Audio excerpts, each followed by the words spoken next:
There we go. Cool. Cool, cool, cool. Alright, let's do this shit.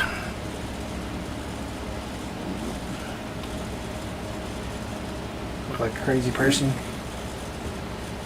Alright.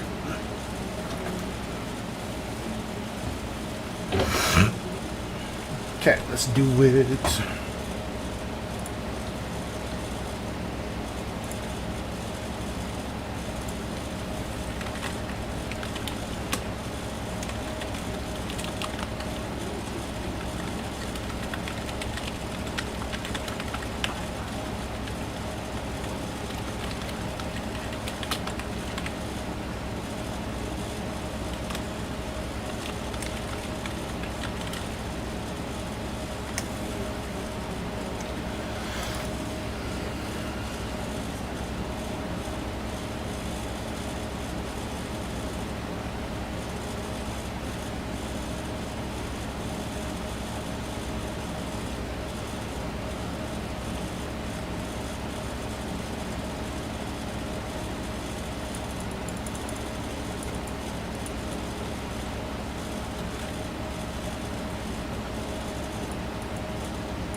Come on, pick it up. Pick it up.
teleporting that shit.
Oh.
Not even touching me. Dude, why is he hitting me and he's not even here? Oh, I'm so dead. Oh, no, I'm so dead. I'm dead.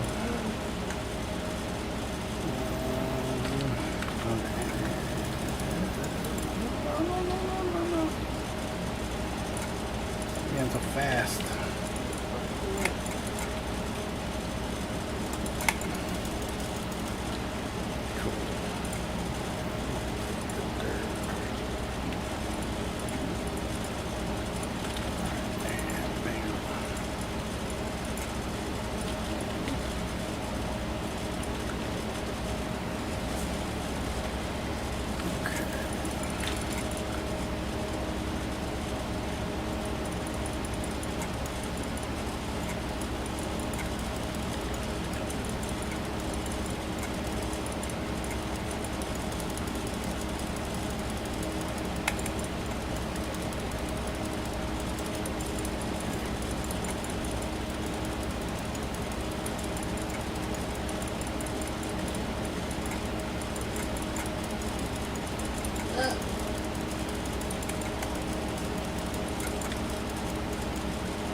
Jaina, Yeah. can you put the 12 pack that's beside the fridge in the fridge? Yeah. Alright, cool. Thank you.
This.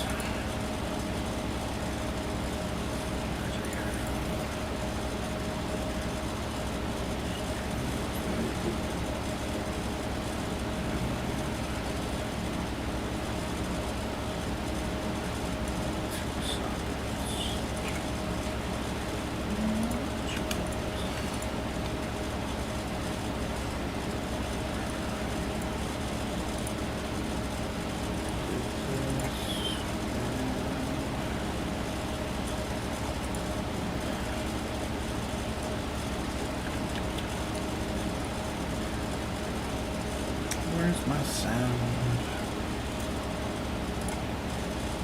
Why is it not showing up in this?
Loud. Sorry.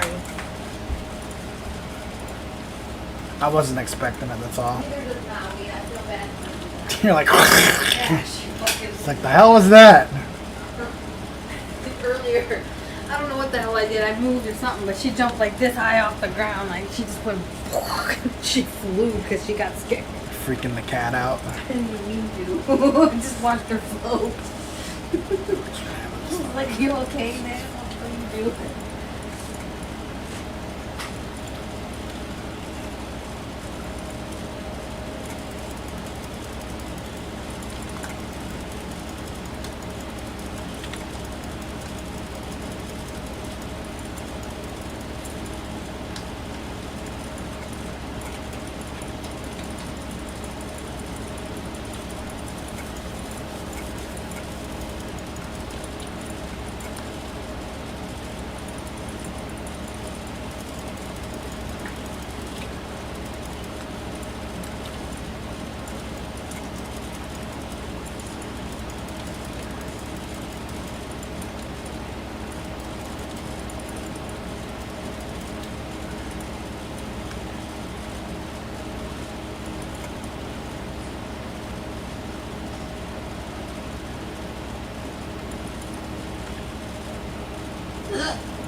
Weirdo.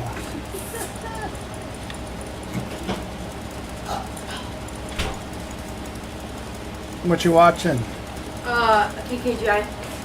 Oh, I thought you were gonna watch Black Torch. Nope. It's only 7 episodes. Nope. Thank It's you. the new hot shit. No, thank you. That's mean. I'm telling. Did you DoorDash something? No. Why? Looks like you did. I didn't. Okay. Not Nope. yet. Why? Huh? Not yet. You didn't. Hmm? Said you get it. I'm gonna slow up your coupon.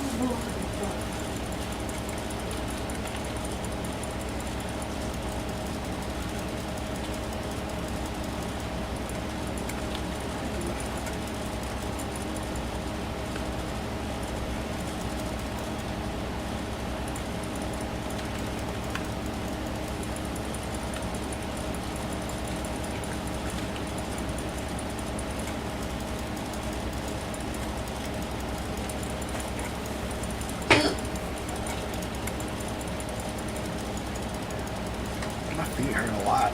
The tops of my feet.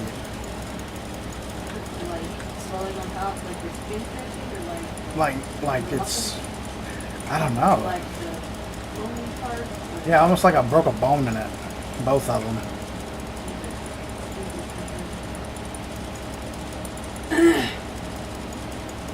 Fat people problems.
Gotta figure out why I don't have sound.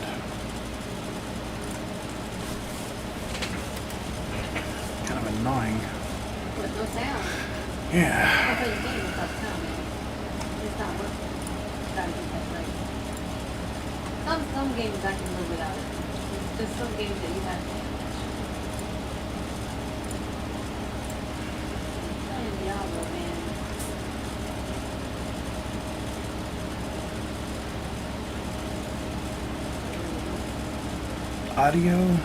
Audio device failed to initialize. Please check system audio settings and drivers. Oh Lord. Why did they need to do software?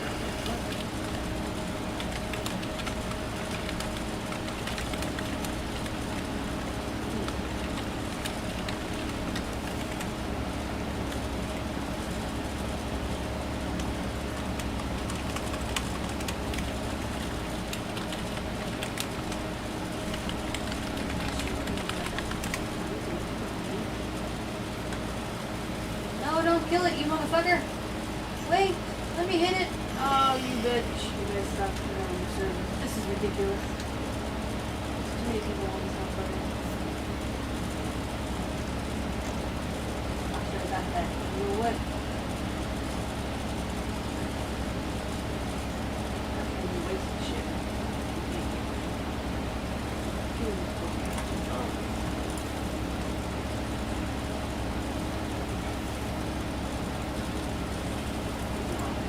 Oh shit, sorry. Nope, you know what? I'm not sorry. You screwed me just a second ago. Now we're even. Well, it's showing up in my sound settings now, so maybe I'll have.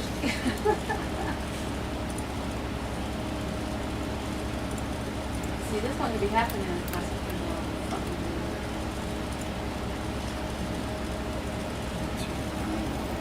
I'm not even kidding.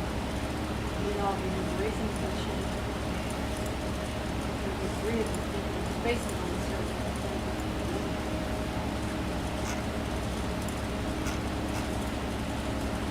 No, I'm still not getting any sound in it. Try to Go erase again. it. You might as well let me cut it. There you go. Me too. Now you're doing it. Oh, now it works. Alright, cool.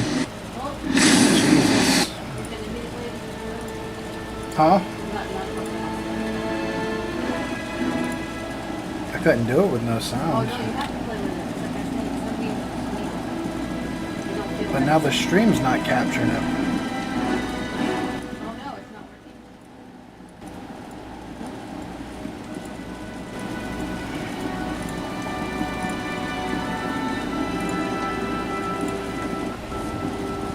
There we go, I got it. Bye, bitch. Come on, different.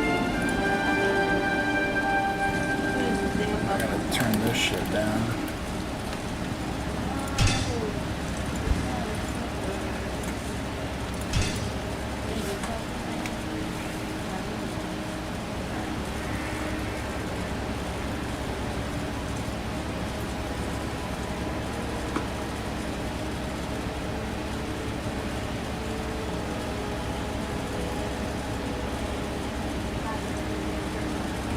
Oh, sorry, motherfucker.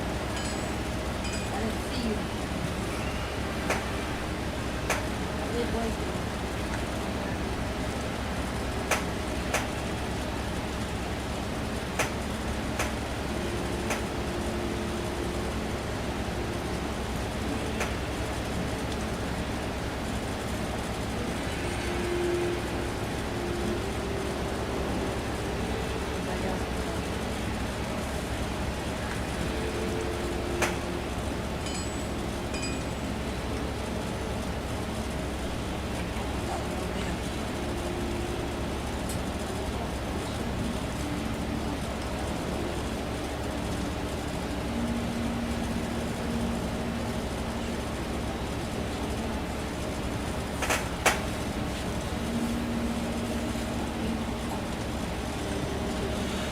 Is that a sparkling butterfly?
chills me to the bone.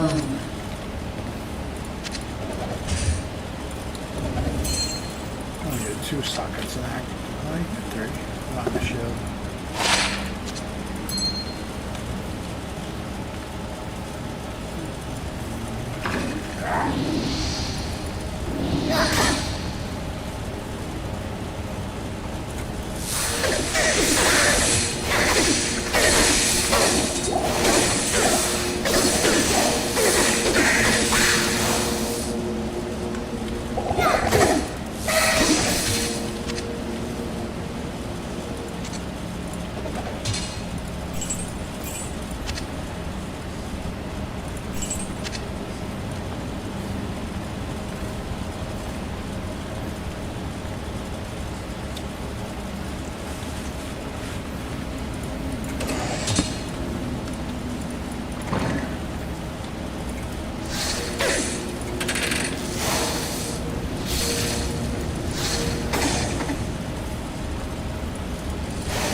Hmm? Oh. Getting your points in. It's like a workout. It'll bring in a little bit of cheap and you should do what I need to do to Feel that. If I have to be actively fucking doing it, so I can make a few dollars. Should probably put it up.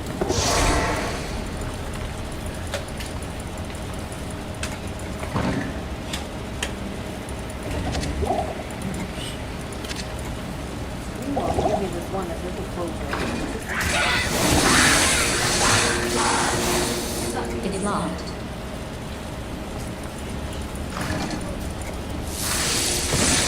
It's locked.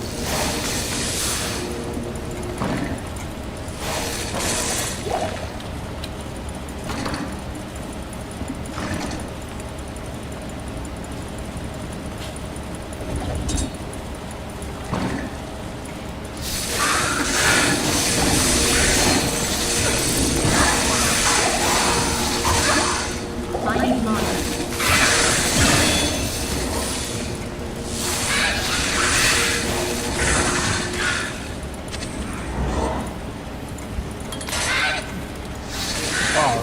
12. I should have put Nova. Fuck. I fucked up. Not have to be Nova evil.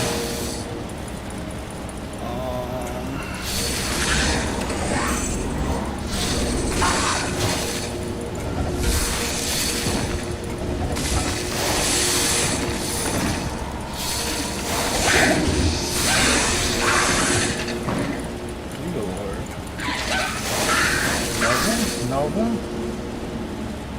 Not bad. Kinesis. That's a potion.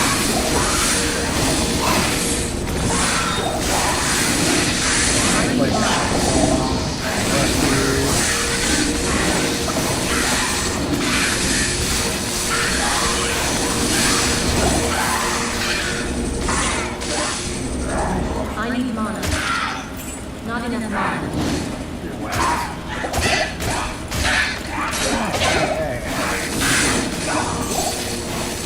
Kind of punch in the face, man. Chill out.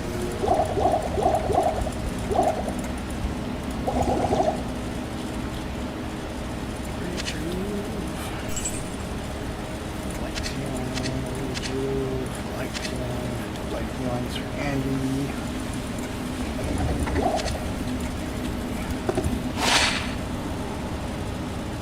Is that gonna be good for mouse though? I might sell that. 2,000.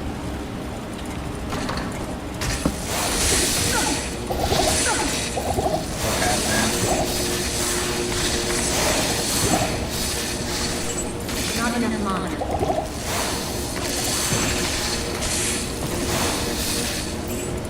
Give me Gold Dagger.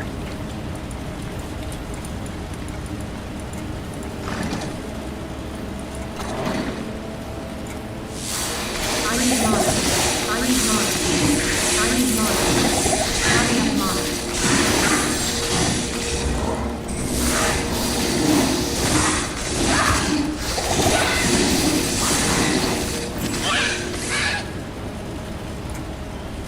Best jewel ever. Poison resist.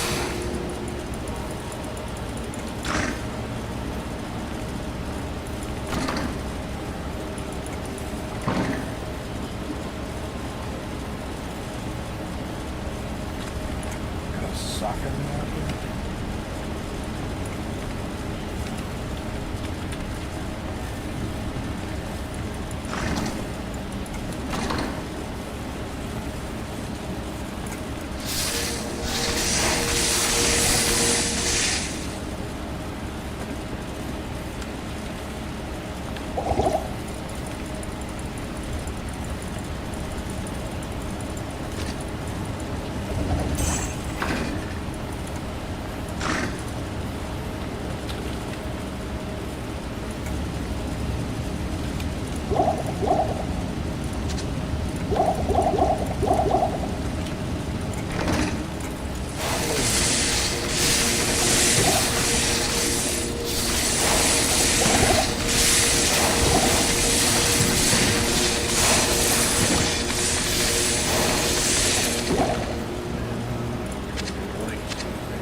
I can't carry anymore.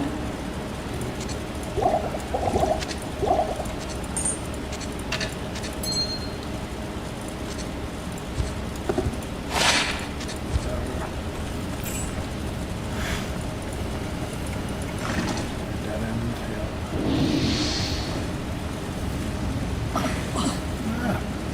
Stay out the fire. The fire hot.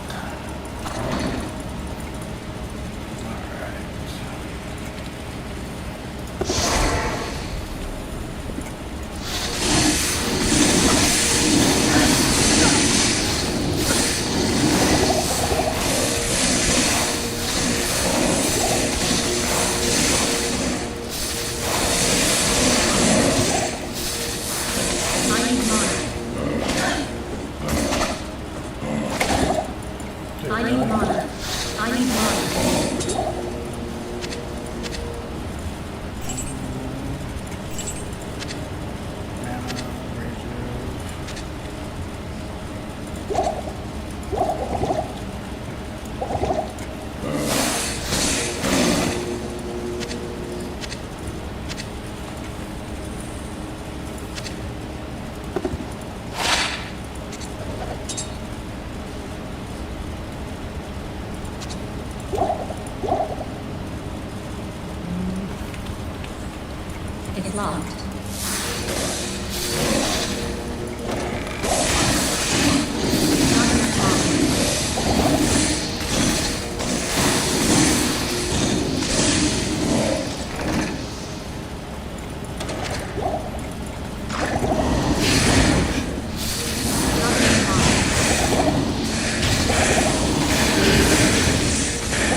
Wells are so good.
Huh?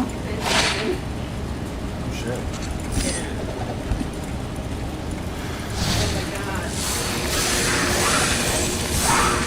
How bad's it raining?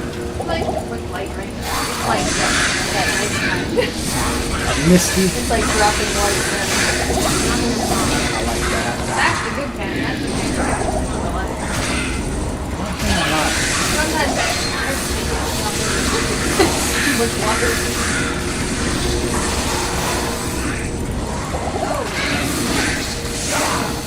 Back here.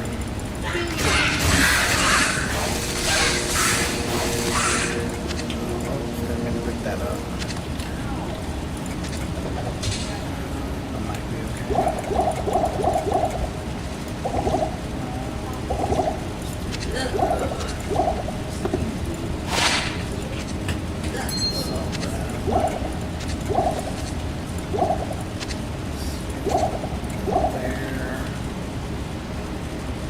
84. Okay. Got 84 poison resistance. What'd you spray? Like my perfume? Yeah. I just found it in my bathroom. Is that the same one I said I liked the other day? No, it's a different one. Oh, it's nice too. I know. I was like, ooh, I didn't realize I had this. It was in my little I like cabinet. it. From Bath and Body Works.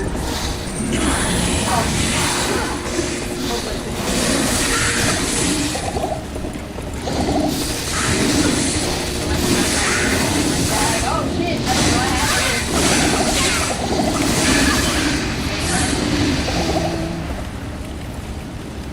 Oh, how much do I have? A half an hour? Oh, yep, about half a cup. Okay. No, half an hour. Half 3 hours.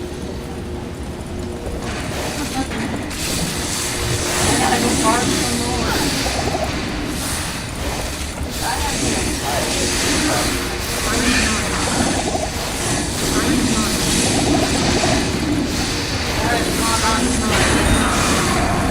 I've been working on this house for months. Waiting to show it. Do what? I said that my house is failing. I have to wait to show my sister's house. Oh, really? Like, they haven't walked in. She'd be like, get on! Like, come on. Now! It's my hobbit hole. I finally made it. Oh, that's cool.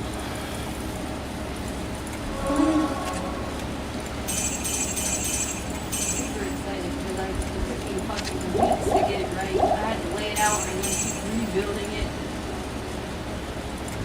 It was nuts. And then I got tired of playing it because it was so hard to get all the shit I needed. And then I said, fuck it, and I got back on and did it again. Such a challenge. Like, I don't know how people play this stuff and stream it and still have, like, you know, not get bored or something or not just get tired of doing it. Holy crap. I guess if you really like the game. Greetings. More taking you west or east. I had more fucking, my sisters play more often. But they got lives, I can't sit there and do that. Act I mean, do they 2. though? Heather doesn't do much anymore. She's got grown-up kids. Heather's got too many babies. You're actually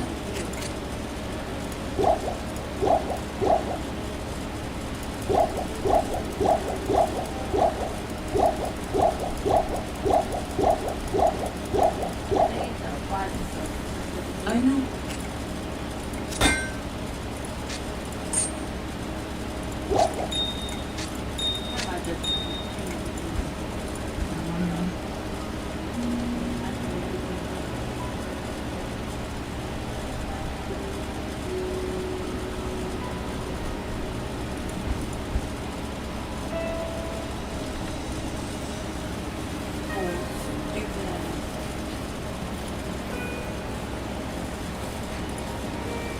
I bet you.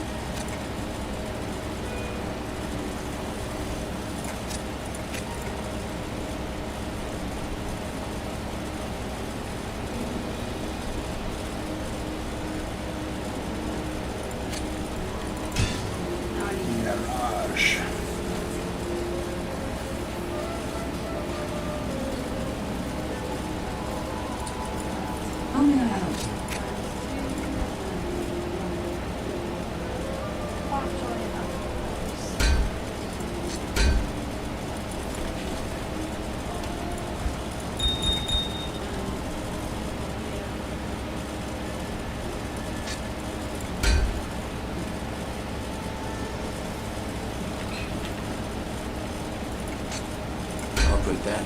use. Weapon.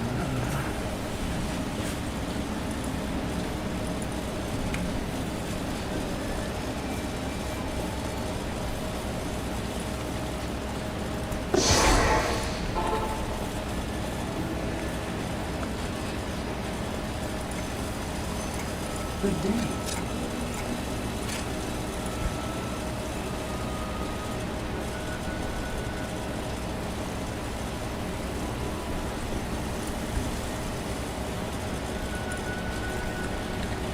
Stats 62 strength, 44 dex.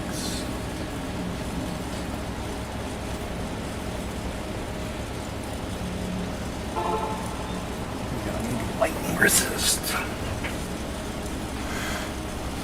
Yeah, that does smell good. How may I help you?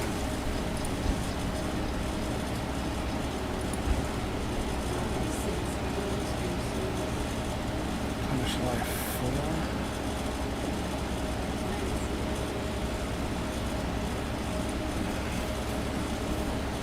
4? How do I know I can trust you?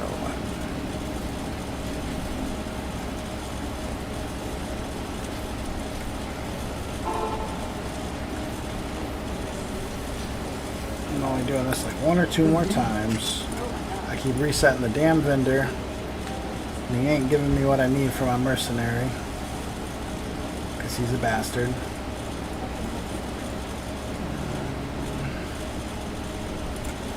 Oh, I did say. Oh, I was supposed to put that in the box. You know what? I switched to that. It's a lot of defense. And more belt slots.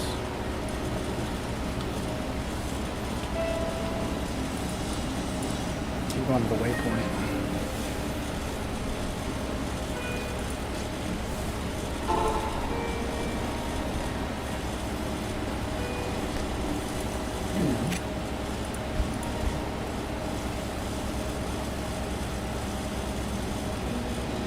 Bitch ain't giving me nothing I need. Yeah, let me check weapons. Nothing I need. I wonder if this vape is going to do that same as that other one that goes on forever. Maybe. It probably will for like a day or two after it dies off. Is it at 0? It's that 1%. No, so yeah, you probably got a little bit longer with it. I might have some.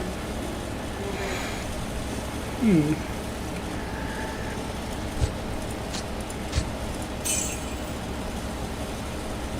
Deep sockets.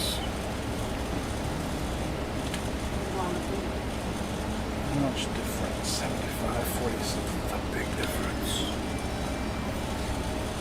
It's a 30 defense.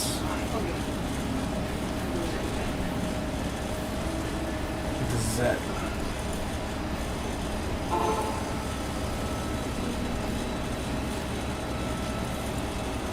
Good day.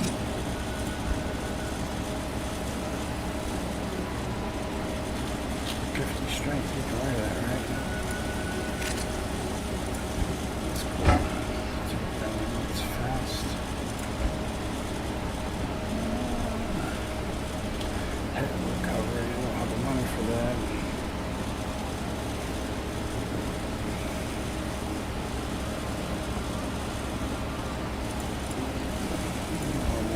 His weapon. Cold. Cold fire lightning. It's called a day. I'll put that to good use. I know you will. Thanks, buddy. Alright, he's armor. I'll get the jewel with poison resist.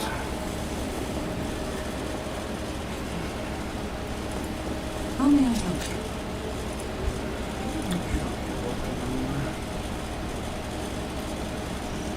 Asshole, I should just bought the one I seen.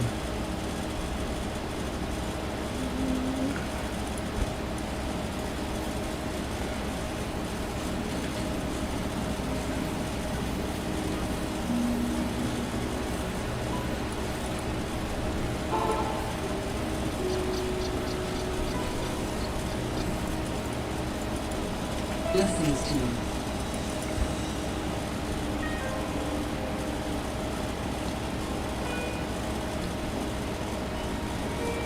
That's fine.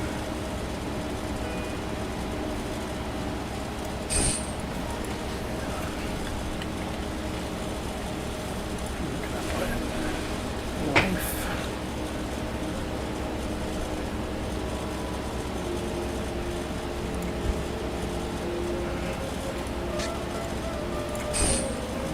That.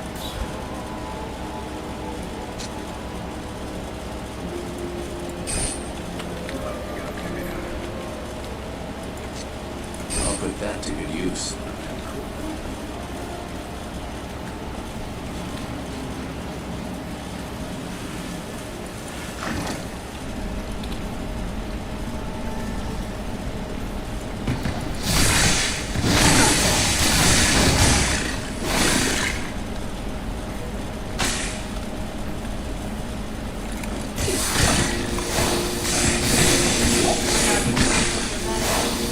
Not enough mana.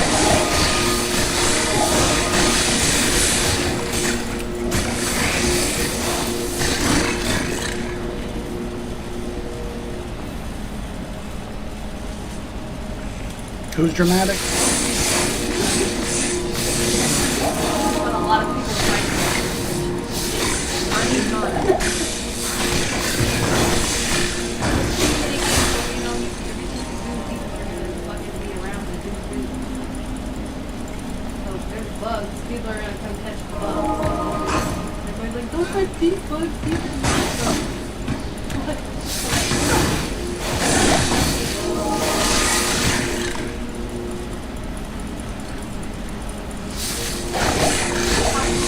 I thought in that Palia, I thought in Palia though it shared loot. Like if somebody caught something, you can catch it too. It's like, there's if you group up too, I guess, I'm pretty sure that when you tag something someone's and you're within the vicinity and you're doing it together, you get to the more too.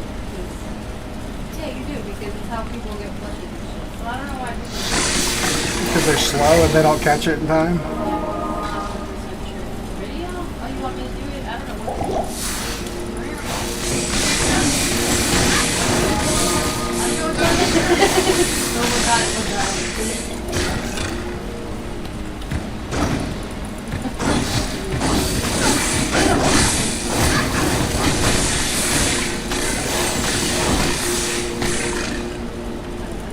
I'm busy doing something. I'll put that to good use. See, I thought that was funny. I was helping them catch their kills. I wasn't even trying to. They were like, oh, I'm just gonna steal the guys that jump out of the trees and then we should chop the trees on top of the trees.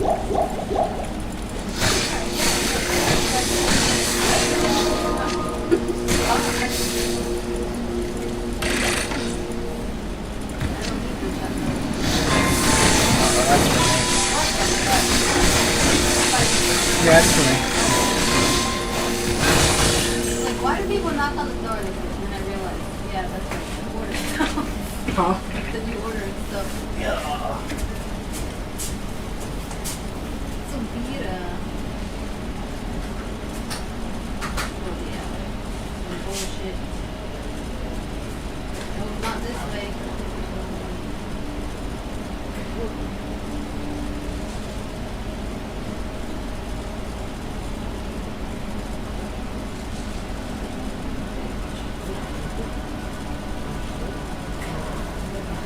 Rowdy.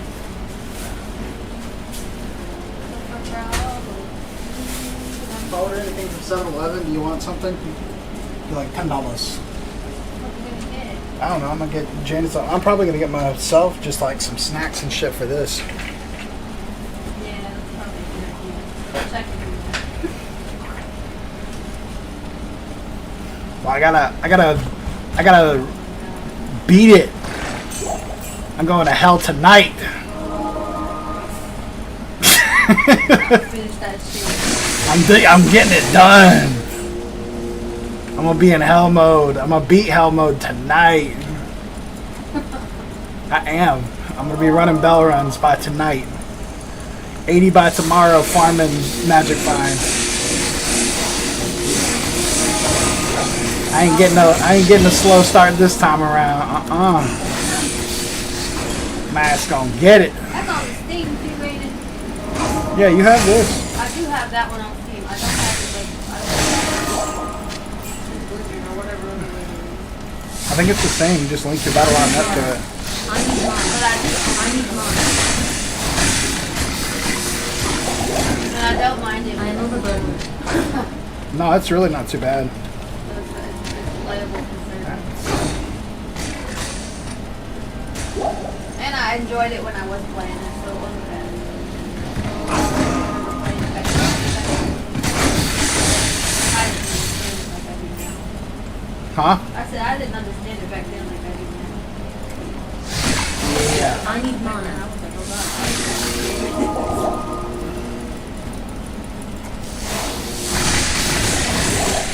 It's more like Baldur's Gate. Yeah. Less like Diablo 3 and 4, but I mean it's very similar in ways, but yeah, it's more like old inventory management. Yeah. I need mana. Not enough mana. One of the old games that I loved that nobody played was Darkstone. I don't think I've heard of that. Nobody has. That shit was so good. Was so good. I'm gonna go back and play it one day. Maybe I'm overhyping it. Maybe I remember it being so good because it was on PlayStation.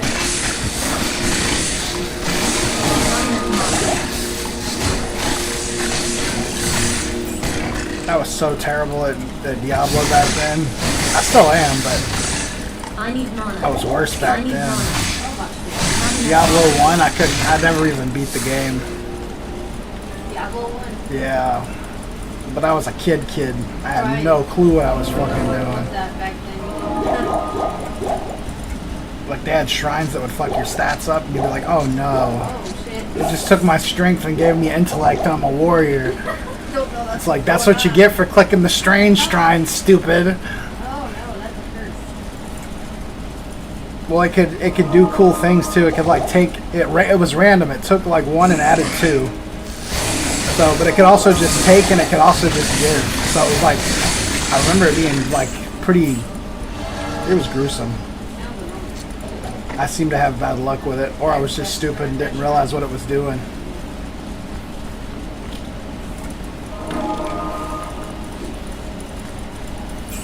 My goal, I got a mercenary who has prayer, and I have him beefed up with replenished health, so I'm trying to keep him where he doesn't die. That way it'll save me time and effort. But he also gives me a little bit of healing too. Oh shit, I clicked the gem shrine like a moron. A gem shrine upgrades whatever gem's in your inventory, so if I went back to town and got a good gem, I could have just leveled it up.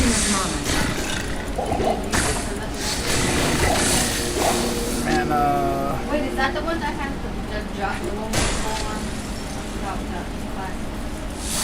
yeah, but they nerfed them. I like that one. Yeah, they nerfed that class. They can't use two-handers and a shield anymore. Oh, that's what it was, yeah. Yeah, it was way too overpowered.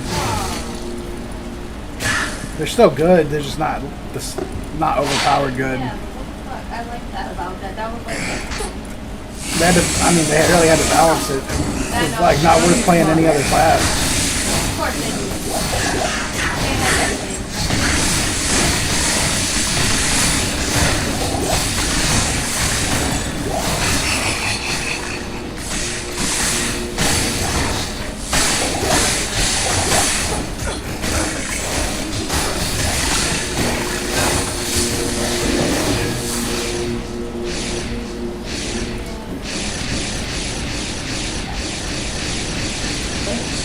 What a misguided monster.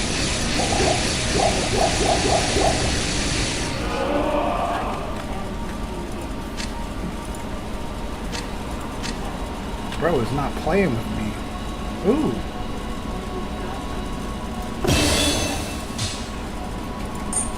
Jesus, this poison's crazy. Oh my god.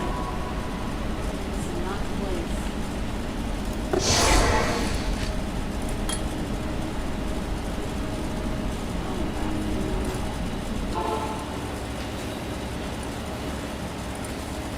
Jaina, Huh? I'm probably gonna give you like $10 to order stuff from 7-Eleven. Huh? I'm gonna order from 7-Eleven, and I'm gonna give you like $10 to order from 7-Eleven. What? I don't know how you don't understand that. I'm gonna order from 7-Eleven, and you have $10 that you can spend in 7-Eleven. Oh, okay. So here, put $10 in the cart, Okay. roughly. So if it goes a little bit over, I'm okay with that. Don't try to make it go over.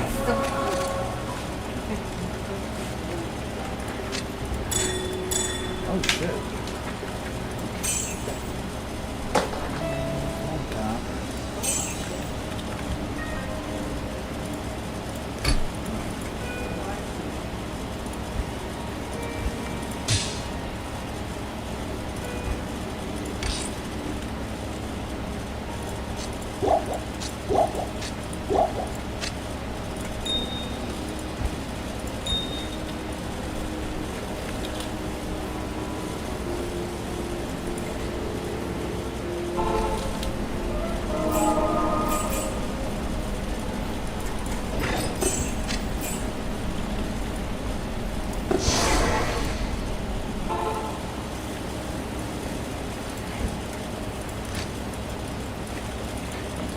This.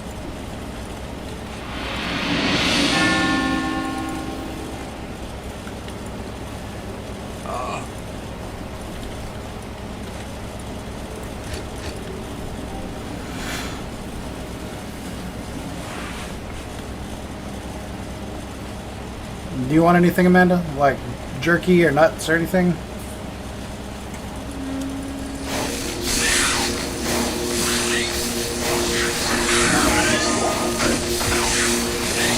Not enough knowledge. Sounds so good.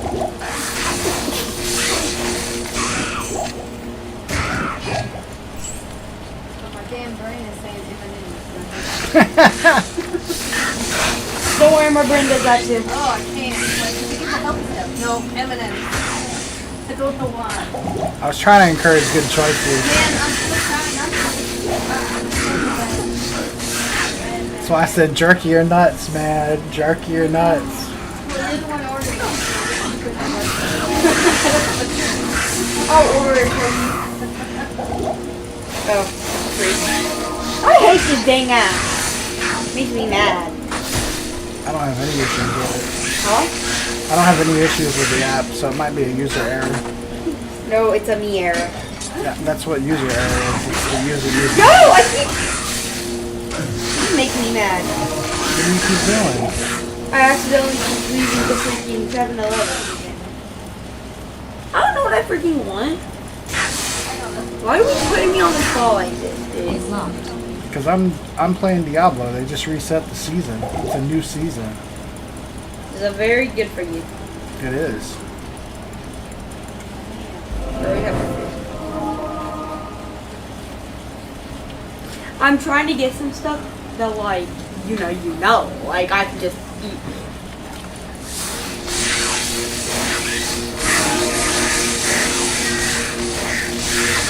I don't know, get some chips or something. How do you have a bag of chips? Why don't you get a bag of chips? More freaking. What'd you buy at the store? A bag of chips.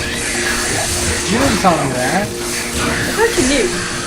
No, man. I thought you were just going in for ice cream or something. Yeah, it was like a tiny little bag of chips.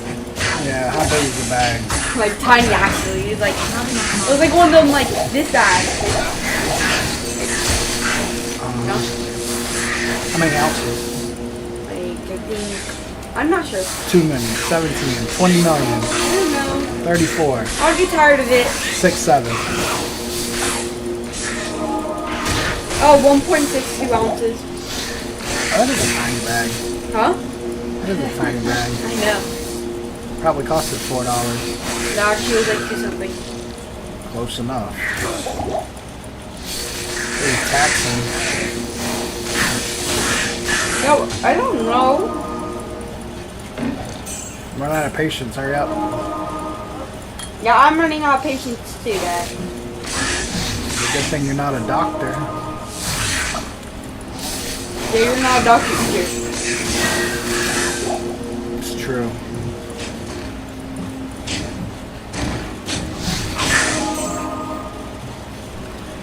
Oh, my Nova is finally to the point where it's outscaled my charge bolt, thank God. Not enough mana.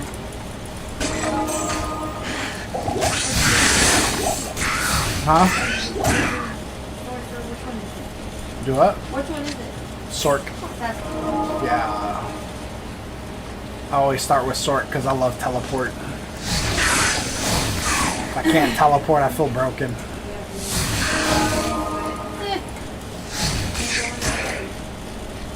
Oh wait, I didn't get the waypoint here. Dang. Dang, what? Nothing. Bro.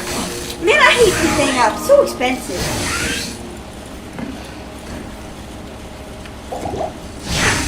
And I'm so over budget. How far over budget? Like $1 there. Oh yeah. $8 for a $4 thing, by the way. $8 for a bag of gummies. It's probably a big ass bag of gummies. Wait, let me see what the ounce is. It's probably 5 ounces. Yeah, that's the big bag. Like king size is like 2 ounces. That's $5. Yeah, that's normal. Is that all you got? Yeah, that's all I could afford.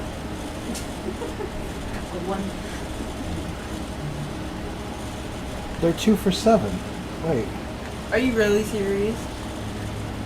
Are you serious? Oh, the snakes are. I don't want no snakes. No, they're the same. I guess I can get the snakes. Yeah, because they're 2 for $5. The snakes just have 2 flavors. Cool. Yeah, they're only $5. You got $5 more. You want a drink or something? No, you take 2 on. Yeah. They got king size stuff's 2 for $5. Okay.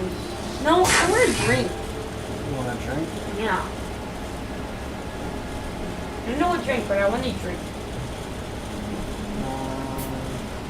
Did you just order that? What, this?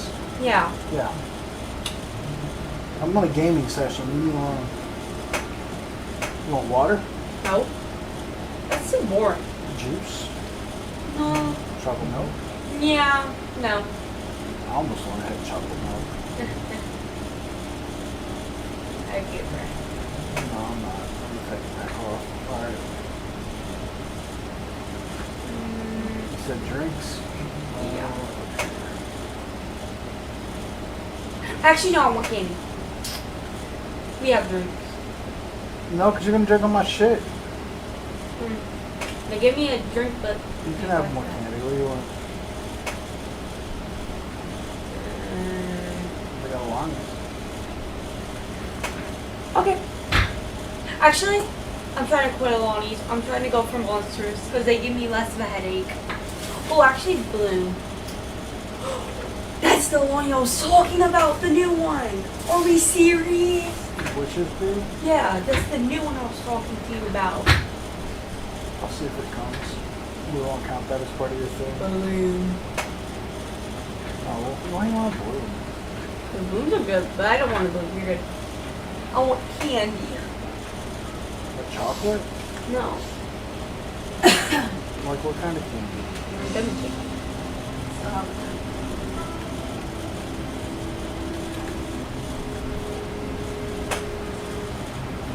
Chocolate's too messy. Hot chocolate's too messy. I want on-sale candy, so I can get more candy. Like I said, king size stuff is 2 for $5.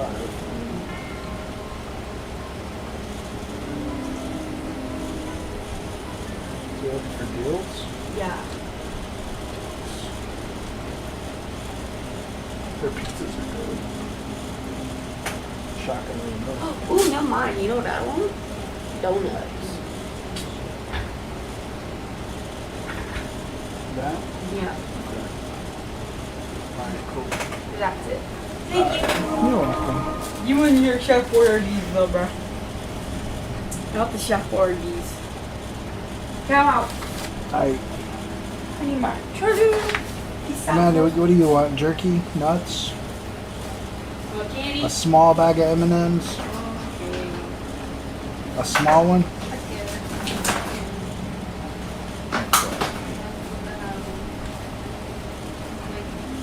Can't have just a little bit. Too damn good. I don't even know why I like them so much. There's better chocolate. Some of like the crunchies. I almost just want a regular chocolate bar right now.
I just want ice cream.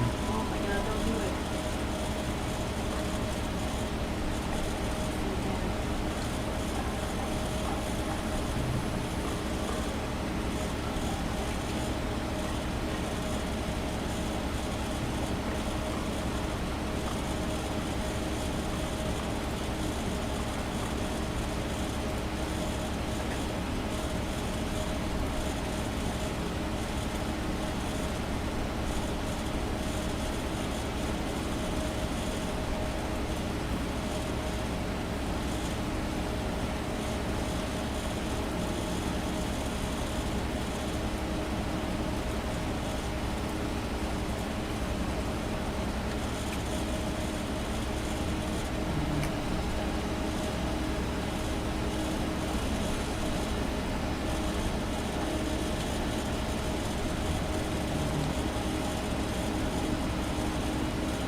Not bad. Tip and all included, it was $30, so we each spent like Really? 10. Well, you only spent 5. Fun. I got you 2 bags of M&Ms. Crack. They were buy one, get one for X amount. Damn crack. I know, I'm I sorry. think I put my crack on. I only was gonna buy one, Oh, but then it was like $4 for one or 2 for Why? 5. And then the worst part is like, I won't let myself have the other time because I know that this is fast. And you don't get as many in the bag. Oh, like the other one, the other. Yeah, the different, like if I wanted peanut, I don't know, peanut butter M&Ms are the and shit. those two, that's what I'm saying. Like, They're the shit. so I stick with the regular ones because I get more like new ones. I fucking hate this act. Oh, why? They're good. It's just like little chocolates. They're bad for they're bad. They got so much badness. There's nothing good inside of them. Chocolate. No, it's not chocolate. No, There's cocoa in it. barely. I don't know about American that. chocolate doesn't have nearly as much cocoa in it. It pisses me off sometimes. Some fucking British chocolates are so good. Like, you gotta go to, like, what is it, Sweden? Oh my god. A real German chocolate. You can make your own chocolate for cheap.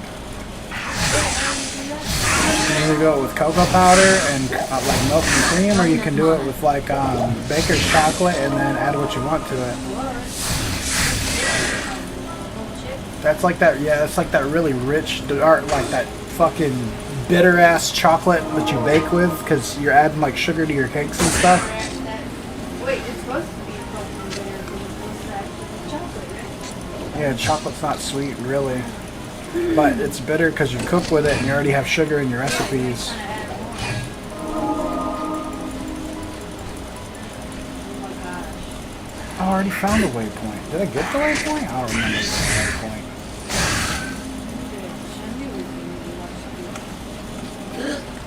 Go back down anyways.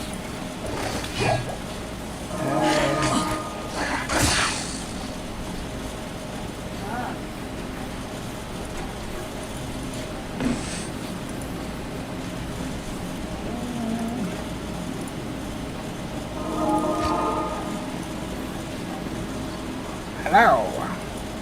Hello.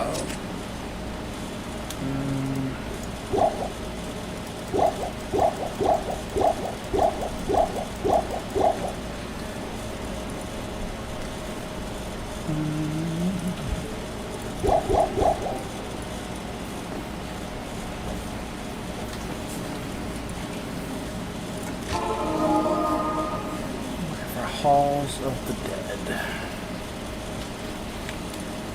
It's not here. Let's see if it might be up there.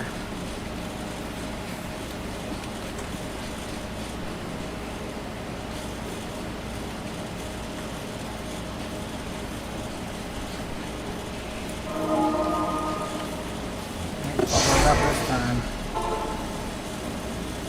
Found a gem shrine. I ain't gonna screw this one up.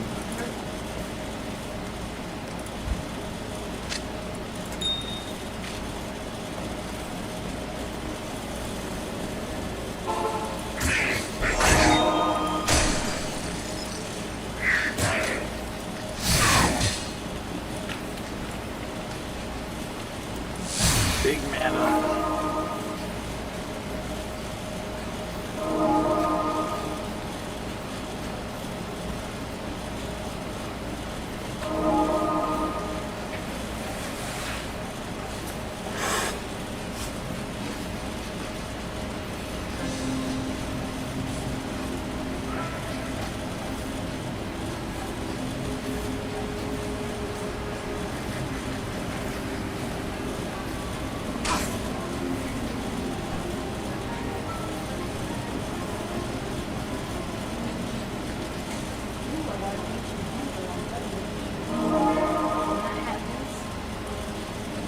Huh? When you get a rare loot out of the thing.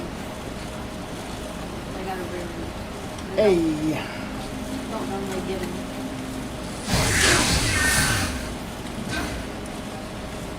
Down there.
Is he even on? I don't see him on.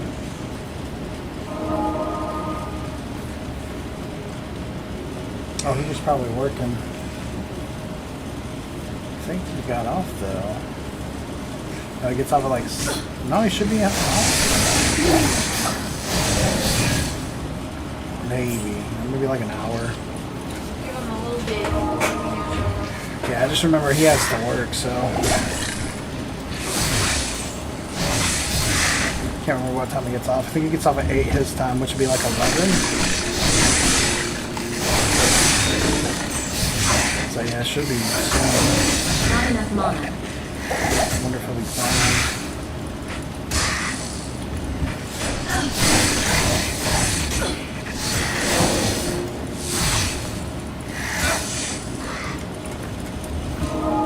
Shit, man.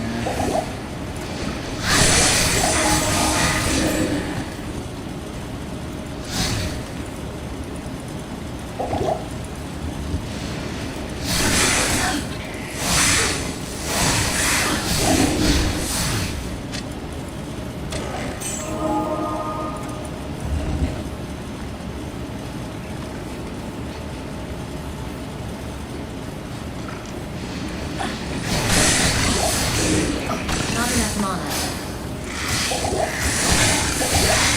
Oh my god, it's already headed here. I just got me energy drinks and chips. I got energy drinks and chips.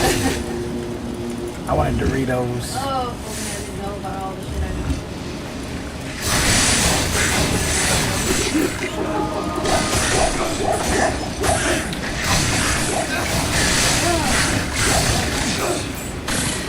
I need mana. Not enough mana.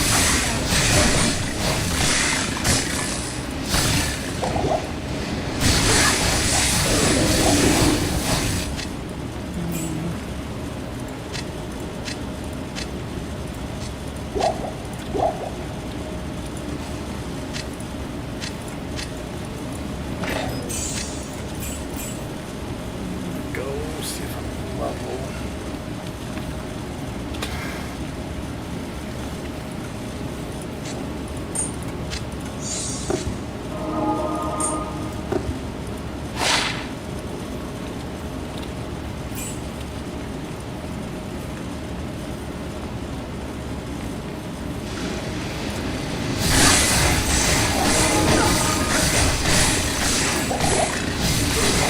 Not enough mana. I need mana.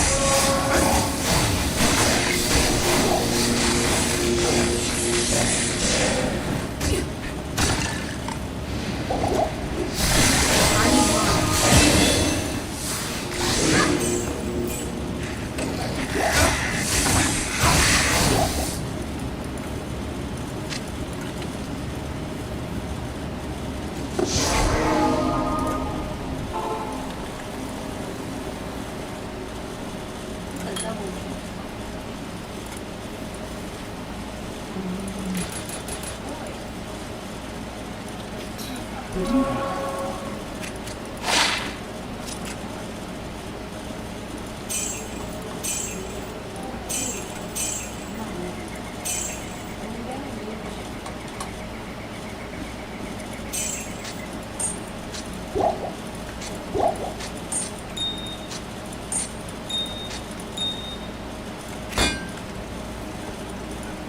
Welcome to my shop.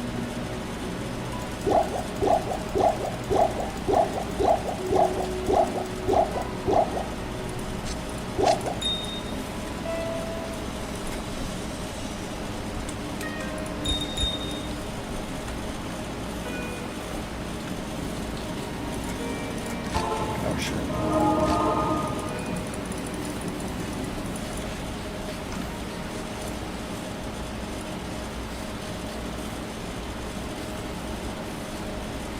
We got it. We do this.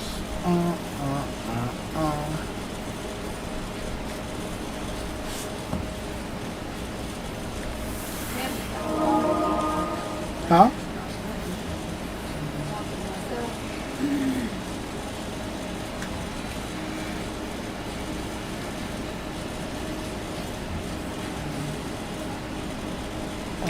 What's going on here?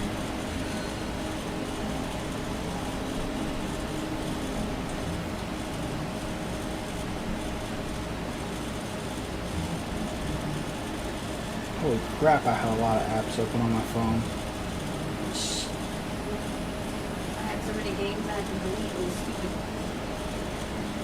My biggest thing is not remembering to put them on the fucking SD card, and all of a sudden it's like, your phone's out of storage. I'm like, why? It's like, oh yeah, there's a 5 gigabyte game.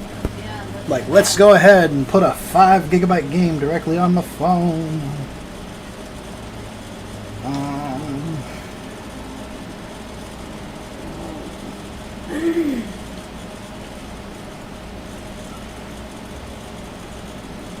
Oh shit. Oh, I did order ice cream.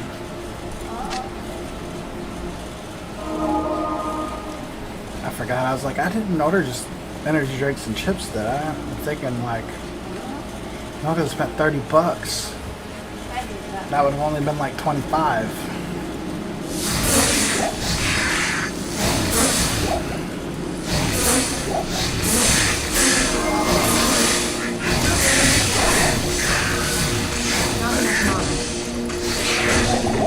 Bastard. There? Nope. Of course not. Garbage.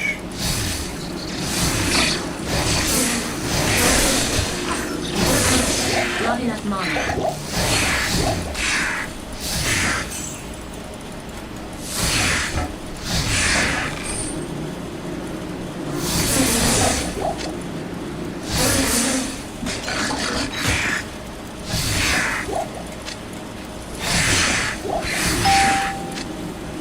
Not enough money.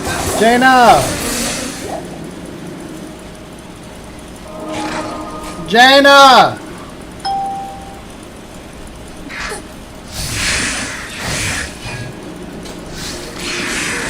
They just dropped it off. Not enough money.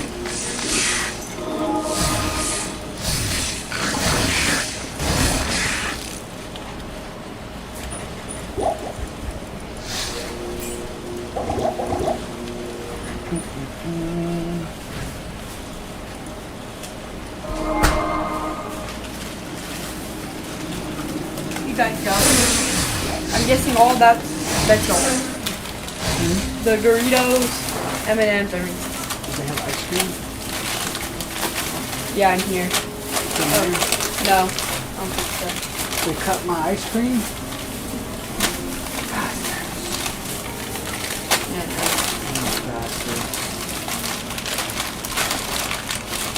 Oh, maybe I cut the ice cream.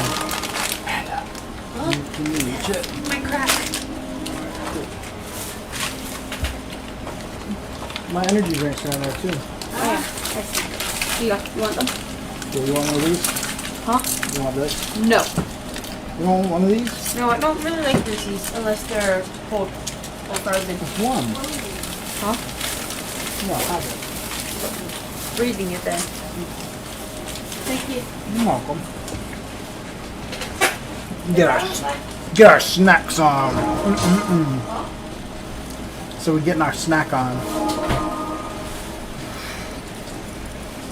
Waypoint.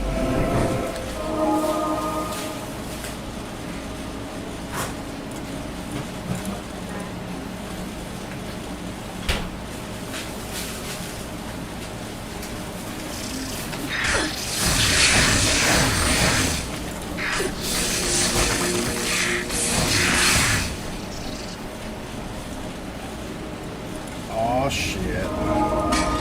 My least favorite fucking place in the game. The maggot lair. Maggot. Yeah, but it's like with the narrowest fucking tunnels ever. You can't fight shit, you get trapped. Shit's lightning resistance and I'm a lightning bolt. And then when you hit stuff it sends off charged bolts at you. Because everything's lightning enchanted, bitches. Maybe it'll be real quick and easy and I'll get in and get out. Won't have to navigate for an hour to fucking figure out where I'm going.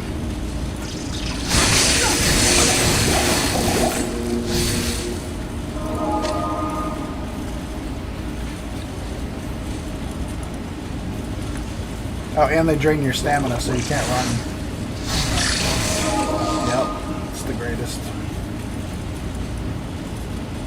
It's everybody's favorite place in the game.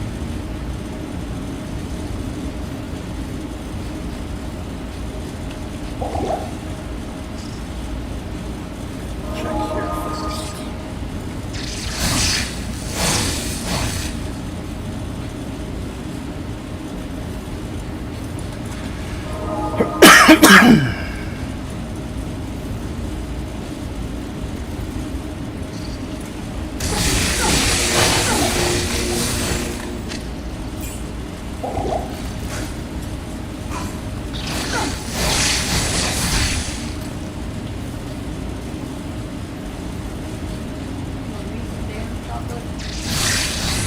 What? As long as you're not gorging on it, it should be okay.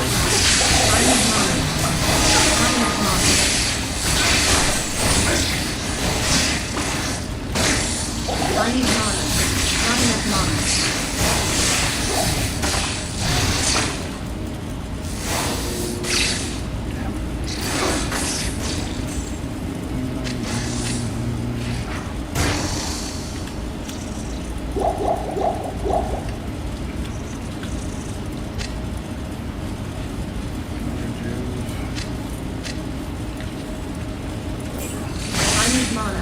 I need mana.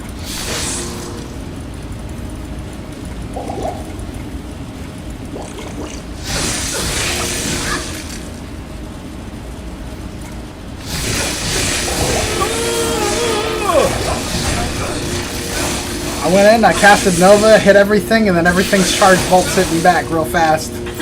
Almost killed myself in like half a second. God. Yep, fun place. Super exciting. It's actually, I'm over halfway done with it, so it's going really fast. Not enough mana. I'm taking a shit ton of damage. Jaina, Not enough mana. Yeah. would you be willing to grab me a plastic cup? I guess. Thank Not you. enough mana. That means the world to me. So sweet. Thanks. I think I messed up my leg. You're walking around the same way I am. Got your pants unbuttoned. Let it breathe. Let it breathe. Why would you have to say that? It's a Disney song. Let it bleed. Let it breathe. Letting oxygen flow.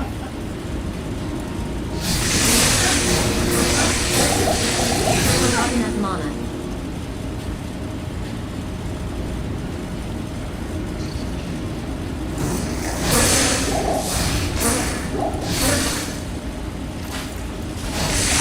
Not enough mana.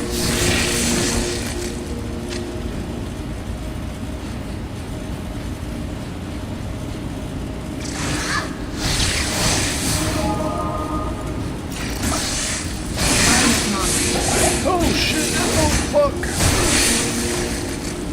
Almost did it again. I need mana. It happened so quick. I need mana.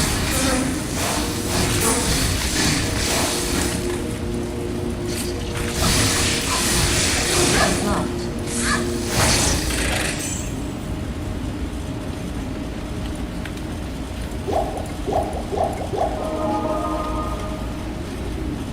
Let it bleed. Gross.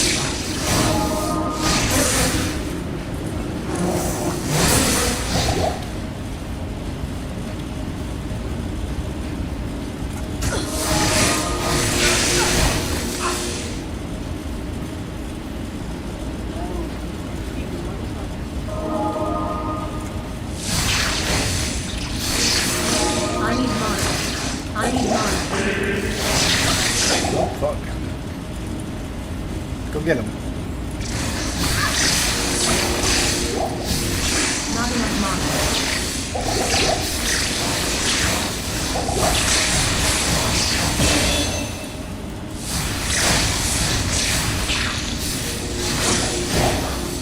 Man,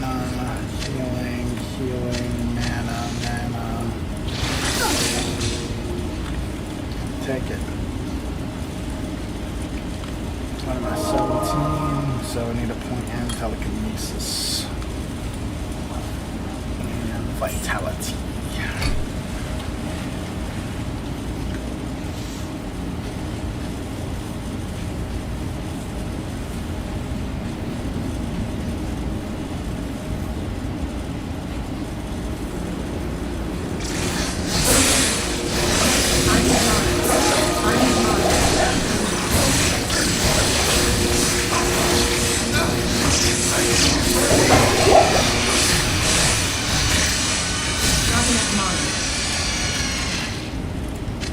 Disgusting. He even dies nasty.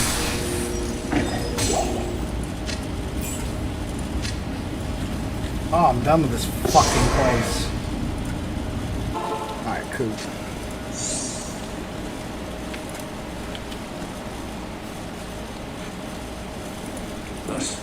Stuff of food.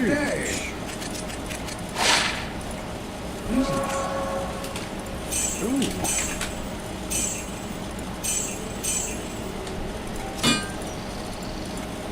Good day.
What are you doing over Hmm? there? Oh, it's alcohol. I think I was doing. Isn't it? Yeah.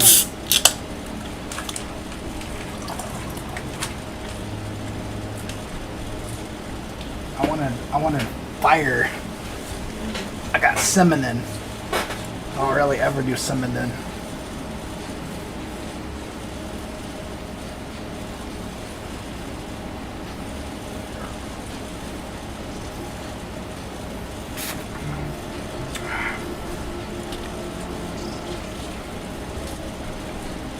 Oh my god, I'm one level away from teleport and then I'll be miserable.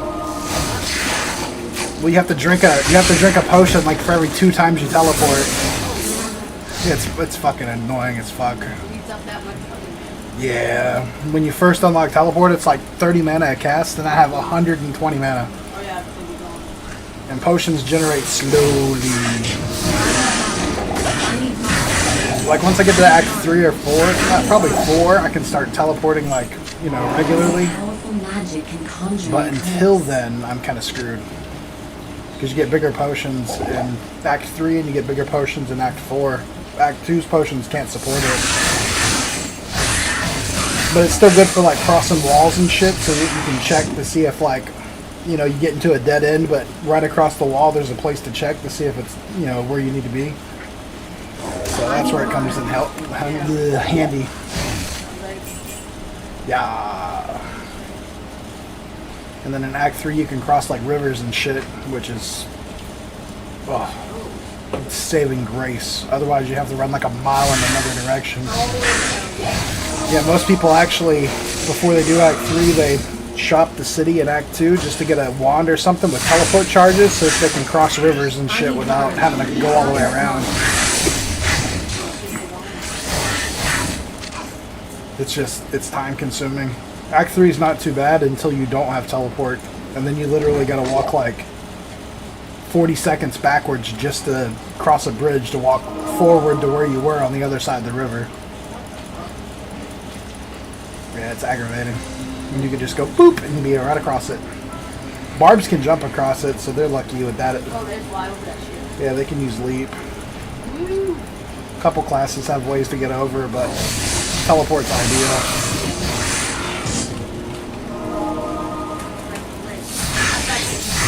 Unlock mod is locked. I need to look up the breakpoints. I can't remember.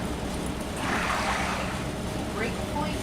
Yeah, basically every certain amount of cast rate and like faster hit recovery cuts a frame off of like cast times and shit. So at certain percentages it's effective, and then at certain percentages it does nothing. So like going from like 30 to 40 might not do shit, but going from like 30 to 43 might give you a whole nother frame off your cast. So basically, if whatever percent it's reducing it doesn't bring it into, I'm gonna put that as. Yeah, if whatever percent reducing it doesn't reduce the frame, then it doesn't do anything. Experience shrine.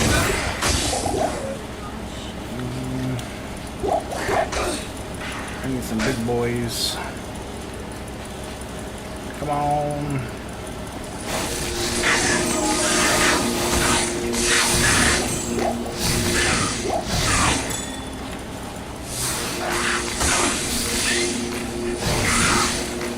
Mana potion.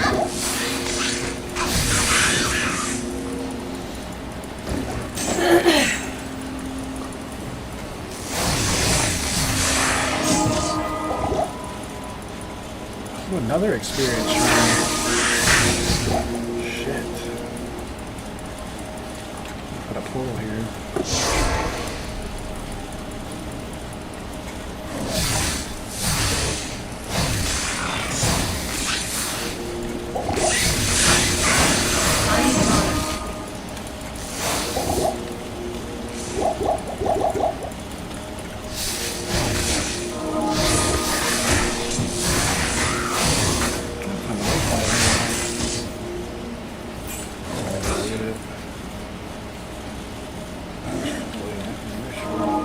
Go to town first?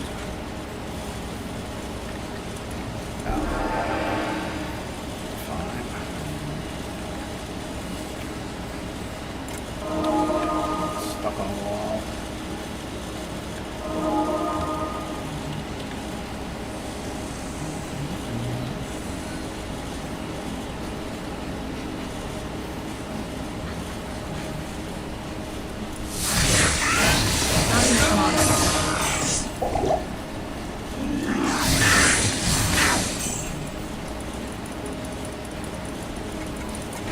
Oh shit, yeah.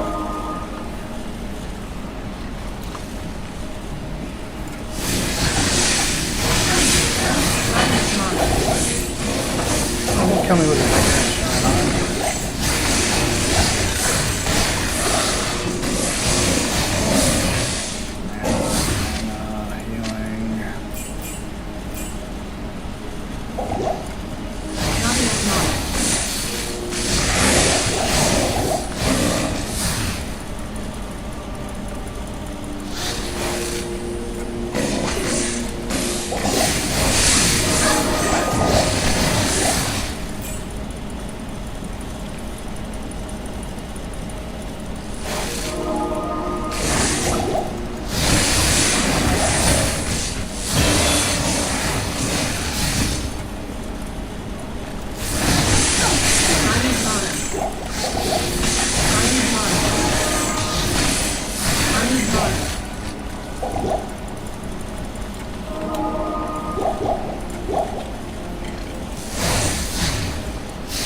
Not enough mana.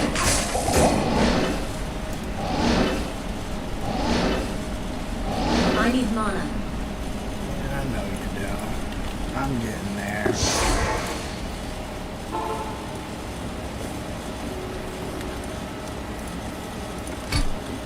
Stay a while and listen.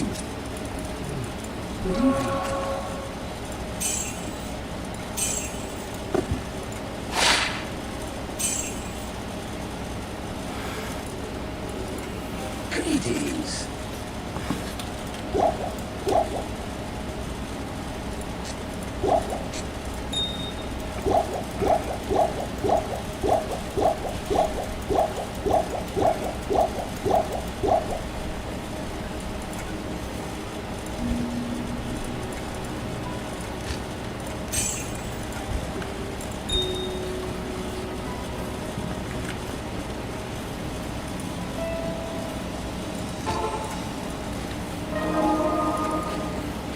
wait.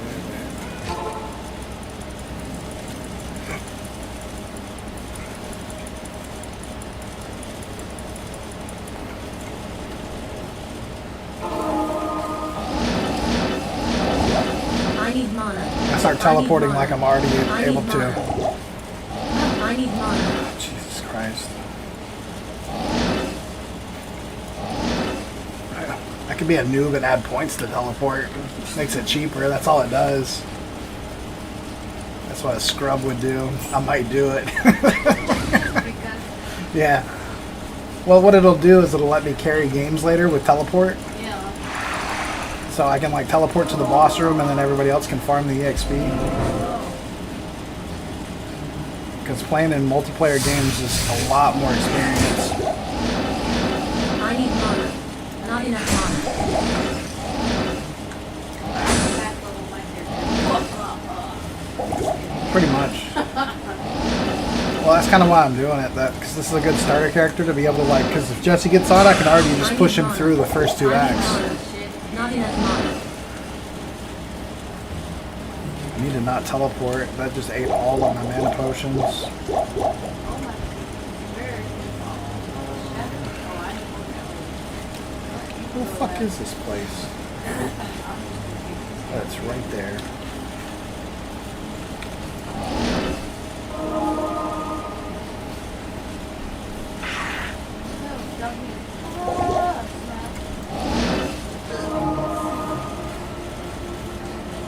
Yep.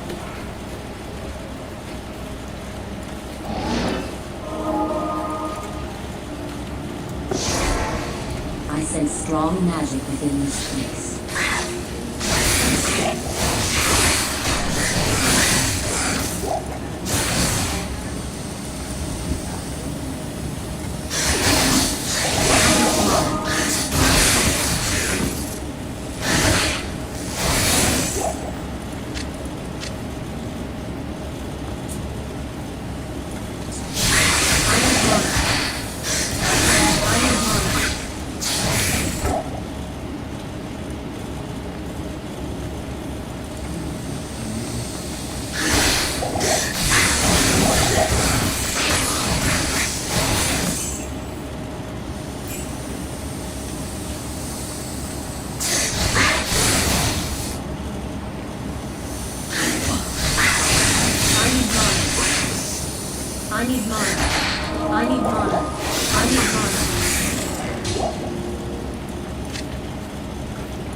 It is an honor to serve you.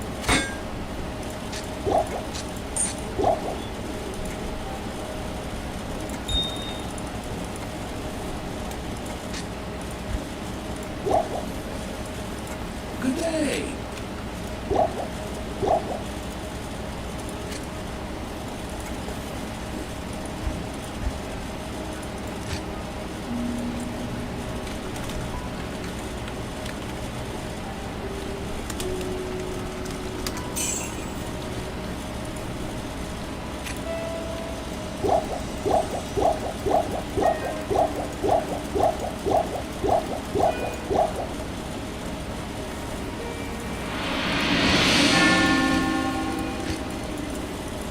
Welcome.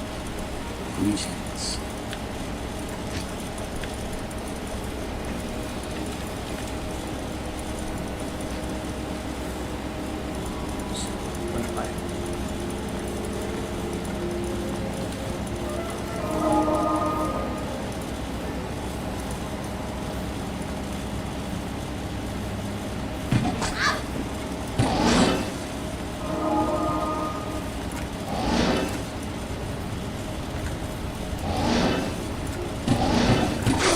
Not enough mana.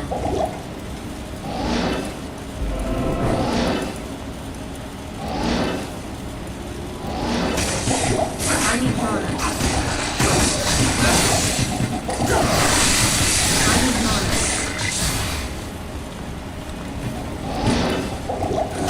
I need mana. Not enough mana.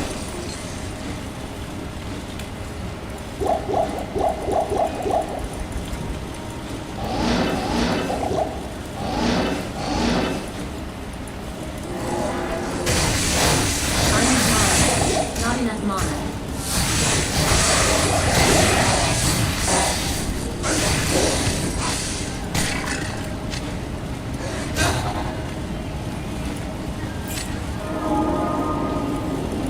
This place actually distorts reality.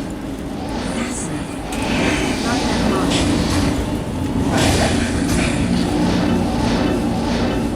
I need mana. Not enough mana.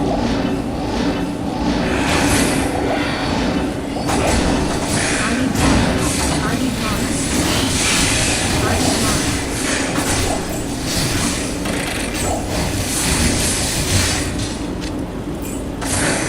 I need mana.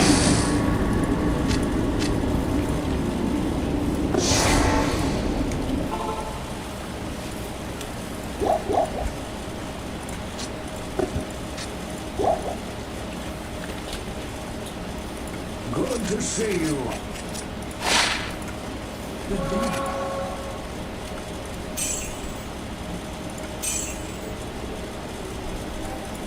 There's nothing the right portion can't cure.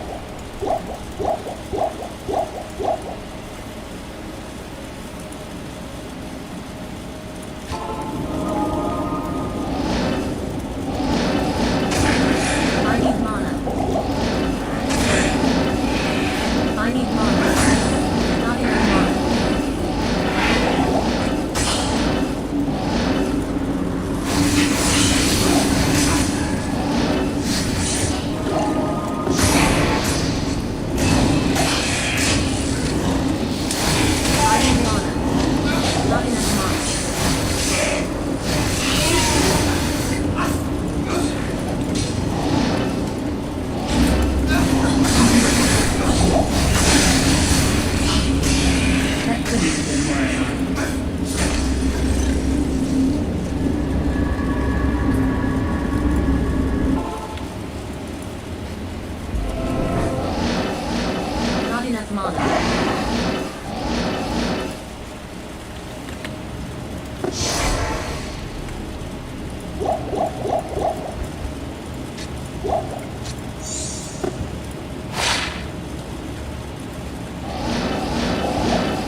I need mana.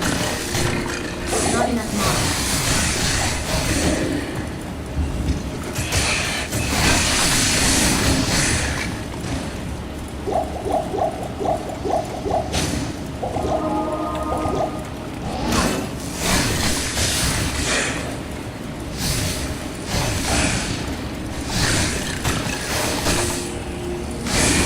Not enough mana.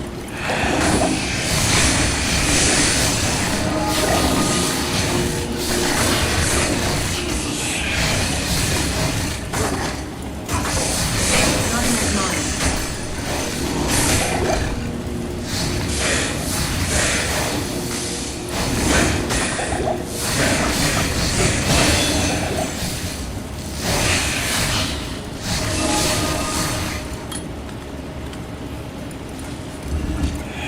Not enough mana.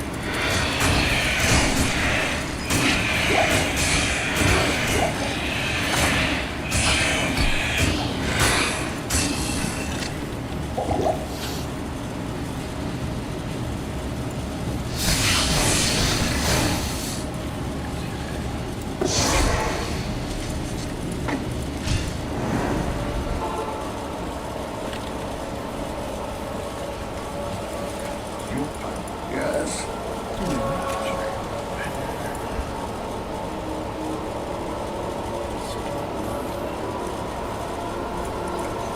Welcome to my shop.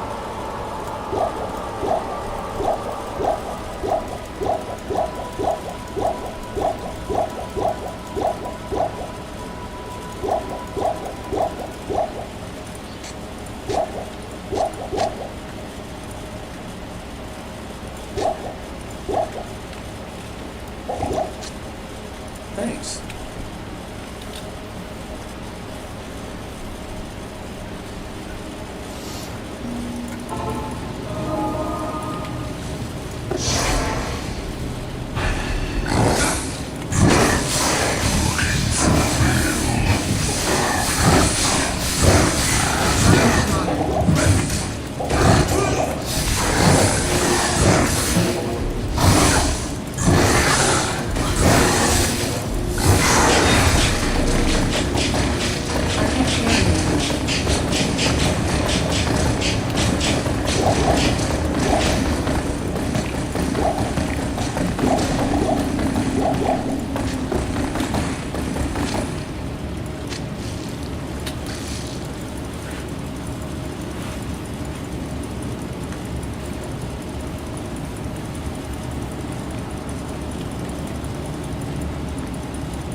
Diablo and Vale have escaped me.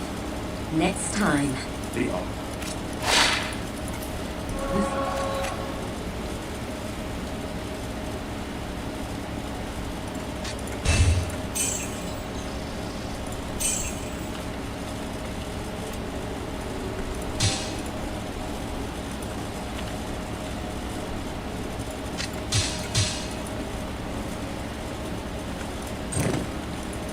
Good day.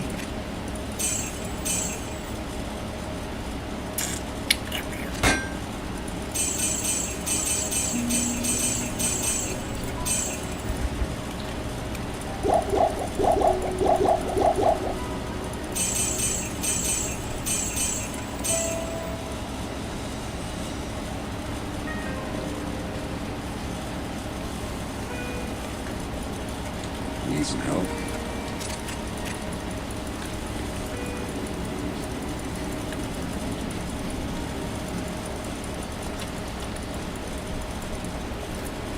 You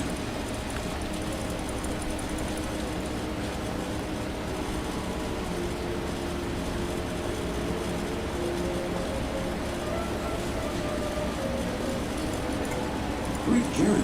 Hello. Shortcut going to Palace TP. Hey. Welcome. Good day.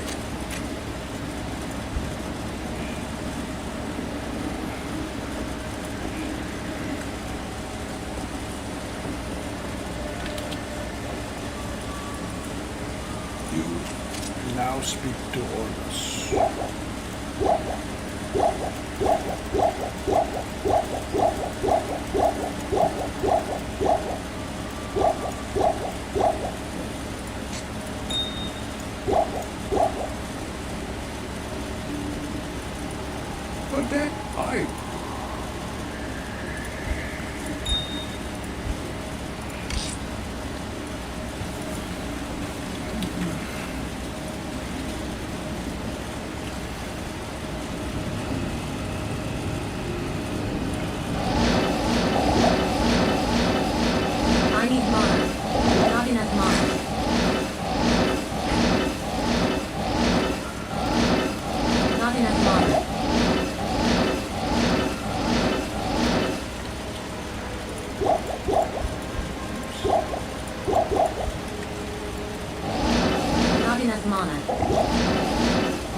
I need mana. I don't sense any magic about this item. I need mana. Not enough mana.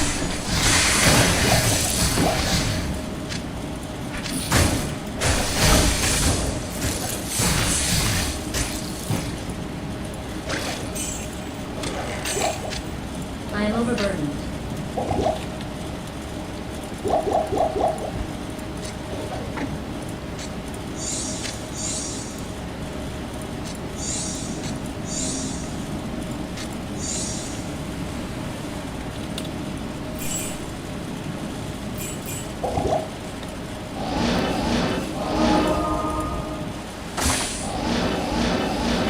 Not enough mana.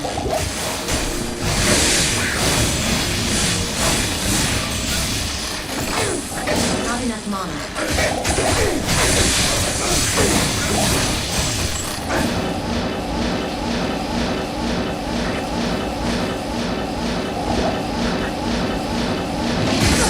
Not enough mana.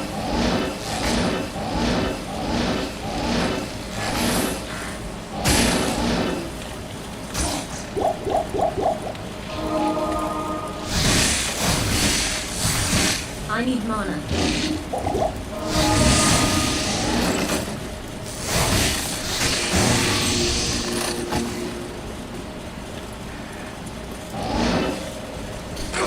I need mana.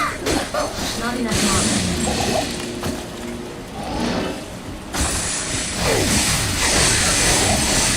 Not enough mana.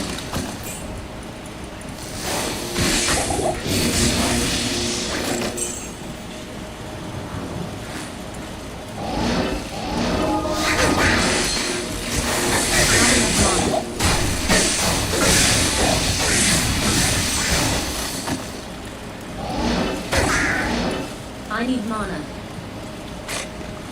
Not enough mana.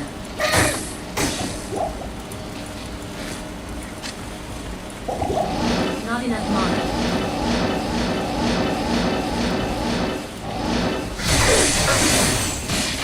I need mana. I need mana. Not enough mana.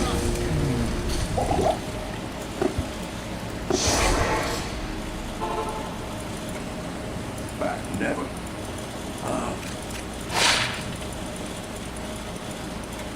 Greetings.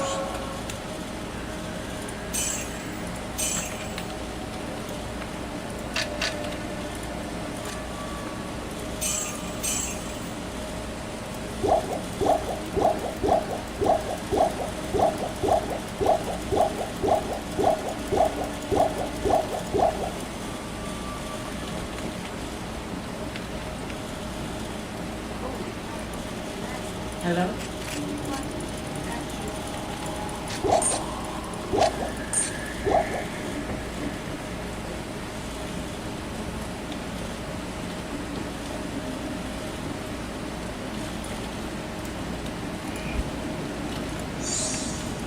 Well, breathe.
Not enough mana.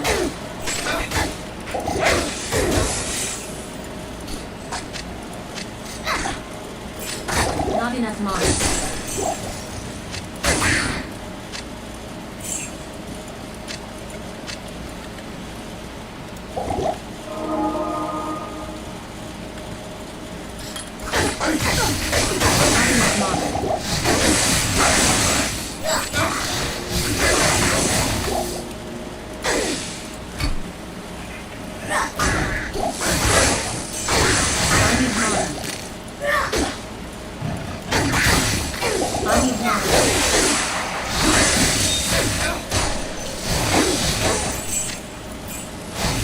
I need mana.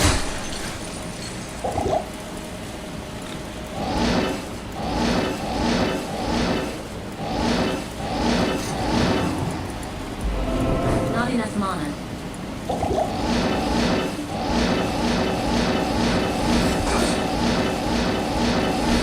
I need mana.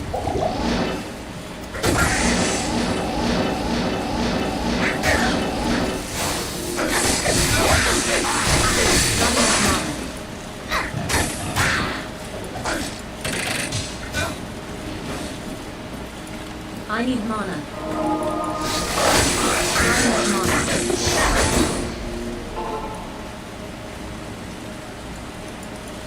Yes.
Not enough mana.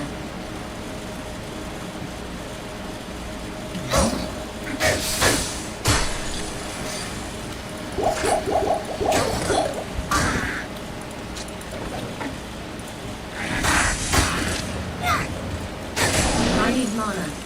Not enough mana.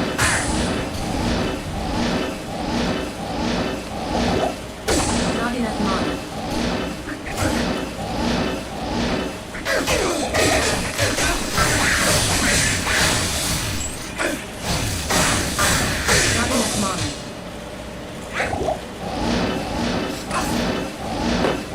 I need mana. Not enough mana.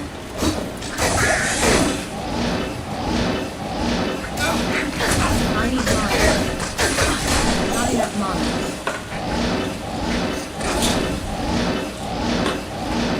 I need mana.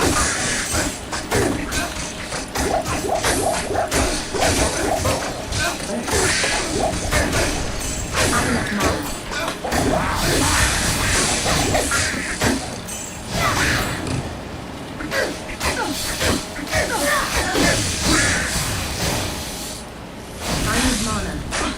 I need mana. Not enough mana.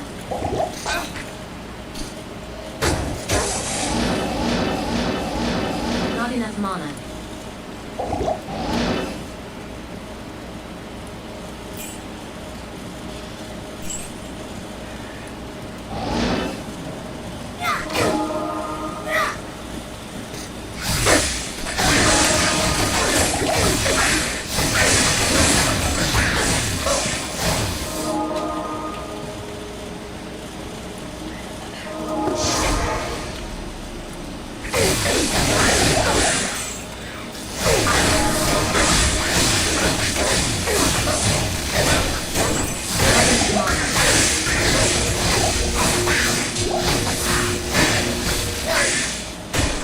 must take this to Ormus.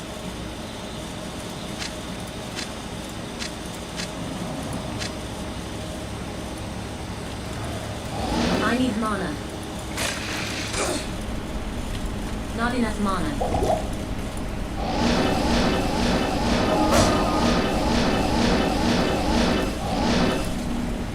I need mana. I need mana.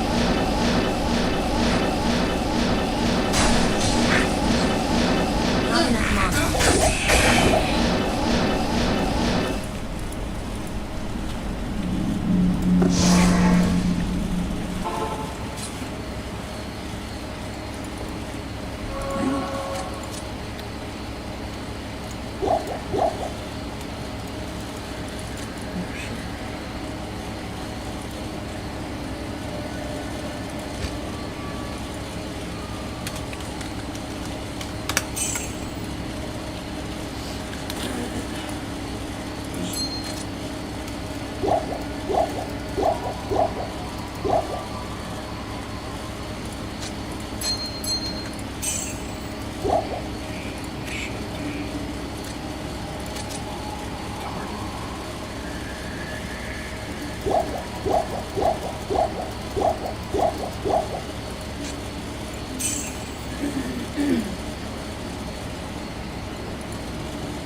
Hello.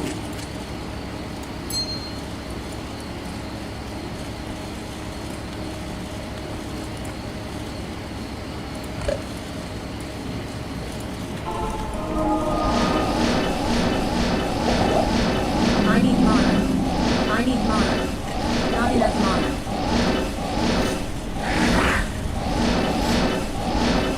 Not enough mana.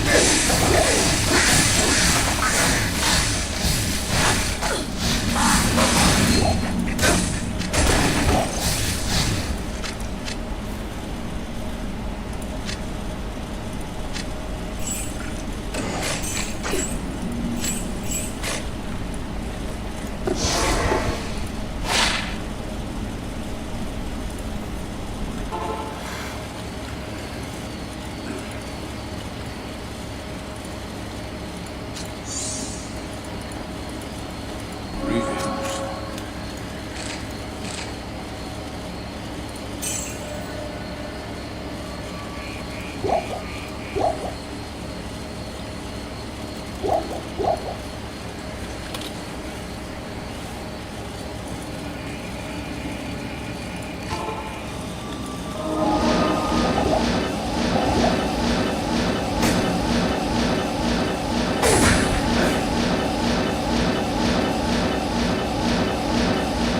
Not enough mana.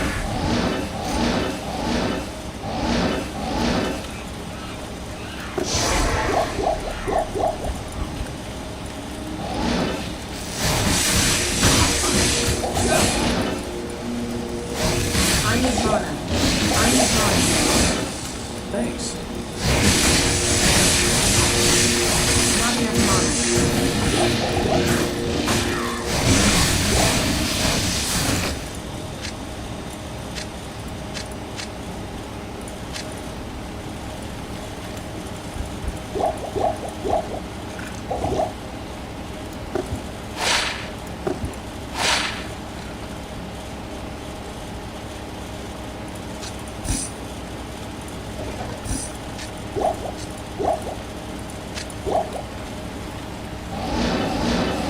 Not enough mana.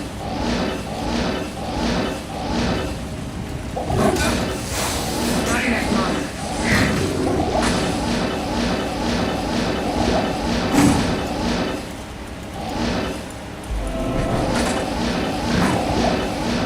Not enough mana.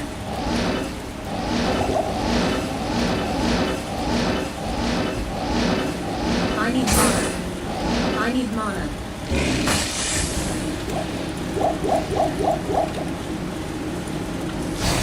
Not enough mana.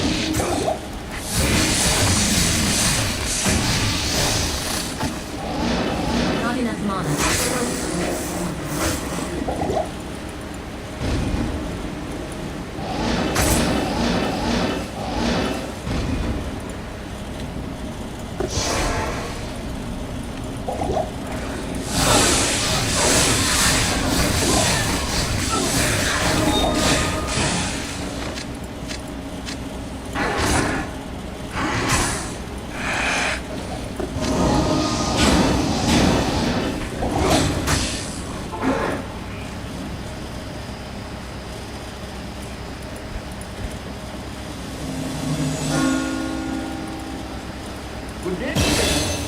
May the Black Book bring a black day to hell.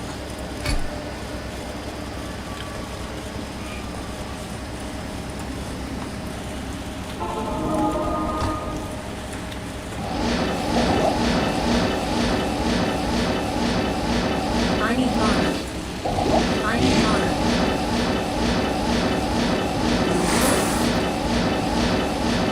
I need mana. Not enough mana.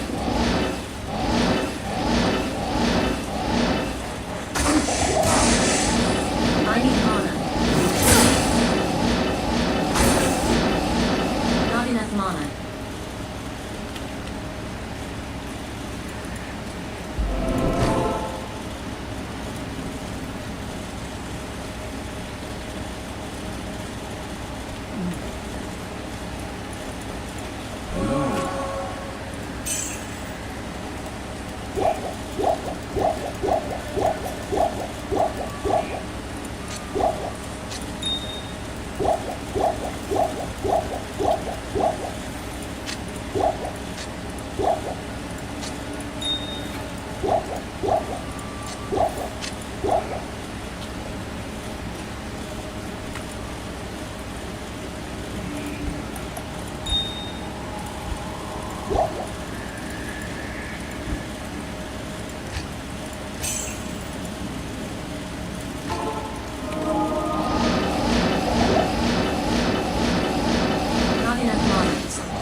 Not enough mana. I need mana.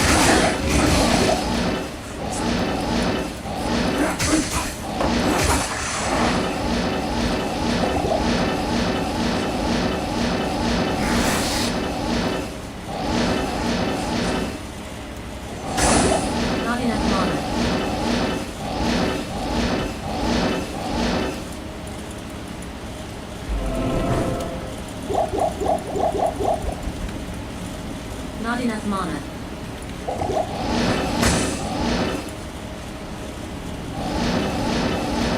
Not enough mana.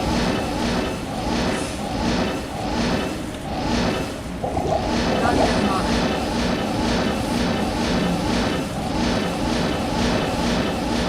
Not enough mana.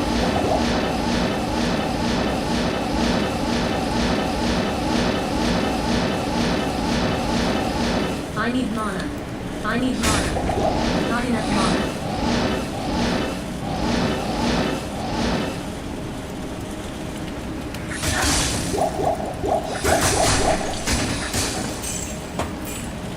I need mana. I need mana. Not enough mana.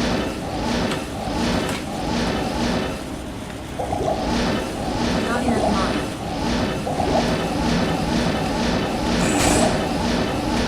Not enough mana.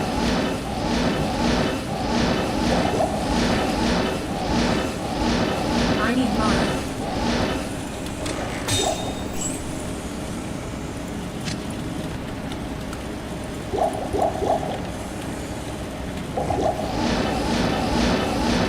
Not enough mana.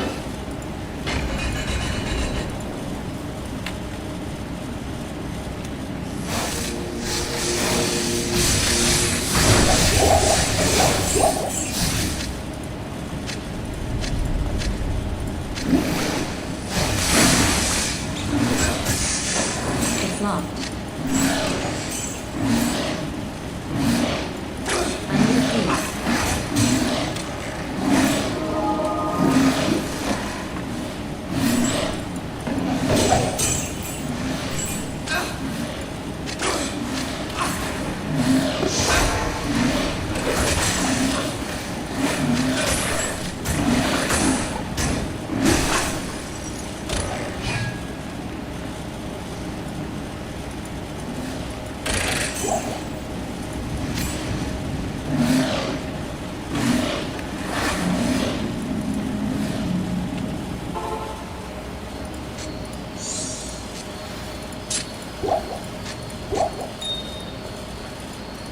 You have.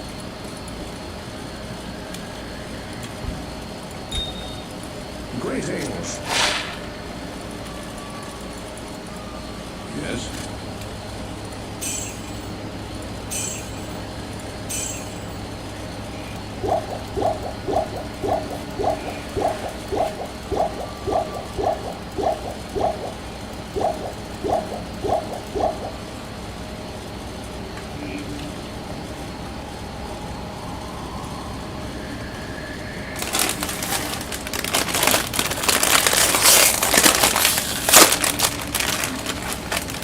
Haven't had a damn burrito in so long. Let me get one. Oh fuck, I'm too far away.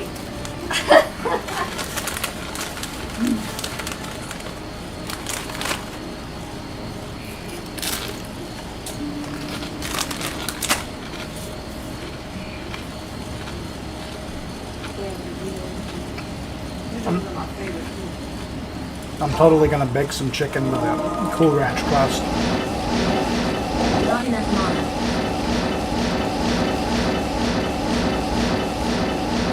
I need mana. Don't know why. So good.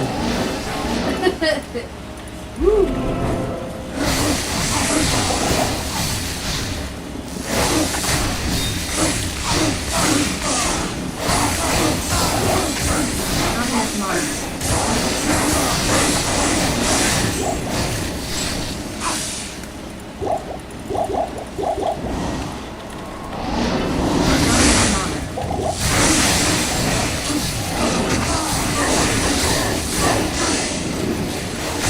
I need mana.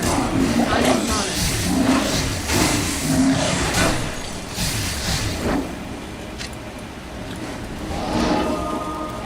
I need mana. Not enough mana. Not enough mana.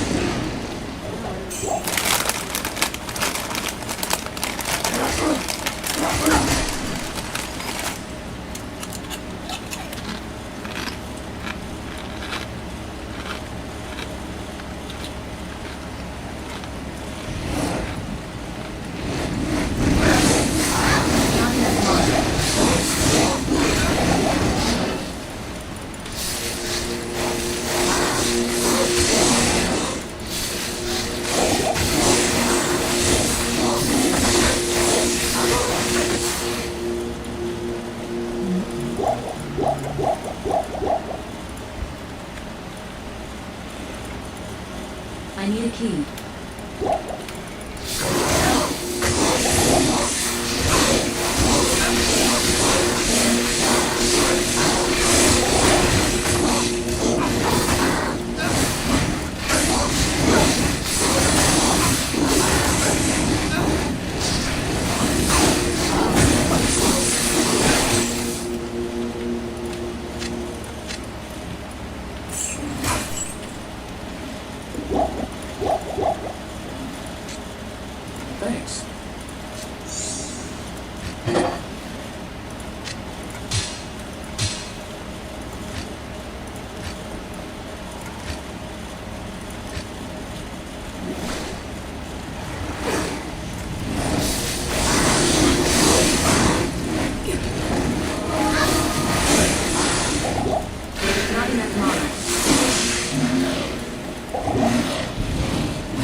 another.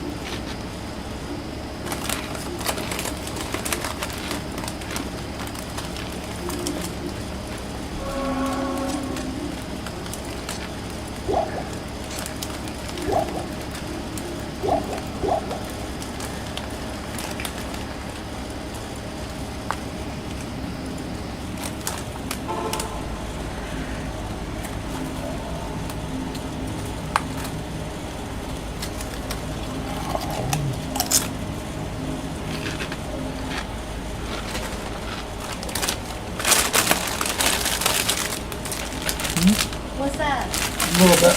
Oh, sweat. Crumbs.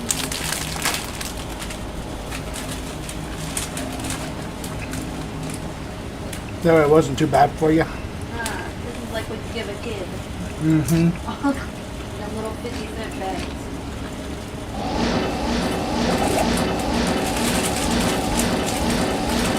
Not enough mana.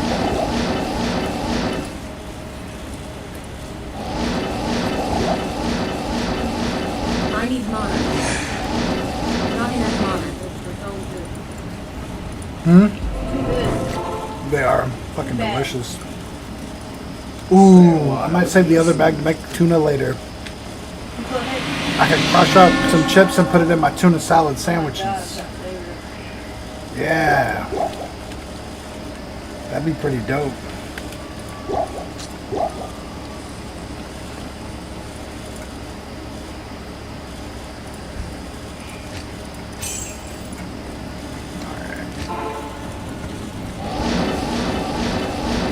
Not enough mana.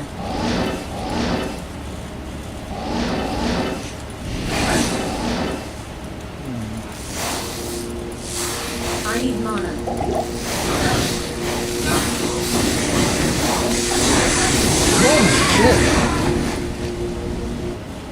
I got killed before I even realized I was dead.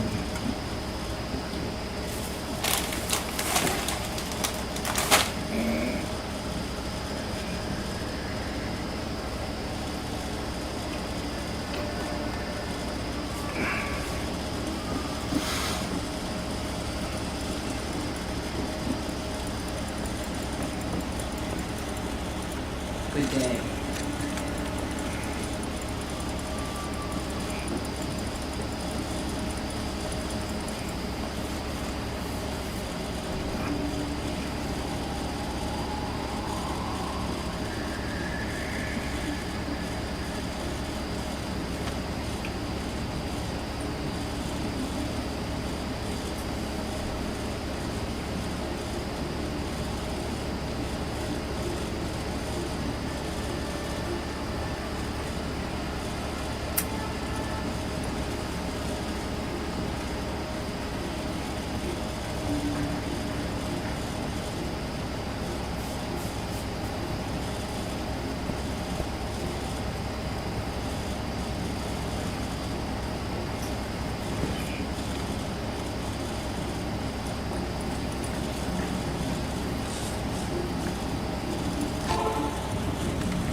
It's locked.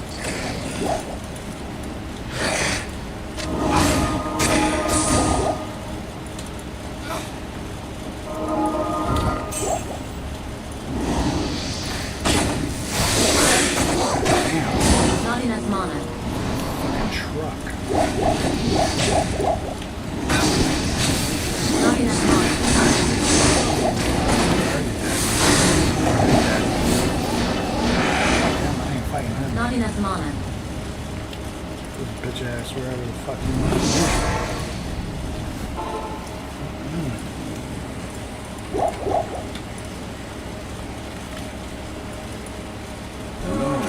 Fisto's easier than that cocksucker.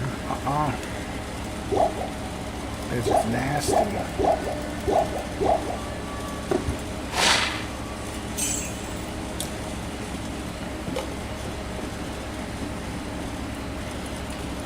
Hello.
Hit recovery. The stealth.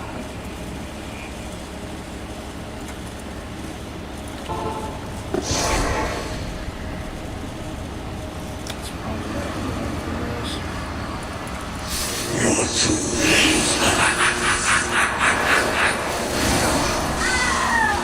the ghost hits me and I just stand. Blah, dead.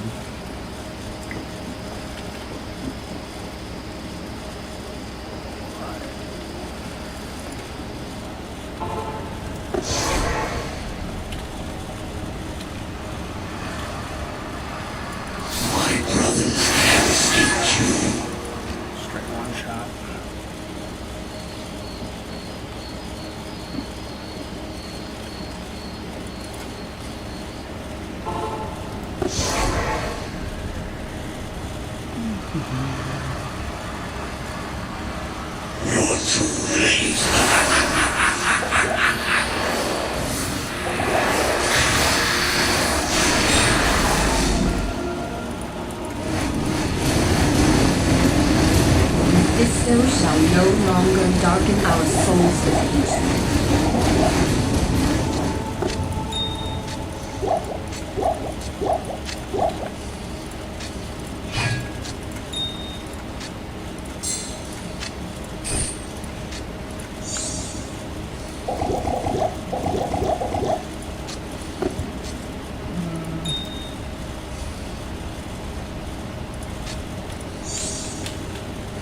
I can't carry anymore.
I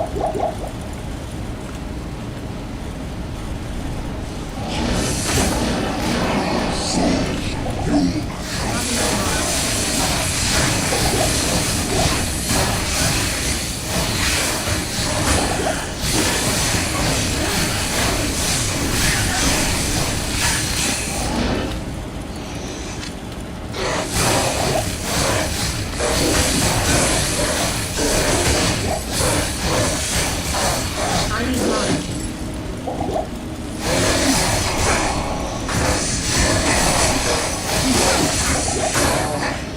I need mana.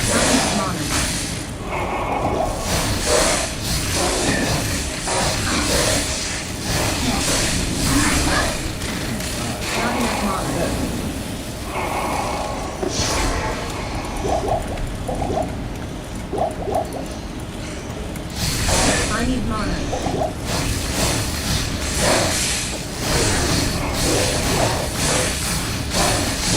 Not enough mana.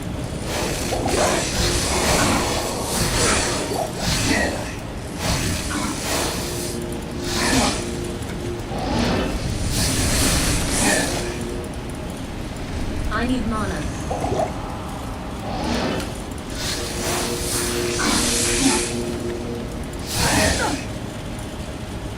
No way.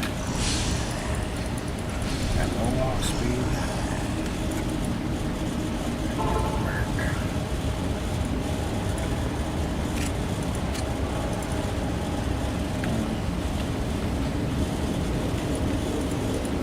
Hail to you, champion.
I need mana.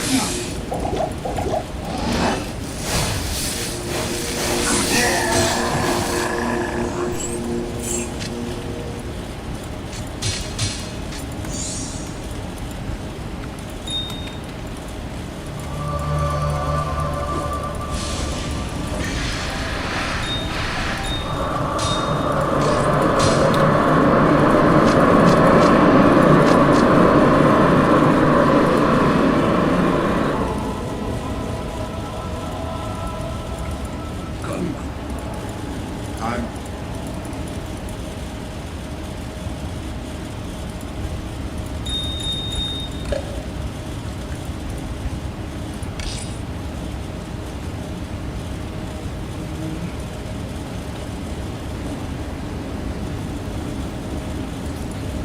What do you need?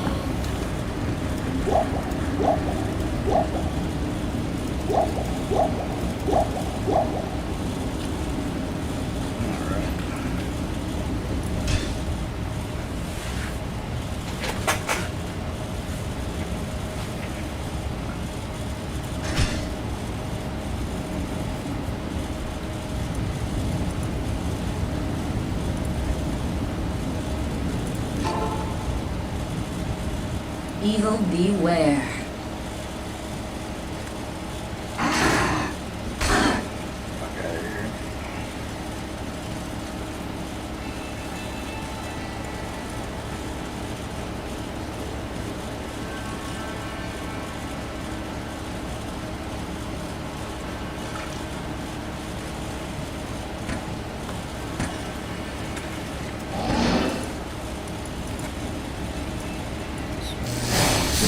holds many secrets.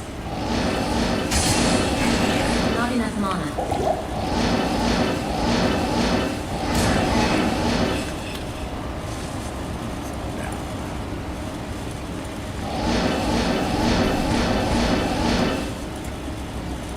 Not enough mana.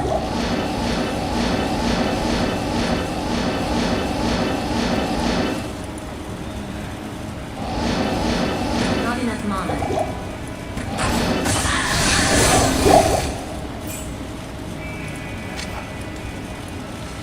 I need mana. Not enough mana.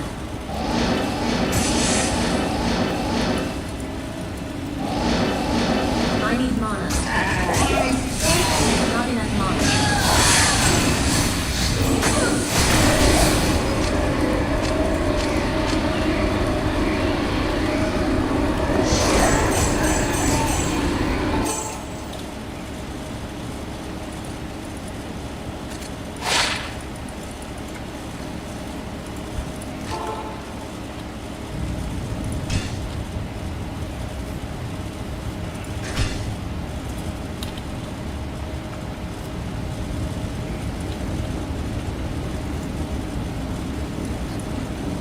Hail, new champion.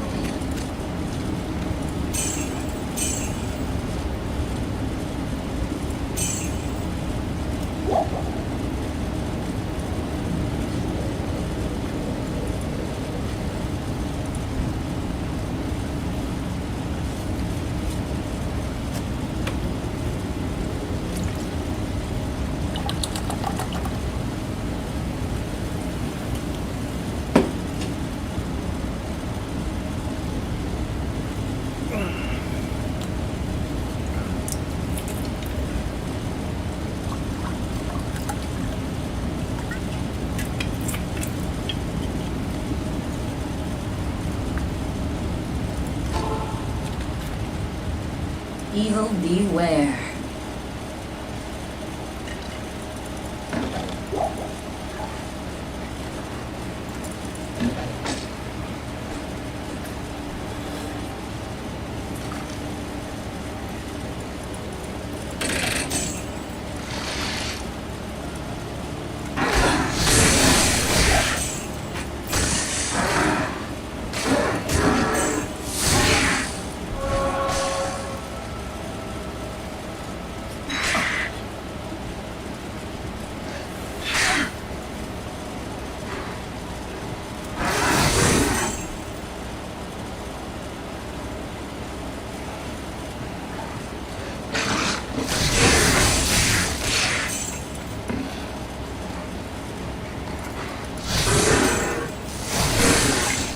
I need mana.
Evil beware.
Not enough mana.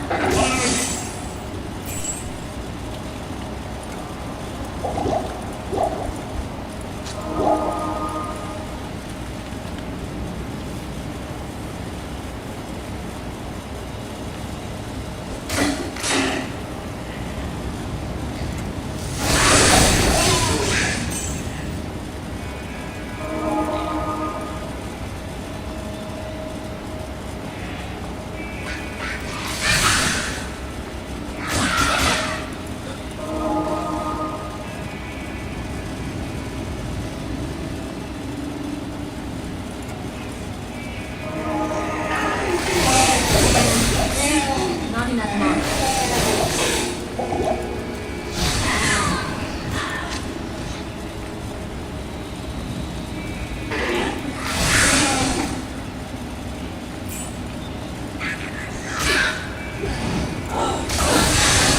I need mana.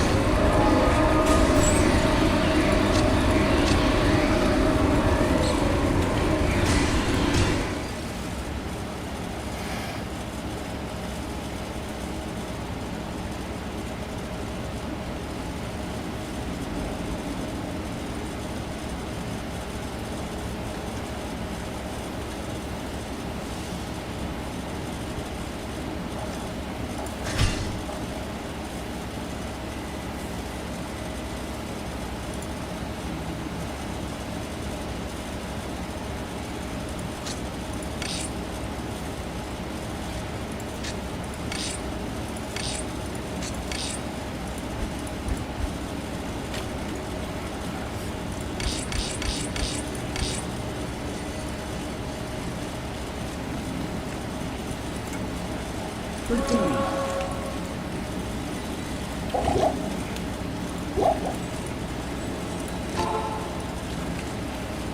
Evil beware.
Taking my shirt off. Cut the cam on the stream. I'm like, fuck this, I'm hot. My boobs are like, yo, breathe us, man, breathe. Evil beware. I can't stop thinking about that fucking tuna salad with fucking chips in it, bro. I feel like that'd be so good. Probably is. That crunchiness just sounds like it goes with a tuna sandwich, man. And that ranch flavor, oh my god. It really does. Shit. I might even pop that good can up.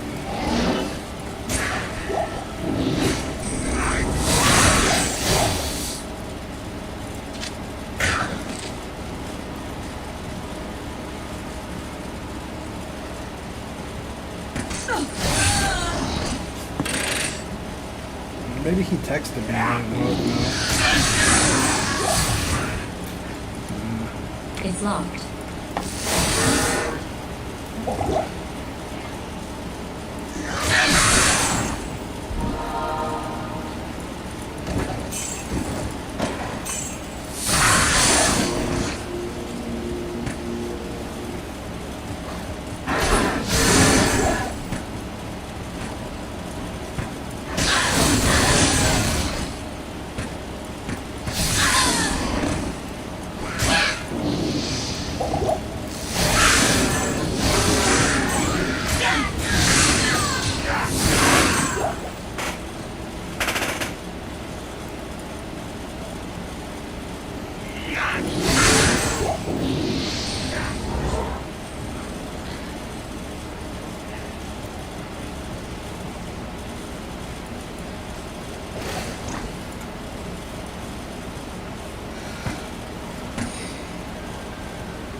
Greeting.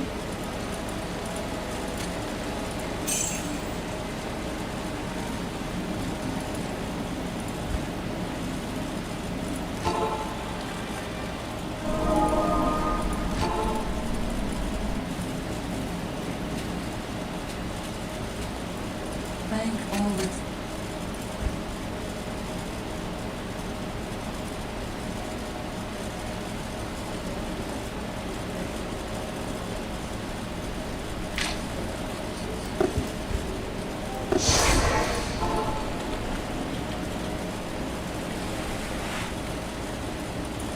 It is an honor to serve you.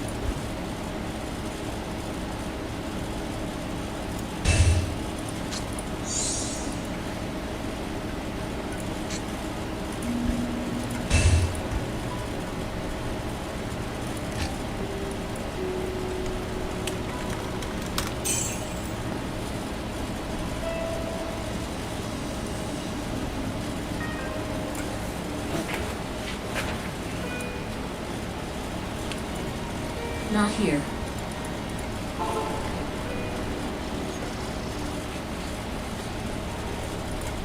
How may I help you?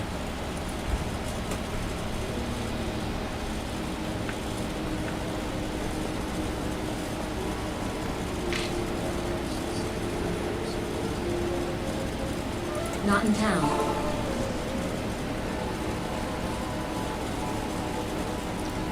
Greetings.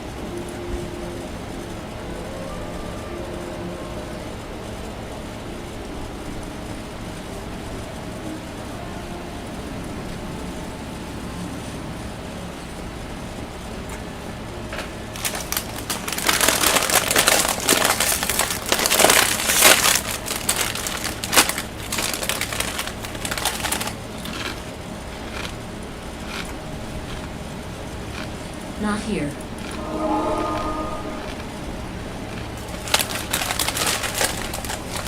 How may I help you?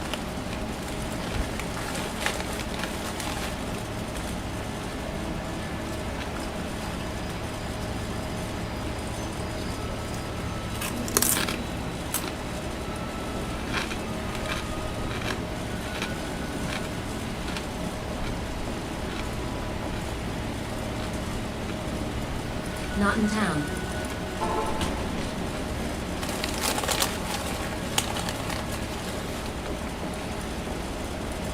It is an honor to serve you.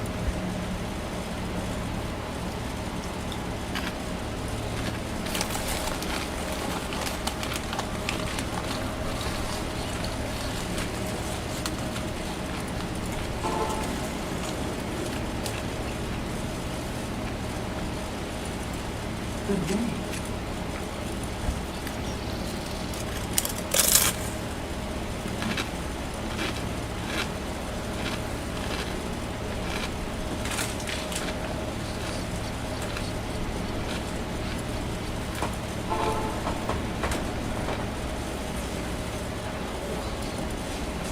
How may I help you?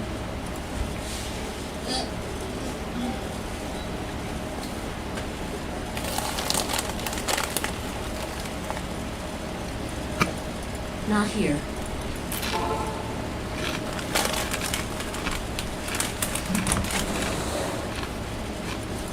Good day. You hitting the hay? Yeah, I'm up to way too late. Yeah. I'm never up this late. I was playing that damn game. Got an update though, right?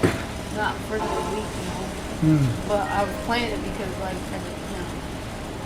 I just been How may I help you? And if there is an update coming up, I kind of want to have some Already be prepared. shit stored for it.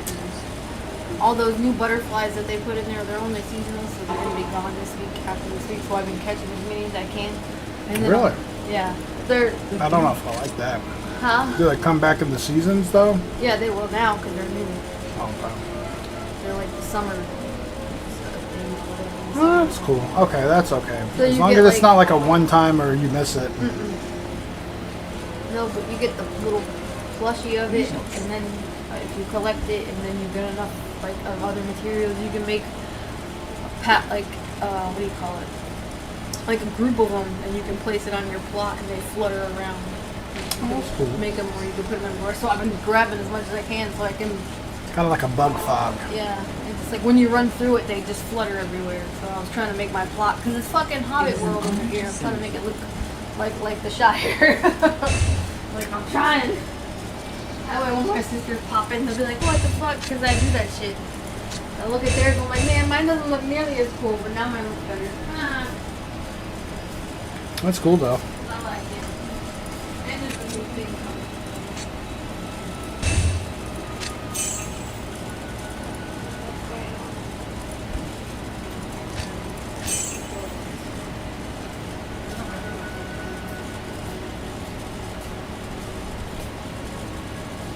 And that fucking little money maker that I just figured out, that'll help me keep my game active at the very least, because it's only $5 a month.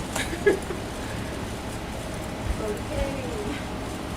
I could make that one thing. Wow.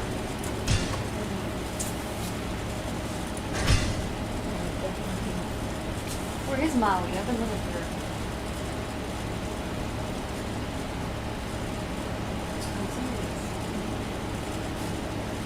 She's not in my room, is she? I don't know. Oh, maybe man. Mama.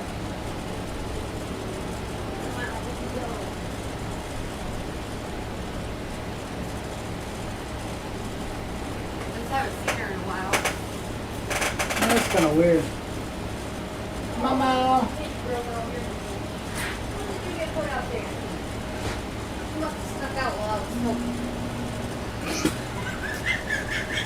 Look, she walks in like an asshole. I was looking for you. I didn't even know you were out there. I thought she was up there. 'Cause that's normally when she's so quiet. Mama. Hey, baby. When I eat Tony, you gonna eat with me? You gonna have some too? Huh? I was about to give her something if you're going to do it. No, go ahead, because I'll just give her a pinch. I'm out. I don't really give her food. But I'll probably make the tuna sandwiches. I'll probably grill them up. That's Hannah's thing. Oh, I got a new pan, another pan in the car too. My grandma gave me a pretty nice frying pan in the car.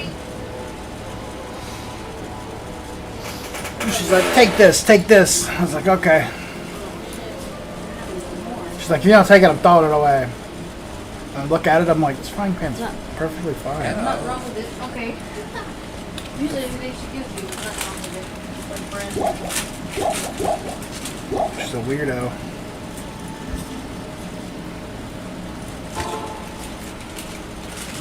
Evil beware. Evil beware. Oh my god, I run so much faster now.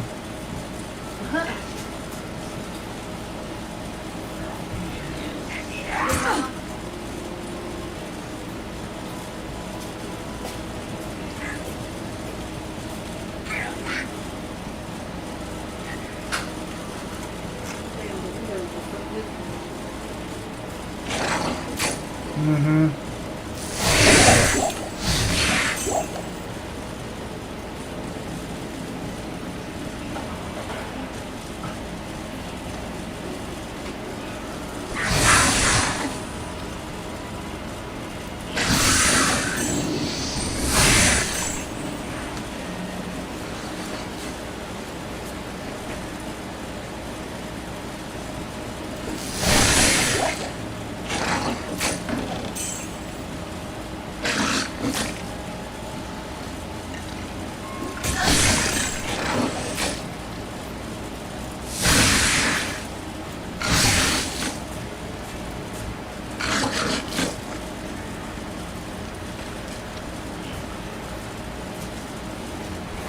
I need money.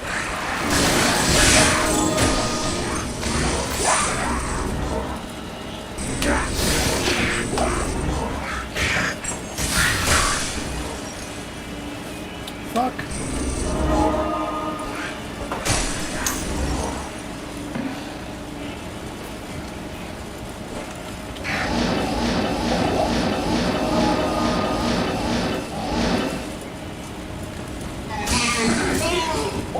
I need money.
What do you need?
Evil beware.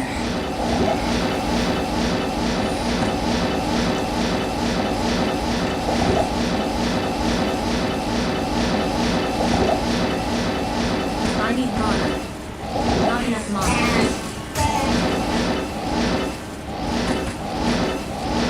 I need mana.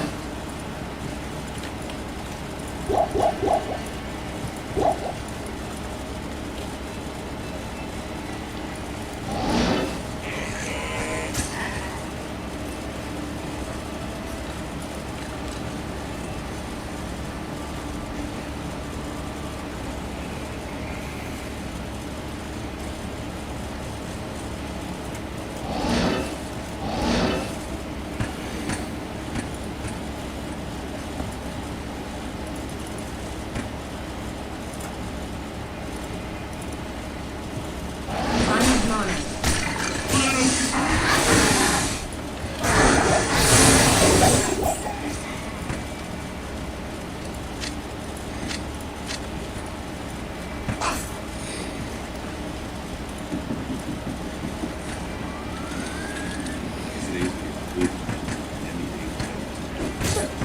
Man, my cousin at the coast. What now? I can't come here with the camp. Hey man, listen, we can't go in there with the camp anyway. That's how much her bond is. I don't know if they can see that, but. And excuse me, your name Desiree? Yeah, that's you? Oh, okay, I'm sorry. I brought out a random girl, and I'm just trying to see, to see her on the internet, but found out a random girl, and I did it in Atlanta. Oh, literally.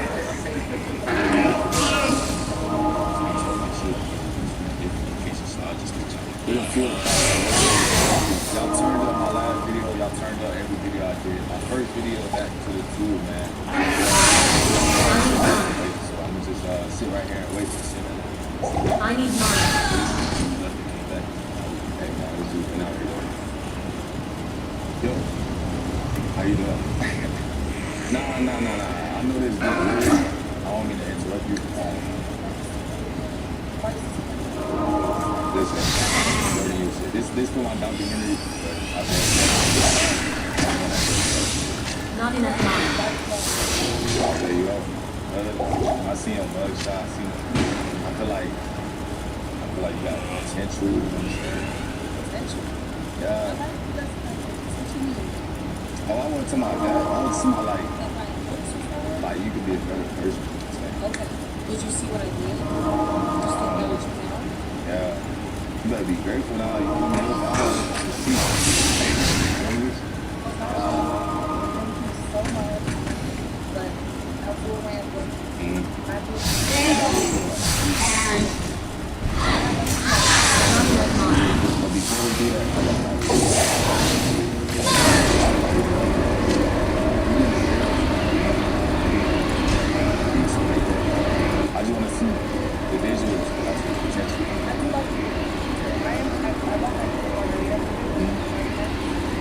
drink in the Alright, morning. we can do that.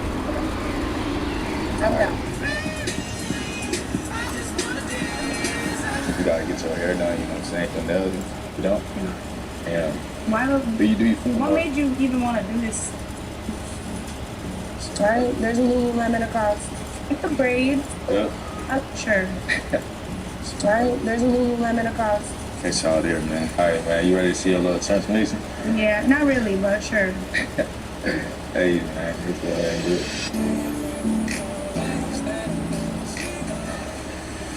Look good? I like the braids. Wow. I think she did you good, like makeup, all that. I don't feel comfortable, but I mean, my lashes, You don't it's feel not a comfortable? lot. It's just not a lot. You don't like how she did the lashes? It's not a lot. What do you mean? Like all of, well, the What's the stud just got, you know, flammed out, I guess. And I'm popping these off, okay? You see, I already popped 2 off. Like, I'm gonna come keep- on, man. It don't even hurt. Shit, I just paid for them, bro. What's up? Here you go. See, you toxic, bro. I You don't want the know. nails? I don't know. Yes. That's expensive. 80. 80. Don't take out no more nails. I just want. It's good.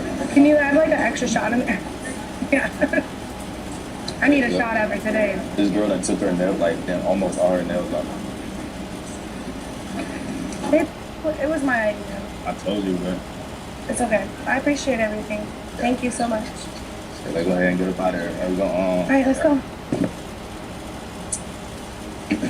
Oh wait, I need to get my water. yeah.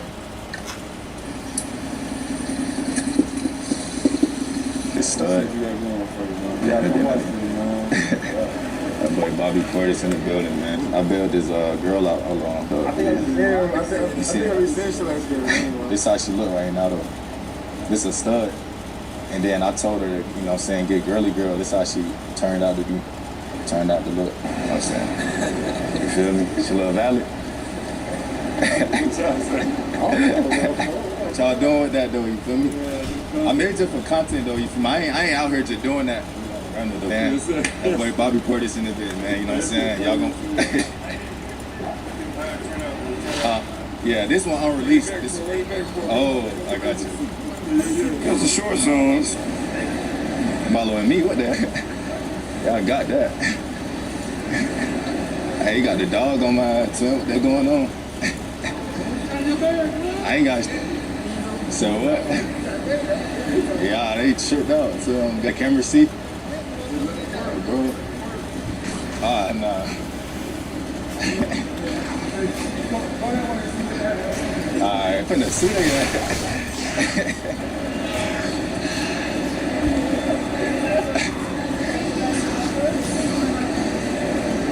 Got 12 on my... I don't want them to just goof me for no reason. Oh, it's puff for that. Like, we just said literally. I don't know what that was, man. I ain't gonna lie. I was just trying to show that Bobby Portis the video. You feel me? The dog started chasing me. But, you know, I'm gonna just go here and leave. You know what I'm saying? I mean, I ain't got nothing on me. You know what I'm saying? I like the video, man. If you don't got no socks, like the video. But if you got no socks, like the video.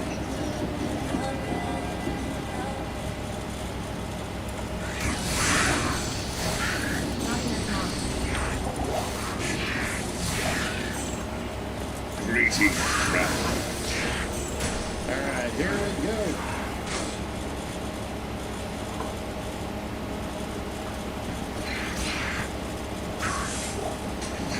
But yeah, you can take it over water. Tight. Whoa! Whoa! In today's episode, we're helping Lindell place his girlfriend Crystal to a loyalty test. Who? Nigga, is that Jamar Chase, nigga? Go back. In today's episode, we're helping Lindell. That. Like, you didn't have to come up here with another name. We know. It's okay, bro. You're a regular person, just like the rest of us. To place his girlfriend Crystal to a loyalty test. You need to, like, fully understand. Like, this... what's it? That's crazy, bro.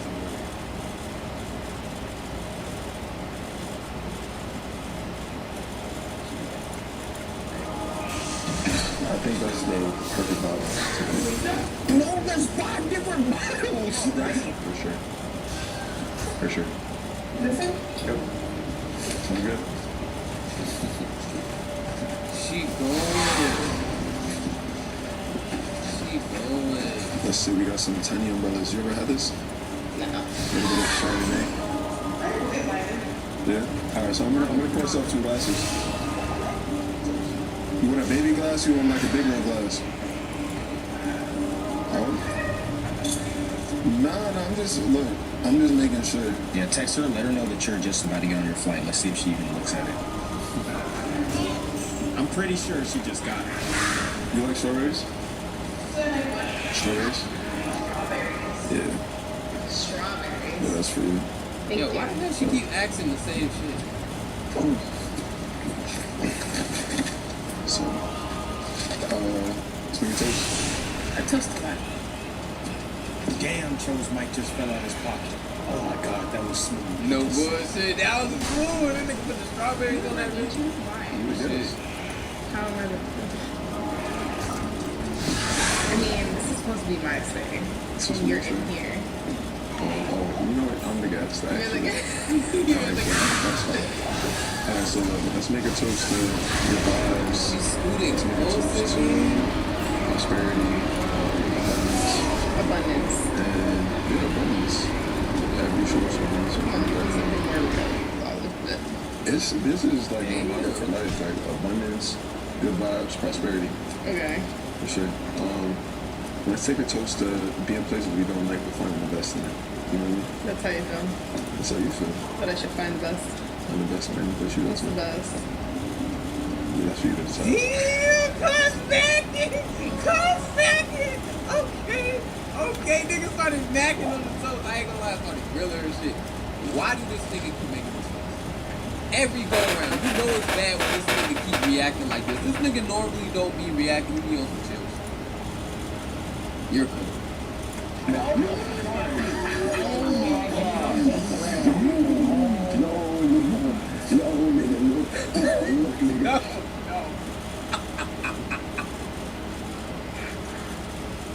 I would have had to beat that nigga ass. I would have had to whoop his ass, bro. He doing too much, bro. He would have had to see my shit. Why? Boy, this they homie.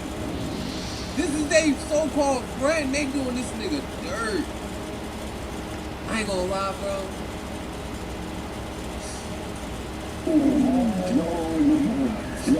That's crazy.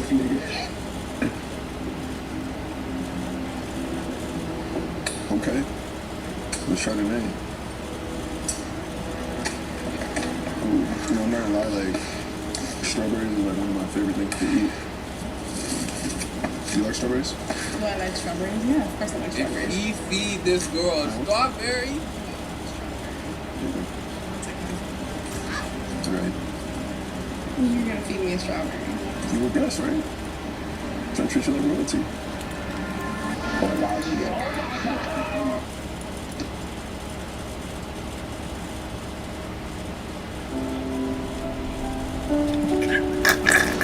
Fucking sad music. Get the fuck out of here.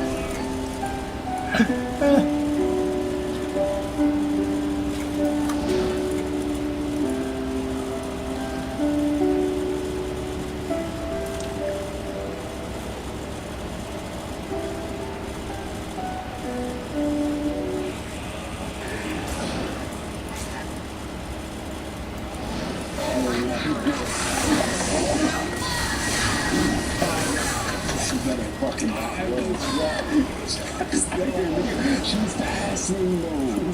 She's passing. She's passing. That's a good bite.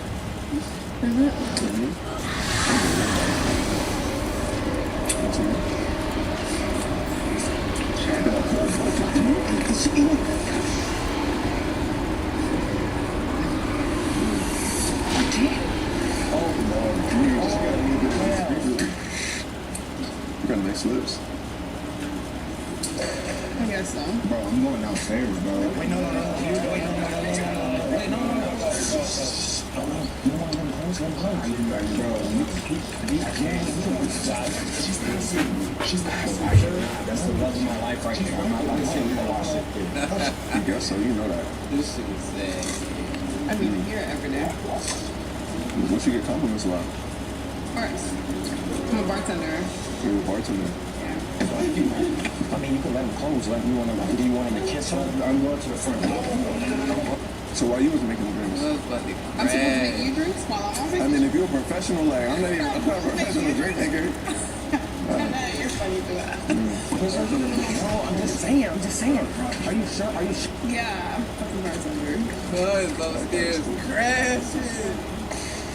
I'm not gonna lie, it kind of fits, because, like, the attitude you were giving when you came in here, like, the energy, you kind of got to be like that to be a bartender. I've already seen enough. Are you sure? I've already seen enough, gang. Are you sure? Please. No, let me go. I made it wrong. Went through without you, man. I know. I made it wrong. Went through without you, man. What do you mean? What attitude?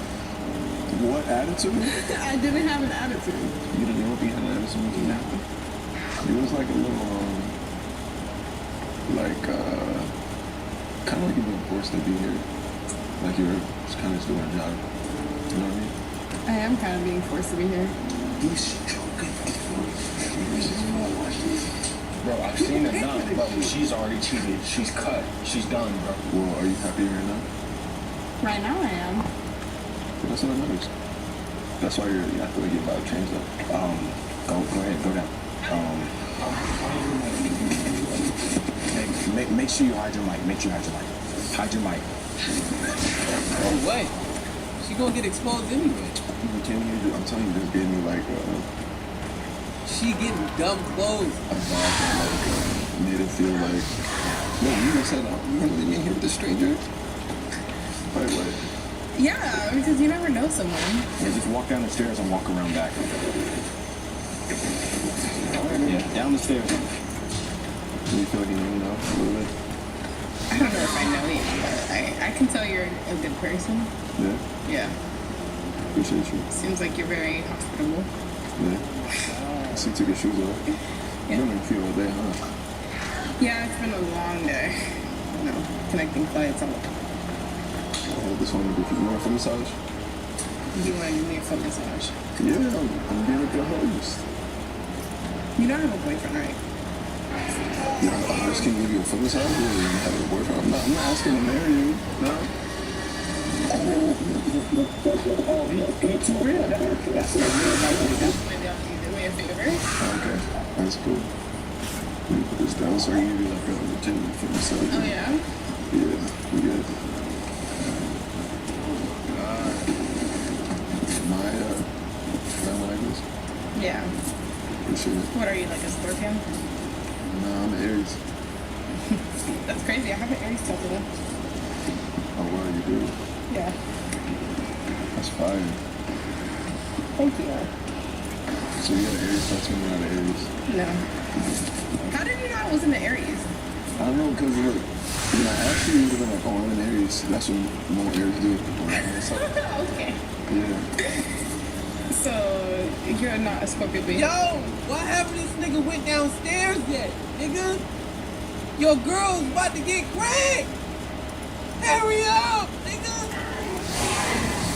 This nigga taking his sweet time, bro. She's a snake. Give this nigga 2 more minutes, bro. She's You going. guys are always like repping best fakes and Scorpions.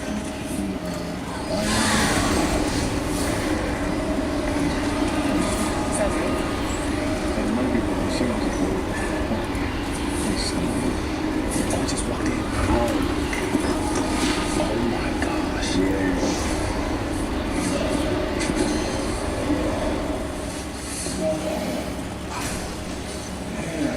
Someone flight. It looked like y'all getting comfortable. What are you sitting on? Hey, babe. I got something to drink in here. Yeah. I can take your drink. Spin it real quick. That's my nigga right there. He like, man, what? Y'all getting acquainted. What's up, bro? Good to see you, man. Oh my God. Yeah.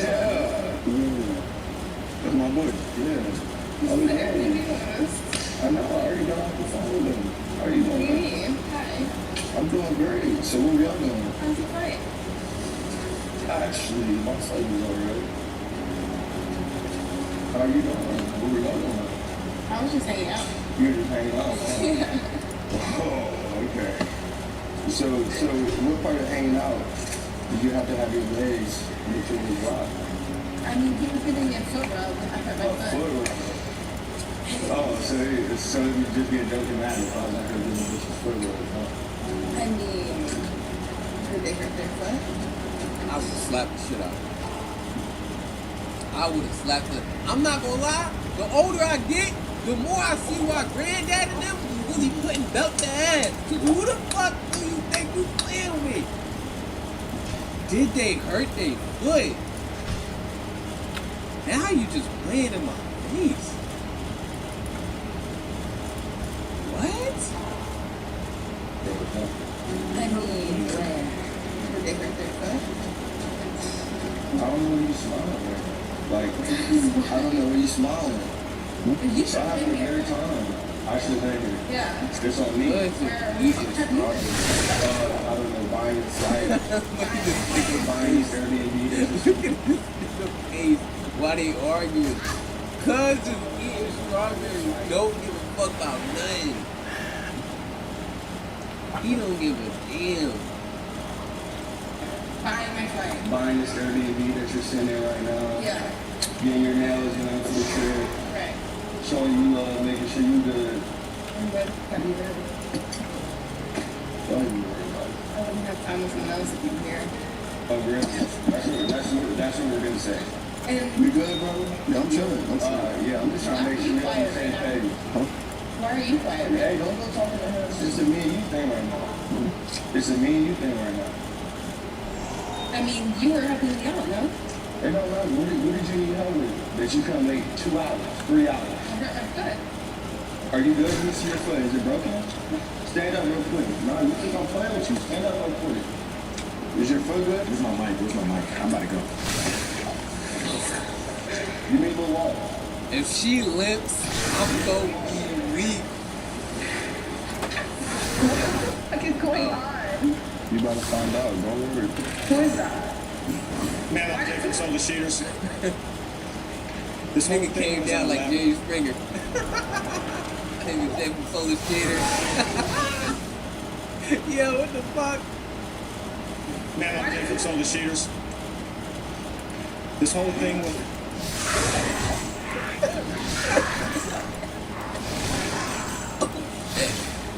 Damn, I'm Jay from Solar Skaters. It was an elaborate plan to essentially see if you would remain loyal to this man right here, and you miserably failed.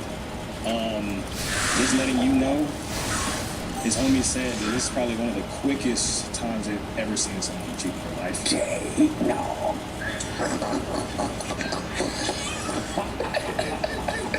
I ain't gonna lie, part of me thinks that's fucked up that they're laughing, but another part of me is like, if they kept telling you where we're going and you not listening, you feel me? Like, I would laugh, but I'd be like, like I've been telling you this, you wasted time, you wasted money. Go home. You're so fucking cheater. Y'all can come out! There's cameras all around this place. There's one right there. There's a camera hidden under that couch right there. With cameras literally everywhere. And you've been being recorded the whole time, so there's no need to lie. Lying about what? What the fuck did I do? So when you're asking about what I'm tripping about, there's a camera right there. Let's see you bend over and shit your ass to him. There's a I camera was over picking there. up a bottle of wine. There's a camera over there that caught you talking shit about me, talking about, oh, you feel more free. Damn, Bill was upstairs too? No, I said I was. There's freedom in being single. Why are you taking my words on context? There's also a camera right there that caught you feeling up. Literally having to feel up all over you, bro. He was giving me a foot rub because I literally hurt my foot earlier while traveling over here. I'm sorry if he fed me a strawberry. You know that I'm a bartender. You know that that's what I've been doing for work for a long ass time. I've had niggas do works. And you know that. And where was that setting exactly? At my job where you met me, you know this. You know that man. man. You're currently sitting in the Airbnb. This is exactly why they say you can't turn a hoe into a housewife. She literally telling you out of her own mouth, you can't turn a hoe into a housewife. crazy. Pay for cheating. That you should have been at and you weren't here. Instead, you're here trying to set me up with 1, 2, 3, 4 fucking cameras. What the fuck is wrong with you? So I need to be here for you not to make actions like No, that. why? Cheat on me, I need to be here. Why?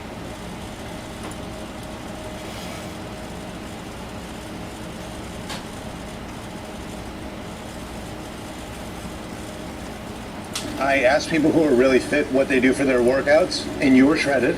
I've seen you on Instagram. I've been working out for 30 years. How old? 40. Okay. I've been doing nutrition hardcore for like 20 years. I trained naturally my entire life. Natural. For the past 12 weeks. Started testosterone. Started hardening anabolics like Anavar, Primobolan, Masteron. I think I had a pre-midlife crisis. Okay. Where I wanted to get in the best shape of my life when I turned 40. Yeah.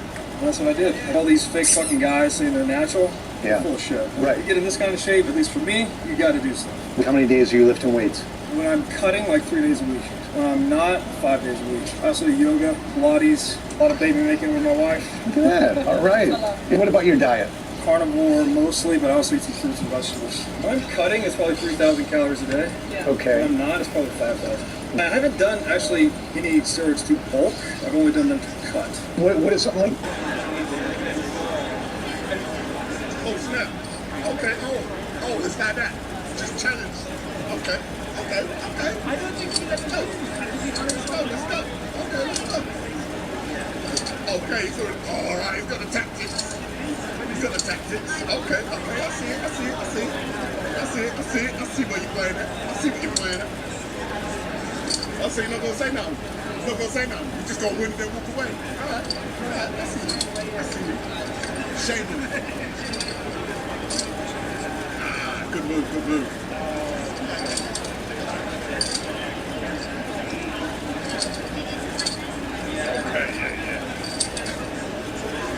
Oh, you better be quiet there.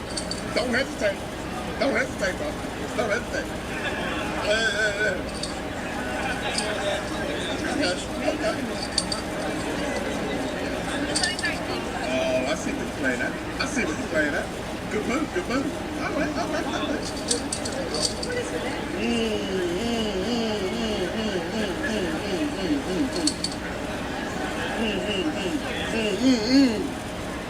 No, go there.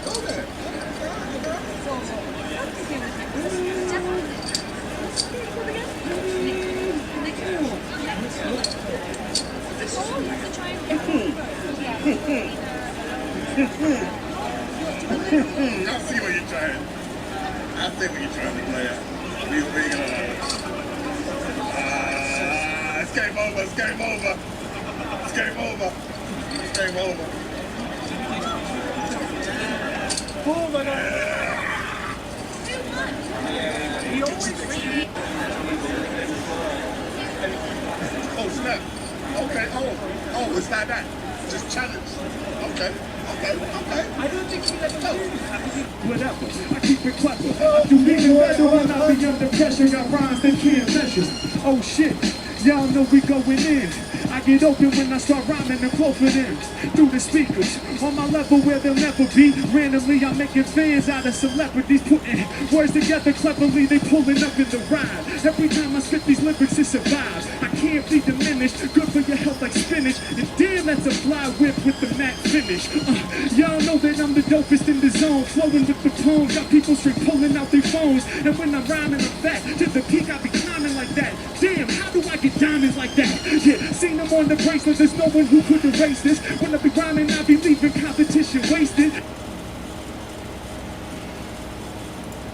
Oh man. Oh jeez. This is the big one. Just so you guys understand what happened. This woman brutally killed 3 of her own kids. And a bunch of women on the internet are defending her. This is all of the women out there defending her. Look at that. Look at them all. Women lining up to wave Lindsay Clancy arriving at court today. It could be me and my best friends, it could be we are hearing her. We see that she tried everything. There's a woman on the jury melting her brain on TikTok, and another juror told the judge. Each juror was questioned by the judge about what we simply don't know, actually. Every single one of these women needs Child Protective Services called on them now. This is just so sick. You're sitting here and you're making a video of all these times you're spending with your child, and you have the text in the middle of the screen and it says same. What are we doing here? You don't understand female psychology and body. This is an extreme case of postpartum psychosis. Unless you're a doctor, you aren't qualified to judge. I think that from now on, anytime that somebody gets raped, it's just a testosterone-induced psychosis, and we shouldn't put them in jail for it anymore. TikTokers are posting reenactment videos of them hanging out the window to prove that Lindsay Clancy is innocent. I've been following this Lindsay Clancy trial, especially as a mother of two who dealt with a lot of postpartum mental illness, and just following all their birth charts and birthdays and zodiac signs. He did it. Patrick did it. Forensic astrologer, death investigator. It keeps getting worse. Here's the scary thing. They vote. I'm telling you all right now, when the South Node goes into Cancer, he's going to be having eclipses. I can't wait for this man to be humbled and for karma to do its thing. For karma to do its thing. I donated $800, and I'm a single mom who lives off ramen. I hope that other people donate too to free this woman from her hell. Over 700, this is how much money that she's raised. Actor Lisa Rinna says her female therapist agreed that Patrick Clancy killed his children because women don't strangle. Alright, he did it. Patrick did it. A blow-up doll, yeah. Typically don't strangle. Women typically don't strangle. It is not because we cannot hold women accountable. Many of us see ourselves in Lindsay. We know. Many of us know that we could have been only one step away from doing some of those horrific things. This is basically the same thing as the Taliban saying that if a woman is showing her face, that it's okay to rape her. We're gonna have our rights taken away, aren't we?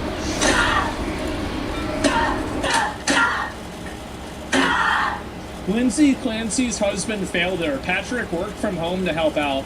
He got his wife premium health care. He hired a nanny to help her out. She did not go back to work. Dad, Patrick Clancy, runs the Boston Marathon to raise $75,000 for the hospital that treated his kids. This is an interview with him. As he was emotional. Now, he raised all of that money for Boston Children's. He ran to honor them. I love my kids. They're wonderful people. They had a lot of friends. Everybody loved them. They had short lives, but they had really good lives. And it is so clear how much Patrick Clancy loved his children. He had his daughter's bow on him and a bracelet and an armband from his two sons. So they were right there with him as he crossed the finish line today. I don't even know what to say.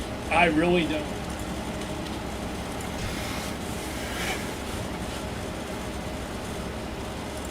I wanted to build up to this. This is the big one. This is... People have said this. My buddy told me this. This is OJ for women. There it is. This is the O.J. Simpson trial for women. Lindsay Clancy. So this is the person, just so you guys understand what happened. So this woman brutally killed 3 of her own kids. She did. She brutally killed 3 of her own kids. And a bunch of women on the internet are defending her. She snapped. That's right.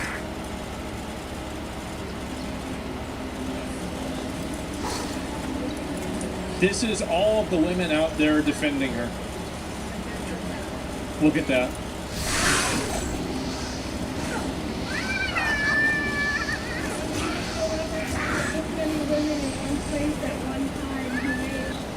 Yeah, we never have this many women at one place at one time.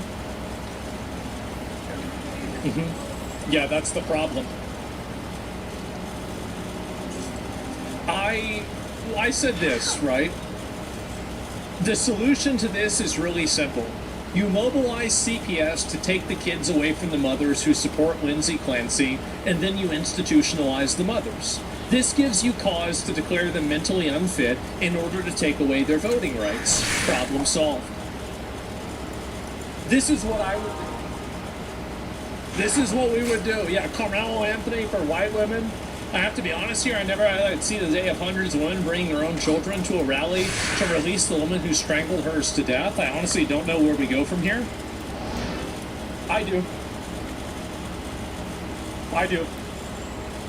I know exactly where we go. I know where we're going. I've been waiting for it. In the box? No. No, not necessarily. I can't say it. I can't say what it is. But this is it. You'll never make me hate Lindsay Clancy. And this is obviously another comment from another woman. A new theory, he killed the kids. His was the voice that she heard. He threw her out the window. She woke up and was told what she did. This has 40,000 likes. Oh my God. This is insane. It's all docket. Okay, all right, let me just go through it. You need to understand what the woman reported. Lindsay Clancy, okay, so this is what she did. Baited her husband to leave the house and run errands. Lured her children into the basement. Took an exercise band and strangled Cora, 5 years old, Dawson, 3 years old, and Kaylin, 8 months old. She cut her wrists and her neck, and then she jumped out the window and paralyzed herself. I think the biggest tragedy here is that she's not dead. Yeah, it's sad.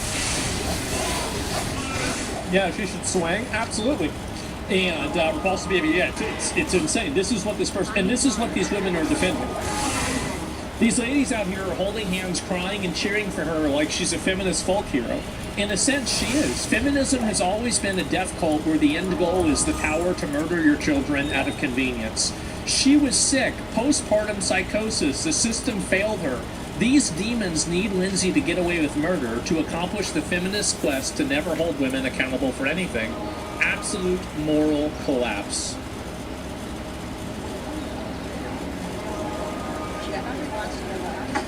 Look at them all.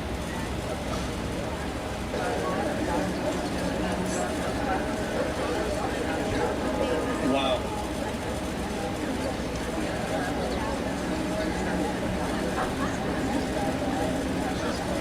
Is it only white women? Overwhelmingly it's white women, but I mean there's a black woman there too, but yeah, it's overwhelmingly white women. The reason why white women do this is because they have experienced the largest amount of privilege of any group at any time in any point in history. White women living in a Western country are the most privileged group of people that have ever existed in all of history. And so because of that, it's created a childlike naivete with some of them that makes them think that, you know, there are no consequences for their behavior.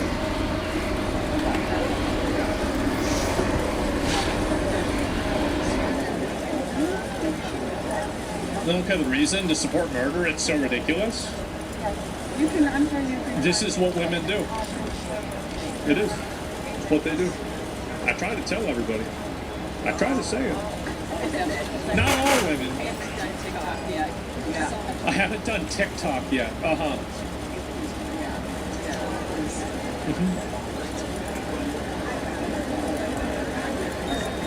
Now,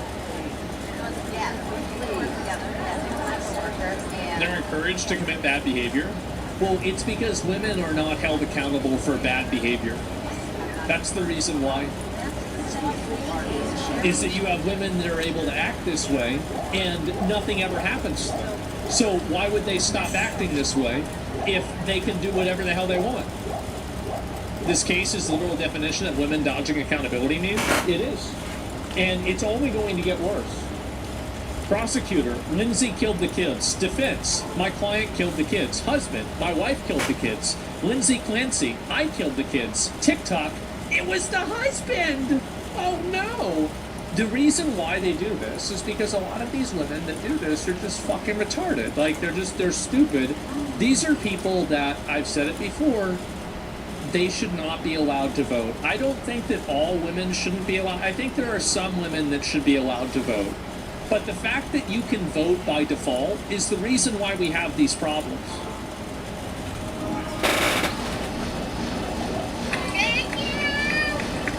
Look at them all. There's astrology in this case? Of course there's astrology in the case. It's a bunch of women. Yeah. Jesus, thank you for strangling and killing your kids. Thank you so much. Women lining up to wave Lindsay Clancy arriving at court today. I was so close to tweeting, Islam is right about women, but I restrained myself and I didn't.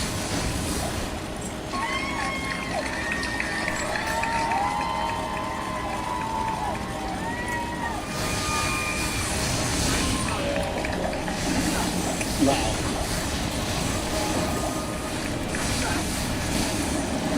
Absolutely, and look how many of them there are too. This is the thing, is like, I don't think people should write this off as it just being a small group of crazy girls. There's a lot of these people. Here we go, here's another one. One of my sister-in-laws, it could be one of my best friends, and it could be me. So It could be, I could just accidentally strangle my kids. it's here to support. We are hearing her. We see that she tried everything. And I really do believe that she went into a state. Somebody in chat says, I'm trans, but this makes me want to become a man again. Jesus. Pick the wrong side, huh? Psychosis. We feel like the system failed her. She was begging for help and no one was there.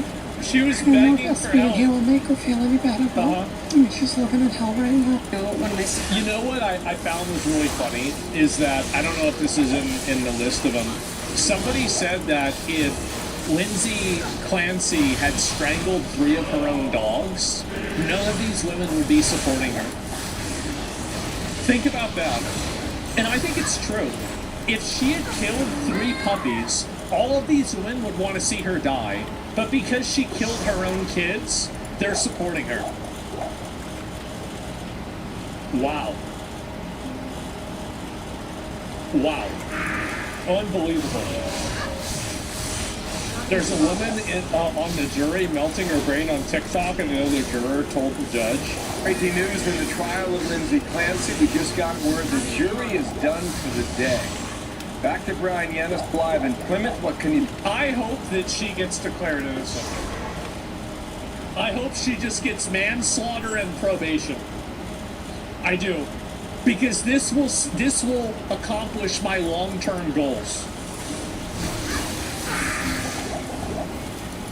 I'm being an accelerationist right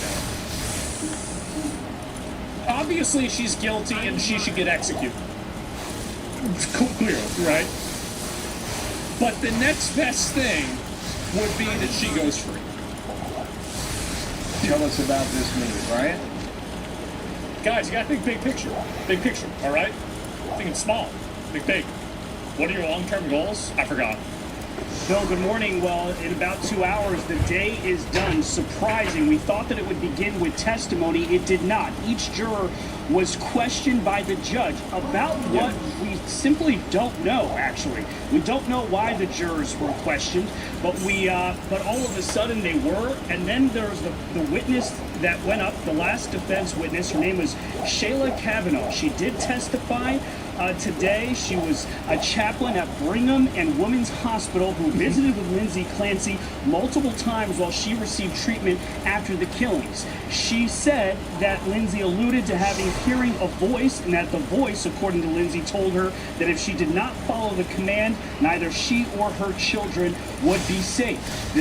That makes sense. So there was a voice in her head that told her that she had to kill her kids. Well, I mean, that settles it. I think we should just let her go. Yeah. You know what I've said before about the Salem witch trials? How about that? This is important because the defense is arguing that Lindsay Clancy was hearing voices that told her to kill herself and her children, and therefore she was going through a postpartum psychosis, temporary, that caused her to kill her children. She did not know. Yeah, she didn't know. She just killed her kids because the voice in her head told her to kill her kids and kill herself. It was just, and she had no idea. Doing was wrong. She didn't That know. testimony ended after the prosecution challenged her in a few questions, and now we are dealing with a situation where court will resume tomorrow. The judge says that it will be a, quote, longer day, and then we expect closings on Monday. Oh my God, what is today? I don't even know what day it is. It's Friday, okay. So we're gonna have, this is gonna be going on for a few more days. Okay, I really had no fucking idea. Okay, let me go and look at this here. POV, you come home and wifey's filming one of her crying on the phone videos again. What is this? In my, I'm not okay, but I have to be okay because I'm a mother and there's no other choice than to be okay.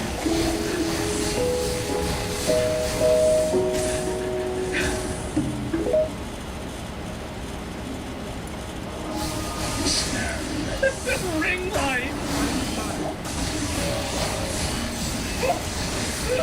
Bro, the ring light. Oh my God. Biggest crying. Well, this is just, listen, it's just your typical attention-seeking behavior. I mean, it's just, it's crazy, man. Oh, is there another one? Every single one of these women needs Child Protective Services called on them now. TikTok must hand over their account information to the proper authorities. This is sick. That's right. All of these women need to be institutionalized. They do. Like, can you imagine if we just took all of these crazy Karens and we just put them in a mental institution and everything else was normal?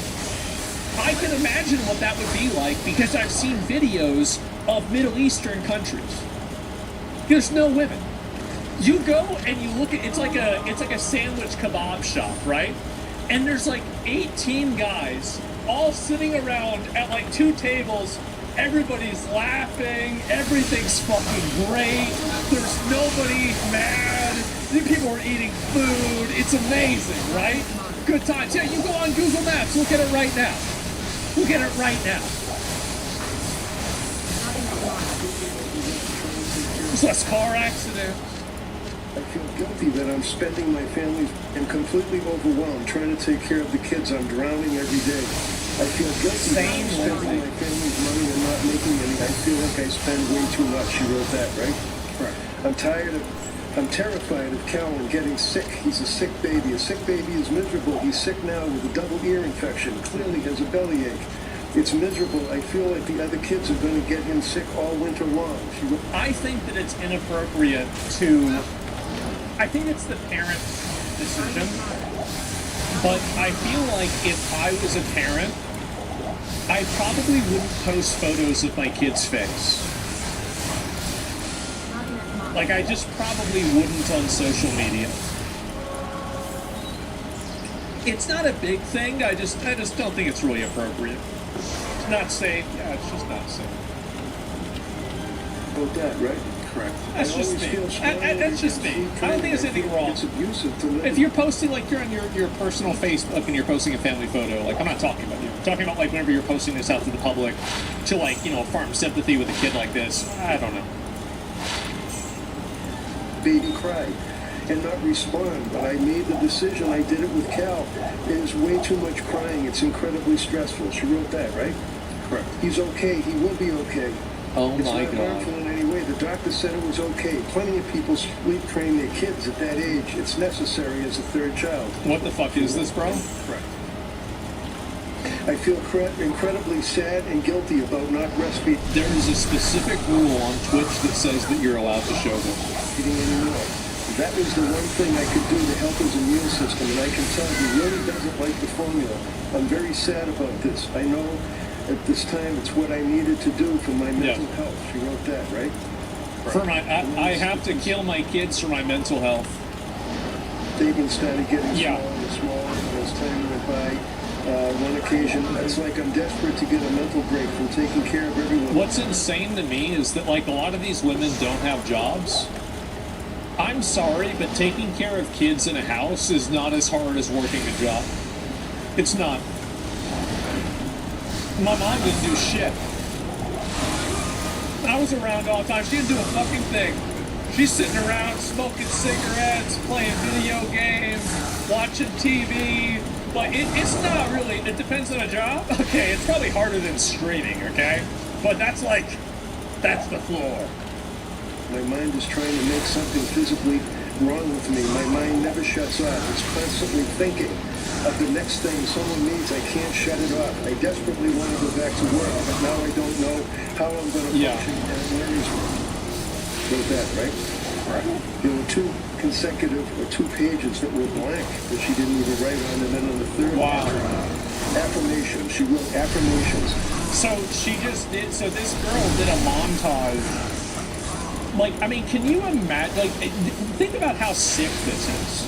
This is a girl that did a montage of her spending time with her child, her baby. And it's all about, this is just so sick. Like, they're going, this is why they had, you know what, I'm not even going to go there. You're sitting here and you're making a video of all these times you're spending with your child while you're reading off the dialogue of a woman who murdered her child, and you have the text in the middle of the screen and it says same, implying that you also want to kill your kid. These people need to be fucking institutionalized. What are we doing here? Right-wing women defending the literal murder of children. Tommy Warren. I know a lot of Republicans don't want to hear this, but the right is on the verge of making the same mistake with young women that the left did with young men. I know some of these women are fun to mock, I get it, and I do it too, but we have to do better if we want to bring them over to our side. If we totally alienate young women, we will not win elections. We have to find a way to appeal to them.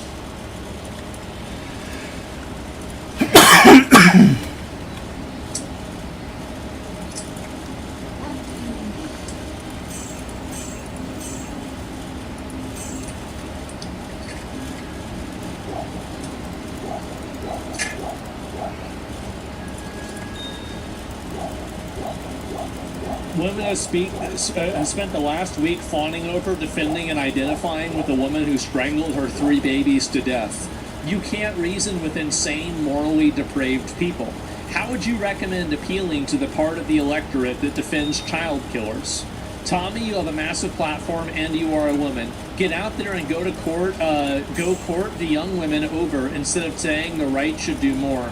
I do it every single freaking day. Coddle women who defend a mom for killing her 3 children or women won't vote for us. Nah, they can get fucked. For young men, the most important issue is to be able to get a job to support a family. For young women, the most important issue is to be able to kill their baby.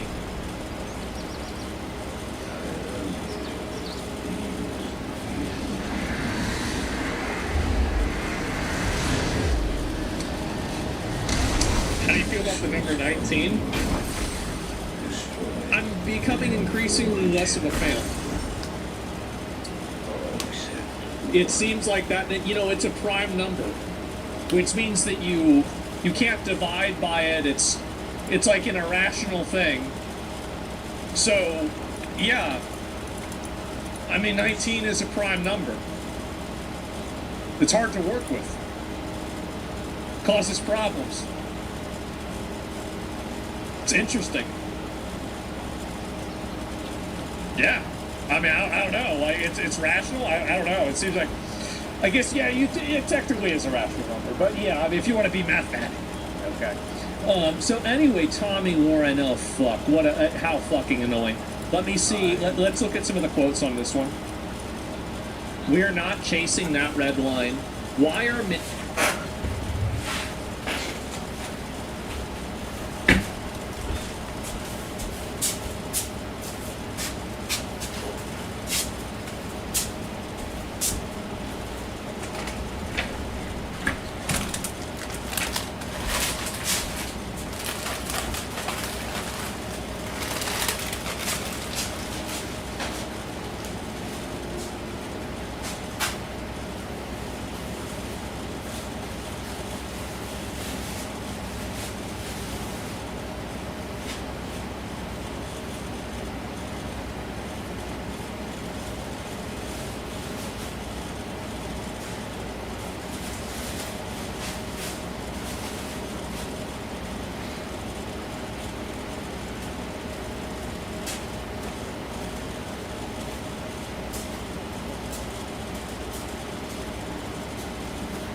Men becoming so extreme. There it is.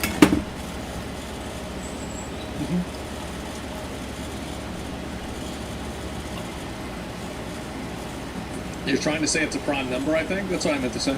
Yeah, it is. And so, 19 is a prime number, chat? Wait, y'all don't know 19 is a prime number?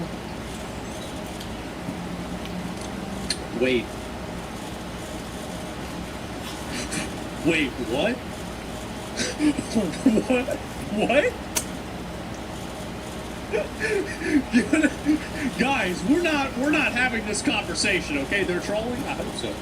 I do. I don't want to bring this guy. I don't want to bring them over to our side. I want to take away their rights to. I follow this guy, don't I? Yeah, I do. We follow each other, actually. And this isn't how things work. Yeah, I guess so. Oh my God. And let me see. Can I pull these other ones up too? Where the fuck did it go? I got a little bit distracted by this. And yeah, okay. There it is. All right, we're gonna find the other ones. And genuinely, why is this case causing so many women online to defend someone who admitted that she murdered her children?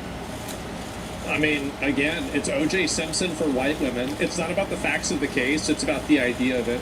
If women can convince themselves that someone who murdered their 3 kids isn't actually responsible for it, then they don't have to be responsible for anything. Because you don't understand female psychology and body. This is an extreme case of postpartum psychosis. Unless you're a doctor, you aren't qualified to judge. Try to educate yourself before you think you know. You know what? I completely agree. I think that from now on, anytime that somebody gets raped, it's just a testosterone-induced psychosis, and we shouldn't put them in jail for it anymore. I mean, this is just what these hormones do to your brain, and so if a guy goes out and rapes somebody, well, it's not really his fault, it's just the testosterone doing it for him. I mean, yeah, I mean, come on, guys. What the fuck is she talking about? It's just so fucking retarded. I don't even know what to say. Oh my God. It's so unlikely, bro. Bro, you just got unbanned. If you match their energy, they won't like it. That's because modern feminism is about seeking every privilege that they perceive a man to have, and also retaining every privilege that they already have as women. Women enjoy a number of privileges in the Western society.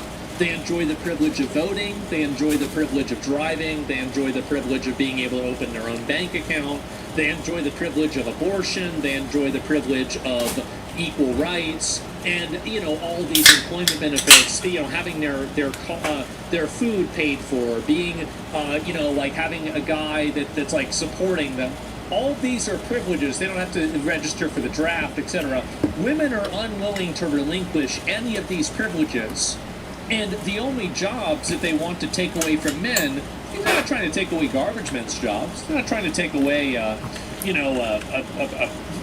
PFC, Marines job. No, they're trying to take away the vice president of some high status bank. That's what they want. It's so annoying. They see themselves in her. Terrifying implications, I know that. It's just mass hysteria. All the girls are saying it's very disturbing that social media seems to be spawning a new mass hysteria every month, though, especially when they center on active criminal investigations.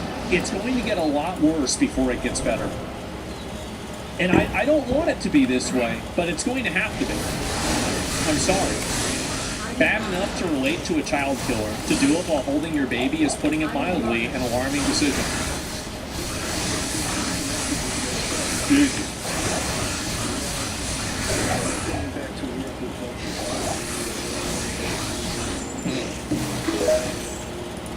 Social media destroyed women, and yeah, I think that in a lot of cases that's probably true. Yeah, I think it's probably, yeah, you're probably right about that, actually. Retards are hanging out their windows to prove Lindsay Clancy is innocent, despite the fact that she's already admitted to murdering her children. Are women bored and lonely, or just retarded? TikTokers are posting reenactment videos of them hanging out the window to prove that Lindsay Clancy is innocent. This weekend I've seen 2 different women hanging out of their own windows.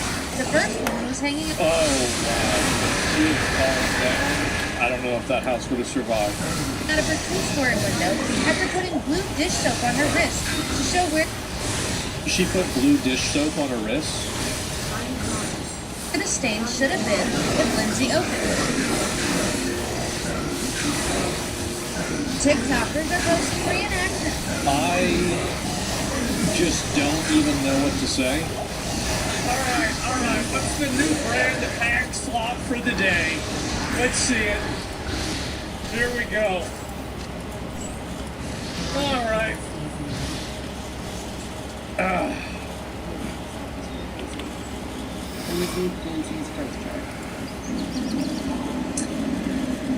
Okay, check this out. It's really crazy. Lindsay Clancy's birth chart. Look at that. It's so crazy. No, I don't have the time of birth. So, really, D2R, the ascendant, descendant, IC, vertex, and all the houses. Yeah. Look at this. Forensic astrology. All those points. You don't know. I just put it in there. But, first of all, let me show. Okay, so, notice anything here? Starting North Node Aquarius. South Node Leo. She's in her node. Yeah, I noticed something. We'll return right now.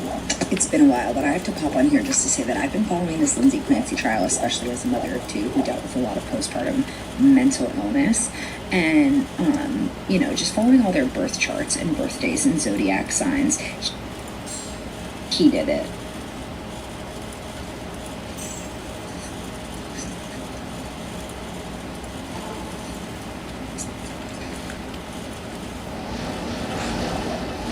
I'm so glad this happened. I am so glad this happened. He did it. He did it. He's a Gemini man. His birthday is June 15th. I'm a Gemini woman. My birthday is June 15th. And let me give you another example of who a Gemini man is. Also birthday June 14th. Men and women are different. Please don't judge me. Donald Trump. Hitler. There it is. Patrick did it. Thank you for coming to my TED Talk. Forensic astrologer, death investigator. I love the thought of how she has to say for entertainment purposes only. As a psychic medium, the second I saw him, his child came in and said he did it.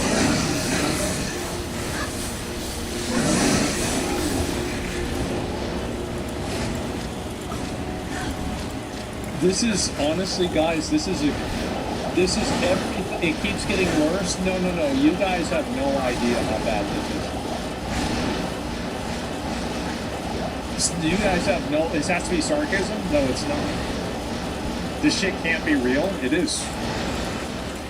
Here's the scary thing. They vote. They vote. They have rights. They have the same rights that you do. Their voice counts as much as yours does. The forensic charts that show that the perpetrator is male, the perpetrator is having an affair, and that the victims, specifically Lindsay, was drugged beyond limits. She was drugged. And I've also gone over the theory and lie detection. I'm telling you all right now, when the South Node goes into Cancer in March of 2028, the South Node is going to transit over Patrick Clancy's moon in Cancer. He's going to be having eclipses over his natal moon. Let me deconstruct some of this, because some people might not be retarded, and so they don't understand what she's talking about. Cancer is, she's referring to Cancer, the zodiac sign. And there's different moons and Mercury retrograde. There's a whole vocabulary and religion that these women have invented for this. Yeah, it's the crab. It's Mr. Krabs. Yes, that's correct. Which is home, family, emotions, his emotional life. And then it gets better. 2029, all the way into 2030, he is going to have eclipses over his Gemini placements. The South Node is going to move over his Sun, his Mercury retrograde, his Venus retrograde.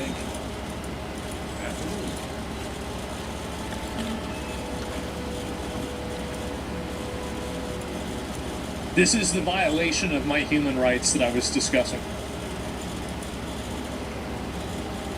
It's going to get really interesting in the next, 3 to 4 years from now. I'm going to remember. I can't wait for this man to be humbled and for karma to do its thing. For karma to do its thing. It is really, this is really special. It's truly special, and the single mother who says she's living off of ramen would rather give her money to a child killer's family than feed her own child. That's where we are in today's society. These are the people, by the way, that are calling you a racist for not wanting to import 1 million third worlders. That's right. I donated $800 and I'm a single mom who lives off ramen sometimes, but I have a little extra now, so I donated so this woman has some of my fairy dust to help her get her justice. My heart bleeds for her, something I can't describe, so I hope that other people donate too to free this woman from her hell. I donated $5,000. If we don't be her voice and get loud and fight for her justice until Patrick is in prison for the rest of his life, then we have failed as a nation, and this can happen to her, and it can happen to any of us. Keep up the fight and stay loud, America. Oh my God.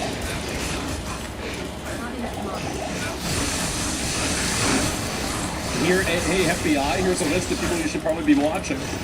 Yes, definitely. There's a lot of examples of this.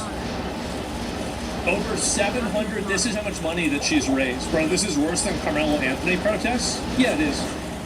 Over $700,000 now raised for a woman who strangled her 3 children to death with exercise ropes.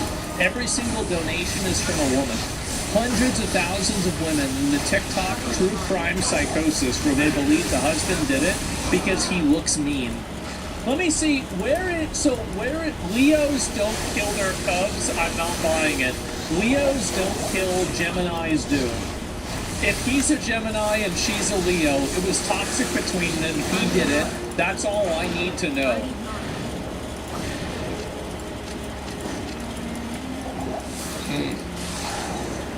Mental toddlers? I know. It's just so fucking insane, man. I don't even, I'm a Gemini? Well, hey, what the actual fuck? I told you guys, this is...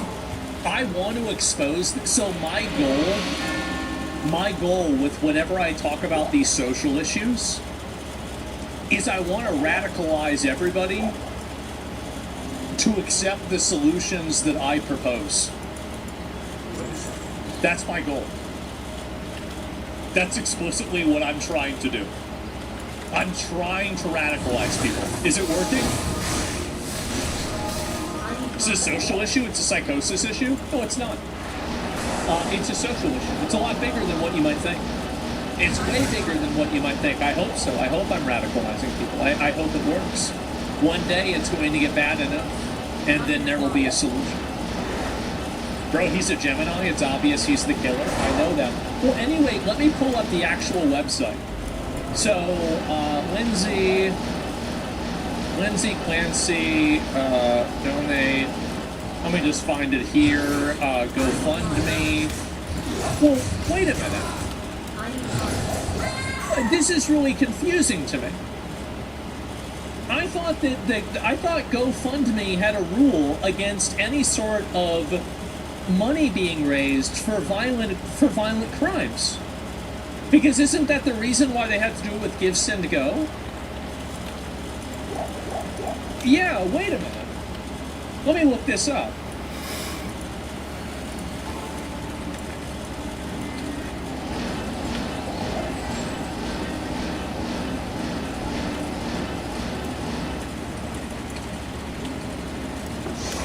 Give me a minute, I gotta pull this up.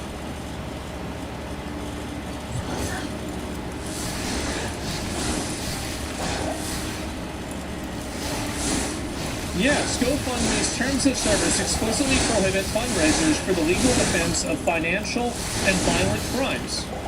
This is a long-standing policy. I can't find it.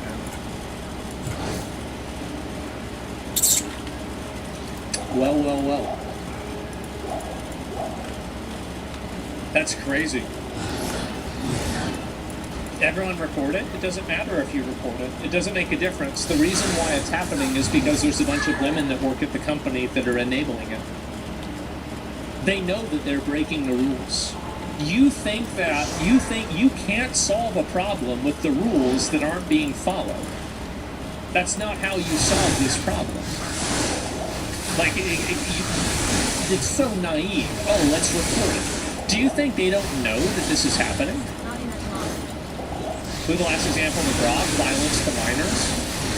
Yeah, key details, what was it, violence to minors? Is there any other example? Let me see here. Oh yeah, including those related to money laundering, murder, robbery, assault, battery, sex crimes, or crimes against minors. So not only is it a violent crime, but it's also a crime against minors. That's amazing. Wow. They monitor for violations. So GoFundMe is enabling this. So you have a bunch of psychopath probably women at GoFundMe that have decided to make an exception to provide a platform for this woman to raise over $1 million to fund herself killing her kids. Isn't that amazing? Maybe it's a loophole. It's not directly for her legal defense. That's bullshit. You could say the same thing for Carmelo Anthony or anybody else. If we chimp out hard enough, things will change. The problem is that a lot of men don't really care about this. They just view it as problematic or bad. That's what they're doing. Yeah, again, listen. There's a long-term plan for how to deal with this, and it's a step-by-step plan. Just let the process move forward, okay? This is part of it. Everything is working according to plan. This is good. All this, it's good that this is happening. I want everybody to understand that it's good that this is happening. It's good that people are seeing this. This is the best possible scenario. Second best possible scenario. Best possible scenario is this doesn't happen. But if it does happen, this is the best scenario. You trust the plan. Yes, exactly. Lindsay Clancy was on trial for strangling her 3 children. Has supporters raised? Yes, she has raised $1 million. Also, let's go ahead and look at some of the donations. Beth, Aaron, Stephanie, Deborah, Elizabeth, Jessica, Melanie, Juanita, Elizabeth, Trisha, Deborah, Tessa, Whitney, Jennifer, Shannon, Amy, Nancy, Holly, Lisa, Deborah, Laurent. I don't know if Laurent's a man or a woman's name. It's probably French, so it could be either one. Jessica, Amy. So not a single fucking, look at that. It's all women. It's all women. I see a pattern. Yep.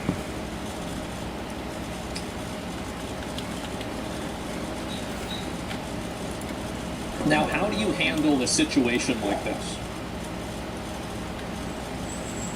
This is what you do. After this is over, you go after the, you do the GoFundMe. Like you guys know me. I am a problem solver.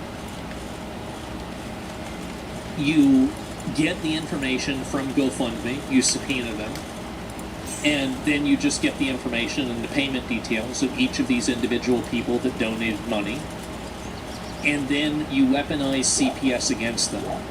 You get their children taken away, and you get them put in mental institutions. And you do this wholesale to thousands of these people. You might have to even build entirely new facilities for them. That's how you solve these problems. And then you use the inability or like the mental instability that they have as a justification to remove their voting rights. This is the goal.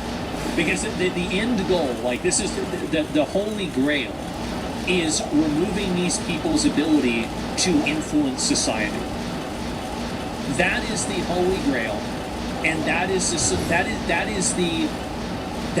end point that we want to get to, is to remove these people's ability to influence society. Minds? I mean, some of them are probably fat as fuck. They'll probably be helping them on. So anyway, let's look at some of the other ones. So that's the long term, okay? I just want you guys to understand that. That's what I would do. You haven't read the GoFundMe? Have you? Two people called Mike and Paul are using her case to get rich. Doesn't matter. It's about the nature of what the fundraiser is for necessarily. So that's really it. She's about to be jailed for life for something her husband did. 234,000 likes. That's amazing, isn't it? That's how many of these people are doing this. Actor Lisa Rinna says her female therapist agreed that Patrick Clancy killed his children, not Lindsay Clancy, because women don't strangle.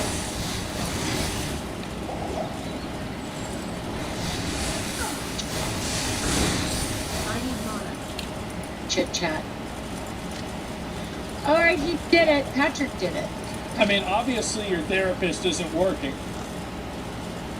I mean, you've got your lips blown up to where you look like a fucking, like one of those, like, I probably shouldn't even say that. You look like a duck, okay? Patrick's the one who did it. Not Lindsay. Patrick did it. Because, you know... Yeah. I also heard that... A blow-up doll? Yeah. Typically don't strangle. Women typically don't strangle. So awful to even say, but that isn't what a woman would do. That's they not don't strangle. A woman doesn't strangle. I was actually in therapy today, and my therapist and I were talking about it, and she said, I said, well, what do they do? She said, well, they poison, or I said, oh, or drown them. Like, we literally had that conversation today. Mm-hmm. And she looks at me and she goes, he did it. Wow, yeah. And now, yeah. Chit chat. So we've got the great value Kardashian that's giving us her take on everything, which is obviously as retarded as the real version. So, wow, just amazing, isn't it? Look at that. A great therapist. Yep. Here's another one. The Lindsay Clancy trial is going to be one of the most significant trials of your lifetime. I agree. I agree. We're all experiencing something completely unprecedented. Never before have we seen so many mothers and women rally behind somebody who confessed to killing her 3 children. And that's right. This is going to be a big deal. It is not because We cannot hold women accountable. Many of us see ourselves in Lindsay.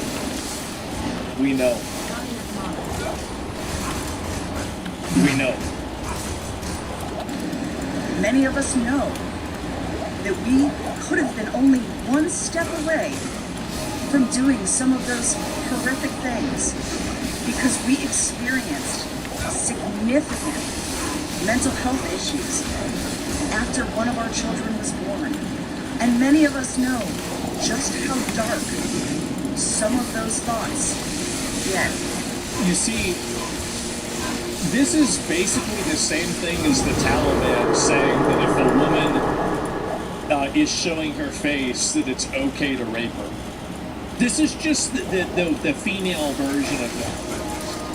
You need to understand this, is that the same way that the Taliban says that, oh, well, men can't control their urges because, you know, if they see a woman, they have to act if it's a certain time because of testosterone. This is the exact same thing. Think about it. Some mental energy? Yep. So yeah, this is going to be one of the most significant trials of your lifetime. It sure will be. It sure will be. We're going to have our rights taken away, aren't we?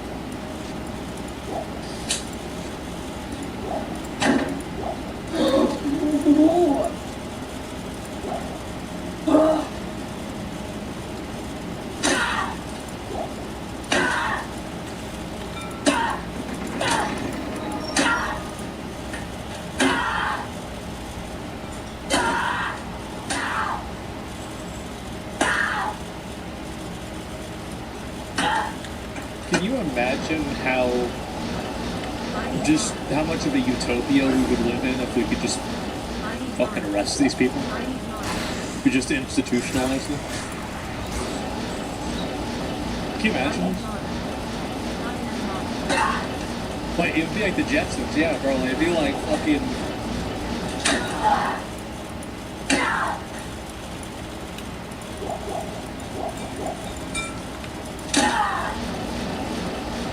By the way, my favorite part about this video is how she turned around multiple times while she clearly, she's clearly trying to wear, I think she's wearing this clothes and she's moving around this way. She edited this video, right? And she did it in a way so she can show off her body. So even, there are advanced hoe techniques that are embedded inside of this other performative behavior as well. It's crazy. It's so deep, it is. Do it. Do it. You know you deserve this. Wow. So satisfying. The aftermath.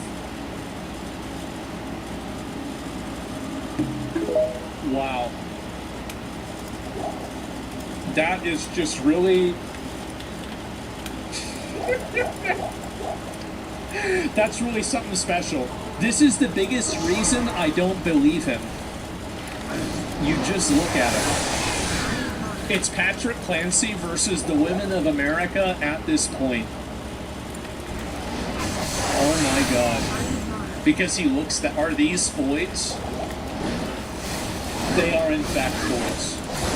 Yes.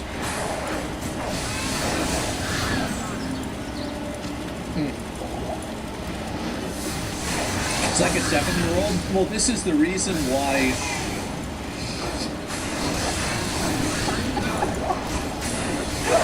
I don't think I should... This is the reason why a lot of, guys that have single mothers have, ego issues. Because imagine you already are becoming more mentally superior than the main authority figure when you're only 8 years old.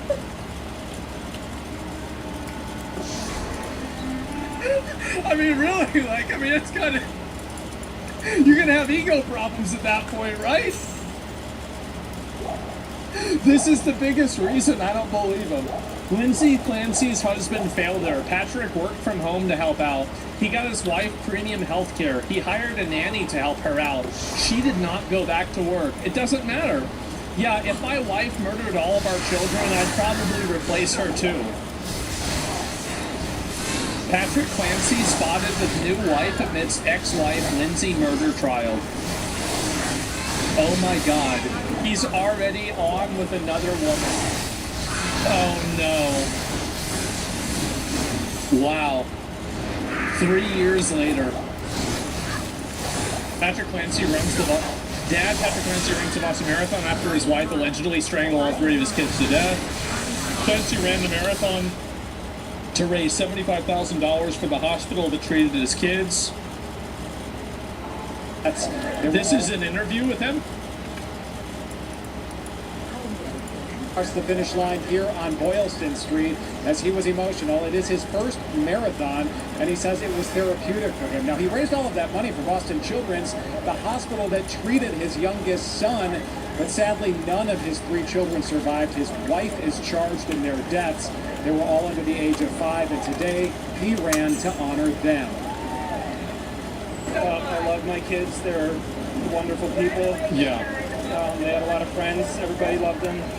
Yep. And they had short lives, but they had really good lives. And it is so clear how much Patrick Clancy loved his children. But again, he said he wanted to run his first marathon as a sort of therapy. And as he came those 26 miles, he said that along the sidelines, everyone was cheering his name, although his name was not on his bib. So a lot of people know who he is. A lot of people are there to support him. He also had the support of his 3 kids. He had his daughter's bow on him and a bracelet and an armband from his 2 sons. So they were right there with him as he crossed the finish line today. I don't even know what to say. I really don't. I mean, this is just, this to me, whenever I see this trial, this is every opinion that I've ever had validated at the same time. Oh, and of course, by the way, this really comes as no surprise to anyone, but Candace Owens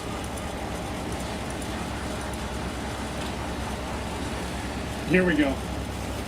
Let's see if there's a longer clip for it. Okay.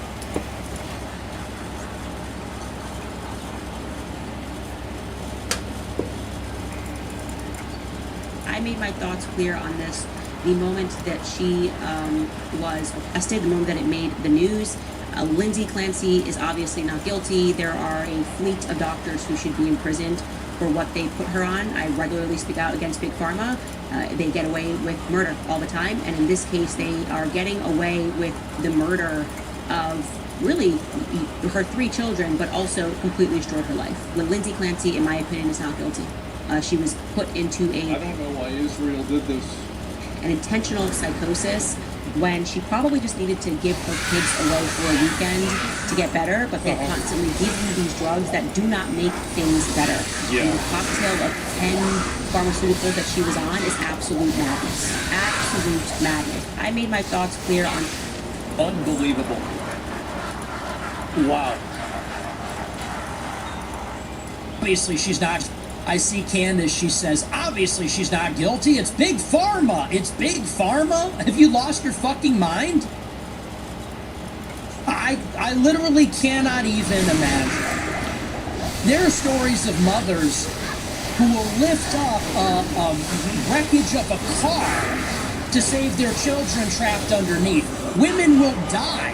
Mothers will die for their children. They'll kill to avenge their murdered children.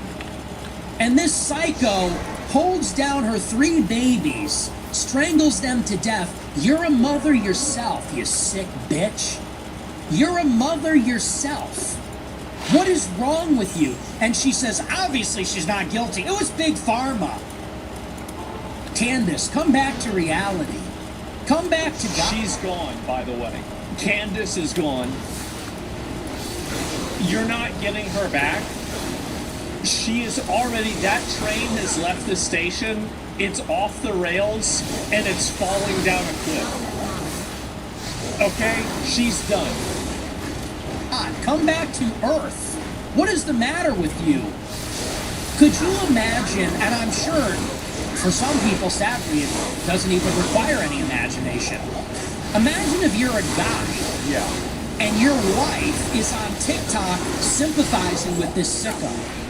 And I've seen it. I've seen TikToks of women holding their own children in their arms and saying, we need justice for Lindsay Clancy. That's crazy. Imagine that's your wife. Imagine that's the mother of your children.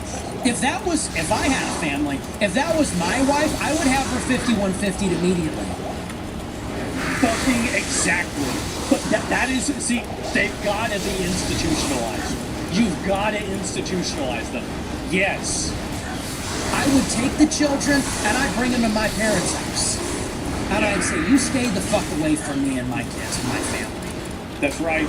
Imagine your wife, the mother of your children. That? It's the crazy. It's like you're nuts, and so you got to go in the box.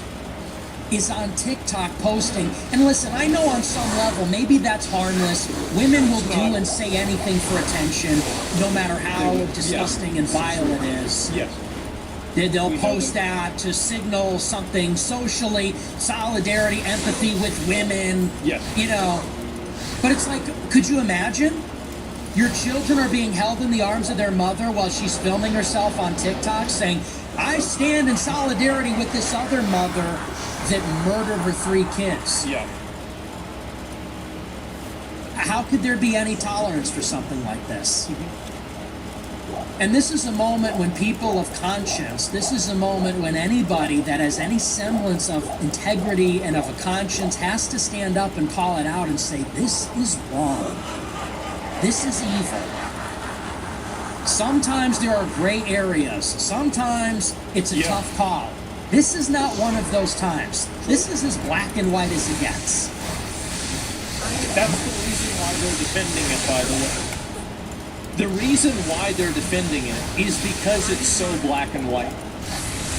It's because if they can exert their power and force their will on the population and to create this miscarriage of justice, this will mean that they have total control over any sort of discourse or anything that's going on.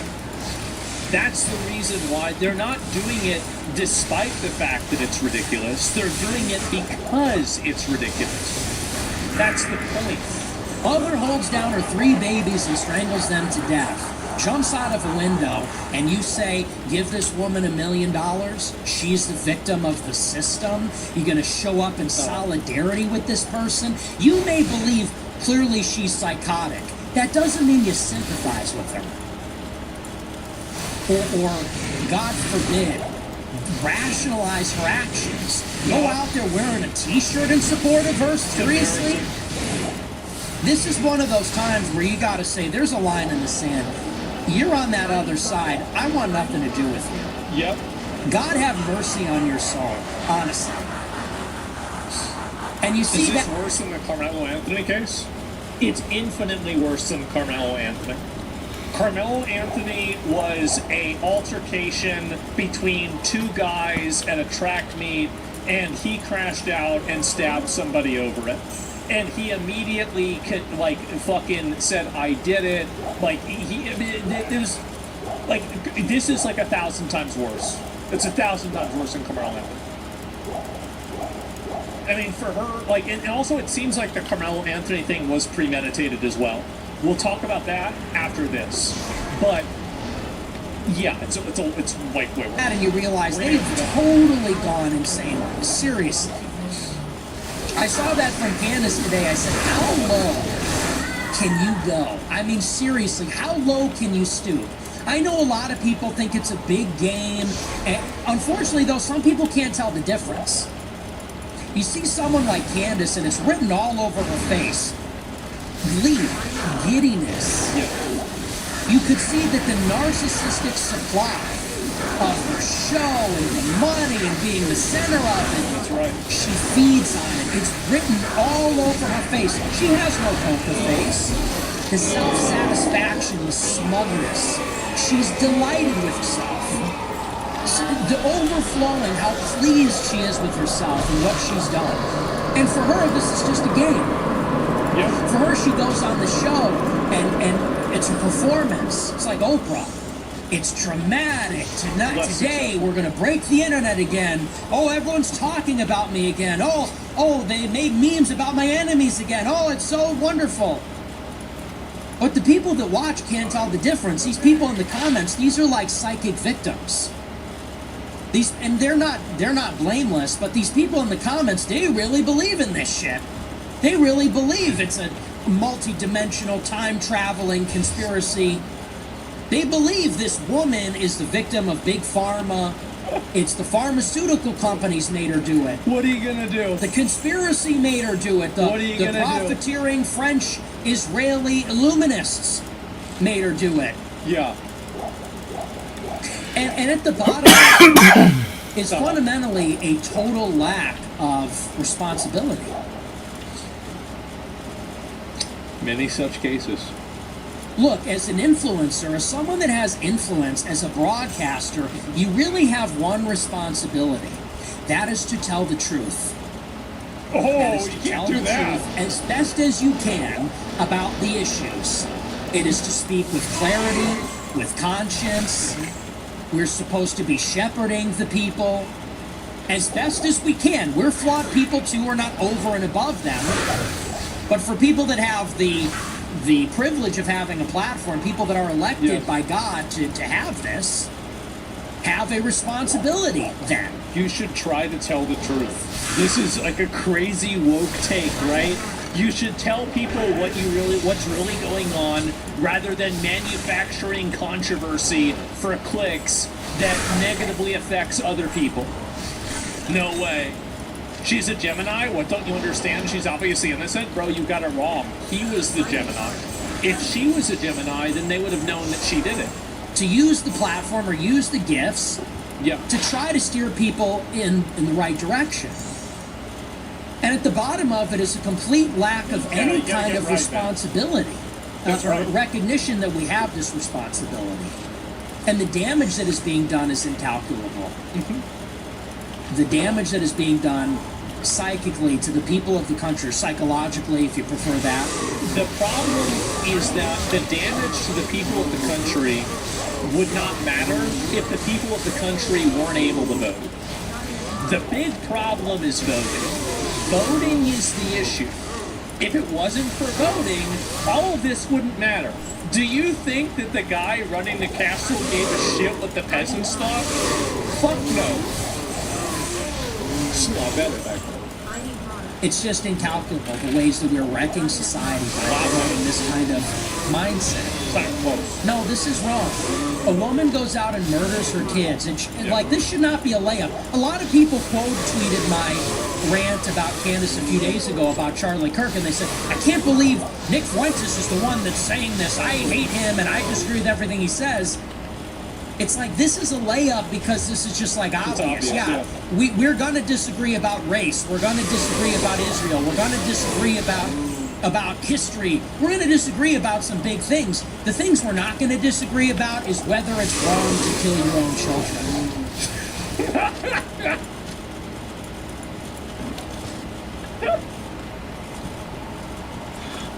There it is. I mean, it's just, it's so, what a clip. I know. What a fucking clip. And it's so fucking completely based. Totally based. Don't know, it seems controversial lately. Again, all of these people just want no accountability. They want to be able to do whatever they want. And they want to be able to dictate and gaslight reality to be whatever they want it to be. And that's all there is to it. That it is a controlling, aggressive, abusive behavior that these people do. It's always what they've done, and I think these are the same girls in high school that did this shit, that now they're mothers and they're doing this. They're just awful. And again, There are ways that you can deal with these people. You 150 them, you put them in institutions, you take away their voting rights, and every problem like this goes away. You would be shocked at the amount of problems that just go away. This is what happens if people follow up on their insanity. Yes, and I think that there have already been a few. Is this what I think it is? Friend of a friend just had his ex-wife committed to a same Lindsay post.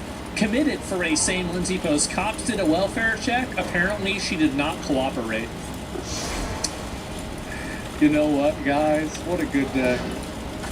Just got that bitch put away. All right, there it is. Had his ex-wife.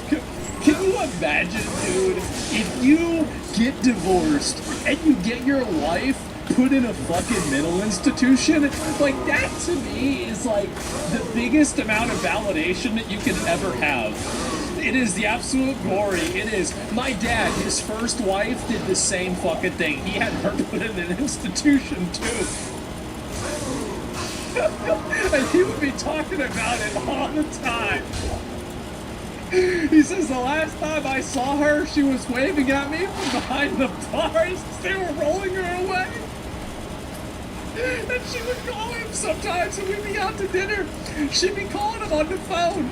And I could hear her. I'm standing over there like fucking 10 feet away. I could hear her on the phone. He's like this. Okay. You're learning how to drive, so do you want to drive us to Bill Miller's today? Oh, who is that? He's like, just whatever. Okay. And that was it. She'd just be screaming at him, bro. I didn't give a fuck. You've seen that a million times? I know. And seen it like a million times? Absolutely. He didn't give a fuck about it. When identity politics mind virus is nuked into oblivion, it will be beneficial to humanity. Probably the best case study on how an ideology can cause civilizational retardation. Well, identity politics are not going to go away because identity politics are part of the human condition.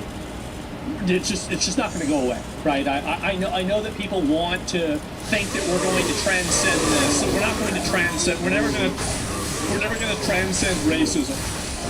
We're never going to transcend identity politics because this is just what humans are wired to do. Read the reply. What is it? Military someone Greek. Greek historian D2R mentions an epidemic of women committing suicide in the ancient city of Miletus. The epidemic occurred around 227 and 277 BC and presumably involved girls around the age of puberty when they were about to be married. The suicide victims all died from hanging themselves. Eventually an ordinance was passed that women who hang themselves should be carried naked through the streets and marketplace to their burial. After the ordinance was passed, the suicide ceased. Apparently, the thought of disgrace and shame, which would come after death, was a strong deterrent to killing oneself.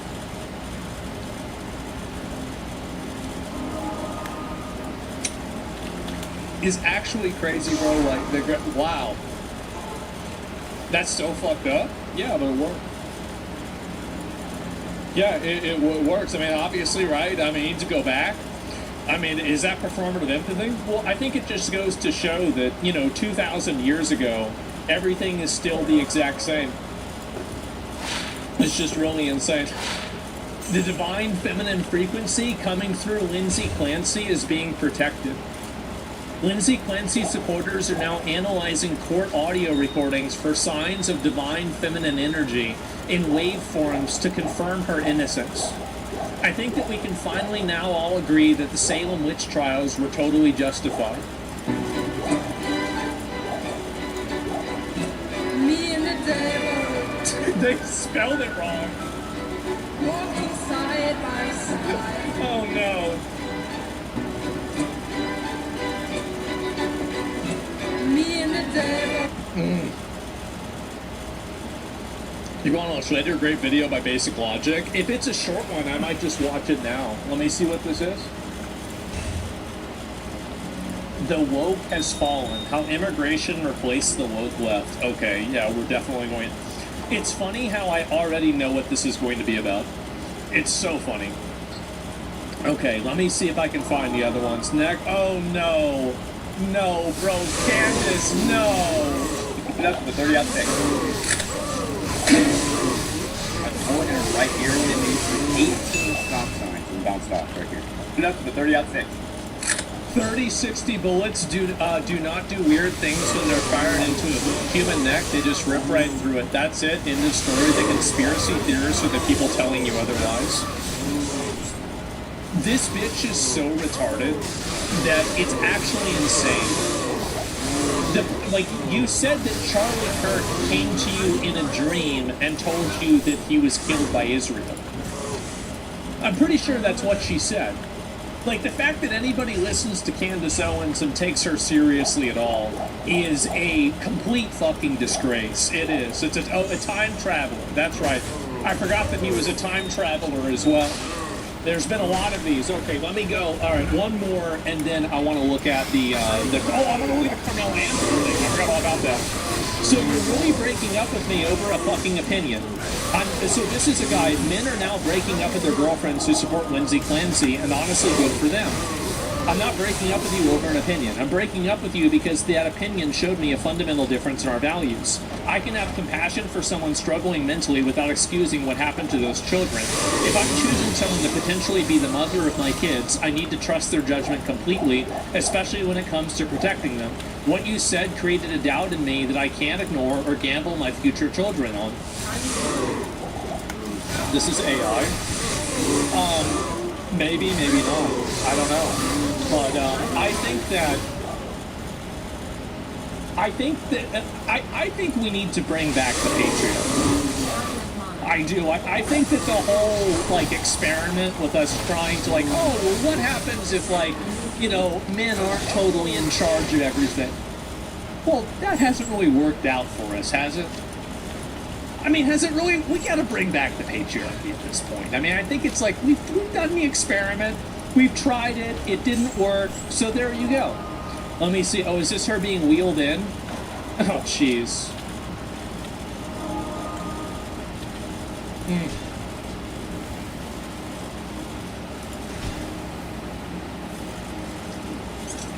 Wow.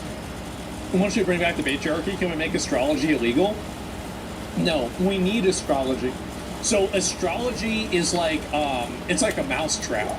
So the moment that a girl gets into astrology, we use that as a justification to put her in an institution. So you want to keep it out there, that way you can filter out the crazy ones really early on. Like a litmus test, exactly. So no, a tarot card, it's, yeah, same thing.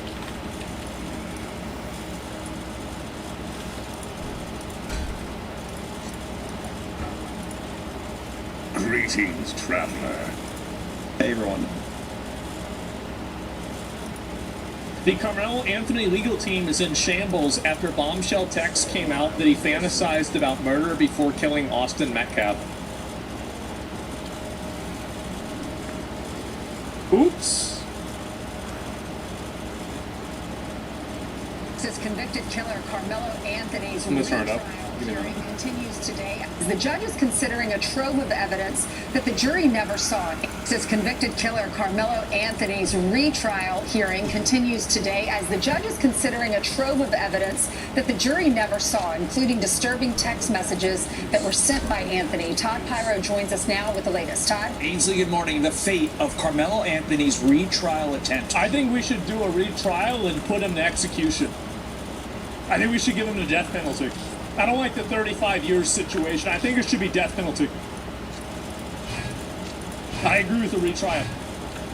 Remains undecided as his hearing for a new trial continues this morning. Well, those defenders say now they don't care. Like, you're not going to reason a person out of a position they didn't reason themselves into.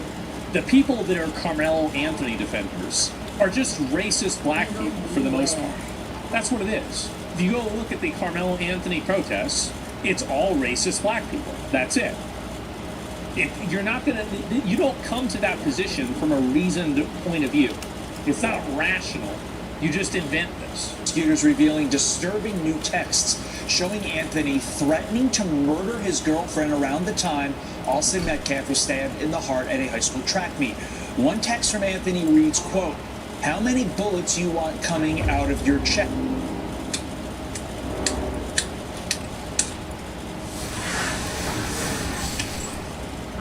It's always the ones you most expect. That's crazy. He's so fucked. I know, psychopath. I know. Again, it's just. He said, I mean, everybody could see this. Like, how come we're only learning about this now? Well, because it wasn't relevant to the case, honestly. Who could have seen this guy? I mean, yeah, but he was such a good boy. Asked Anthony sending. What am I supposed to tell my kids? Another saying, quote, when I stab somebody, I'm gonna lick their blood off the blade. And what an aura loss, too, by the way. After he stabbed that kid, he was crying. He wasn't licking anybody's blood. Like, this dude thought he was Wesley Snipes from Blade. He thought he was really that guy. And then he actually does stab somebody and kill them. And he's totally like, what an aura loss. He's crying. I did it, officer. Like, dude, that's the worst thing. Well, I guess actually killing him is the worst thing. But this is also kind of embarrassing, too, right? And this text said 2 hours before Metcalf was murdered, quote, I'm low-key on the verge. After receiving these threatening texts, Anthony's ex-girlfriend allegedly told an assistant principal he was stalking her. Prosecutors adding Anthony had a... So, okay, we got to figure this out then. So, you have... So, if she told the assistant principal that he was stalking her, did she show the text messages? Because if she did show the text messages, then we need to figure out who that assistant principal was and hold them accountable. Because if you didn't take action when one of your students said, I'm going to stab somebody and lick the blood off the blade, if that didn't cause, you know, like, hey, oh, you know what? Maybe we should do something about this. We've really got to go all the way with these people. We really do. That's why his parents crashed out. Yeah, I mean, what's going on? Where's this assistant vice principal or whatever? Who is this? A history of getting into fights and an obsession A with history of getting into fights. knives and guns. Let me get this straight. So he's sending text messages to people, talking about killing people, fantasizing about them, shooting them through the chest, licking the blood off the blade after he's killed them. And then he's getting in fights in school, and he's fantasizing about guns and knives. And he kills somebody, and people are like, what? This information just now being revealed to the jury, or just now being revealed, I should say, was kept under wraps by both sides as a gentleman's agreement, promising to not use the text as evidence ahead of Anthony's original murder trial. The defense had agreed not to speak on victim Austin Metcalf's juvenile criminal history, which included graffiti and incidents of Metcalf bullying minority students, being violent, and using racial slurs. Anthony's team now claiming the agreement violated his constitutional rights and contributed to his decision not to testify. The court's going to hear more testimony today. Back over to you. And in the mind of the people that are the supporters of him, they will view the idea of premeditated murder as being equivalent to saying something that was racist. In their mind, that justifies killing somebody. Oh my God. I don't even know what to say. I hope you're still alive in 30 years to farm his second kill. Yeah, because who was here? Like, can you imagine, like, whenever he gets off on parole in, like, 18 or 20 years or something, like, and then he kills somebody else and be like, yo, who was here the first time he killed somebody? Oh, I was here. I remember that. He did it again. He crashed out again. Yeah, God, we're going to be old as hell then, right? Here we go again. It's just really, it is insane. Oh, and these are all the people defending him. Jesus. Okay, sorry. Say his name.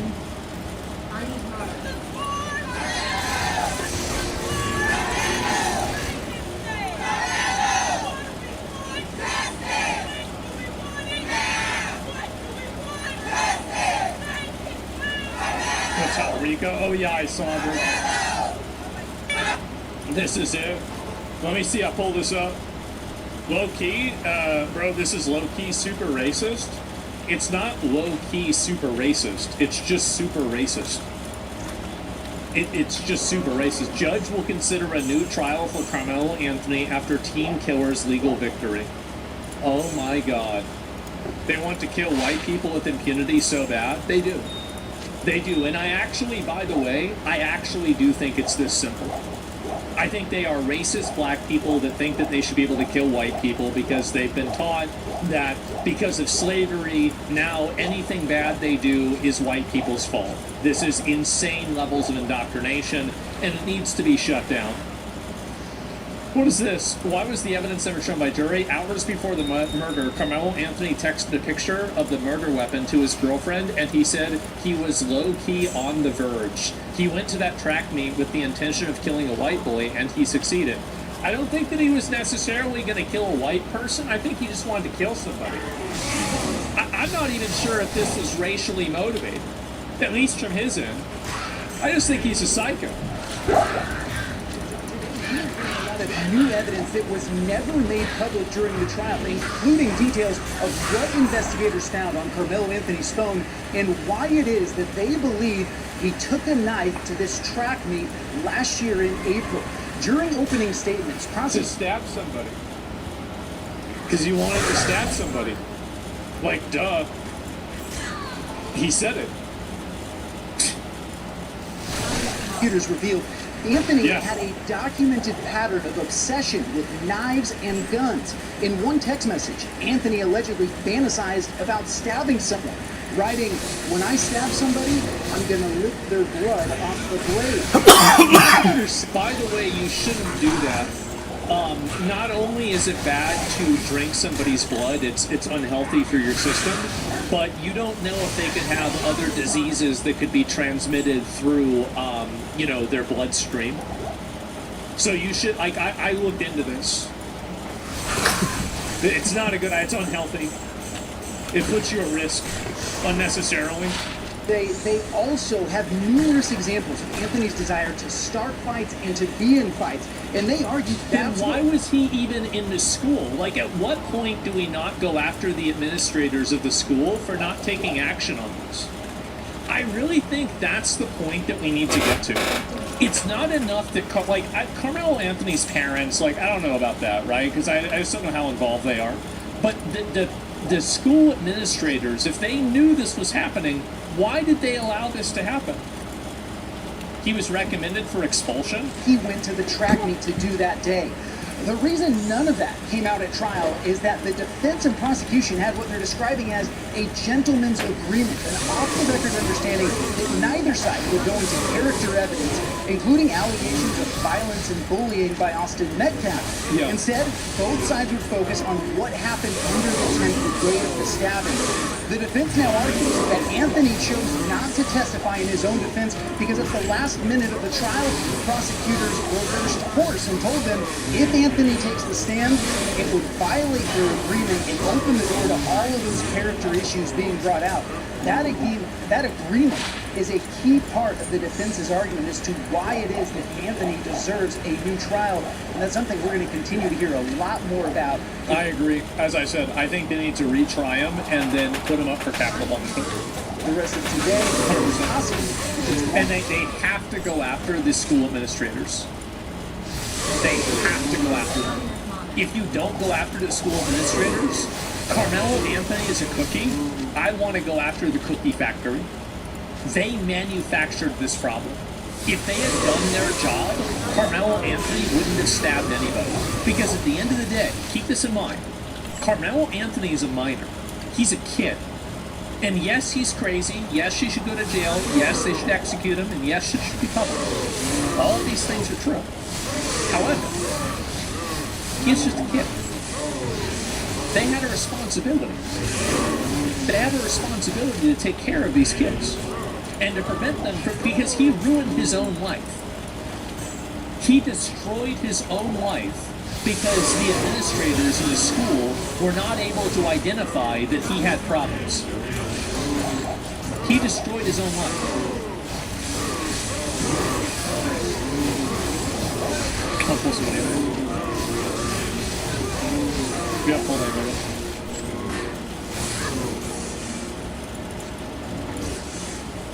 Hey, Misery, way to peek. Mischief does not get views. What are you unhappy about that I'm saying here? You're getting pulled up. We haven't pulled anybody up today at all. You're the first person. Yes. You're getting banned. The administration's being handcuffed by government legislation like No Child Left Behind. Well, that's educational. That's different. Sorry. Well, no. Like, what am I saying that's inaccurate? Like, I mean, you've been upset. What am I saying that's not accurate? No, that's not the girl in the photo. I can tell.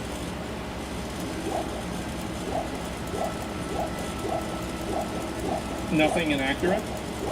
Okay, so then why are you saying it?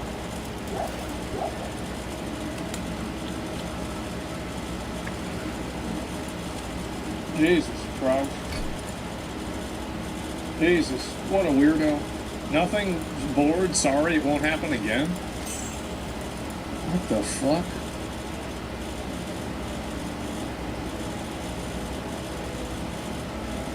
What the fuck? Like, what a weirdo. John, I would say a weird guy. All of the stuff that was presented in court today would probably be admissible. What a weird guy. What the fuck? Yeah, it absolutely. Prosecutors have already said that's part of the reason both sides agreed to this deal. Is because they didn't want to further enrage this public debate that was happening outside, where this was really, they felt, throwing gas onto an already big fire if they brought out a lot of these character attacks. Of course, going forward to the next trial, that agreement would not be in place, and all of this would be fair game. Prosecutors said they would have brought all of this up if it weren't for that agreement. Well, it's all out there now. Garrett Tenney for us in McKinney. Thanks, Garrett. That's amazing. She has postpartum depression? Oh, yeah, that's true. Yeah, maybe Carmelo Anthony had postpartum depression, and that's the reason why he did that. B. Carmelo, yeah, this is just nuts, man. And, yeah, all this stuff. Good life and backpack. I'm not going to go through all this. I think that we all know about it. And this is James Tallarico. This guy is running for Senate here in Texas. He might win. I feel like it's unlikely that he wins, but, you know, the guy he's running against is also kind of a piece of shit, so it really kind of depends. People don't like Ken Paxton either. This could be a situation kind of like, what the fuck's his name? That retard from Canada. Who's the retard from Canada? Justin Trudeau. Where, like, Justin Trudeau was also a dumb piece of shit, but he wasn't the guy that was besides him. Ken Paxton's the other guy he's running against. In Texas, you said it was a tragedy. What do you think? Well, I've done a lot of work in the State House on justice reform, and right now we've got a system that doesn't serve all Americans equally, and we know that black Texans have been have not gotten justice they deserve in many cases. And you know, I'm not an expert on this particular case, but I know that there were no black members of the jury. And to me, that's the only evidence you need to really prove that this system is not working for black Texans. Man, it's amazing to see our country reduced down to tribal warfare and racial feuds. It's really crazy for me to see this. Wow.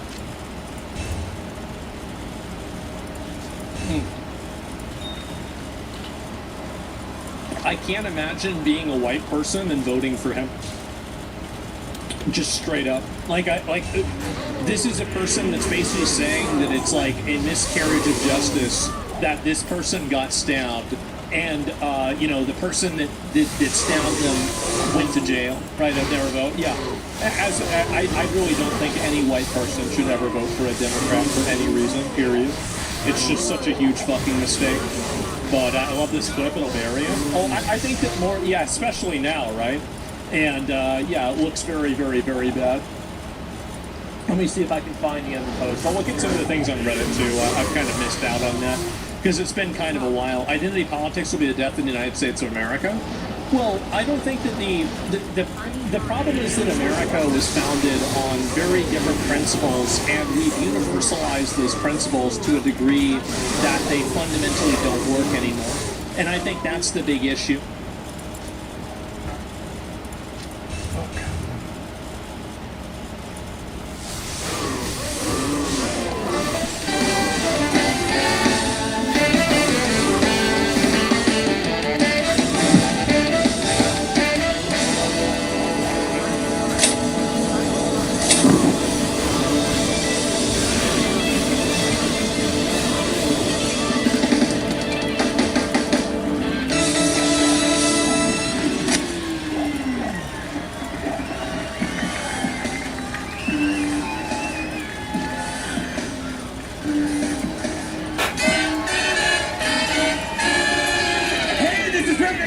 From the comedy mothership here in Austin, Texas, for a brand new episode of Kill Tony. Get over Tony.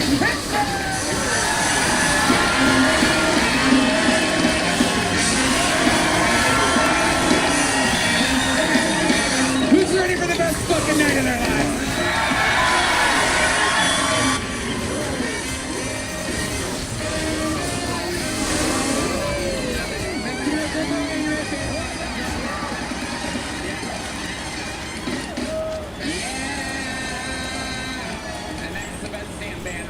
Ladies and gentlemen,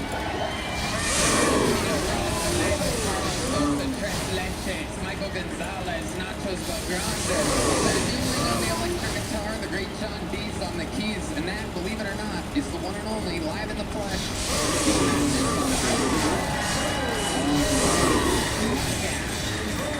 How exciting is this?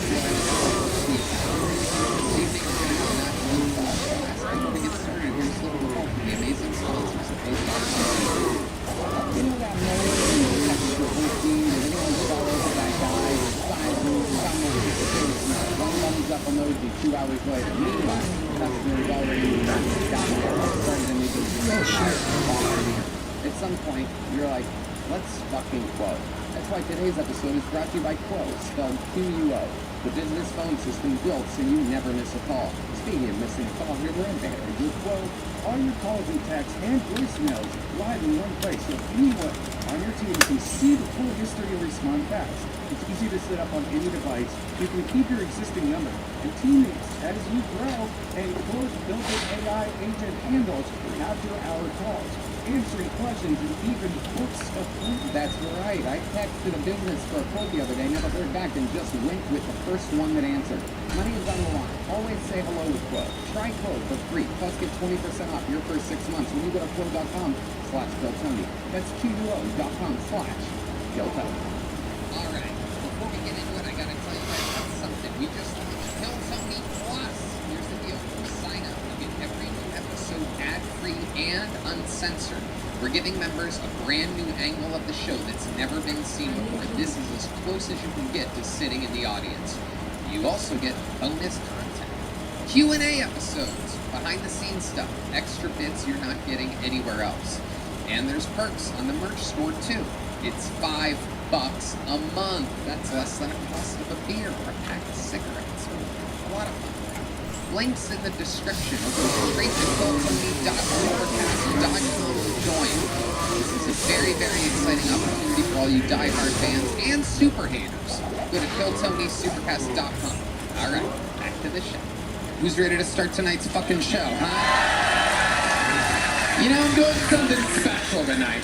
Very rarely for a first-time guest do we go solo one guest. I like to break them in and you know, have them on, get them, feel the rhythm beforehand, before ever having them on as a solo guest. But tonight's special because this guy's fucking hilarious. He's taking over. He has a brand new Netflix special that's absolutely crushing it. He's crushing it online, crushing it in life. And I know for a fact that he knows the show. So, ladies and gentlemen, it is a pleasure for me to introduce his first ever time on panel, one of the top rising comedians in the world. In fact, he has risen. His Netflix special, Nice to Meet You, is killing on Netflix right now. Make some noise for the Kill Tony panel debut of the great Jeff R. Curry, everybody. It's it. Hell yeah. We're going to have some fucking fun tonight. Jeff R. Curry. Welcome, Thank you, dude. I'm excited, man. What's up, Austin? Look at these beautiful people out here. These real Texans. You got this guy who definitely makes bombs in a shed somewhere. Got a guy with an Indianapolis Colts visor on for some reason. Nice. Very weird choice. Never really understood the visor. Just a little something to keep the sun out of your eyes, right? But the top of your head free? Hell yeah. Just in case.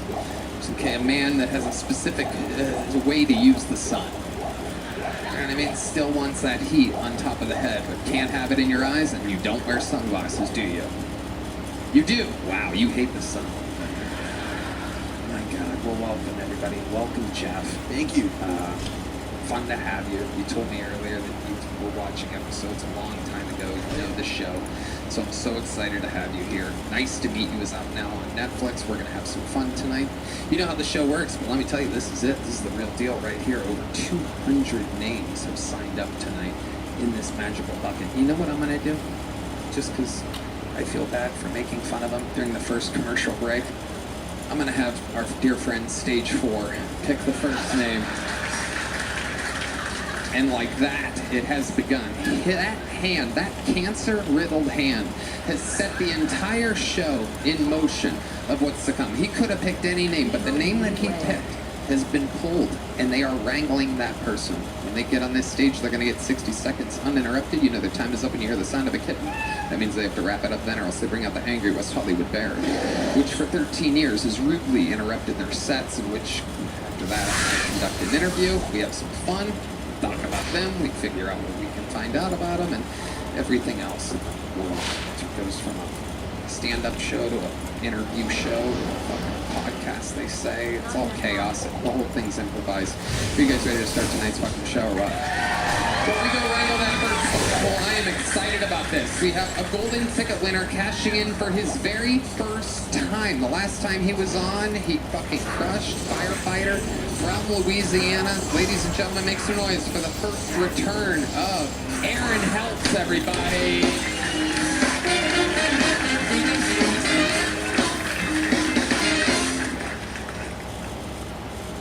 I like to get my hair cut at the Wonder Cuts. And if you don't know what a Wonder Cuts is, it's like a super cuts, but all the women do hair. And that's a lot of fun. They're falling asleep with scissors next to your ear, just admitting to crimes that you've never even heard of. I stabbed my boyfriend 18 times. And I snail trailed his car. You're like, snail trailed his car? That's when he shit on the windshield, put your pussy down. You're like, oh, lady. I don't think you're getting your kids back. Not with this haircut. They call it the Wonder Cuts because you wonder what the fuck is going on. You wonder how a business can operate with 6 women falling asleep in their own haircut chairs. Just scalping motherfuckers. I'm sorry, did I get you? I'm sorry. You wonder who's gonna fix this fucking haircut. Because I had a lady one time, she was trying to give me a fade, but she was already pre-faded. So it was just a stark line, just up. And eventually she looked at me and she was like, I just got out of jail. So I was like, yeah, I was just wondering. Alright, that's my time. Hell yeah. Aaron, welcome back, my friend. First of all, I think your hair looks wonderful. Like, is Wonder Cuts a local Louisiana? I don't know. I don't think I've ever heard of Wonder Cuts before. You guys hear of Wonder Cuts? Mm-hmm. Where do you go for your haircuts? Perfect. I've never even heard of this place, but it sounds hilarious. It's beautiful. It's a real place though? Yeah, it's the town that I live in. Baton Rouge? I live in the suburb right outside of that. What's the name of it? Bim Spring? Bim Spring. Jesus Christ. Where you live? I live there. What there about them rivers, them damn springs? I can't believe that's a real place. Is that just what you call it? No, it's Denham. How do you spell that? Denham. Wow. Spring. Okay, so we have, believe it or not, on this show, we do a fun thing where we look up the Yelp reviews of places every once in a while. And you best believe, when you did your entire minute on a place called Wonder Cuts, I whispered in Red Van's ear, give me that Yelp review. There's only 2 reviews. One is a 5-star review, and you'll never believe what the other one is. That's right, it's a 1-star review. And those are the ones that we love. But you know what? I'll read the 5-star, just because I can't believe that it's from somebody in San Francisco, California. Someone flew into Dim Springs, world renowned, just to get a fucking haircut. On Tuesday, November 22nd, 2022, my experience with Wonder Cuts and Pam quotations, misused properly, was the best haircut I've ever experienced. I was greeted as I walked in the door and didn't have to wait for more than 10 minutes for a haircut. Pam took some extra time dealing with 2 cowlicks. I don't know if that's how that's spelled. This guy got a hand job, dude. Generally, a haircut for me lasts less than about 7 minutes, but she took extra time in trying to get it right. Sounds like she may have fallen asleep. I highly recommend Wonder Cuts in Dim Springs by Bass Pro Shops, it says. It's right next to a bath. Of course it is. That sounds like something we would have made up. Yeah. That sounds like a joke. I'm going to buy a Bass Pro Shop, and then you would have laughed, and then that would have been true. But here we go. Here's the 1-star review, ladies and gentlemen, from LL, who lives in Dim Springs. After calling to check availability and closing time, we arrived 30 minutes prior to closing. We were refused service. I explained that our total driving time was 2 hours. Why would you drive that far? Look, there's a fantastic Sam's. There's a sports clip. All the girls that get clean from the Wonder Cup, they bump them up to like a sports clips. My God. But they'll be back. Why would you drive 2 hours? I explained that our driving time was 2 hours and requested that they cut my son's hair. They refused and said there were people ahead of us and they close at 6. We will not return. They lost a good client who tips well. Wow. Can you imagine that tip? Guarantee $10. Yeah. I mean, no doubt about it. That in Dim Springs is a hell of a tip. If those women could read that review, they'd be pretty. Yeah. And I mean, imagine driving 2 hours to go to a 3.0 Wonder Cuts in Dim Springs.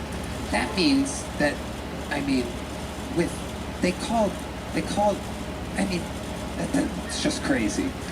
Is there another Wonder Cuts? There's one in Baton Rouge. Let's check this one out. 2.5 stars.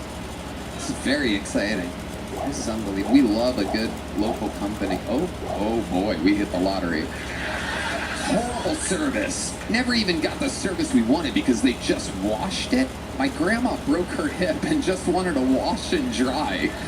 And when we walked in, no one greeted us or asked what we wanted. One of the ladies seemed like we were inconveniencing her. Overall, would not recommend this location. One of the ladies even out loud mentioned how these kids don't tip her. And in my opinion, as a service worker, complaining about not getting a tip in front of other customers is extremely tacky. Overall, I would never suggest this place. That's 1 star. Norma drove from Baton Rouge. How far is Baton Rouge from Dim Springs? 15 minutes. 15 minutes. 10 minutes. 1 star. Beth B, Leak City, Texas. Absolutely horrible. When I sat in the chair, the lady asked me what I wanted. When I shower her a picture, she rolled her eyes at me. I told her, never mind, and walked out. Never again. Horrible service. All capital letters. All right. Showed up 1 hour before close. There was no one waiting in the waiting room, but both stylists were already working on some work, and they told us they would not have time to cut our hair. Don't advertise you're open till 6 if you're not going to do that. That's a thing that they do there for sure. They tell people we're closed 30 minutes before they close. All right, last one. When did barbers start? When did barbers start asking the customer what tools they should use to cut? Imagine getting a haircut and they're like, yo, what the fuck is this?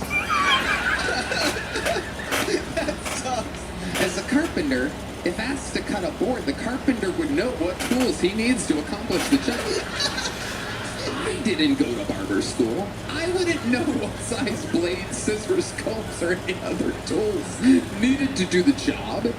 If I did, I would probably cut my own hair.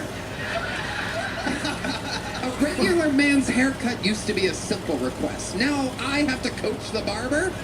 I couldn't possibly, in a lifetime, acquire the education necessary to tell everyone else how to do their job. Is this the new America? Everybody depending upon someone else to be responsible? Must be the new democracy we're suffering from. Oh, this falls on Trump, by the way. I don't know the wonder cuts in Baton Rouge is because of Trump. This is the new America. P.S. There's a P.S. on this review. These are the people that blame everything on Trump, by the way. There's a P.S. Do you know the difference between a bad haircut and a good one? About 2 weeks.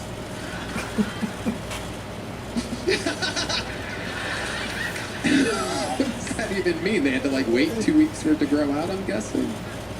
Is there any more? I mean, I'm addicted to these. I just can't get enough. And I know I can I'm sure everyone right now, why is Tony Jr. supposed to be I like the show when it was about helping stand-ups.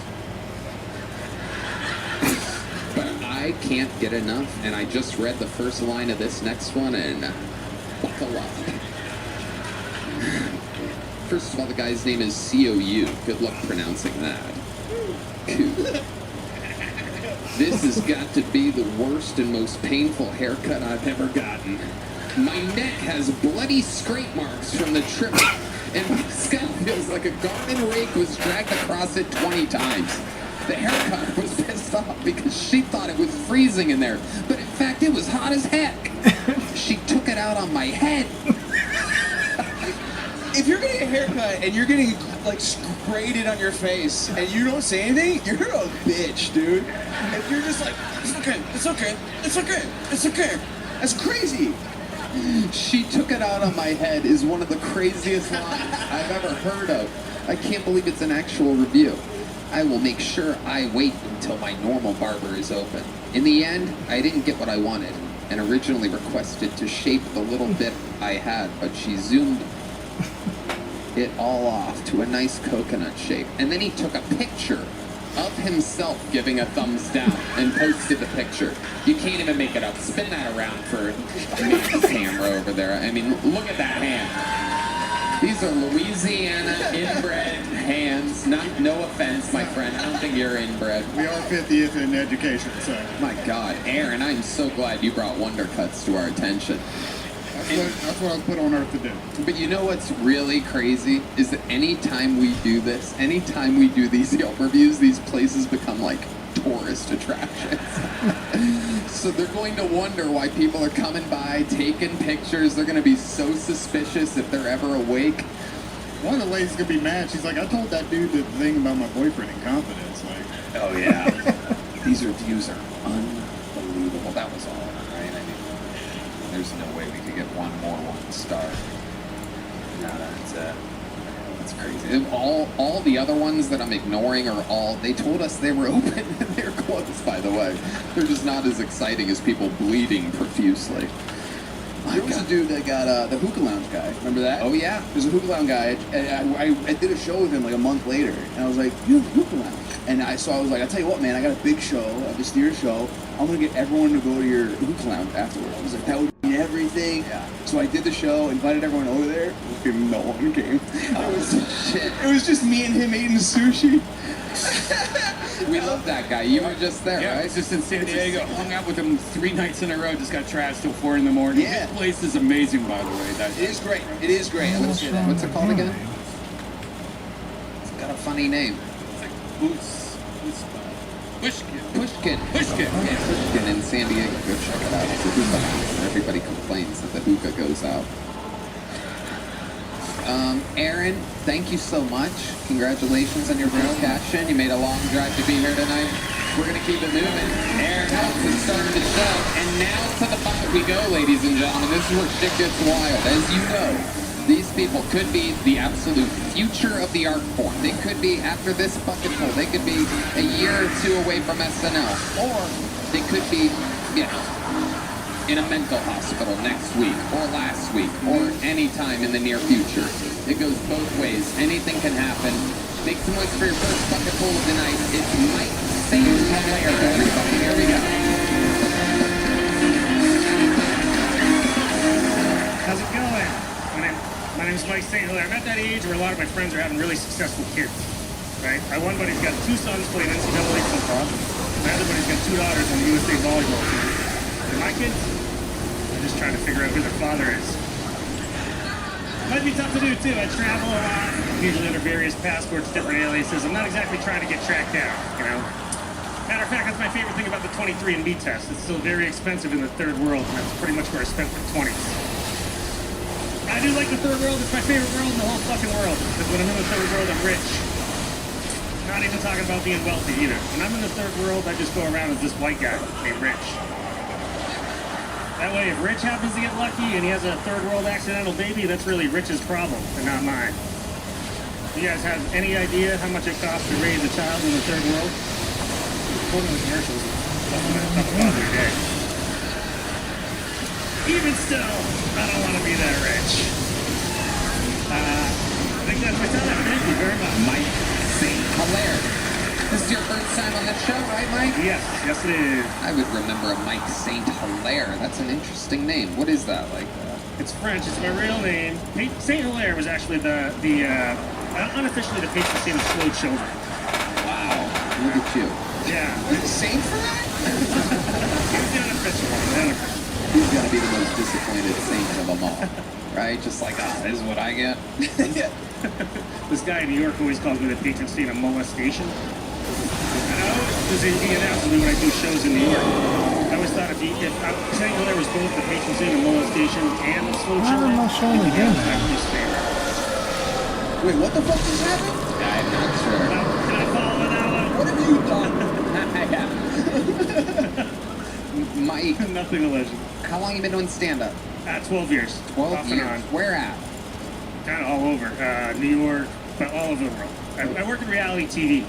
What do you producer. What do you do exactly for reality TV? I produce on a cop show right now. What's the cop show? Live PD? Yeah, you said it, I didn't. But okay. Yeah. That's awesome. Yeah, you know Sticks?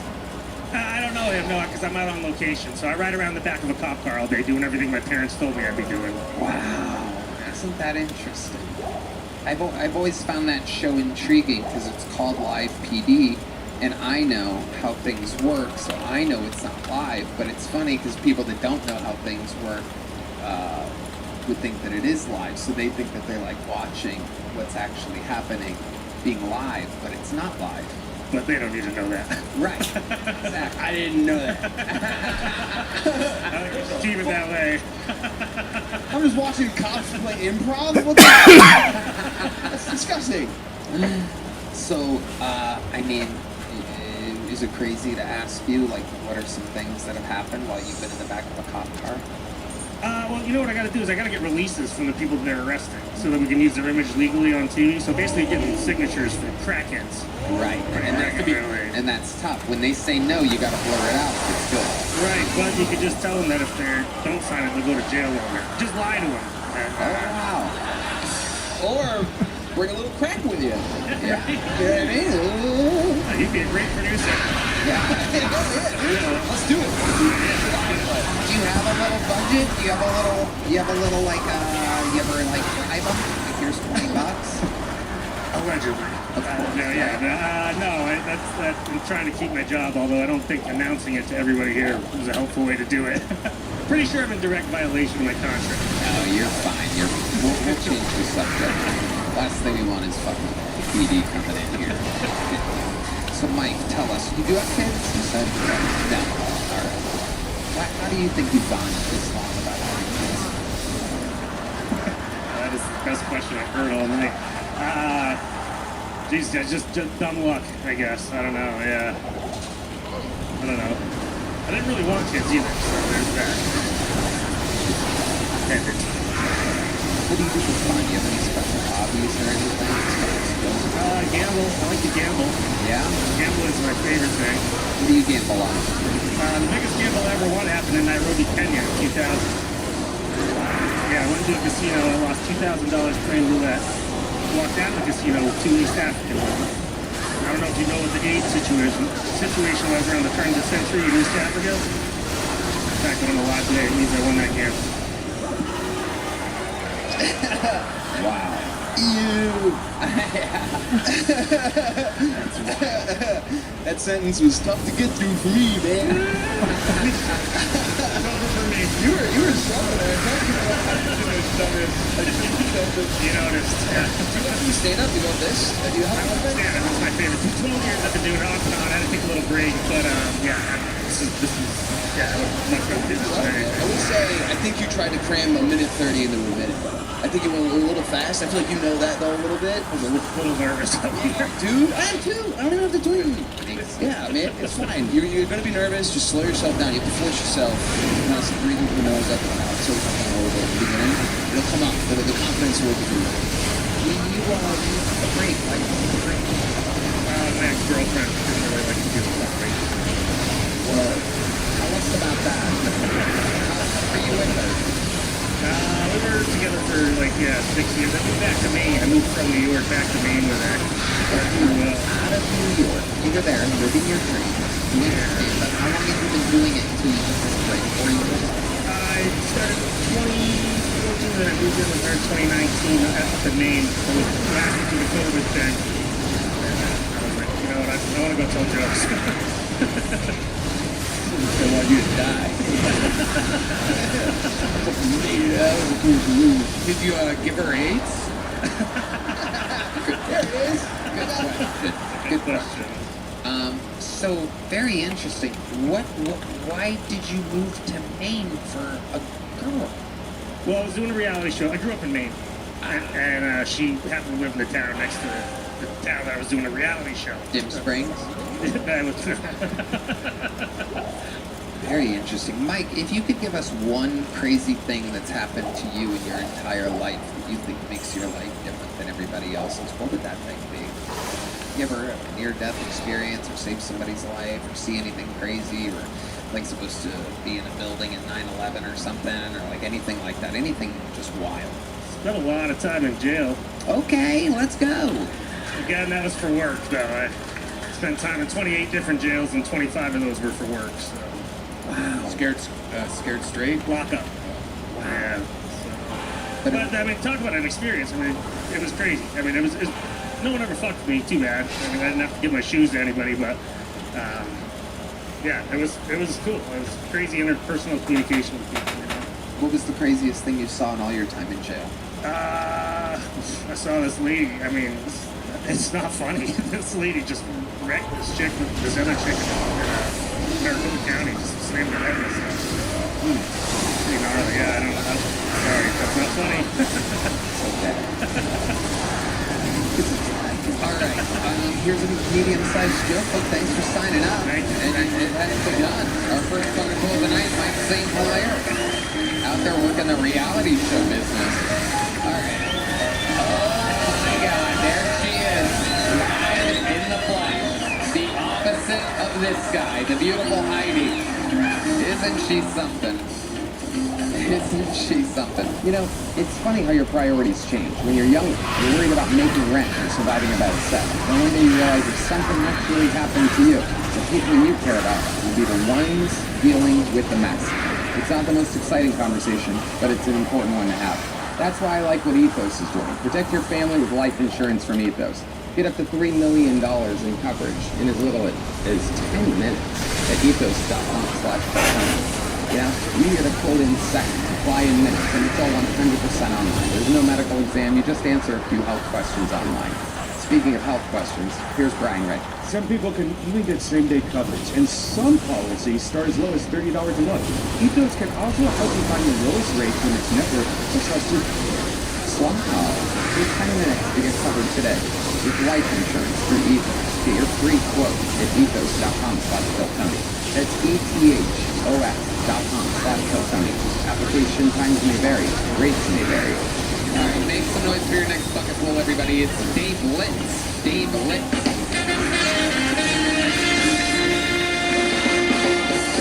Waka waka waka, nanu nanu. How's everybody doing tonight? So, she's alive. She survived. For 10 years, most people want their mother-in-law to die. Not me. My mother-in-law survived stage 4 pancreatic cancer for 10 years. I'm so excited. Yeah, absolutely. So she traded in stage 4 pancreatic cancer for type 3 diabetes. Was the second person to have robot laser surgery at her pancreas cut out, and I'm the first person to make a joke of it. My mother-in-law cannot go into remission because she doesn't have an organ anymore, but she can get repossessed. That's right. They put a contract out where she has to be a content creator to promote the health that keeps her alive. So every morning she has to do a thing to show how great she is staying alive so that she can keep getting the medicine to keep her alive. So if you could, please like, subscribe, and share to keep my mom alive. Thank you guys. What the fuck? Oh my god. Wow. If he came out with an accident, I'd be like, what happened to Ari Maddie? Yeah. What happened to him? It is wild, right? I mean, there's a lot going on here. He does. He looks like if Ari Maddie joined the Jackass crew and got his hair cut at Wondercuts and Dim String. This is incredible. That's the 5-star review. Okay, Dave Litz. How long? Yeah. Well, first of all, you said that your mother-in-law is the first person to have stage 4 pancreatic cancer and have laser surgery to have her pancreas removed. You're going to be the first person to make a joke about it. What's the joke? I did it last time, Tony, but you didn't review my material. So I actually said she has now triabetes, which is, you didn't go for it. Yeah. It's fun. Last time I was on, you called me a gay Nazi and threatened to bite the gym out of my face. So we're already doing better. I look like Ari Maddie, like he's one of the regulars, so wow. All right. This is incredible. Dave, how long have you been doing stand-up? Like I said last time, Tony, I've been doing Again, you don't have to reference last time. I don't remember it. Nobody remembers it. We do this every week. You just got to answer the questions. So how long have you been doing stand-up? 30 years. There's no fucking way. Absolutely. There's no way. I did it in high school. Absolutely. I actually got kicked out of high school, and then I perform mostly in hospitals, nursing homes, and churches. So, yeah, I perform constantly. You turn hospitals into hospices. Actually, I've done hospice care for many, many years, and that's where I started doing stand-up. In hospices? No, doing bedside comedy. God, Tony! Tony, so frustrated. And so frustrating. It's no, incredible. I appreciate the questions, man. It's great. I mean, you have to. You have to appreciate it, Dave. Are you mad at us? Never. No. I'm so happy to be here. I feel like you're mad. No, it's been a rough week, man. Tell us about the week. Well, my friend Michael had got his episode aired last week, and he didn't get to see it. He actually died. What happened on Sunday? What happened? He did cocaine, and that's it. A guy that was on this show last week, episode with that one that aired last week. Right. Was he always doing cocaine and fentanyl? I think he was so good.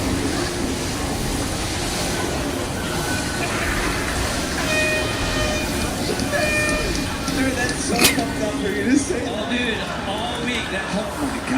I've been over probably 15 mics this week, and every mic that I start out, I give homage to Mike Head. He's an amazing comic. He was super funny. He did a great job. Did a way better interview than I'll ever do. And yeah, we know that. I miss him every day. Did you happen to perform at his bedside that night? No, but I am planning on performing at his funeral. Are you really? Yes, sir. I mean, don't you think those people have been through enough? Yeah. I want to give it to him more, Joe. This is incredible. This is incredible. No, you're right, man. I love Tony. Tony's amazing. He's such a good guy. What, are you going to give me a big joke? What's going on here? Actually, you gave a big joke to a blind girl and then said that you only did it so that she could feel it, thus giving no value to Big Joke Book, so I like my small joke book. It's amazing. I don't even understand it.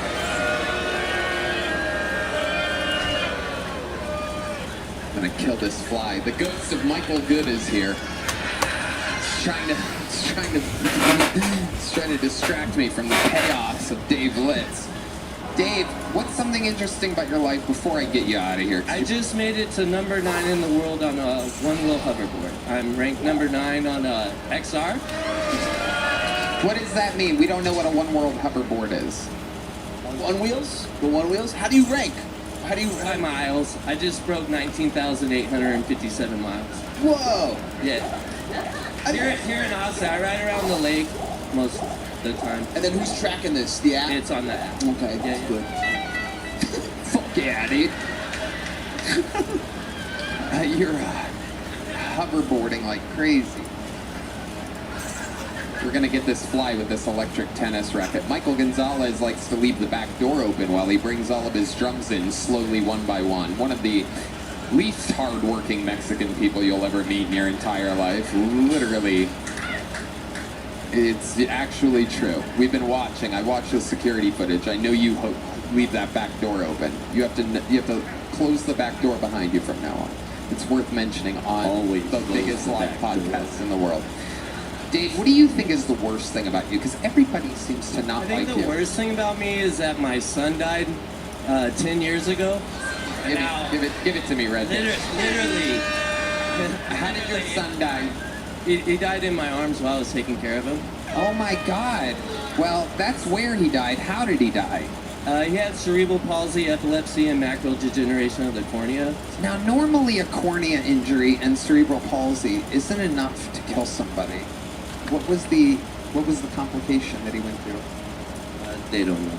They don't know? Nah. Were you running your material by him when he was in your arms? This is one of the craziest interviews ever. Yeah. This is one of the most morbid. My job is not easy, people. It's not easy. You could not do any better. I promise you that. None of you could. I was taking care of him 12.5 hours a day, 7 days a week. That was my job. I mean, if you were doing that, then you were doing all the hoverboard. I got my hoverboard after COVID. Okay. So I hadn't started yet. I had seen a hoverboard. They had just come out when Mac was alive, but... Was that your only child? Yes, sir. Well, that is an interesting thing to perform with this food. I did. What did you say there? Did you do any jokes? Yeah, I did jokes about taking the skate park. So I used to... McCormick lived in a wheelchair, and so... I built him a wheelchair that was remote controlled at these 60 miles an hour. Hold on a second. I have to stop you here. First of all, why in the world was this wheelchair not a hoverboard? Because they weren't out yet. What made you turn it up to 60 miles per hour? So then we could drive on a highway. So we would sit in the back of the truck and run interference, and then my ex-fiance had a over-the-road trucking company, so we could literally shut down the road. I would be in the back of the truck steering, and McCormick would be following behind us, just laughing. How old was he during this? Hold on, let me get this right, because this is unbelievable. I know. So that's why we're talking about it. I'm the #1 podcast, you know? Shut up, dude. Just shut up. Only respond when I ask a question. Just hold on a second here. Because I need to make sure that we're all on the same page. I need to make sure that I understand what you're saying. So you're telling me, shut the fuck up. So you're telling me that you would shut down the freeway. You? No. Right behind the truck that had an oversized Got it. That's what I did. You were in a normal car. Normal truck. Normal, like a pickup truck. You're in the back of the truck. Yeah. Okay. What part of America were you in? Colorado. Okay. What could go wrong? There's no mountains or hills there for a wheelchair to fall off of. Anyway, okay. So you're in Colorado. You're behind an oversized load. The kid in the wheelchair is behind you, right? Yep. and you have him going 60 miles an hour. Well, not at first. You have to speed up. Right, of course. But the max speed was 60. You get him up to 60 miles an hour in a wheelchair. Yes. While he's laughing at age 9. Yes. And you don't know how he died? It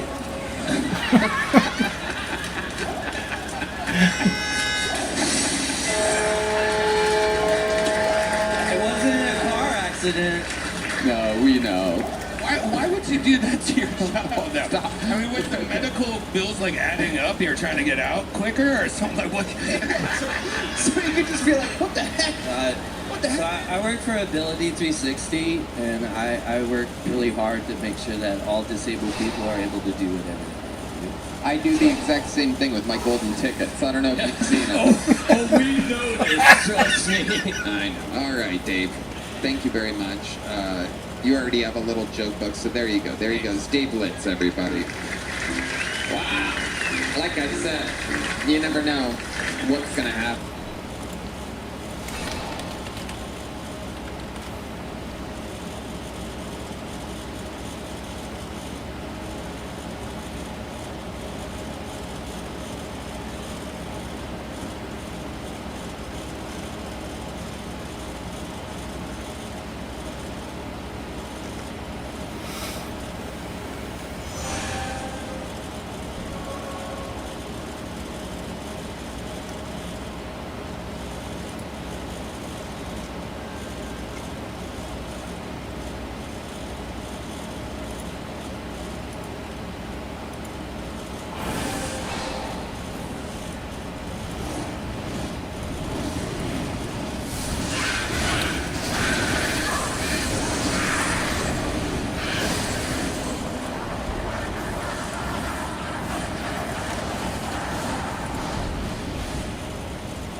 Happened here on Kill Tony, I mean.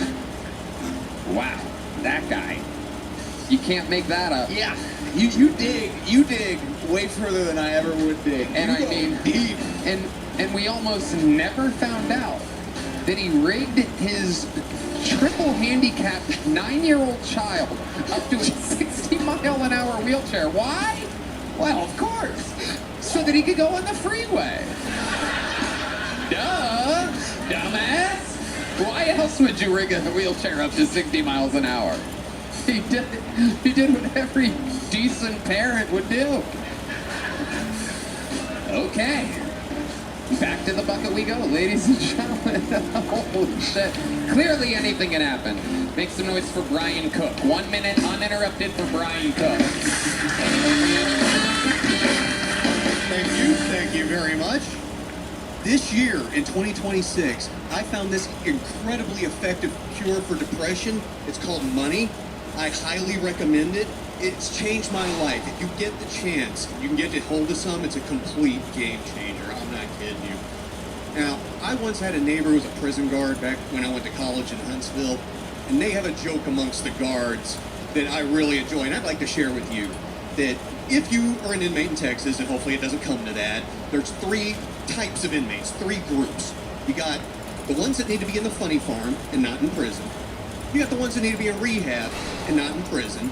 And then you got the ones you just need to take them out back and shoot them because they ain't never going to change. And if you want the proof of that, you will see it tonight when you exit the building and go out into 6th Street, because that's the hell in which we live here in Austin. Oh yeah, tell me about it. Well, I recently moved. I got that going for me. I didn't like the old complex. Can you believe that I did not like listening to MC Hammer at 1 in the fucking morning when I was going to sleep? I know it's unreal. But I could tell that that was the music they listened to before they got locked up and went to prison. So I guess we gotta let them have that. Okay, thank you. Okay, Brian Cook. Let's get right into it here. When you say they, Yes. Just yes. I think that's the best answer. I mean, really? There were people listening to MC Hammer nowadays that loud at 1 a.m.? They're frozen in time, you know, and that's coming from me, who's also frozen in time, and they're further deep in the iceberg. It's not cool. Did you ever tell them to stop? No.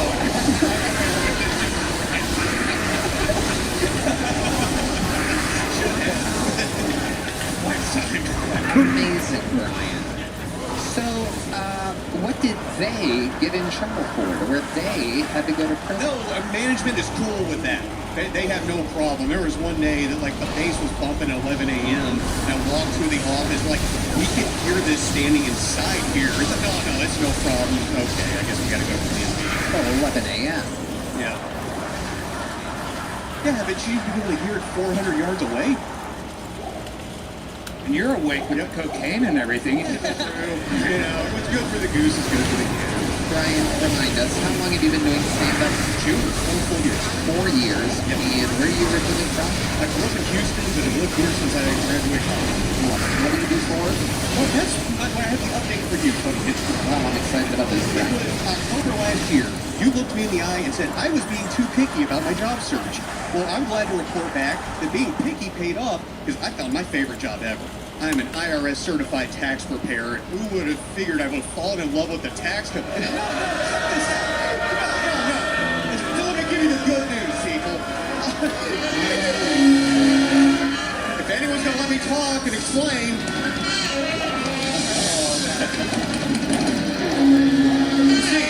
Listen to the musicians overpowering the room. Now, next door is a building. You've met musicians before, but they do not like the IRS at all. I know, but I can explain this in like 3 sentences. That was wild to build it up like that. Yeah. So much. Like, I actually found my dream job. Pedophile guy. Yeah. That's good. There's a building full of comedians next door waiting to get on this show, and I helped them 6 of them do their taxes last year. We got a bunch lined up for this year. I'm helping them clear up that dumpster fire personal. Like, oh, you don't want them doing better either? The IRS. I'm just trying to help. You must be saving them dozens. I can't imagine that the 6 people that you're helping have a lot of income. It's more the crazy stuff in their past and clearing that up. Yeah. It's unfucking that nonsense. They're funny. Yeah. So you're making money doing that? Yeah, oh yeah.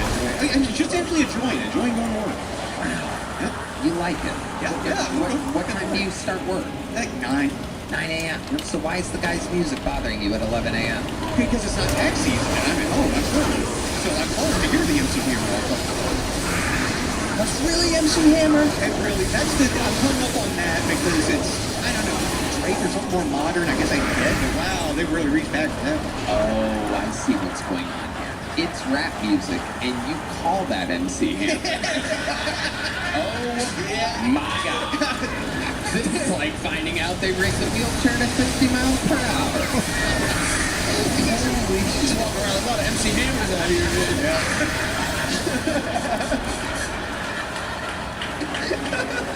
I had to cross the street the other day. I had one of those MC Hammers walking right at me. Holy shit. Brian, how old are you? Turn 49 next week. 49. You don't look a day over 72. That's incredible. Amazing. Wow, look at you. You are adorable. You are the French bulldog of human beings. I mean, it is just incredible. You look puggish. Has anyone told you that before? Yeah. You have a sweet little round head to you. I think you're a sweet guy, man. I think you have a good heart in you, dude. Yeah. I can try my best. Yeah. Whether you believe it or not, I am.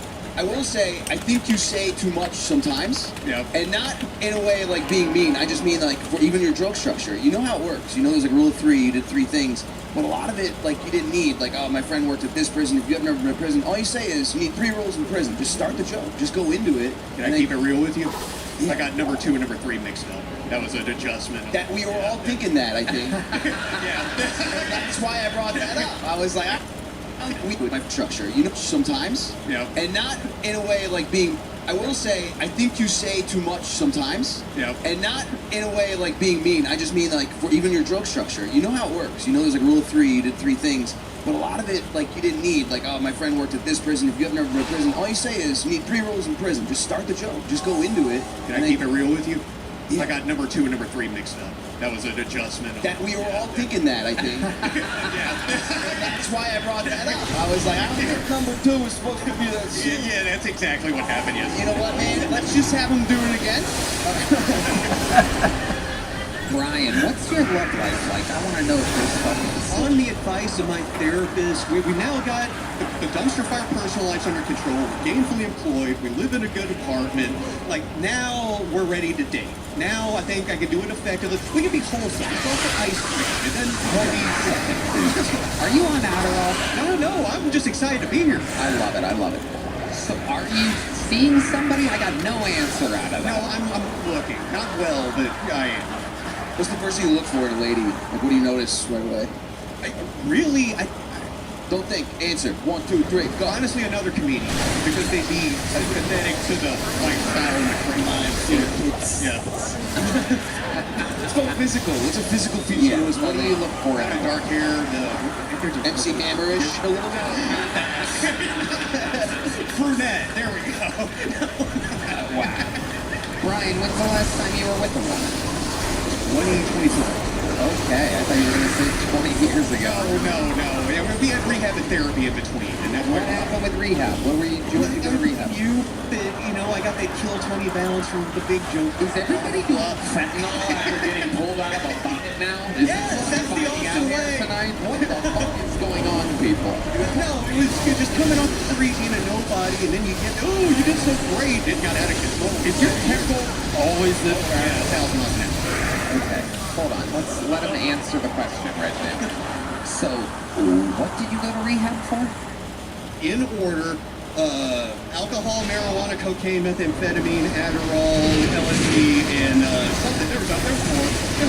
Why did people do cocaine and meth mention marijuana and alcohol? Like, that's not on the thing. I don't think they do that. The way I did it, because it's like, you go and you got to do your errands during the day, and you come back to the rehab center, and they drug test you when you get back. And I'm trying to get better, so we're doing the drug test. It took 8 weeks for me to piss clean for weed. That's for all the dabs and the gummies and all the bullshit. Like, yeah, it builds up in your system. Right. Oh, yeah. Well, yeah, when you're up 24 hours a day because of the meth, there's a lot of time to do marijuana things. Tons. Raise it up. So let's mostly talk about the meth here. What the fuck was that? Deez, was that you? Oh, okay. Sometimes Deez accidentally hits a sound effect. What was that, Deez? Okay, all right. It makes sense. I don't think they heard that. We just heard it like it was some guy right over here. That made sense. So, take us through a wild day or night or a paranoid part of meth. We've all seen Breaking Bad. That's as close as most of us have come to meth. An easy way to put it is the first 72 hours are a lot of fun. Any time after that, it was like in 5 days your body shuts down. So days 4 and 5, Or just a vagina pleasure. But give us an example. Like, what did you do? What's something you accomplished? So one of the things I used to do is I would even get some air, right? What does get some air mean? It means take the pre-dawn bus to Walmart, wait until 6 a.m. for the doors to open, and then walk around the store like a maniac, comparison shopping appliances. Ooh, that's a good price on cookies. Just being an idiot. Well, not really anything dangerous. That's not quite the exciting answer we were looking for. You never did anything kind of crazy on meth? You ever deal a lot of taxes in one day or anything?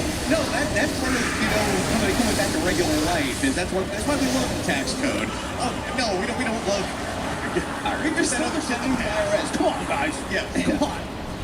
You might have one of the most boring meth habits I've ever heard of in my life. Downplay it. That's incredible. I mean, why would you downplay it? I'm embarrassed about it. I'm not Mickey Six bragging about it in the old days.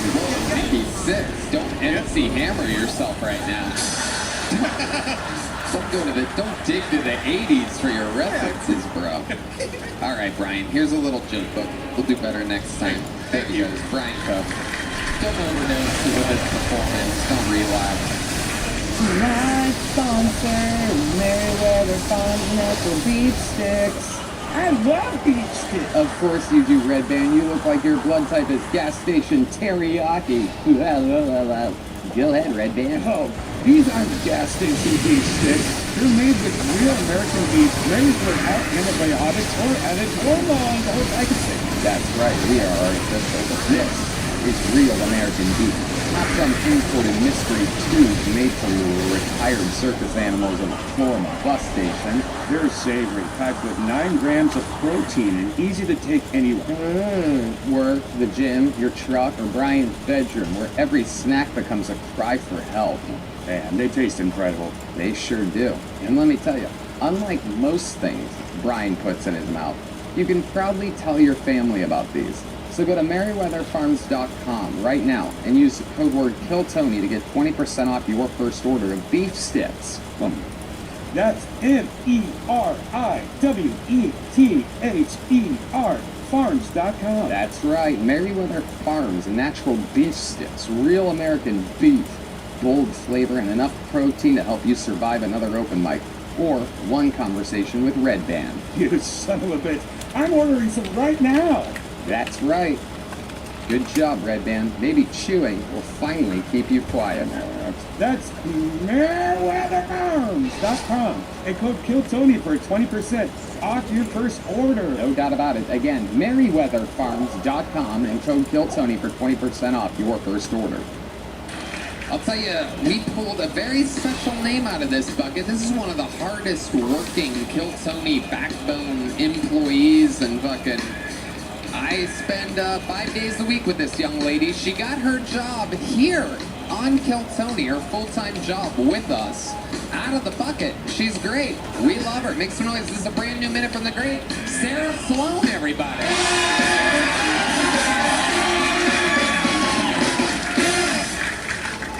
Hey guys, I recently discovered the most effective form of birth control. Is it me?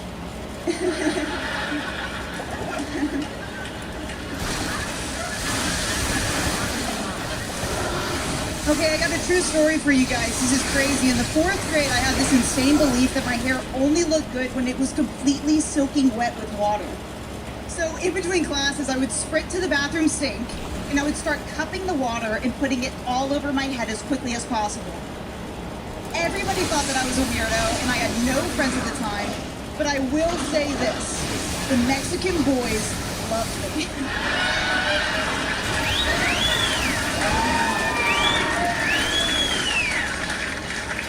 And I always wondered why, but if I had to guess, it might have been because I had that wet back. It might have been because I had that wet back. Where my Mexicans at?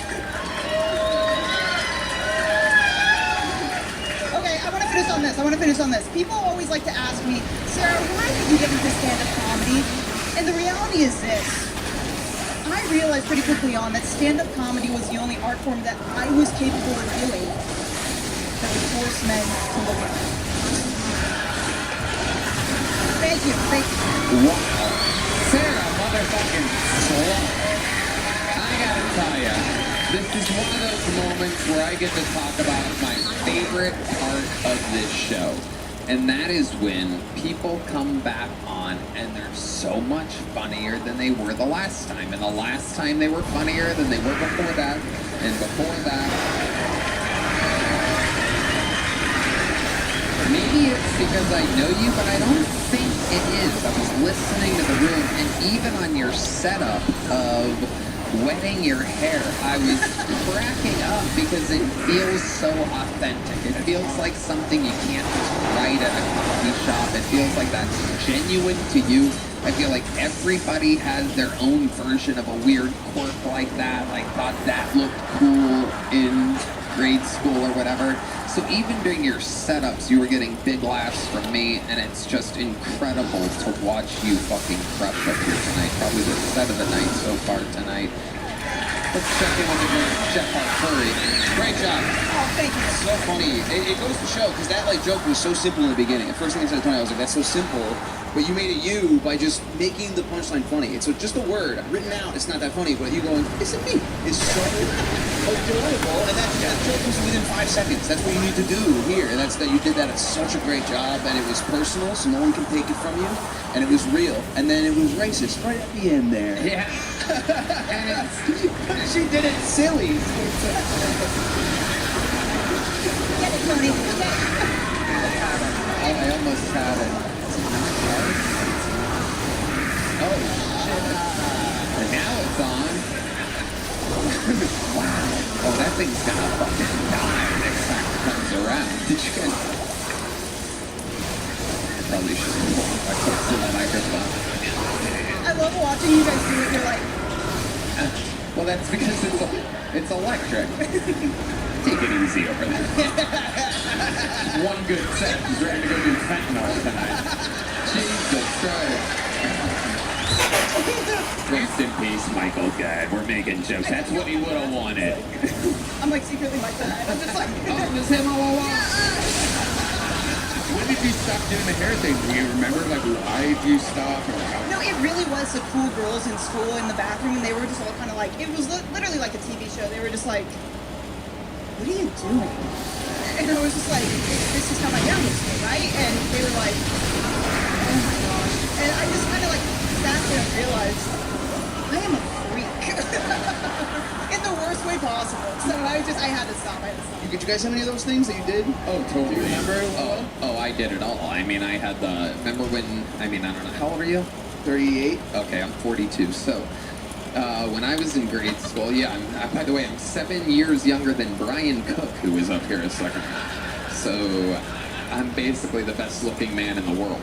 And no, I'm kidding. Anyway, there was a period of time where you would get the bowl cut, but you would bleach blonde the bowl cut and leave the brown roots down here. Oh, yeah. Basically, you could only go to Wondercuts for a job like that. We're all trying to look like Justin Taylor Thomas. Yeah. JTT. Yes, it was. I wore cologne. Oh, yeah. I had like so much cologne. Oh, yeah. 3 days in a row. I'm like, this smells so good. I should just keep putting it on. And then I had to get taken out of school. They called my mom. They're like, he can't wear cologne in school. I was distracting all the bitches. Yeah. That's so funny. I did that as like a grown-up. I remember this was like, I think I was like 23 or 24, and it was my first ever writing job ever, like an actual like Comedy Central writing job. And they're like, guys, all the big agents and managers are coming in, and I'm like, oh, I'm about to get signed on the spot today. And I did that. I wore too much cologne. It's a shame. I'm literally 10 years older than you were in your story. And I did it, and the main agent, who I can probably say is now my agent, and we laugh about it literally about 20 years later. But the main agent, who at the time they're like, yeah, this is fucking Zach Galifianakis' agent. This is the guy. I mean, the head of comedy at CAA walks into this big boardroom and goes, Jesus Christ, what the fuck is that smell? Hell yeah, dude. Oh, crazy. We laugh about it now, but he didn't forget. Let's put it that way. He's like, that was you? You were the writer that stunk? I thought Luke Perry was the coolest shit on the road. And like, all right, you win. And then the guy. That's the end of the story. So I had really big hair at the front, like what's it called? Oh, we need pictures of that. Yeah, I had that, and everyone called me Poof, and I thought that was a cool name, but I literally just had like hair up to here for no reason. So dumb. That's a slur in England. Yeah. Real pig. Shout out that slur. What the fuck? Yeah. Sarah Sloan, I mean, is there anything else we need to cover? You just fucking absolutely ripped it up here. It could not have gone any better. You had immersed yourself. A little thought back about Sarah that's different, I can say, than any comedian in the world is that she makes my schedule for me. Sometimes I add things to my own schedule. But throughout the day, everything that's put in my phone on my schedule is done by the great Sarah Sloan. So, no, wait, no, that's not the point. But what's funny is, I don't even know if you know this, but she also accidentally puts all of her things into my schedule as well. I don't know if I've ever told you this. And so, I literally know how hard you've been working. You're like, I look at the schedule and there's like everything that makes sense. 3 p.m. this, 4 p.m. that, 5 p.m. this, a little rest area, and then my normal, like there's nothing normally at night because I have my own, I know my nighttime schedule. But what's funny is it'll be like 7:30 Narbar, 8:45 Sunset Strip Comedy Club, 9:15 Creek in the Cave. So I literally see you hustling, and then you get to actually feel it in this appearance, your hard work and your grind. It's so awesome. It's my favorite thing in the world to see you kill in this part of life as well. And during the daytime, you're literally, as you know, one of my favorite human beings on planet Earth. So to get to sit back and be a fan is awesome. The fly spot, you want to take a powerful spot? Probably a horse fly, am I right? Oh yeah. Because she doesn't joke. I didn't just call a woman a horse. She does a horse impression. Okay, some people didn't know that. Want to give us one horse for the road?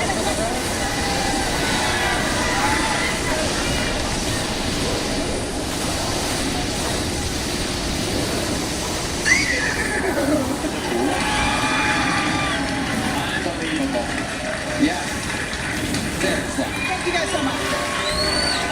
To the next one we go. Before we get to the bucket, I have a special treat for all of you. And we also have momentum right now, which is exciting. So we'll see how this goes. I had a golden ticket winner arrive earlier. I don't even actually think he is a golden ticket winner. I just think he's what we call a growing scumbag favorite of the show.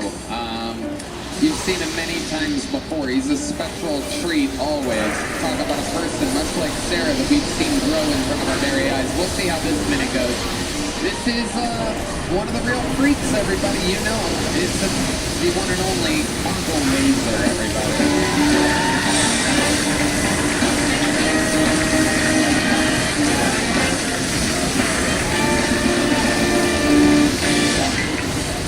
Yeah, give it for that horse lady. That was real good. And listen, that older fella, he ain't never done math. That's not how you do math. I went for a walk. No, that's not a thing. That's not a thing. Hey, listen here. Hey, back in Austin, back in Texas, I was in Canada. And boy, that's a third world country. Now, ain't it? I don't know what's gonna get me first, like bear or winter or Islam. But goddamn, they're everywhere. What the fuck, dude? I went to Calgary. It's like,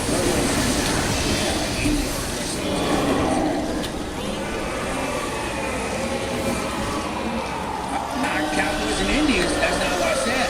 Okay.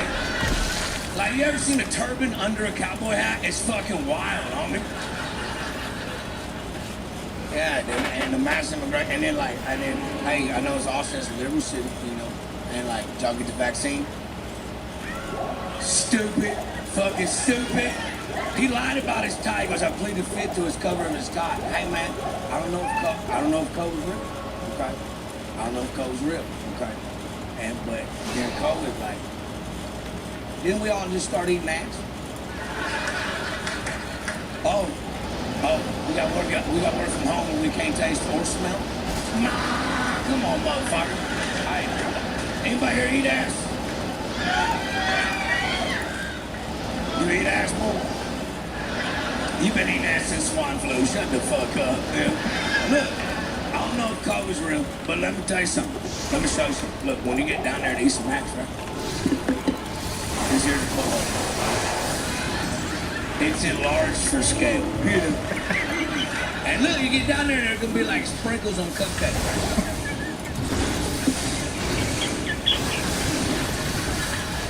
Those are toilet paper balls, okay? Charmin Ponto. Listen, I don't know if COVID's real, and if you got a vaccine, you're a fucking retard, but I tell you what, you put your fucking tongue on them toilet paper balls, now you got strep throat. My name's Tony Laser, I'll be great.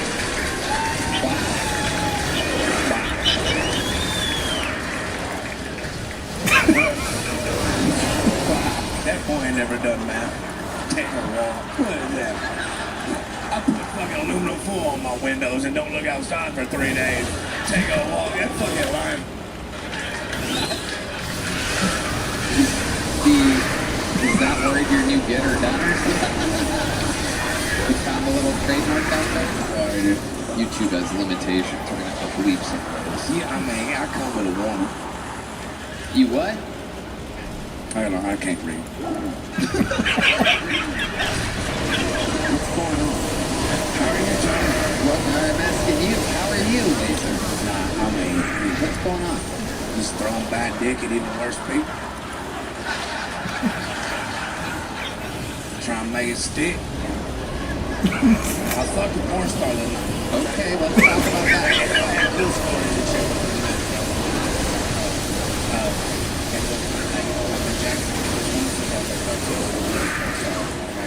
What's her name? Yes, you can. She's a fucking porn star. I can't. Listen, she's my friend. She's my friend. And look, we both know. Oh, God. It was Alexis phone. Okay. And look, my family computer got 6 diseases from LimeWire. We went through 6 family computers. Hey, like Windows 98 never stood a damn chance, you know what I'm talking about? And look, I know everything she like, and then like one hour drunk.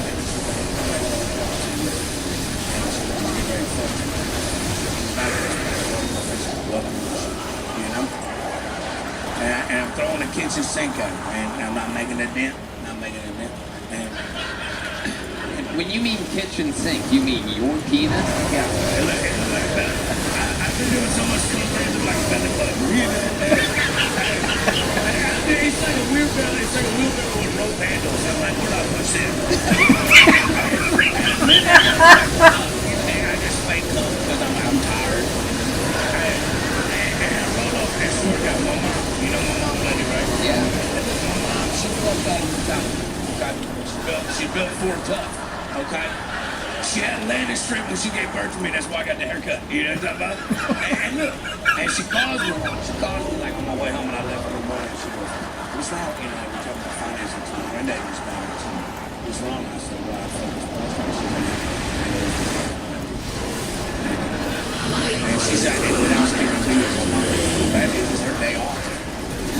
That is true. Yep. Never fuck your heroes, I guess. Yeah. I've seen your penis on the internet. Yeah. Sex on the internet before. Well, don't do that. It's not exactly a kitchen sink, is it? No, that's a half-bath sink right there. That's a sink in my food.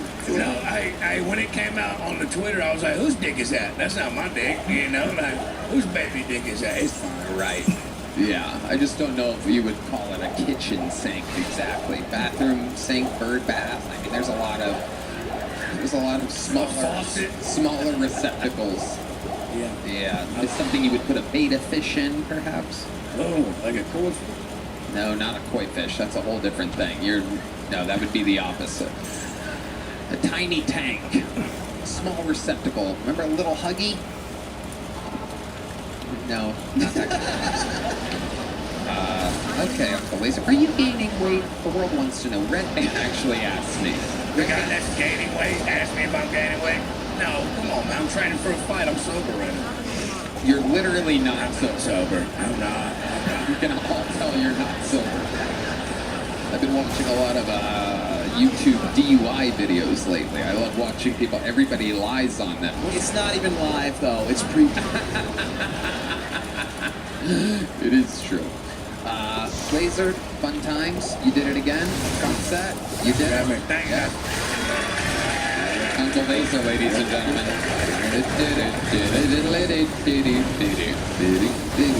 Hello there.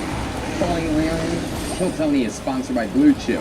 When the bedroom goes quiet, men develop useless hobbies like golf, pickleball, playing with empty couplets. It could be anything. But the only thing worth searching for in those pants is the boner. The best hobby is christening every surface in the house, the kitchen table, ottoman, or washing machine mid-cycle. Blue Chew makes it better. Their arousal-boosting formula doesn't just deliver results, it gets both heads locked in to handle business. Blue Chew's mission is getting the country rock hard, leaving partners satisfied, and taking woodwork to a whole nother level. That man, tell the people how Blue Chew helps you turn a soft premise into a strong finish. Well, I'm glad you asked. There's a reason Blue Chew is the #1 brand for better sex. Experience it yourself at BlueChew.com. It's not a legacy. A third legacy, if you know what I mean. And we've got a special deal for our Boner Ready listeners. Right now, when you buy 2 months of Blue Chew Gold, you get the third month free with promo code TONY. That's promo code TONY. You'll also receive an additional 10% off plus free overnight shipping on your first order. Go to BlueChew.com for more details and important safety information. And we thank Blue Chew for sponsoring the pod and the bedroom.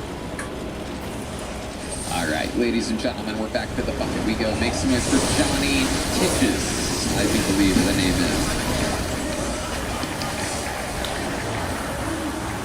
Hey, I'm Johnny Titches. This is my first time doing stand-up.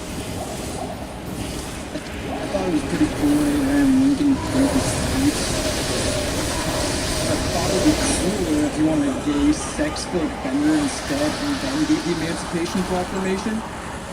And it went a little something like, 4 whores and 7 queers ago, I came forth on this great nation. And last night I came forth in freedom. Gucci's wasn't that far back at this point. So what I can say is I hadn't been into black men before. And I didn't really want to. But I still have standards, obviously. So I thought at the very least, I could get with a section 8 out of 10.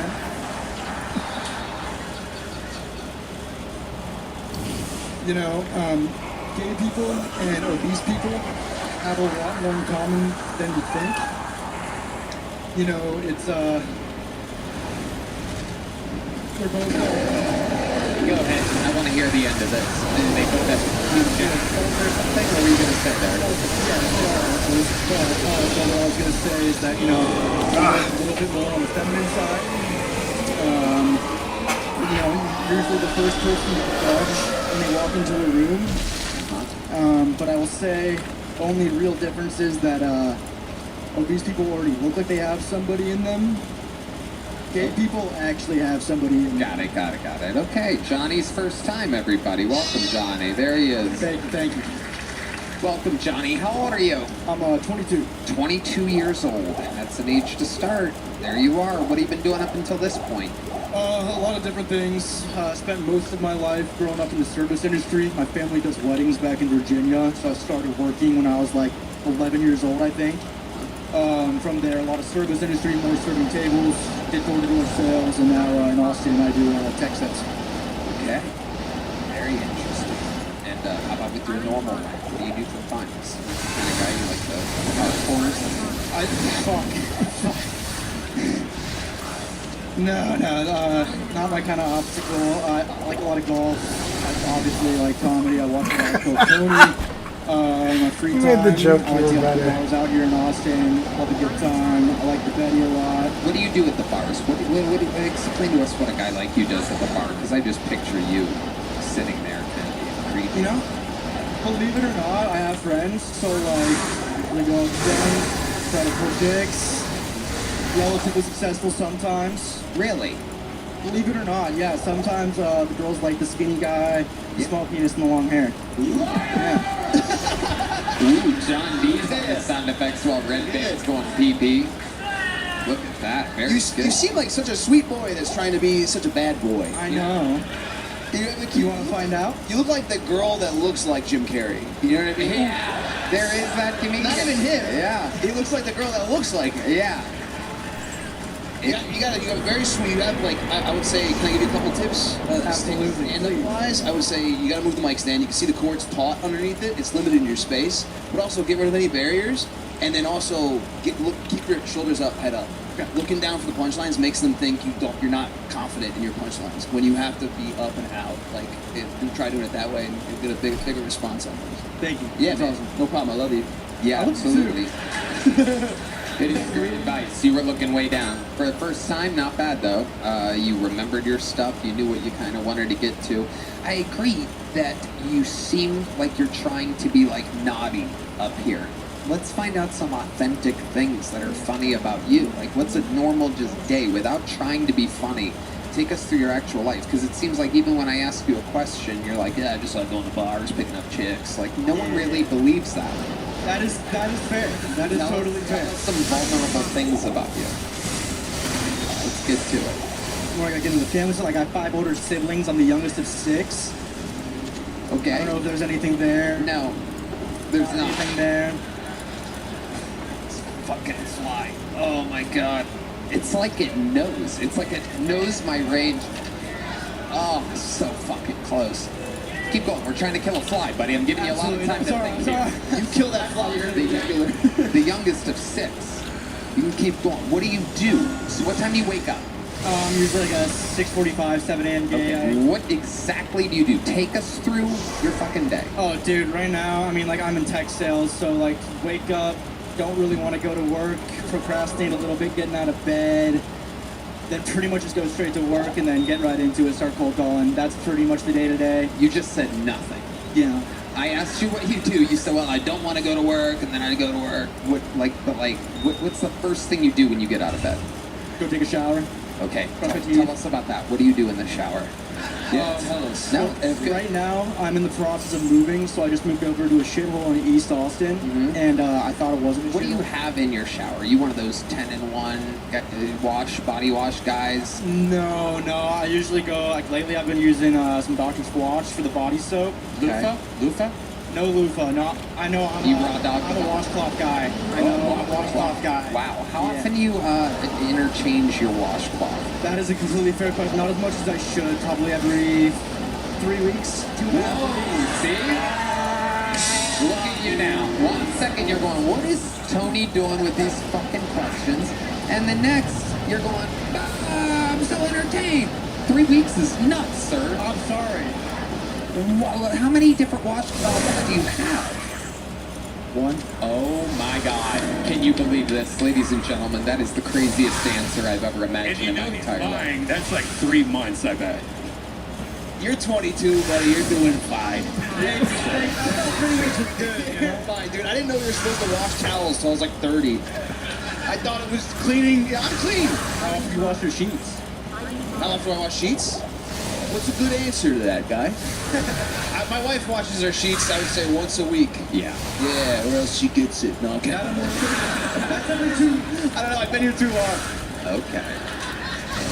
Johnny, you have wacky parents or anything? Is there anything about you at all? Oh, yeah. My parents are very wacky. My dad's super conservative. Do you want to hear, like, Tell us about that. Yeah, I'll definitely tell you about that. So I'm from Northern Virginia. So there was this big deal back during COVID. Essentially, this girl got raped by a trans guy in the bathroom at one of our local public schools, right? And then the person that raped her got transferred to another school in the same district. Talk about a solution, you know? And then essentially, imagine parents were actually pissed, believe it or not. So there was a big school board meeting, and in the middle of it, they declared it illegal trespassing. And my dad, his plumber was... Here we go. Yeah, his dad, my dad and his plumber, who's the daughter of the first girl that got raped, Okay. were like, we're not fucking leaving. Okay. Yeah, and they both got arrested and made like national news. They got driven around the block in a paddy wagon and then just pretty much dropped off. Nothing really happened except for the charge and everything. You know, getting arrested. It took him like 3.5 years to get pardoned. And Your dad? Yeah, so he went on. He got pardoned? He got pardoned finally. By the president? No, I wish. But no, he You just gotta take the win, I guess. Yeah, we take away from getting Virginia, you know? Can you imagine? He tells his son, I got pardoned, son. And his son's like, yeah, but from who? No, it was, I think his name's Greg Abbott or some shit, governor of Virginia. Yeah, that makes sense. He has a wheelchair that goes 60 miles an hour.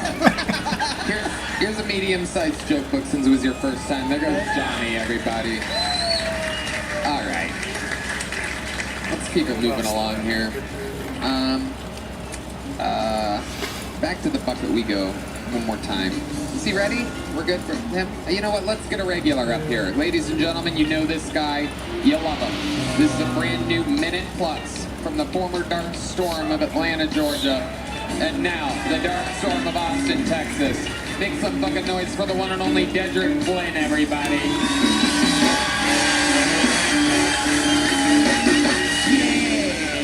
Yeah, there's a lot there, Dedrick. Practice, you know what I'm saying? Impossible to meet that. Faking. I understand. Terry, white. Gentlemen, for the bucket we go. This one live. I love y'all. Thank y'all so much. Hey, Let's go to MSG. Let's go into Vegas. New Year's Eve. Watch the playback of MSG. 2 episodes available right now. KillTonyLive.com. Okay. Back to the bucket we go. This looks like a fun name to me. Make some noise, ladies and gentlemen, for Ray Ray. Here we go. Kill Tony, Austin, Texas. Look at all these beautiful white people in here. It is safe for me to assume that some of you are vegetarians. It's all right. You know, vegetarians got their own language, you know what I mean? Tofurkey this, impossible meat that, bacon. I don't understand. If vegetables taste so good, then why you keep trying to make things safe? If vegetables taste so good, then why you keep trying to make things plant-based, you know what I mean? But listen, I get it. I digress, all right? If we call that vegetarians, then why don't we call Jeffrey Dahmer a humanitarian? It's just food for thought. It's just food for thought. Now, white people are amazing dog owners. You know what I mean? They'll be like reading ingredients on dog food and shit. Y'all be taking your dogs to the vet? Damn! You see a black person. It's alright. Why you can you that? It's alright. There you go. This looks like a fun name to me. Make some noise, ladies and gentlemen, for Ray Ray. Here we go. Kill Tony, Austin, Texas. Look at all these beautiful white people in here. It is safe for me to assume that some of you are vegetarians. It's all right. You know, vegetarians got their own language, you know what I mean? Tofurkey this, impossible meat that, bacon. I don't understand. If vegetables taste so good, then why you keep trying to make things safe? If vegetables taste so good, then why you keep trying to make things plant-based, you know what I mean? But listen, I get it. I digress, all right? If we call that vegetarians, then why don't we call Jeffrey Dahmer a humanitarian? It's just food for thought. It's just food for thought.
It's just food for thought. It's just, and they keep trying to make things safe. So, bacon, was, you know what I mean? Vegetarian for white people. Kill Tony Austin, Texas. Look at all these beautiful white people in here. It is Kill Tony Austin. Here we go. Kill Tony Austin, Texas. Look at all these beautiful white people in here. It is safe for me to assume that some of you are vegetarians. It's all right. You know, vegetarians got their own language, you know what I mean? Tofurkey this, impossible meat that, bacon. I don't understand. If vegetables taste so good, then why you keep trying to make things safe? So, if vegetables taste so good, why you keep trying to make things plant-based? You know what I mean? But listen, I get it. I digress, all right? If we call that make things taste, impossible meat that, bacon. I don't understand. If that's, it's all right. You know, vegetarians got their own language, you know what I mean? Tofurkey this, impossible meat that, bacon.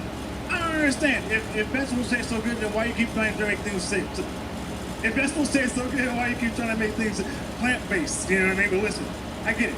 I digress, all right? If we call that vegetarians, then why don't we call Jeffrey Dahmer a humanitarian? It's just food for thought. The whole thing. People are amazing dog owners. You know what I mean?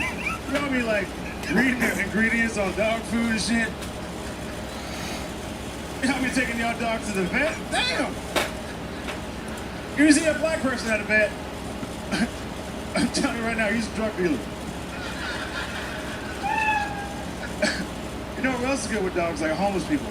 Homeless people are amazing with dogs. You see them on the side of the road, they're like, you know what? I will do anything for food. And I'm just like... There you go, Ray. Did all your time there. I actually like that joke. Of all the homeless dog jokes there, thank you. That was funny. That's the funniest one I think I've ever heard. And I see homeless people with dogs a lot. I've seen black men, homeless black men, with a white woman and a dog. A lot. It's a thing happening here in Austin. I can admit.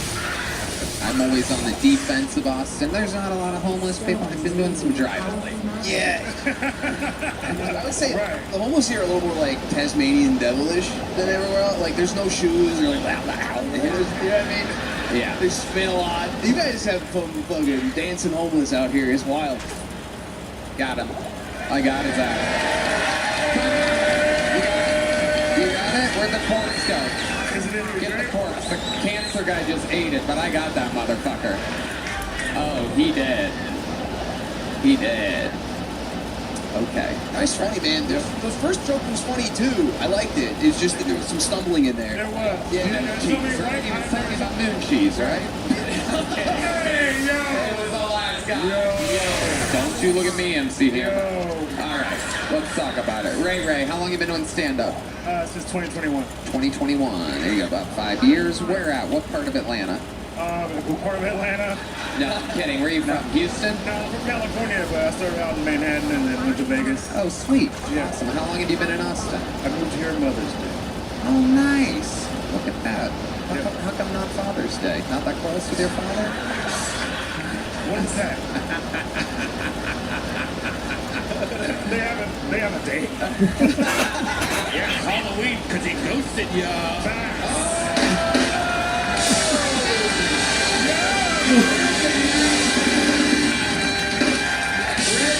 Where's your sound effect for killing? Go back up. It's up here. I know where it is. Here we go. Wow. Red band. We have pure momentum. Red band's killing. The fly is dead. Wow. We are cooking up here. My goodness. I'm so proud of you, Poof.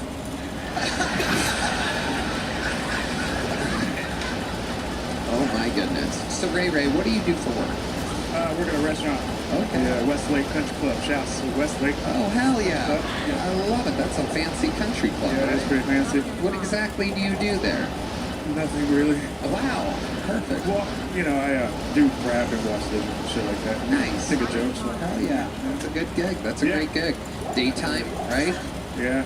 Yeah, that's great. Yep. For a comedian, that's exactly what you need, is a good, fucking, well-paying day job. Seriously. Yeah, that's it. A lot of guys out there sleeping in their cars. Shouts to them. Yeah. And you have your own little studio apartment. Oh, yes. Little own studio apartment. That's good. Yeah, that's all I need. In this economy, the strongest economy in the world. That's good. Seriously. I love it. And what do you have in your shower? I've been asking people this today. Some people use a 10-in-1. Some people have a loofah. Some people have a washcloth. Some people go straight soap. What's your setup? Just whatever they can get at the dollar store, you know what I'm saying? Well, what do you have right now? If we were to truly take a reality show crew to your place and storm the gates and not let you go in the bathroom first, what exactly would we find in your shower right now? That guy's doing a bonnet. A bonnet? Really? No. Okay. Just answering what you think you want. Right, I'm like a bonnet, some fried chicken buns. Okay. Watermelon rind. Wow. This is my Somebody else's ID. Oh, Ray, you great. Hey, I'll take it. Wow. Amazing. You're not going to give me a real answer about what's in your shower? Honestly, really, I'm pretty simple. It's just like some body wash and a little wash rag. How about your fridge? Craziest thing we'd find in your fridge if we looked right now. True answer. Don't be silly now. Okay, honestly, true answer would be my rotten fucking ribeye steak. You have a rotten ribeye Yeah, steak? the fucking electricity went off for 2 days ago. Oh, damn. That sucks. So it's rotten ribeye steak. And Damn. I should probably take it out. Damn. Amazing. Ray, what's your love life like? It's like I'm in the male loneliness epidemic right now. It's real. Why is that? You're a good-looking guy. Because I like money. Okay. So, with no girl, you have more money. Right. Yeah. Or you can make more money to offset the girl. It's not that easy. It's not that easy. It's not that easy. Senior lonely correspondent Matt Mueling on the Right. electric guitar. It's not that easy. Have you thought about finding a girl that makes money? Like, that's easy to do. Ooh, good idea. Nah, I'm alright. All right. So you gay? No, Don't you do that. No. Don't you call Ray gay. Seriously. Yeah, the only thing reggae is like music, you know? Hello. That's what I'm saying. So Ray, when's the last time you were with a woman? Oh shit. Probably just a couple weeks ago, actually. Okay, we want to meet her at. How does a night like that happen? Take us through it. I met her on Facebook dating. Okay. She wanted to go kayaking like all the other white girls. Oh my goodness. And you agreed to that? Fuck no. Right. Hell no. You're like, why don't we hang out at the dock? Well, seriously. I can barbecue there. Okay, so what'd you guys end up doing? She wanted to go kayaking. We know that you're not into that. No, we went to the bar, we're hanging out, things were good. Making out, we go back to my house, making out more. Yes. She ended up going down on me. Ooh. And then she had a seizure. Oh my God. Well, how did that feel? Well, I'm telling you. She bite down on it? It felt amazing, but I mean, yeah, she had a seizure. It turns out she had a nut allergy. You're joking. That's a joke. Ray. Ray. Are you...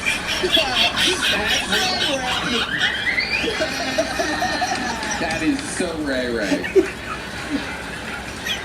It is. Ray. Yes, sir. Don't we do this every day? I work them long nights to get a payday. Finally got shade, now I need shade. Finally got paid, now I need shade and a vacay. All these haters hating so much hate, I need an AK. Did you know that? Bars. MC Hammer? Yeah. Bars. I'm a big MC Hammer fan. Bars. So none of that was real. She didn't have a seizure. No, she did not have a seizure. I was just kidding. No, things were great. Okay, well, we went a long way there. Yeah, we started it. We surprised it. Ray, what type of woman are you into? Can you describe the thick white woman that you're respectful, loyal, physically. Physical. Like, are you into Latinas, Asian girls? Yeah, I like Latinas. But what's your? I just said that as an example. Like, what's your main pick? It's basically like, what do you have back there? What are we working with here? You don't have a favorite? Not necessarily, to be honest. Like, you know, there's so many beautiful women. There's so many different textures. I've been to Denmark and fucking. Yeah. Well, good news. You just pissed off all the black women watching. Yeah, well, yeah. All 4 black women that are fans of this show just turned it off. They don't want me. I'm a fucking dishwasher, bro. Right. No black women. You just want stuff. There you go. All right, Ray, fun times. Here is a big joke book. Oh, thank you. There you go. Ray, ladies. Thank you guys so much. I don't remember the set, to be honest with you. I'm just giving him a big joke book in case he ever sees me on the streets. Thank you, Ray. Hell yeah. One more time for Ray. Back to the bucket we go, ladies and gentlemen. We're flying through it tonight. Big noise for your next bucket pool. It's Daniel Van Tassel, everybody. Why did it get so loud? Thank you all so much. I've tried to kill myself 3 times. That guy's like, do it one more time. That's it. But yeah, I tried to kill myself 3 times. One time I was standing on the edge of a bridge, and I hated myself. I hated my life. I didn't want to live anymore. But the real reason I was on that bridge was to prove that white man can jump. I say it 3 times, but it's weird that it didn't take because my mom told me 3rd time's the charm. I'll get that bitch back with rookie number 7. I started doing jujitsu recently, and something I've noticed is that black guys really like grappling with white people. There's just something that comes across there's a smile that comes across their face when they start choking you and locking you up. It's like reparations is happening right then and there. All right, that's my time. Okay. Daniel Van Tassel. How long have you been doing stand-up? 3 years. Awesome. What do you do for work? Just DoorDashing right now. What else have you done? Have you ever heard of Fiverr? It's like an app. People hire you to put up shelves, do random shit. What's the weirdest Fiverr you ever had? Well, an old lady was kind of trying to hit on me while I was putting together her dresser. That was pretty fucking weird. Oh yeah. Yeah, and she was 80. Oh wow. Yeah. What was she saying? She was like, "Oh wow, you're so strong. Look at those muscles and tattoos." Hell yeah. Yeah, it was fucking weird. And she wore a robe. Yeah, and little parts of it were kind of slipping a bit. It was like the nipples. Yeah. Oh my god. Her nipple was all the way down to her fucking pussies. Nice. Love it. Her nipple looked like it jumped off the bridge. You really tried to kill yourself 3 times? Yeah. Once was off of a bridge? Yeah. Which bridge? I was in Vegas. What bridge? Walking? Over the street? Yeah. It was the crosswalk bridge? No. Tell us the exact bridge. So, it was a bridge on Fort Apache. You don't know the name of the bridge that you jumped off? I didn't jump off of it. Oh. Yeah. Okay. I almost did. I guess that's not really... Did somebody save you off, or Well, I was just being a pussy about it and just standing there. And it's over a highway. So I guess we've all almost jumped off of a bridge. Yep. That's not jumping is... Yeah, basically not a suicide joke. Right, but you were really kicking it around? Yeah. Okay, how about the other 2 times? I took a bunch of pills. Which pills? Xanax. Oh, wow. Mm-hmm. How did that end up going for you? I threw them up on my bed. So, I didn't kill myself, and then I had to clean up my bed. Right. That fucking sucked, dude. Yeah. You had even one more reason to kill yourself after that. Exactly. It's like, God, my bed's a fucking... Now I really want to end it. Okay, how about the 3rd time? That was pills as well. What pills were those? That was Xanax and... Was it Tums after you had an upset belly after trying the Xanax? It was Xanax and Percocet. Oh, wow. What happened that time? You puked again? Wow. God just wants me here for some reason. Well, let me ask you this. That looked like I was like, he doesn't, and let me tell you what. No. I was gonna ask you, how often do you do this? How often are you doing stand-up? Stand up. So I've been taking kind of a break. Just like I've been really depressed recently. Yeah. So, I've been trying. I've been getting a little bit. So if you were to say in a month, how often? In a month, non-stand? probably like 7 or 8 times. Okay, you know you need to do more, right? And I know Yes, it's hard to do that when you're not feeling mentally well. Yes. That shit. But I would say it's a tough open with that subject, and I think it's important if you want to talk about it, but save it till they're like, Okay. you know, wait till they're all like, this guy's great. This is Kill Tony. You know, like it is, but you don't take the title seriously. Okay, you know, like you don't have to talk about that. I would say open up a little bit lighter. Talk about you seem like a nice guy.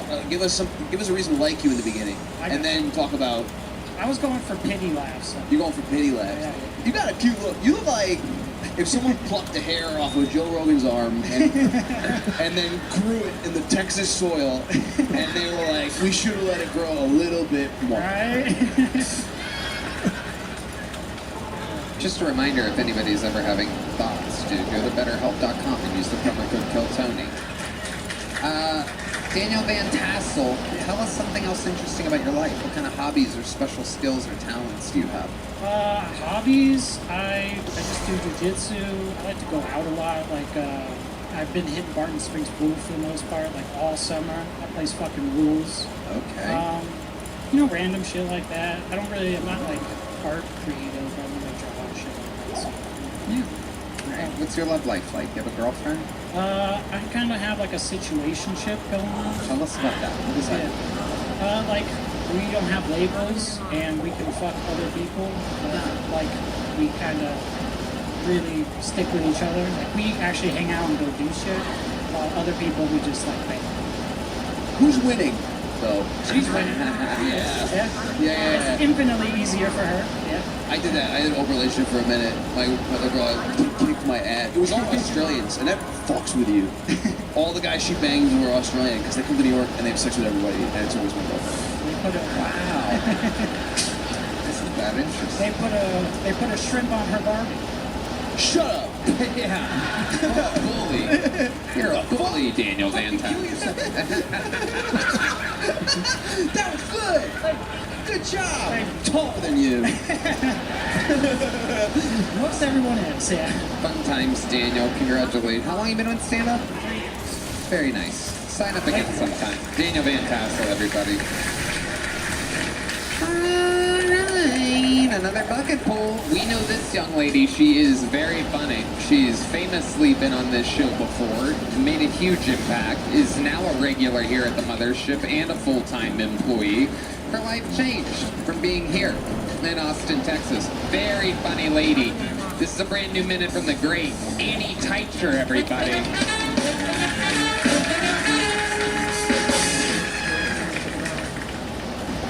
All my friends are getting married, having kids. I feel behind. I've always been behind. I remember when I was 14 and I hadn't gotten my period yet, I would just pretend, walk out of the bathroom at school like, do not go in there. I just did a big period.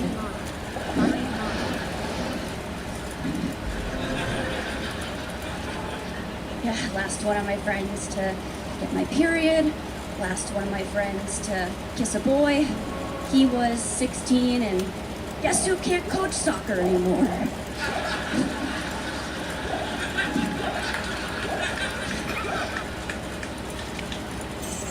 You know, when I was in school, the boys were mean, except one who told me to call him when my tits come in. And I think I'm gonna do it.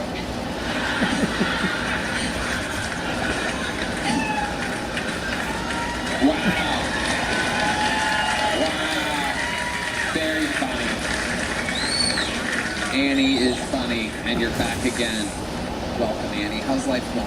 It's great. It's great. I work here. You did tonight, this real? Amazing. I love it when that happens. That's wild. How long have you worked here again? I've worked here since November. How long have you been doing stand-up? A year and a half. And this is your only job, working here and doing stand-up? It is. I quit my job, my other job. What's the other I was a golf professional. That's right. I remember that. Wow, a year and a half for real? That's Yeah. insane. That that joke with the waiting for your tits to come in. I don't think I wrote a joke that good for like 3 years. That's amazing. Oh, thank you. And your mannerisms, like you don't realize how much they add. Like when you're a 16-year-old, and you're like that adds so much comedic effect. Yeah. And that's natural. That's so good for you. Good Thank job. you. Yeah, truly. Yeah. She's got it. Very famously, I asked her a year and a half ago, I do believe it was, what the whitest or blackest thing about her is, and she said that she shops at Ross. And the place went crazy. And then I asked, right, what's the most Latino thing about you? And she said that she draws on her own eyebrows.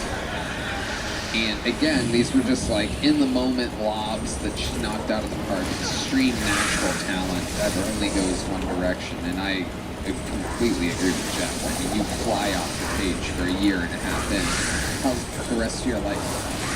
That's pretty bland. Rest still unremarkable. But I love doing comedy. What's your living situation? You live by yourself? I live by myself. And what's in your shower?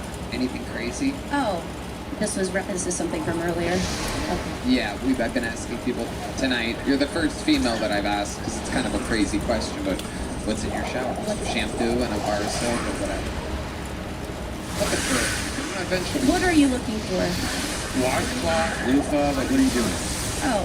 You're at Loofah City. Pardon? You are a lady of the loofah. Am I correct, or are you a washcloth guy? Do you know what a loofah is? Yeah. So I don't. Sorry. Yes. Yes. Perfect answer. What's that all about? Why are you shy about talking about I'm this? just shy. I'm shy. You don't use anything. You just use soap? I use soap. You just go straight soap off your What hand? is this? No. It does feel weird. The only woman we're asking is like, hey, chill, dude. Yeah. I guess it is kind of a crazy question, but whatever. I love it. Annie, what scares you? What are you afraid of in this crazy world? What scares you? Everything. There's something that scares you. Gotta be something. You're looking at me like it's just straight up black people.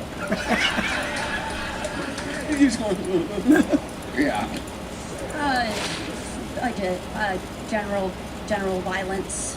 General violence. Yes. One of the lieutenants of our great army. I'm General Violence. I'm gonna have you motherfuckers doing 1,000 push-ups a day. Goddamn welcome in. I am General Violence. You will refer to me as General Violence. The name matches my routine. That's right. General Violence. have you witnessed violence? You do remember like a moment where you saw some violence that maybe made you? You know, this won't surprise you, but I haven't. Really? Oh. Well, let's get her some violence, guys. Yeah. You haven't seen it out on 6th Street? You never saw a street fight or anything like that? They keep me inside. Yeah. It's like a tuxedo cat. She's a house mothership employee. We keep the ruggeds on the outside, and the sweet little Annie Teicher's inside. She's an indoor cat. Do you get diarrhea a lot? Red band. Now, see, there I am trying to be a professional, hosting a real show, and then you pull a real poop and you take it too far. And it's out of control. Do you get diarrhea sometimes? I do. I'll tell you. Your turn. I'm just kidding, Annie. You don't have to answer that. Give us one wacky fun fact about your life, Annie, that would surprise us. Just tell us something, and then. I was suspended in 1st grade. Oh my goodness. Was it violence? It wasn't violent. What was it? I made a toilet out of snow during recess, and then I made the kids use it. Wow. Wow. Thank you. Oh my. And I feel like this shouldn't matter, but did you use it also? Or, oh, that's weird. I just ran this. You built it for them, and you're like, have at it. I won't. But That's incredible. That's actually very adorable. That's kind of sweet. Here's a toilet, use it. Red Band would have taken a shit in it. Blatantly for peeing, and he would have just Did they poop in there? Any of them poop in there? Yeah. Really? Well, I got sent home. Wow. Like that, didn't you? Like seeing other kids poop. At the time, I must have. Red Band. Poof. All right. Annie, you are just fantastic. We love you here. Truly one of the top young comedians in the world. She's here at the mothership all the time, crushing on actual lineups with the big kids. Only a year and a half in on real lineups. Look at this illegal immigrant taking the weirdest way possible to get out of here. All right, we having fun out there? It's our last bucket pool of the night, everybody. Right? Yeah. All right. Make some noise, ladies and gentlemen, for Blazing Nana, everybody. Blazing Nana.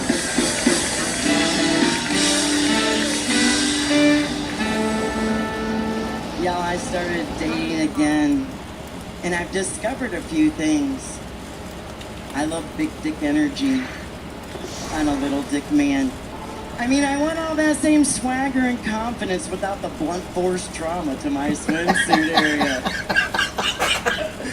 God, and pickings are slim at my age. The best ones are already taken. The rest of them, dead half the time in their swimsuit area. I know you guys call that whiskey dick. Tastes nothing like whiskey. Oh, and I have dated a couple of the old guys on the boner pills. Oh, yeah. Those guys, they're really easy to find over on like silver singles and hour times. Those are the apps the old folks used to screw. And I can always tell who's taking them pills. I know what I look like completely naked. If a 63-year-old man marches in my room, soldier at the ready, I didn't make him pop that boner. He popped a pill. Ooh, and it could be fun. If you got it at CVS, hell yes. Texaco is a no-bueno. Anyway, thank you so much. All right, Blazing Nana, everyone.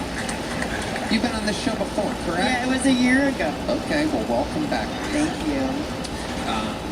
Welcome. Jeff, what'd you think about that performance? It was fun. I see a lot of tattoos. What did they used to be? These tattoos. I was worried about that one. That was nice. That was nice. I mean, these tattoos are older than you are. I bet. Yeah. I bet. Yeah. These things are more faded than unbelievable. You're probably like 43, 44. Oh, I'm 43, 44. Thank you, bitch. Am I? I said 38 earlier. You know, it's a beautiful hair. God, I love it. Yeah, I started it. I You're deserve it. beautiful. You are. Blazing Nana. How long have you been doing stand-up, Blazing Nana? I started in 2019, and then the pandemic hit in the Bay Area, and California locked us up like Yes, they did. bad. And then I had two really major surgeries. The first one was abdominal surgery. I've lost a lot of weight. I had skin taken off. But then I had all my top teeth removed. Oh, shit. Why? And had to learn how to talk with something hard in my mouth, which I'm not used to doing. You know what I'm saying? So I had to learn how to talk with dentures, and it's been really crazy. Okay, so why did they take all of your top teeth out? Because they were really, really bad from getting punched in the head. I would told you a year ago, you probably forgot. I am a victim and a survivor of domestic violence, severe congratulations. domestic violence, and I'm here, and now I can laugh about You lost all the weight after you left that guy? Yeah, I did. I mean, if you would have done it a little bit sooner, I mean, you could have avoided all the... Yeah, maybe.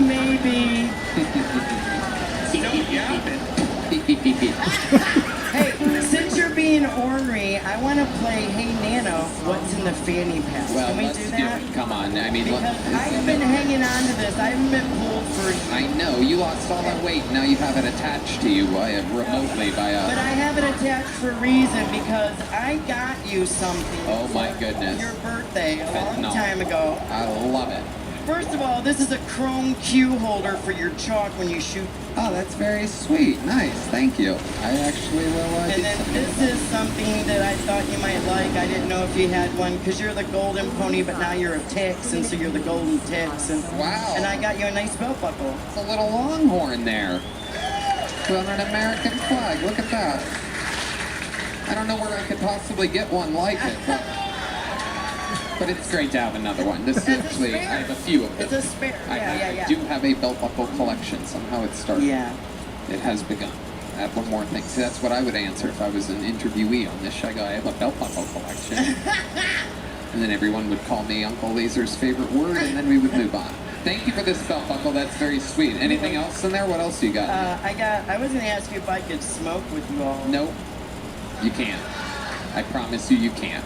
Okay. We can't have you fucking pulling a heart attack up here, and then your family tries to sue us and Joe Rogan, because they would. I know you would. Not a cigarette. Nope, you can't. No. Okay, never mind. I was going to ask if I could hang out and smoke with you guys, but no. That's okay. No, that's all I had was that in there, and that's about it, but... I love it. Blazing Nana, give us one more little fun fact about your life. You seem like you've seen a lot. You seem like you are the type of lady that back in the day used to shut down a dive bar. You would be at that jukebox playing the best of the Eagles till the late at night. I will tell you that I am a call-in personality on the #1 morning show in San Francisco for 11 years now. Whoa. 107.7 The Bone, KSA in San Francisco for 11 years. Yes, I'm that Blazing Nana from The Bone. So I'm kind of famous back there, but not here. So when I was doing stand-up in the Bay Area, I was giving my government name because I didn't want to get preference because I'm Blazing Nana from the radio station. Got it. You know what I mean? So, and then I came here and no one knows who the hell I am anyway. So it doesn't even matter, but I love it. It's all good. How about now? What type of fun are you having in life now? I retired to do comedy. I couldn't afford to do it in the Bay Area anymore. So I sold everything that I could, my car and everything else. What kind of car was it? It was a 2001 Mitsubishi Mirage. Jalopy with 200,000 miles on it, but it was my puddle jumper. She got me from show to show, and I loved it. And so I haven't had a car for over a year now, and my neighbor is selling... I don't know if you're allowed to call them puddle jumpers anymore, by the way. I think you have to call them... I'm from Cleveland, Ohio. We have a lot of potholes and puddles. Oh, I thought you were talking about Mexicans. Oh, No. We're having fun here, puddle jumpers. Blazing Nana, when's the last time you had sexual intercourse with a man? It was about 2 years ago. It wasn't good, so if you want to know when's the last time I had good sex, it was about 8 years ago. Okay. Yeah. That was a black man? No. I only date little dick guys. I have a brand new vagina. I had clam cancer, the cervical cancer. Whoa. You have a brand new vagina? Yeah, and I lost my fupa when I had my surgery, so I have a brand new meow down here. Wow. So I only date little dick guys. Wow. Holy shit. This is very exciting. Hey, roll.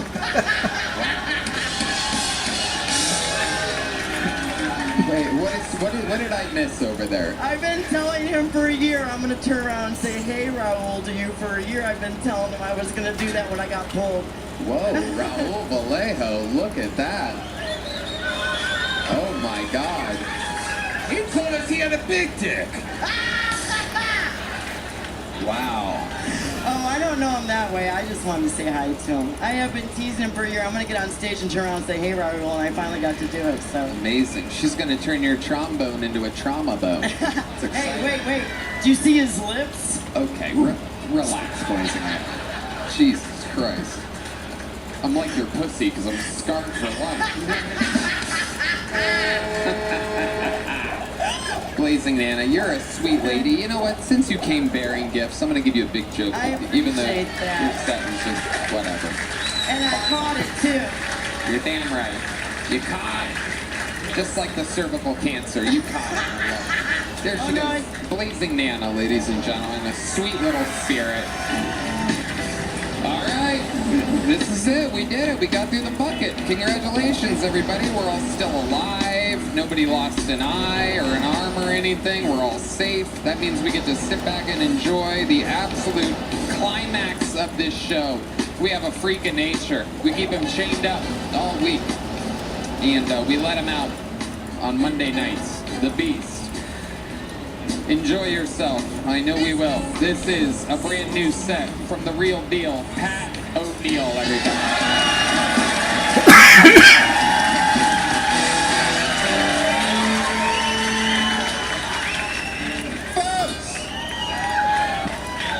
I go down a lot of rabbit holes. I'm a furry. A little about me.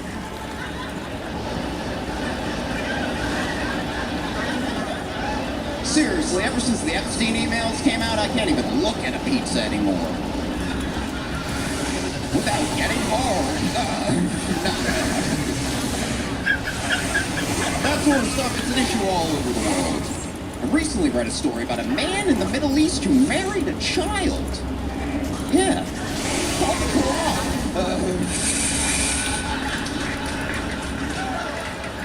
They put it right in the book. I would have left it out, you know?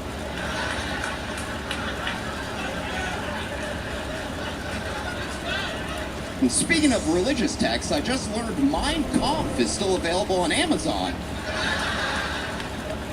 Even worse, they're selling it under cookbooks.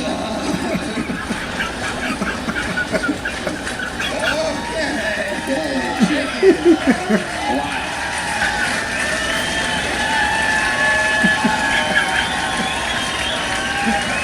That's unbelievable. Wow. Unbelievable pattern. Great job, dude. Yeah, so funny, man. When you got made a regular, dude, I was so happy for you. I was watching you grow on the show and just destroy. I even messaged you and congratulated you. Said how awesome you were, and you get to fucking respond. Oh, what the fuck? I was checking. I was like, what the fuck? No, man, it's great. I spend most of my time on Instagram, like, responding to schizophrenics in the comments section, so I do apologize. That's very rude of me. That's all good. You probably missing a lot of messages. There's another mailbox. It's what is it? Request. Yeah, request. I found out recently. If you missed his, you probably missed Drake's and Kanye's and other people's. By the way, you're probably going to be very. Kanye after this set. You're going to be very.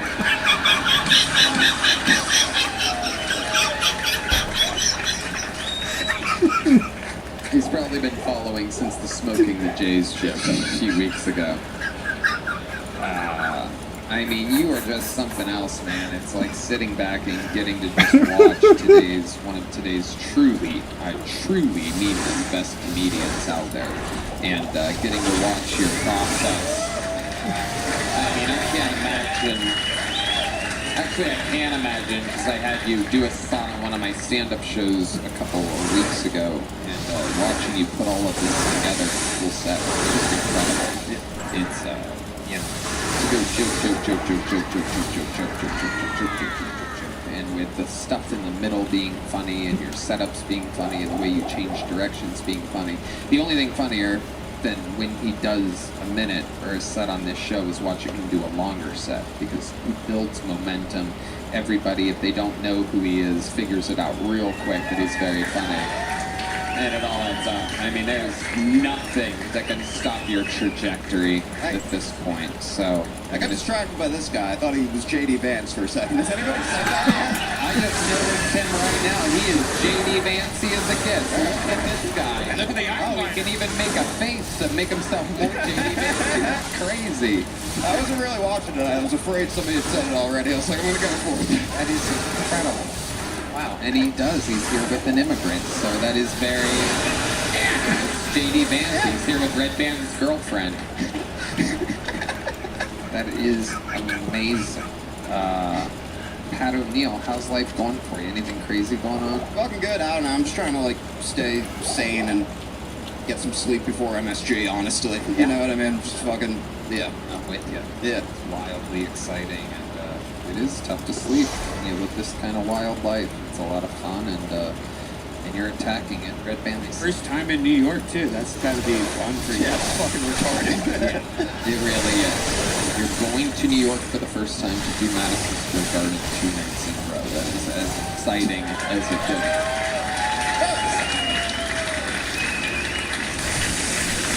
So fun. How's life here in Austin? Oh, great. I don't know. I'm getting to do more spots here, and so, I don't know. It's awesome. Very hot. It wasn't as hot last summer, which is my first one here, but other than that, it's swell. Yeah. We have very hot summers here. How long have you been in Austin? Just 2 years? Like, yeah, a year and a half now. Yeah. Summers. But you're doing it, Pat. I mean, you're absolutely crushing. Another unbelievable set. You deserve it. There he is, Pat Neal, ladies and gentlemen. He'll be with us at MSG. Watch the replay right now at JustTonyLive.com. He'll be with us in Vegas as well, November 13th and 14th. And of course, he'll be here at the Moody Center New Year's Eve. Tickets go on sale August 18th. Use the promo code KILL26. How about a hand for the Kill Tony debut of Jeff R. Curry, ladies and gentlemen? Right now is the time. If you haven't already, go to Netflix right this second. Nice to meet you. He's truly one of the best stand-ups working today. The drawing from Ryan J. Belt is in. Let's see what Chris Rogers drew over there. Hell yeah. Is that Jeff? Fuck yeah, Jeff R. Curry. I nailed it. Could have been me. Could have been... I see Jeff, though. That's Jeff. How about one more time for Chris Rogers, Ryan J. Belt, our artists that draw the episodes as they happen. Oh, boy, we had fun. That was a blast, pal. So fun. Thank you for having me. Absolutely. We'll do it again sometime soon. Poof, what do you got for us? I got a new album out called Yacht Rock, Cap Red 7 on Spotify, YouTube, everywhere. You have an AI album? A new album, yeah. Wow. Unbelievable, ladies and gentlemen. Anything can happen. Soon he might write an AI book. AI maybe.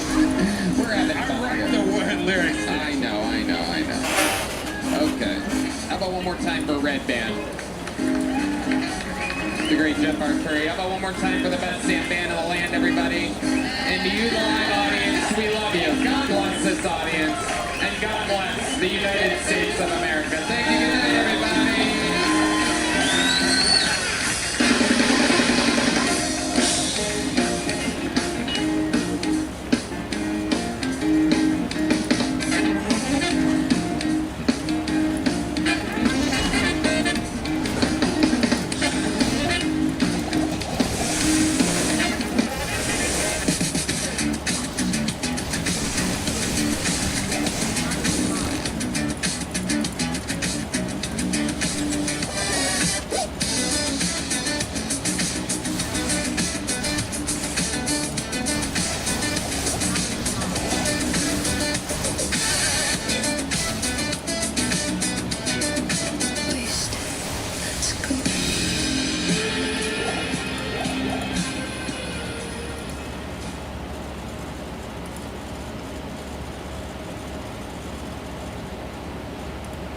In the UK, both people must say yes to sex. This is called consent. Well, who needs to know this? The government's now handing out posters to asylum seekers telling them not to have sex with girls or mutilate their genitals. Child abuse is a serious crime in the UK. Oh, it's a culture shock. Child abuse is against the law. You must never physically hurt a child, threaten or shout at a child, sex or sexual contact with a child under 16. Understanding behaviors and expectations in the UK. In the UK, both people must say yes to sex. This is called consent. I mean, maybe this is kind of rude for me to say, but if you don't understand consent, I don't think that you should be in the Western world. And you could be arrested. You could be arrested. Oh, wow. Andy Burnham has defended the Home Office guide that tells asylum seekers not to rape or harass people. We're taking this approach. It's made explicitly clear what the UK law is and what the societal norms of the UK are. Do you ever think to yourself, like, are you really doing the people in your country a favor by inviting people into the country that need to be given a pamphlet on not to rape kids? He kept saying it's not like I killed someone. Caller Katie shares her experience of working as a translator for asylum seekers. Their understanding is, as long as it is not under 16, they think that it's okay. Asking for a lighter, to them it's okay. She's giving the green light. Yeah. So So if you ask her for a lighter and she gives you a light, that means it's okay for you to rape her? Okay. But I interrupted for a guy. And you've had that happen. So you've had that happen. Yes, definitely, 100%. I interrupted for a person, his asylum interview, and he said he was gay. But a few months later, I was called to a police station. Basically, he was waiting outside a club, I won't name it, but first he assaulted a girl, but that girl managed to get away, and this guy disappeared. A couple of hours came back again, and then started following this quite vulnerable girl because she was high and drunk, followed her while she was walking home. Yeah. And in a car park, he raped her. No protection, no nothing. And that girl was destroyed. He didn't show any remorse at all. Not even in the court. He kept saying, it's not like I killed someone. It's not like I killed someone. Somali migrant explains why he's determined to reach the UK. Are you coming to England, yeah? I need it. Nearly? I need it. He needs to go to You need England. to be in the UK. Only interest to talk. You're going to come and enrich our country, by the sound of it. You're from Somalia? Is that sign language of Somalia? I'm going to Scotland. You're to Scotland? Yeah. Okay. Why Scotland? Yeah, I love it. You like Scotland? Edinburgh. I'm sure these people are going to find ways to meaningfully contribute to a 21st century economy. I'm sure you can take a person like this and train them to be a computer engineer.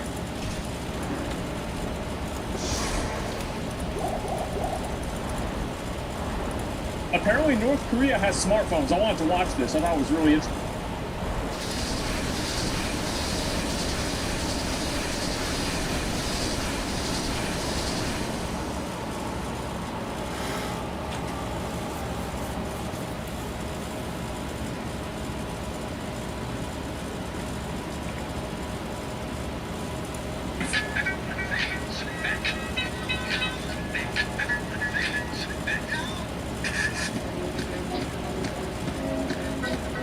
Them two brothers back there don't give a monkey's shit. Kiss or slap? No. Huh? Why? I'm chilling. You chilling? Yeah. I'm chilling. Kiss or slap? Why is she asking a little boy about that, bro? Kiss or slap? Why she keep asking bro like that? That's what I'm saying. Why she keep asking bro like that? Oh, chat, you guys can't see me. Chat, you guys can see me. Why she keep asking bro like that? Clearly said no. Hey, it's a little kid.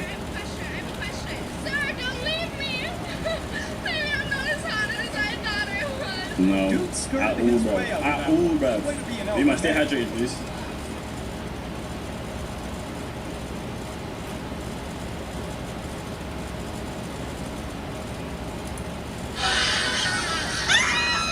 Today, I'm turning myself into a cybergoth. And if that wasn't scary enough, the worst nuclear experiment to try out. Yep. And to the traditional goth, each strip of foam came for a big thing. Big silver goggles are attached. It's like this. Yes! Sexy with the one off. Maybe I had just got lucky. I haven't seen any. Be the judge of that. But and spare to do that was to start these pieces of the bed. But with how mean people were to cybergoths in the past, it only makes me more nervous for the next step. Going out in public and getting people's reactions. I've never looked this extreme in my entire life, or even seen anyone dress this kind of way in person.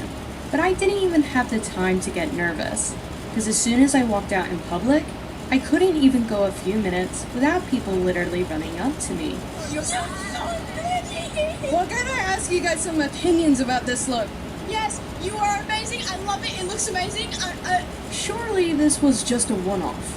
Maybe I had just got lucky and ran into the nicest group possible. But the further I walked into the city, the more I started to rethink that. Yay! What do you guys think about this look? I love it. I love it. I love it. I love it. I love it. 10 out of 10. 10 out of 10. What is the thing that you like most about it? Yeah, for sure. Like, I love it. Yeah, I love it. What do you guys think about it? You look hot. You look sexy. You look amazing. Your body is to everything, you know. Makeup is perfect. Valid. I was fully expecting at least a few weird looks or mean comments by now, but even when I tried to find out if anyone hated the outfit, they all had some very clear answers. Is there anything you don't like about it? Literally no. Do you think more people should dress like this? Yes. 100. I feel like more people People should express themselves through their clothes, which we don't do. Exactly. Every time we stopped to talk, it seemed like there was some sort of chain reaction going on. More and more people started to trickle in, and suddenly, I was crowded, and everyone wanted to be a part of it. What do you guys think about this look? I love it. It's very different and very unique. I love it. I love when people are unique and like express themselves. It's awesome. It's really creative, and I really like how you don't give a fuck what anyone else thinks. Exactly. I never give a. I'm a little scared of you. And surprisingly enough, it wasn't just the younger crowd who liked it either. What do you think about this look? I love it. It's amazing. What is it that you like about it? I like the colours and just everything's like, I'm a glitter girl. I love the glitter. I love the eye. Oh, your eyes look amazing, really pop. And your lips are beautiful. It just, I don't know, it all sits together really beautifully. What do you think about this look? Yes. Yes! You love it? Yes. You don't hate it? No.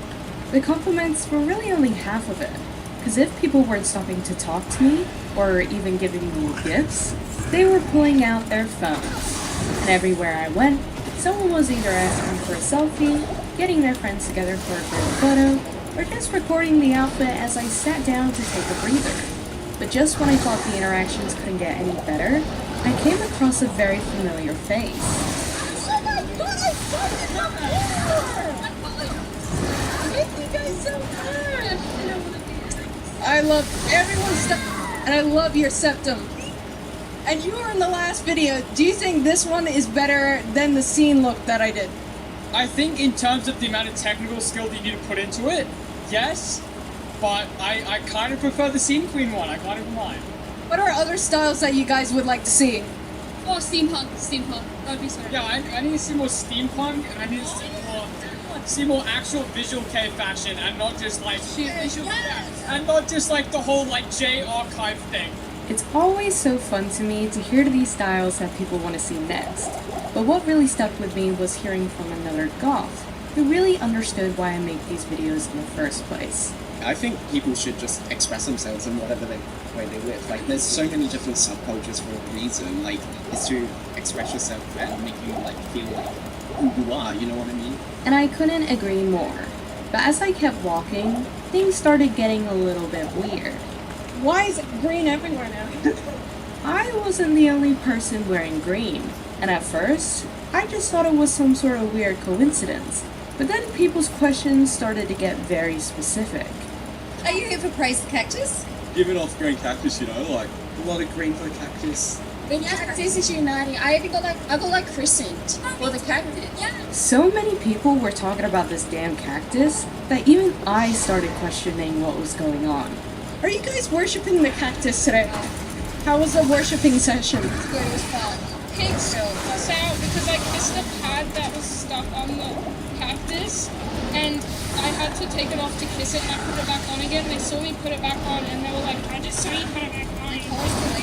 They say like, "We better not see you around here again." So somehow, by complete coincidence, I had turned up at the exact same time as this massive internet event that was happening right in the middle of our city, and everyone that we had passed wearing green was dressed up specifically to worship this statue of a cactus.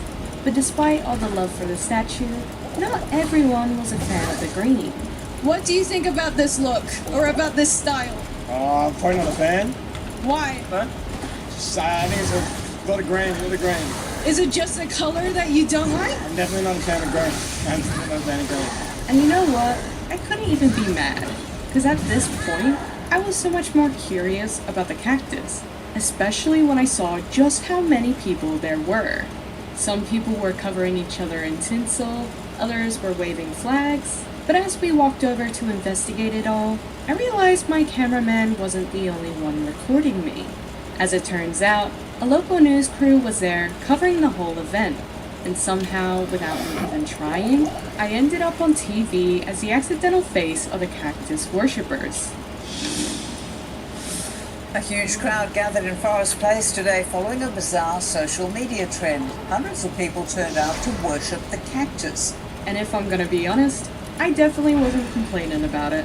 Because for a style that used to get so much hate, it was honestly so refreshing to see people embrace it in real life. So if there's a style you've been wanting to try, or maybe an outfit that just makes you feel like you, put it on, step outside, and own it. Thank you guys so much for watching, and I'll see you guys in my next one. Bye!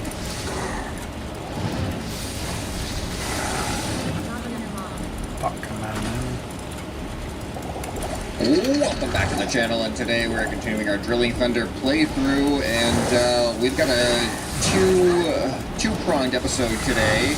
The plan is to build a logging attachment for my surface mining vehicle, my mobile refining vehicle, to get a bunch of scrap wood so we can make a bunch of cardboard, so we can get some glow production, so we can produce something. I think we need glow to refine one of the new materials that we found. Also, this is still going here, and we're still sorting, we're still getting... Oh yeah, I got a bunch of stuff up there too, I gotta do that as well. How are we doing on the chest here? Oh, this chest is actually getting... Oh, there's a lot of stuff going on in here. Chest is actually getting pretty full of stuff. Wow, I have so much residue ore. I didn't realize I had that much residue ore going. I'm gonna take some more of this. You know what? These are, I got like empty chests here. I think I just might attach them over here just in case. There we go, then we can get a little bit of overflow if we need it. Alright, also, let's check on our ice. I put a freezer down for the first time, and I wanted to see what's going on with the freezer. We got some ice block. It looks like we are getting some ice block. We have 120 out of 6 water has been used so far. So it looks like it's 20 water per, or 20 ice per water. So that is knowledge I now have. But yeah, oh, so yeah.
That's me fighting a violent crackhead in Seattle, Washington. Back up.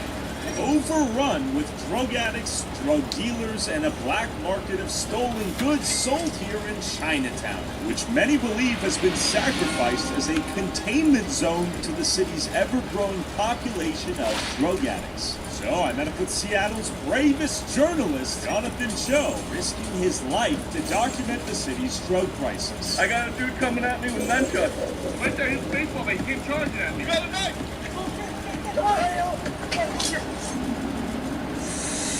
To explore parts of Seattle completely overwhelmed with drug addiction and the many problems that come with it.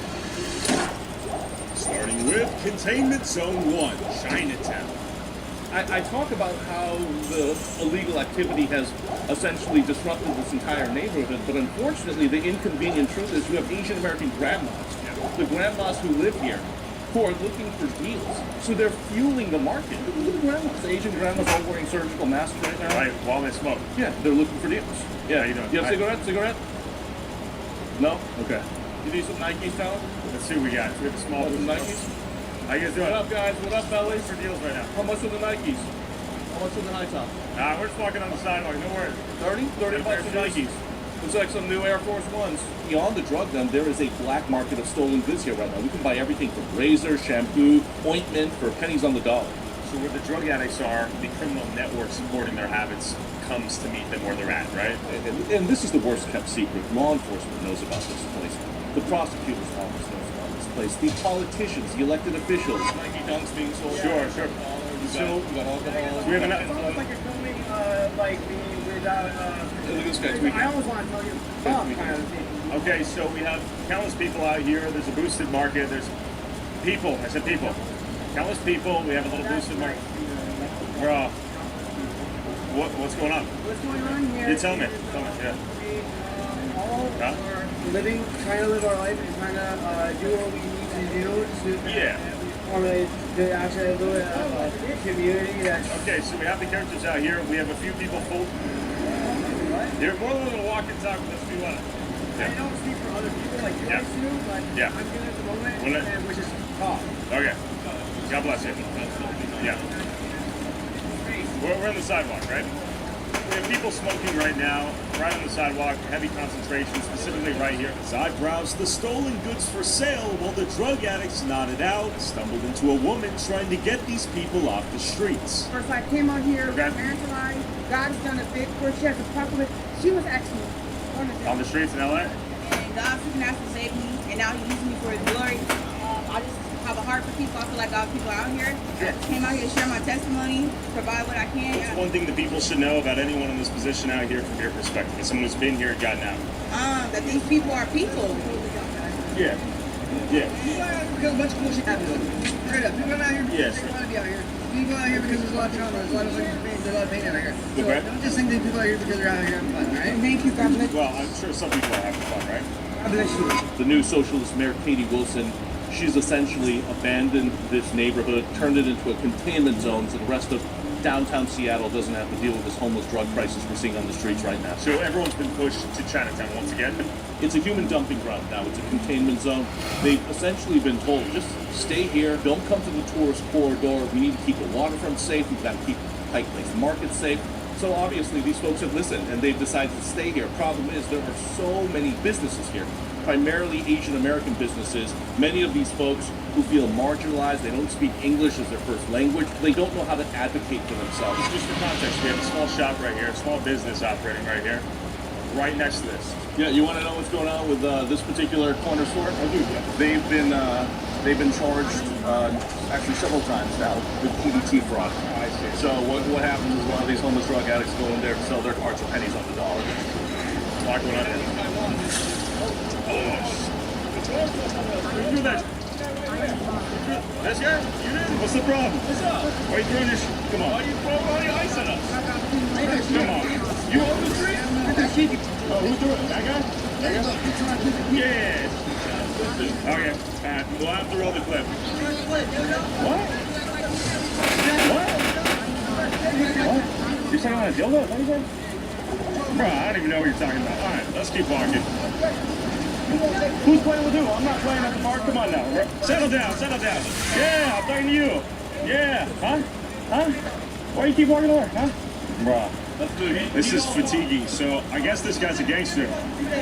God. Oh, he has a sharp fork, is that what you said? While drug addicts threatened us, Jonathan introduced me to the man whose restaurant has been sacrificed to the gang of drug addicts doing drugs and breaking into cars. That's very, very bad now. Even bad than before. You know, then you see there are all kinds, those people, the drug, okay, their life is like 150% will die. We're dying. By year. So that means 1 year, 100% is 100 people die. 150%, that means is 6 months, then come over. So those people... I see. Many people are dying due to overdoses. Right. You know, every operate a business amidst all of this. It's very bad. You know, like me, every month I lose around $5,000. You lose $5,000? Yes. How so? You People see, don't want to come in because they're afraid? Who are coming? The customers. The customer coming up in the outside, right? Yeah. Then they tour from Oregon. Then the car parking there, so they come here, have a luggage in the car, broke the car, stealing the whole luggage, you know. You've told me so many times over the years that city leaders, several mayors, city council members, they're totally ignoring this. You know, they know, but I saw how many times I on TV say, what you don't build up the law to against them, to do it. Well, I said, why you don't force the law? Right. What happens when you call the police and someone's breaking the cars or nearby? They're always so busy, they don't have a time to do it. Yeah. We should be doing, have a nice, clean city. That's all you want. Right. And safety and peace. God bless you. Well, the rights of the drug addicts to do whatever they wanted on the streets outweighed Henry's right to run his business in peace. He wasn't the only one whose restaurant was being held captive by this chaos. Look at this. They're trying to run a store restaurant. It's boarded up with metal fencing. It's like a cage. How's it going, bro? You guys think it's weird? You know what it is, right? Yeah, I do. Why do you do that? Well, you want to talk about something you guys are doing? What are you going to do? What am I going to do? Nigga, I'll smash both of you. What are you doing? See? Why are you running? Yeah? So much What are we doing? I'm not gonna kick your crack there. Come on now. What are we doing? Come on, bro. I don't want to kick your ass. What are we doing? Put a shirt on. And this thug targeted my cameraman, threatening to beat him if he didn't stop recording, rapidly closing the distance. Hey, back up. Back up.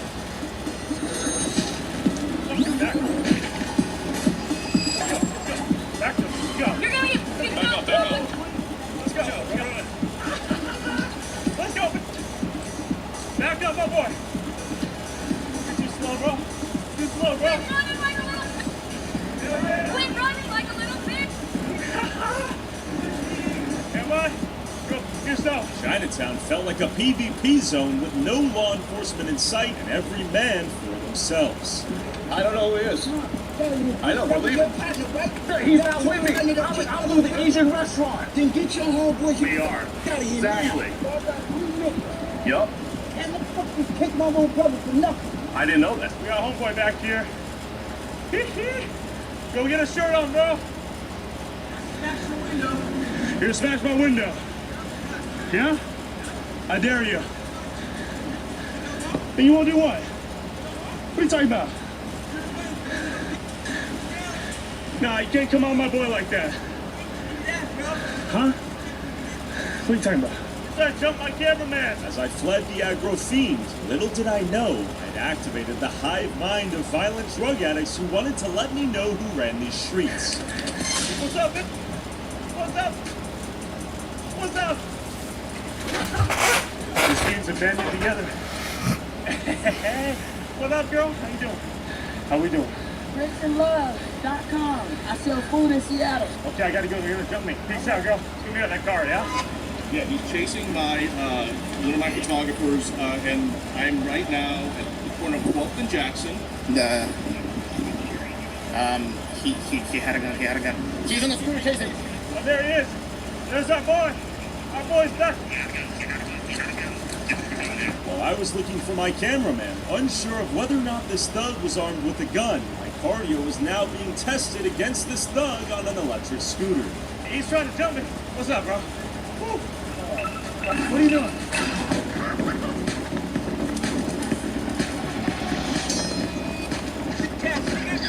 But even with the scooter, he was too slow. He headed towards the car. Still, with no police in sight, the scooter thug was testing the limits of my cardio. Chasing Tyler Levin right now. Oh my gosh. He had recruited more thugs, wearing their pants halfway on their ass, somehow armed with pepper spray. Where were the police? We called the cops already. Get to the car. Pat! Right here. Catch the keys, go! Go. Jonathan, come over here. Pick me up, take a right. Run! Finally, after running for my life for 10 minutes straight, Thug was arrested and taken to jail. Your friend kicked me though, right? So Jonathan and I headed to Ballard, another neighborhood taken over by tents everywhere, homeless drug addicts, and a criminal network supporting their habits. Last time Jonathan came here, he was assaulted by the mayor of the camp, Billy. Is this yours? We're good, man. Relax. It's all good. We'll bring in the cops. Come on. Do it. On SPD here in 30 seconds. Exactly. You think I care either? You can't just bully anybody. I'm not going anywhere, bro. Yeah? We flew up the drone to see how the entire postal office was conquered by tents. The same violent fiend came out of his tent armed with a revolver, aiming to shoot our drone out of the sky. Why was the city allowing the sidewalks to be covered with tents occupied by armed drug addicts? This is completely by choice, and the choice is to use fentanyl. 100% of the people who you see on the streets are either severely mentally ill and need assistance from the state, or they are choosing to use fentanyl. Meanwhile, 100 feet across the street, this punk was pointing a revolver at our drone on the sidewalk attached to federal property. How is this allowed? Oh, he just pointed the gun at me. Is it real? That's Billy. That's the guy who attacked me. Yeah, call police. Oh yeah, it's So he is actively aiming to shoot our drone right now. Billy the Kid, he is actively trying to snipe our drone out of the air. With the police on the line, Billy's pistol eventually lost focus on our drone once he saw Jonathan across the street. So he's brandishing his weapon. He's approaching us right now. Yep, and he has a pistol in hand. He has a pistol in his hand. And he's coming our way. Hey guys, I would keep it moving. There's an arm. This guy's armed right now. He's a crackhead. Keep it moving. As the armed crackhead approached us in the parking lot, to our surprise, the police actually showed up. How you doing, bro? So, be careful in that blue tent. Some gunslinging crackhead over there is flailing his gun around. I think that's smart. Yeah, go around these tents is what I would say. They're all tweaking and they're strapped. God, here they steal from me. It pissed me off. I hear you, brother. So he's going in with a shield. Yeah, they're going in. Yep. This is absolutely wild. The situation was escalating rapidly. They can't make this shit up, bro. So basically, a guy pointed a gun at us.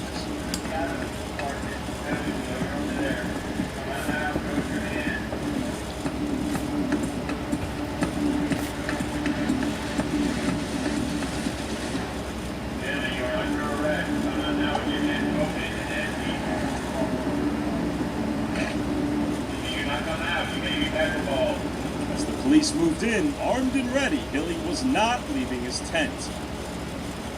Bro, yeah. Maybe he left. I don't know. Who knows which tent I guess he went into at this point, right? Might have dipped. Somehow, in the 90 seconds our drone wasn't on him, Billy had vanished into thin air. We've seen Billy deal drugs. He's a known criminal here. In fact, he's one of the drug kingpins in Ballard. He's been moved around with the city sweeps, and several months ago he assaulted me. He came out of this encampment when it was on the other side of Fred Meyer, near the Albert Lee, and he pulled out a knife and he threw a rock at me, and I was assaulted. So people know Billy, but the concern is the people he's associating with, especially a young Asian girl. Her name is Juliana. She is deeply addicted to fentanyl. In fact, her family has been trying to rescue her. They've reached out to groups like We Heart Seattle to intervene, but every single time we see Billy with Juliana, it's just a risky situation. And you just went into the tent? What did you see? Swallowing conditions, rats, drugs, paraphernalia, foil, garbage. With no gunslinger? That big cage. That's- So Arnie, I'm on the phone with Arnie, who's over at where there's an active shooting right Someone now. did just get shot on a separate incident. Yes. Right down the street. Yes. But right now, that encampment needs to be dismantled. Yeah. But again, this is the frustration. The cops have their handcuffs because they can't go in and get rid of this, because in Seattle, they allow encampments like this to flourish. So you have to go through the bureaucracy of the city outreach team now. And then we heard a woman screaming Jonathan's name in the background, right where Billy the Kid was holed up. This is it. Yeah. This is entitlement. Yeah. Like, you don't get to yell anymore. What did I say that was a lie? What did I say? What's the lie? No, it's not. I'm just showing what's happening on the streets. Are you doing fentanyl? Are you doing drugs? Obviously, I can't. I don't want you to get hurt, ma'am. Just stay where you're at. So this is where they live in squalid living conditions with their little makeshift knives. These guys, their people, are telling us we have to be homeless in order to get housing. They're making us stay in tents. I just had Section 8 from Bruce Orrell. Donald Trump and Bruce Orrell took the funding from me.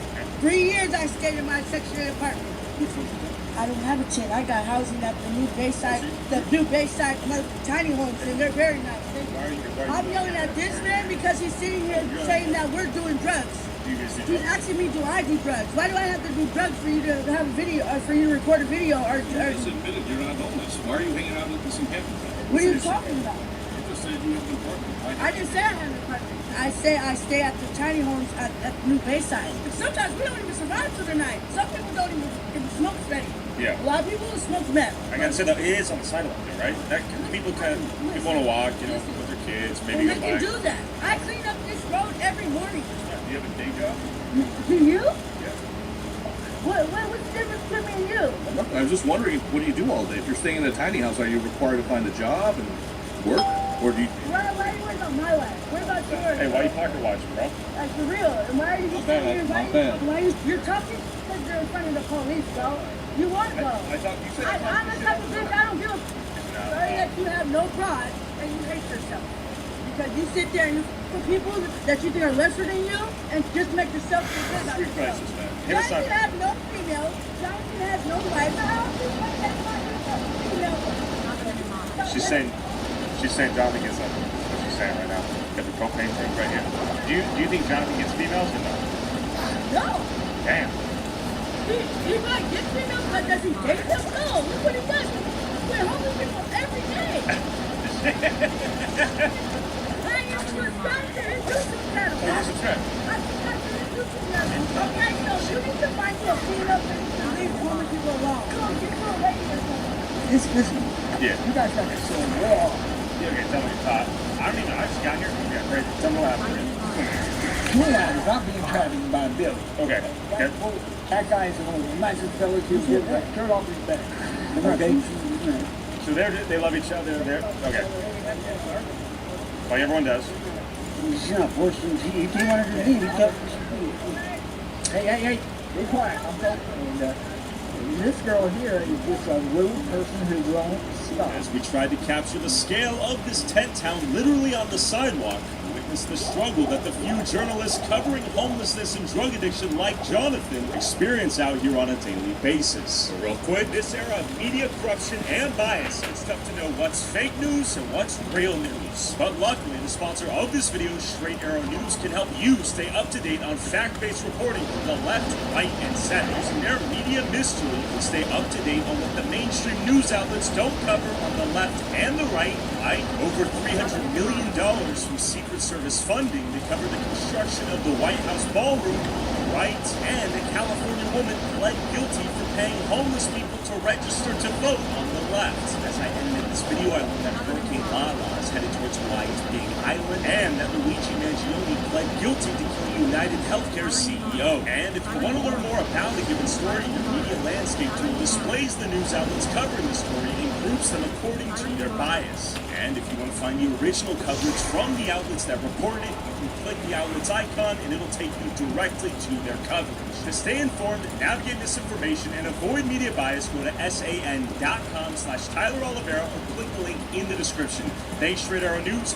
Back to Seattle. He's saying the story with this woman. Send in an interview room. They wanted to give you all stuff. Damn, she's getting a little personal here. Is this personally affecting you in any ways I should be aware of? I deal with this all the time, every single day. You're a clown, and you ain't. He used to always get checked by himself. He got bear bags, he got pepper spray, I told you, man, I'm a warrior. I come on me, I've had knives pulled on me. A lot of people try to kill this guy, but he still walks. What does that say about him? At least he's persistent, right? Yeah, he wants to die. Not quite. I don't want to die. I just want to.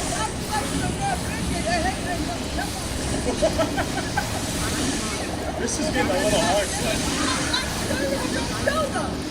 YouTube channel. You have a YouTube channel.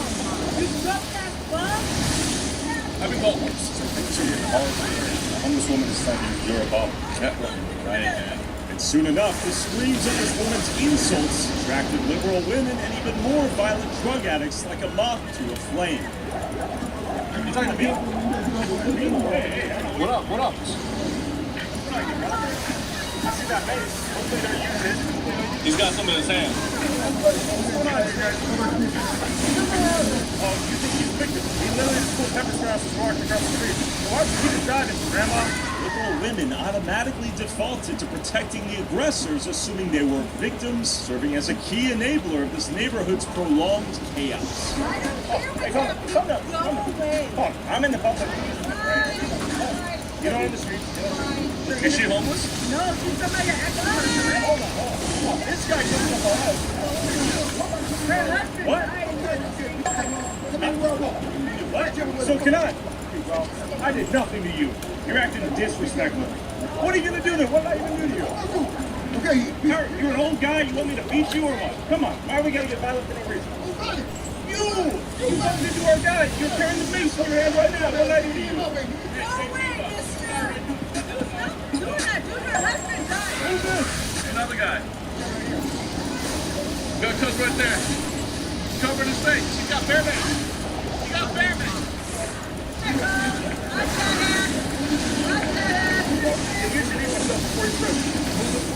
Public street.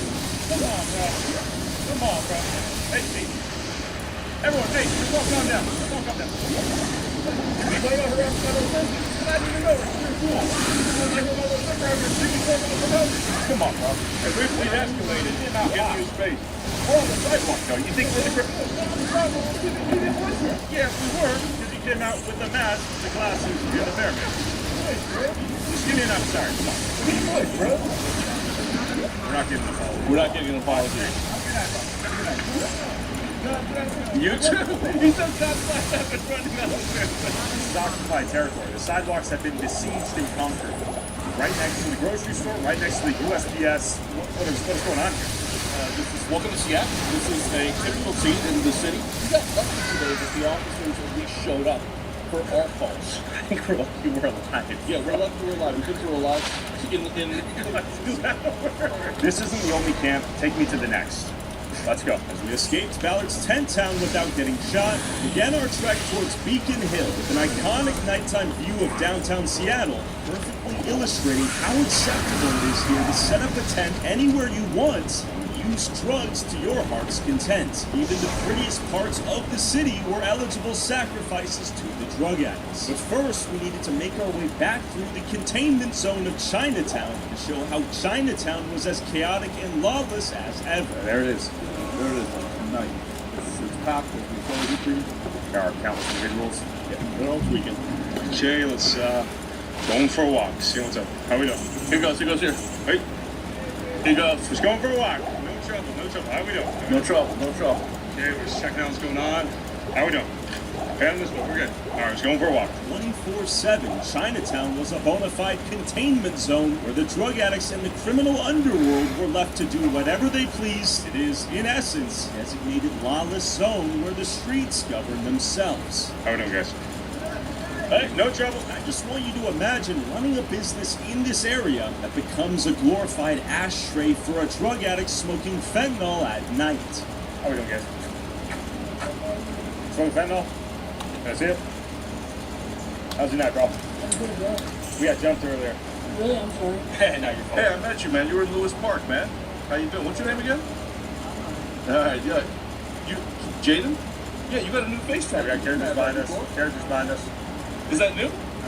See, you got a new face tattoo, man. He's a good dude. He's one of the smartest guys I met out here. Pleasure to meet you, bro. Take care, guys. Keep it real. And at times, this place felt like an open-air insane asylum where the most mentally ill and drug-addicted people were released into the wild. What?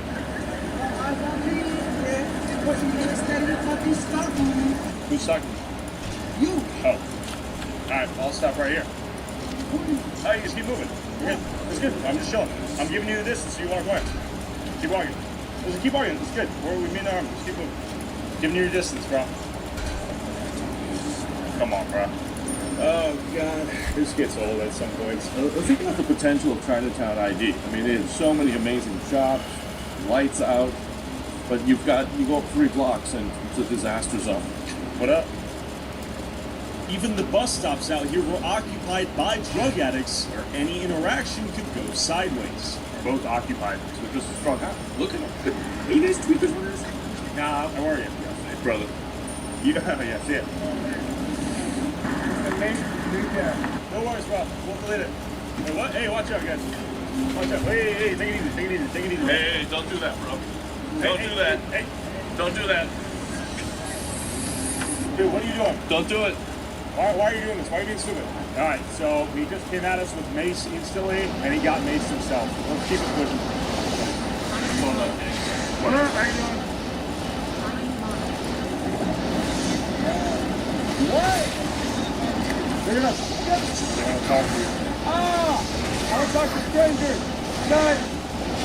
Yeah, I'm not coming towards the guy throwing gang signs at me. Let's keep it moving. While avoiding violent drug addicts, gangsta thugs, the mentally ill, and any sketchy character you could imagine, we finally made our way up to the iconic Beacon Hill. Real quick.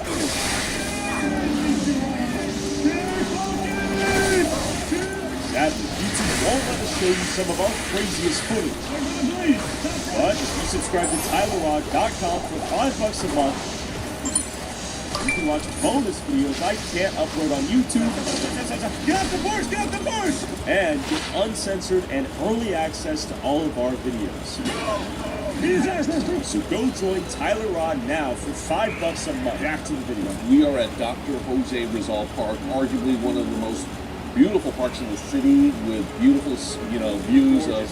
Because unfortunately, it's now turned into another human dumping ground because a park right across the street called Lewis Park was just closed down because homeless drug addicts were congregating there. Unfortunately, they've all moved here now. So we're about to go down to the Dr. Jose Rizal Park dog park area where just a few days ago, Seattle cops found a burned body in an encampment. We're about to enter the heart of all this insanity. We have 2 security guards with us. Yeah. I'm typically not too spooked, but we are secured. I mean, this is right here. This is crazy. So, Jonathan, this is the children's playground. Is it inhabited full time by... How's it going? This is the irony of all of this, right, Tyler? Yeah. It's supposed to be a children's playground, but if you notice, there was a hut here for grilling, barbecuing. The city tore it down. Oh, it's all gone? It's gone. Because so they were right here? Yeah. This was taken? This was because it was taken over by homeless drug addicts. Was this always the case? Is this new? This just happened a few months ago, earlier this year, but I mean, look what's going on here right now. People are chilling? How you guys doing? Beautiful view, guys. What up? Sick-ass view, actually. Nice to meet you, man. Good to see you, brother. Yeah, I got a YouTube channel. We're just walking around town. I heard everyone moved over here from Lewis Park now to Dr. Jose Rizal. Is that right? Because it got shut down? That's where everyone's from? So where were you before you came out here? What is it? We got a rat right there. Look at that. Right up there. We got a rat tag here, yeah. You guys know my dog? Yeah, how'd you get here? I came here with a friend, and then I guess I just never left. Is it dangerous out here? Tell me about that. Very dangerous. Like, if you ain't on your P's and Q's, like, you're liable to get up. You know what I'm saying? People trapped out here? Yes and no. Yeah. I used to be an electrician. People wouldn't know that from my face value, you know what I mean?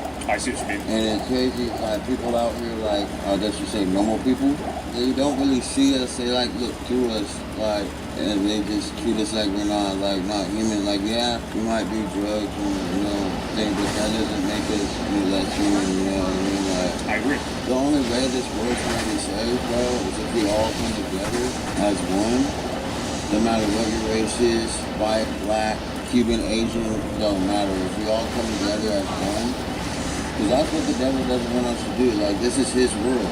Every day, like, and the music that goes on. That's trap, hip hop and close, right? Like, music used to heal people. Now all it does is influence people to be like demons. Be like downtown Seattle. Like, you'll just see people talking to themselves. You think there'll be a person that they're talking to, but no, they're just talking to mental health. A lot of mental health problems. I didn't notice it. You okay? It's so sick. Oh, he's nodding out. Yeah, he's alright. People talking. Damn, yo. It's crazy. People up on the woods, man. People are living in the woods. Is your boy or no? Your boy okay? Listening to sleep. That's a girl? Is she okay? Get light on that. Get light on that. You good? You good? All right. You breathing? Thanks, good. All right. Make sure you're good, bro. So we headed deeper into the once secret hills. Where were these people spawning in from? In a different world, teenagers would be out here making out, enjoying the view, but it is besieged by, once again, the homeless drug addicts. I mean, look at all the Fetty foil. It's crazy. Everyone just does drugs and throws it out. Does this get cleaned up daily? I think it's supposed to. Yeah, this is bad. I mean, a little burn pit right here. Yeah. Look at this. This individual is bent over. You okay? Oh, yeah. I'm sure you're doing fentanyl pulls, man. You trying to stay off the Fetty? Yeah. All right, brother. Check it in on you, man. There's another mini camera set up here. How are you guys? How's it going? Hey, what's up, man? Taking it easy? Yeah, I'm ready. Hell yeah. You live out here or what? You just enjoying the view? Oh, shit, you up there, man? Is it okay? Yeah, we're just talking about this. No, I wasn't sure. There's so many people here. Where did everyone come from? I don't know. From all over. Okay. I know a lot of people got moved from Lewis Park. I mean, look at this. This is just absolutely nuts. How are we doing, guys? What up? How we doing, guys? You get some light down here like I do. How you doing, guys? Hey, yo, you guys here are not getting siege right now. So I'm holding my tripod like a weapon if need be. I mean, look at all the people here right now. This is crazy. Some people are willing to use. No, some people kind of just chill out and just hold on. Looks like some Look at this. There's so many folks here. If you walk a few steps along this dimly lit path, you'll soon find hidden fortresses in the hills. That's been burned down. It's been here forever, actually. We should head down. I mean, look at this. Here, we stop one again. Hello? Anyone here? Hey, how's it going? Is someone here? Is anyone here? Yeah, there's a couple of guys in there. You guys all right? Just checking in on you guys. Making sure. You okay, brother? Okay. You guys live out here? Yeah, they're right here. Oh, we're exploring the woods. Don't Can we worry. check in We with saw you some guys? lights. Yeah, we just saw lights in here. We heard there was a burned body here. Where was that? They found a burned body. Okay. Leave it alone, guys. All right. Take it easy, guys. Sorry. Tyler, what this is an encampment that's been here for a long time. And look, that's I-5. Wow, lots going on here. Yeah, there's so much. There's so many of these pathways now. Don't worry, you good? All right. Sorry, it's coming at me. I was like, whoa. All right. How you guys doing? You live here? We're doing a little woods exploration. Beautiful scene up here. You come down, you're on like the biking path, the walking path, little camp right.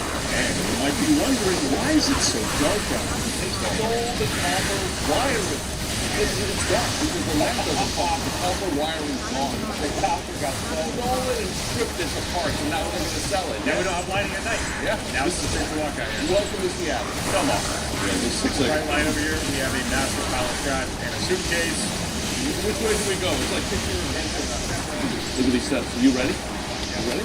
That's not made by the city, is it? And look at the grooves. They made steps. A human pathway. Okay, so look at this. We have rope over here. This is barbed wire rope of the sort. No, dude, this is what I'm talking. Be careful, because the concern is some of this is booby trapped, right? This is what I was talking about, Tyler. Look what they've done. They've made used stakes, all kinds of things to create this fencing. And Wow, yeah, this is man-made. I think we put that together. They're trying to keep people out. Man-made little barrier right here. I wonder why. Yeah, What key is this leading to? Wow, this is 666. Demonic symbolism right there. Look at that. Let's in the horror movie, we would be in. We would be the first to die. Look, there is a campfire burning right now. Let's go. Hello? We don't even have to. Alright, well, I don't need to jump. Hi there. So multiple people in the fire. Okay, we'll approach slowly. This is actually sketchy. Look at that. Hello? This is a full-blown camp. Rat. Look at that rat. What a disgusting rat. Right here, a fresh trash can, incinerated. We have firewood for the night. We have a lawn chair, some foil, traps over here, a hammock. And Tyler, let me show you this. Without fail. Do a full 360. Defensive foil. Without fail. People were living all over the woods out here, right beside Milwaukee. One bad gust of wind on an unlucky day. This could be the next Spokane, right? This can be tipped over. Well, yep. Point being, unattended fire. Unattended fire. Okay, we have a mask right here as well. We're living here. It's a skull mask. This is Look at this. Wow, look at this. It's like no more. Okay, yep, another fire. So we backtrack. Let's keep moving. Yeah, let's just backtrack. We just can't risk it. This is not our turf. Hey. Yep, and there you go. Just like that. What's you got up? And the people creeping in these woods seem to have gained night vision living in the darkness. We're just exploring the woods. How are you, man? We come in peace. And you know this place like the back of your hand? You use a flashlight or what? How'd you end up out here in the woods specifically? Split up with my girlfriend, you know, it just went on and on and on. Okay. Lost my career job, then I got into drugs, and I just did that, you know, and then kind of chasing. You ever try to walk away from this life? I tried, well, I didn't try hard enough, but I tried. No judgment. Cheers. I tried multiple times, time after time, but Crazy back every time? yeah. What do you want? Uppers, downers, getting out, you know, All of it? yeah. Where are you sleeping tonight? Somewhere around here? Yeah. Ted? Hey, have a good night, brother. And he literally has night vision. He's just cruising through, knows the place, has a mental map. It's pretty impressive. It is dark out here without the lights. another one. More copper wire stripped here in Seattle Public Parks. That's why we have no lights. This is embarrassing. Yeah, look at that. Stakes in the ground. Do you want to explore it? No. Hello. You were walking up. That's another path. Hey, how's it going? You should get out of here. What'd I do? Did we come down for a tour? Hey, bro. Come in peace. Oh, he literally has a security camera. Can you show this? He's got security He has cameras. a security camera. He has a security camera. Okay, this is a fortified fortress right here. Wow. Okay, did not expect to find this. This is, like I said, it's a new camp. Yeah, large camp right here. There's clearly someone. We don't want to piss him off or anything, but there is trash right here. Hey, can we come in for a tour? No worries. No worries. No? No worries. All right, he says no. See you, brother. Sorry. And you're lucky. Let's get out of here. Wait. What? It was Tweaker. Oh, hey, Sherman. Hello? Sorry, I'm not gonna jump. Sorry. Do you live out here by chance? No? Okay, alright, take it easy, bro. People are doubting it. Spawning in a minute, materializing. And look, another looted light. The entire lighting system is broken. Hey, you got a We Heart Seattle shirt, man. I like that. Oh, hell yeah. Love that. How you guys doing? Doing good? What's up, man? What's up? Take it easy, guys. Look at that view behind us, by the way. My God, beautiful cityscape. So this is Okay, we're going into the heart of dark. It's shut down. No one's supposed to be shut in there. down. But clearly people are in Going for a walk, Charlie? Hey, what's up? Park is closed. People were doing drugs and sleeping in every nook and cranny of these woods. So surprising we show up here, and now they're enforcing the law. Yeah. There's the Lewis Seattle Park. PD. Now we know how it works. They typically do that? That's the first time they come. That's strange, right? That feels like unusual. The cop didn't get out of the car. They didn't. We have this lady over here. They don't even bother to put fencing up. Sure. They just put up a little sign that says temporarily closed. The city of Seattle doesn't even have the common sense of decency to actually fence off a closed park. Do they really think people aren't going to go in there? Has Seattle gotten better since I first met you? No, it's gotten worse. It's also because we have a socialist mayor. Homelessness is up. Drug ODs are up. We're seeing more of the violent incidents on the streets. I mean, a lot of these violent incidents aren't necessarily being reported, because you see how long it takes for the cops sometimes to show up. You're not going to see mainstream media covering this, so it's almost like if it's not covered, that it never happened. And that's the problem. There's a lack of accountability in the city. Public officials, they really know what's going on, but they're okay with this as long as the public doesn't complain. And the public would only know the media would cover it. What's happening here is the failed housing first policy. They're essentially trying to warehouse homeless drug addicts instead of dealing with the root causes, which are drug addiction, mental illness, and these broken relationships. Special thanks to Jonathan. Go follow him on YouTube and X at Show. Let him know Tyler sent you. He is one of the ballsiest journalists out there fighting the good fight.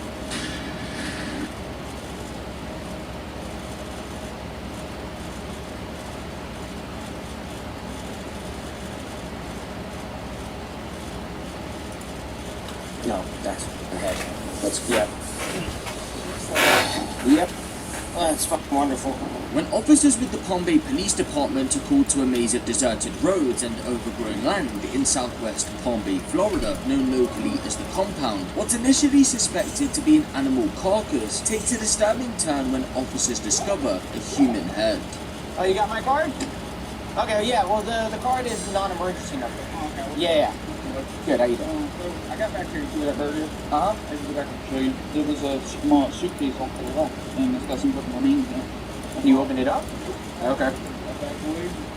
First I pulled out your card, and I was trying to call you, and then I just went ahead and called them out emergency number. Sorry. Getting on the parking lot, just making sure nobody else comes back here. Yeah. So far, so good. Well, I was coming to do that. You know, get up to a nice day. Appreciate that. If you walk, yeah. Where I walk from here.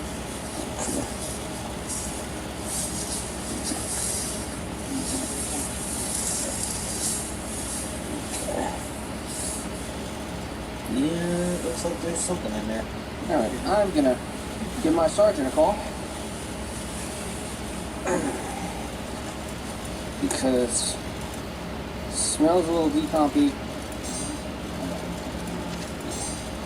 So, guy out here was driving out and saw, yeah, he was gonna go fishing, saw a vulture kind of in the area, walked up to where it was at. There's a black suitcase, smells a little decompy, and it's kind of in brush. I can't really see, and I don't want to touch anything, but I can kind of see what looks like flesh on there. So, figured get you out here, get a look before anything proceeds further. You stepped out with me last week with the dude on the dirt bike by Bayside and Degree, right? Too far. Okay, well that was him. He said he was just coming out here to do a little fishing. Yeah, saw vulture hanging up on the branch over there, was flying around the opening right there. So we went to just go check to see what it was. I'm curious. There's a suitcase there, duffel bag suitcase. It smells of slight decomp, and it looks like there might be a little bit of flesh on there. So, called Sarge already, said have somebody come out and just kind of check it. And if it's a legit thing, give her a call and have them come out.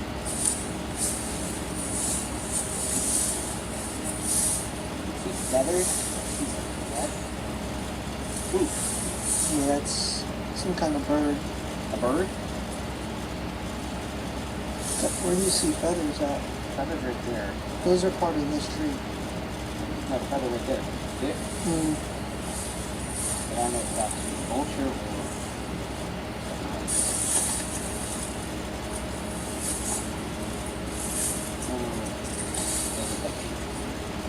Teeth? I did see teeth. Teeth like a...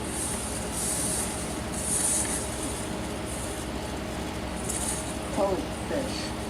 Yeah, those are two teeth.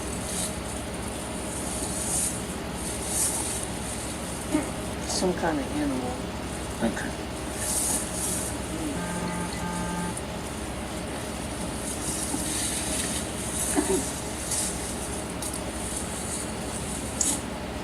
I don't know what kind of animal that is.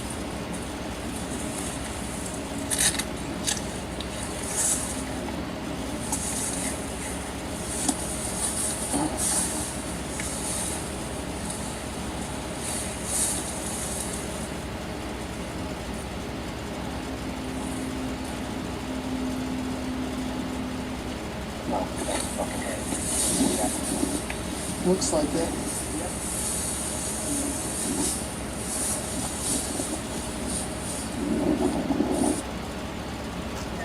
Yeah, we got a human head.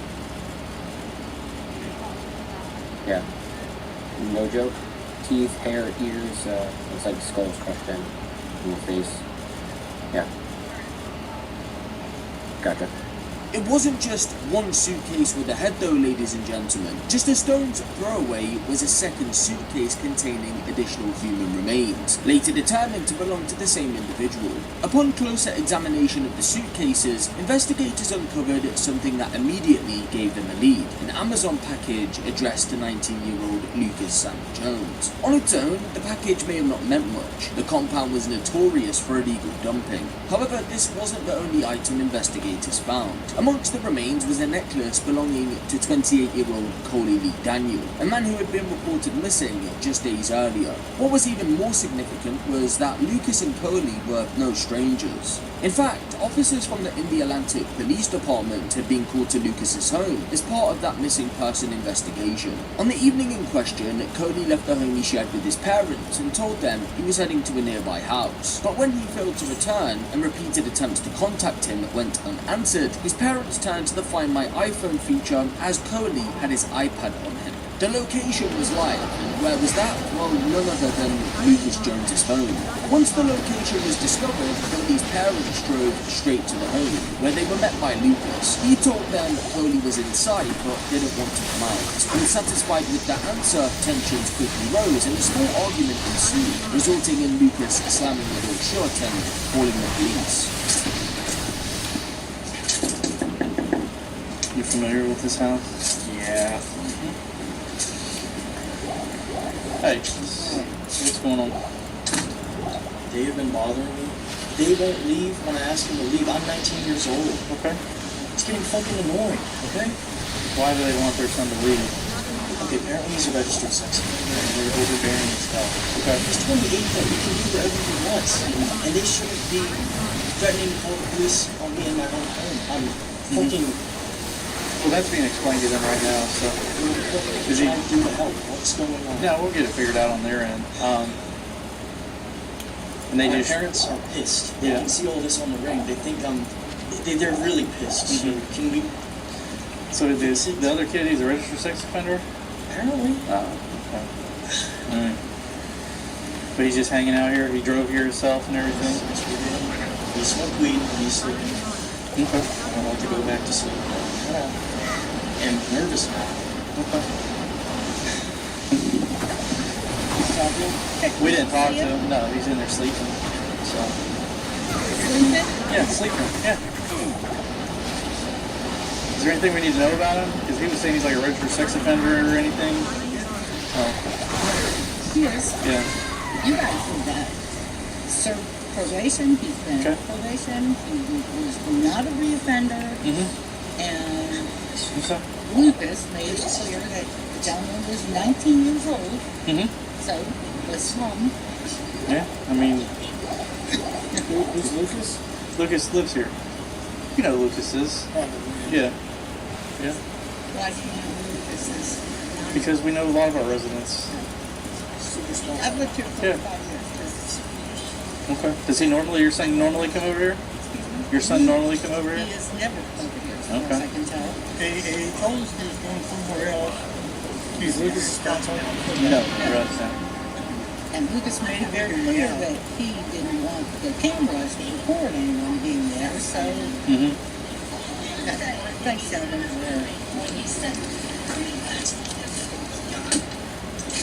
Hey, Lucas, can we talk to him? Not them, us. We just make sure he's okay. I want everyone to go. We will do that. I'll be out here in 2 seconds. Can I just get... That's okay. No. Listen, they're not allowed on their property. We're not... You don't have to. No, I want to go to bed. I'm literally about to shower. All right, can you ask him if I we're already just coming to did. the I told door? him to come out. He doesn't want to. Not come out. Come to the door. He doesn't even I have to already come asked outside. him to get out of my room. He's always sitting in the corner with a blanket. Okay. He's having an anxiety thing. All right. Well, that's why we need to check on him. Here we go. So, look, can we please get this movie? Oh, so the problem is he has autism. Yes. is disabled. He has a disability. His parents are freaking out. But he's driving. No, I understand that. He still has a disability.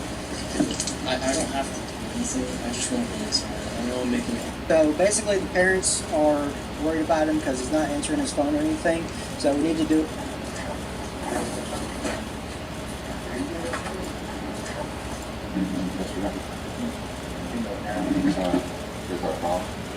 The problem is just any parents who are going to look at me and they won't even ask me to accept Whose parents? Your parents? Police. Oh, police? Okay. Police your roommate with you? No, I read for them sometimes. Okay. Yeah. Yeah. Yeah. It's alright. So, house is clear, so you see. Okay. Is that the car? That's the way?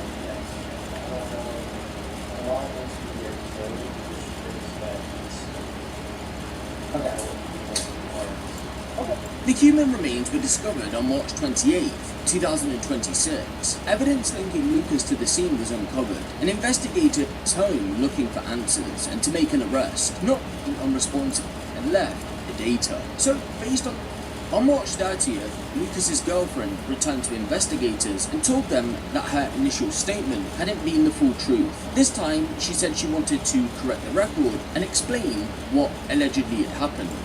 She alleged that Lucas had beaten Coley to death with a baseball bat before using a cleaver saw and knife to dismember his body. Coley, she said, had been targeted because he was a registered sex offender, and the killing had been planned in advance. She also told investigators that Lucas had compiled information on other local sex offenders he intended to target next. On March 31st, 2026, Coley Daniel was formally identified as the person whose remains had been recovered from the suitcases. Given everything Dexter.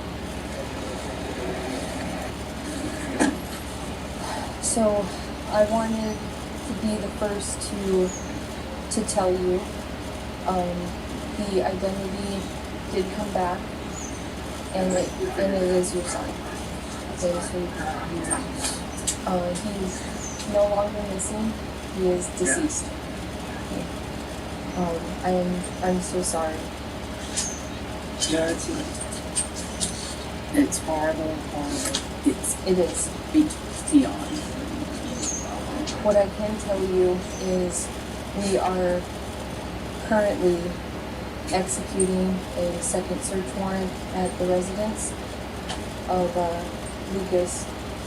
The case has since progressed to an indictment for first-degree premeditated murder, a capital felony under Florida law. Of course, that's alongside the additional charges connected to Coley's remains and their disposal. The case is still making its way through the court, with a number of hearings taking place, but as a recording, no trial.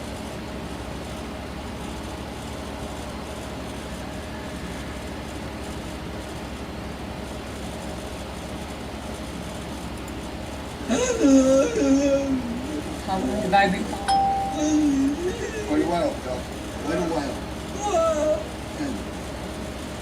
And you. What you see here is the highly distressing footage of a firefighter named Don Herbert waking up after being stuck in a coma for nearly 10 entire years. The crazy thing was, pretty much every doctor that had ever taken a look at Don had assessed that his brain damage was much too severe and that he would never regain full consciousness again. This was simply the leading medical opinion. But when brain damage has been done and a person's consciousness has been lost, that damage cannot be reversed and that consciousness cannot be recovered. So when Don suddenly woke up from his coma after 10 long years of being pretty much completely unresponsive, and he was actually lucid, able to immediately reflect on himself and hold full conversations, doctors everywhere were completely baffled. Don's case was going to contribute to a significant change in the way that doctors perceived consciousness and brain injuries. And this is his full story. On the morning of December 29, 1995, Don Herbert, 34 years old at the time, was helping fight a large fire inside a 2.5-story apartment building in Buffalo, New York. However, as Don was doing one final sweep of the building's rapidly burning attic, many people that may have been left behind, the roof suddenly collapsed. Before he could even react, a sharp, painful force immediately ripped through his body, as falling chunks of burning ceiling pieces and other debris knocked him onto the ground, pinning him there. Since Don's off-screen eyes had been damaged by the debris and his fall, to his horror, it was no longer functional. So, as he was trapped on the floor, disoriented in shock and chaos, desperately trying to squirm out from under a heavy pile of burning ceiling tiles, he was slowly suffocated to death from the heavy, thick black smoke in the air. By the time he realized that his final minutes was on him and pulled him out from underneath all of that rubble, Don's brain had already been starved of oxygen for over 6 minutes. For context, death usually occurs after around 5 minutes. Don was quickly rushed to the nearest hospital, but by then, it was already too late. On the way there, he suffered cardiac arrest, and when he arrived, doctors found that he was already in a coma. Over the next few weeks, medical staff at the hospital did everything that they could to treat Don's many injuries and to help him wake up again. Don's devastated wife and 4 children were by his side around the clock, frantically pleading and begging for him to be okay. Since Don was widely known and respected as an amazing family man, as well as an amazing firefighter who had previously received several awards for his bravery and leadership, a mountain of cards and letters had soon been delivered to him from friends, family members, neighbors, and other firefighters. Before long, people had also raised tens of thousands of dollars for him and his family as well. Incredibly, although Don had suffered very severe permanent brain damage as a result of the oxygen deprivation he had experienced, at first, things were actually looking fairly promising. After remaining in a coma for around 2.5 months, Don suddenly woke up. Granted, he was still like really fragile and inconsistent. His speech was slurred, he could never eat anything without assistance, yet he could fly to his bed or a wheelchair all the time, and he could also no longer see much of anything outside of just words. Most concerning of all, Don had pretty much no memory of anything anymore. It just suddenly seemed like he no longer even remembered who he was, like his age or what his job had been. Furthermore, he could no longer recognize the faces and names of his family members and friends, and treated even his wife and kids like they were mere strangers. Despite this, however, there was still hope that Don could continue to recover and improve in his health. But unfortunately, just a few months after he had regained consciousness, he once again slipped into a coma. And this time, it seemed like he would remain that way for good. Although Don's wife, Linda, tried taking him to several neurologists, asking each of them whether there was any chance at all that he would get better and wake up again, she was given the same crushing answer every time: no. By that point, Don was completely locked into this minimally conscious state and was only being kept alive by feeding tubes. He spent most of his time slumped over in his wheelchair in front of a TV, completely unaware of his surroundings and completely unable to listen to or communicate with the people around him. As such, realizing from all these doctors and also from just looking at Don that he was basically as good as dead, Linda was overcome with grief. She was eventually forced to make the terrible decision to move Don from his hospital bed to a nursing home. And she also signed a form stating that Don shouldn't be resuscitated and should just be allowed to die in the event of a stroke or a heart attack. But although Linda and basically everyone else all expected Don to pass away relatively soon, interestingly, his initially unstable opinion, never improving nor deteriorating. As Don remained in his minimally conscious comatose state, Linda incredibly always made sure to go out of her way to keep him in his children's lives. She would always bring Don to birthdays and holidays with him, even though he would just sit slumped over in his wheelchair without any bit of consciousness. No one expected that he would ever regain consciousness again. But then, on the morning of April 30, 2005, almost 10 years after Don's accident, he suddenly woke up from his coma. You see, just 3 months before, his doctors suddenly decided to start giving him some drugs that were normally used to treat Parkinson's disease, ADHD, and depression. At the time, these drugs had started to show a little bit of promise in healing patients with severe brain damage. But even then, this was only for patients with recent brain damage. No one had ever expected that the drugs would actually have an impact on Don, whose brain had been completely debilitated for nearly a decade now. But by some incredible miracle, these drugs did have an impact. An incredible, almost incomprehensible impact. Right after Don woke up from his coma, despite the fact that he hadn't spoken a word in almost 10 years, and also the fact that he likely hadn't had a conscious thought in years either, one of the first things he said was, "I want to talk to my wife."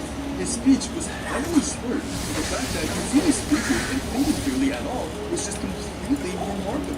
After performing some quick tests, a staff member of the nursing home called Linda on her cell. Although she didn't pick up, Don's 13-year-old son Nicholas did, and was shocked to learn that somehow, against all odds, his dad had woken up from his coma. When Don was told who it was on the other end of the phone, at first he just refused to believe it. That can't be his coma. She could believe it. When Don was following his coma in 1995, Nicholas had indeed just been a baby at 3 years old. But although in Don's mind, he was convinced that he had only been asleep for 3 months, he was horrified to soon learn the real amount of time that had actually passed.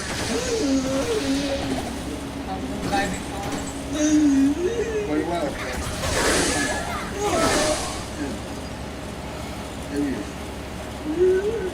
Don was heartbroken. He felt that he had abandoned his family and that he hadn't been able to be there for them over the past 10 long years. It was just this horribly deep sensation of guilt, shame, frustration, and sadness that came from losing out on such a big chunk of his life and seeing his kids grow up. Over the next couple of hours, as news spread of Don's miraculous recovery, friends and family members from all over raced to the hospital to reunite with him, a man they had long thought they had already lost. Incredibly, Don was more lucid and conscious than anyone could have ever imagined, which was shocking, considering his state the first time he had woken up from his coma 9 years before. Although he was still pretty... The first time he had woken up from his coma 9 years before. Although he was still pretty much blind, his memory seemed to have suddenly come back. Despite how long it had been, he was able to recognize his old friends, family, and also members of his old fire crew just from hearing their voices. For a brief, beautiful moment, it seemed to everyone that they might have their old Don back for good. He stayed up all night that night, catching up with his sons, and was even able to play literal catch with them. At one point, he reached out to pat his son Nicholas's head, but realized that he was aiming in an area that was now half of his son's height, since Nicholas had grown so much in a decade that Don had been gone. It was clear to everyone how sad Don was, but his family was just incredibly grateful to be able to talk to him again, and to say the things to him that they had always wanted to say. It was a very heartfelt and bittersweet reunion, but after just 14 hours of being almost completely lucid, Don suddenly lost his mental clarity. Although he could still hold short conversations with people every now and then, he was never able to return back to that same level of consciousness ever again. Over the next few months, he developed numerous infections and also suffered another brain injury after falling while trying to get out of his bed. And on February 21st, 2006, Don passed away from pneumonia, surrounded by his family. The moment Don woke up from his 10-year coma, he gave countless families all around the world hope that their loved ones would also be able to wake up again someday as well. Hundreds of people began reaching out to their doctors about the drugs that Don had taken and how he had managed to make such a miraculous recovery. His case helped change the way that doctors view consciousness. Today, it's known that patients in near conscious states don't always stay that way, and at hope of recovering from the brain damage after all. Take care, guys. See you all.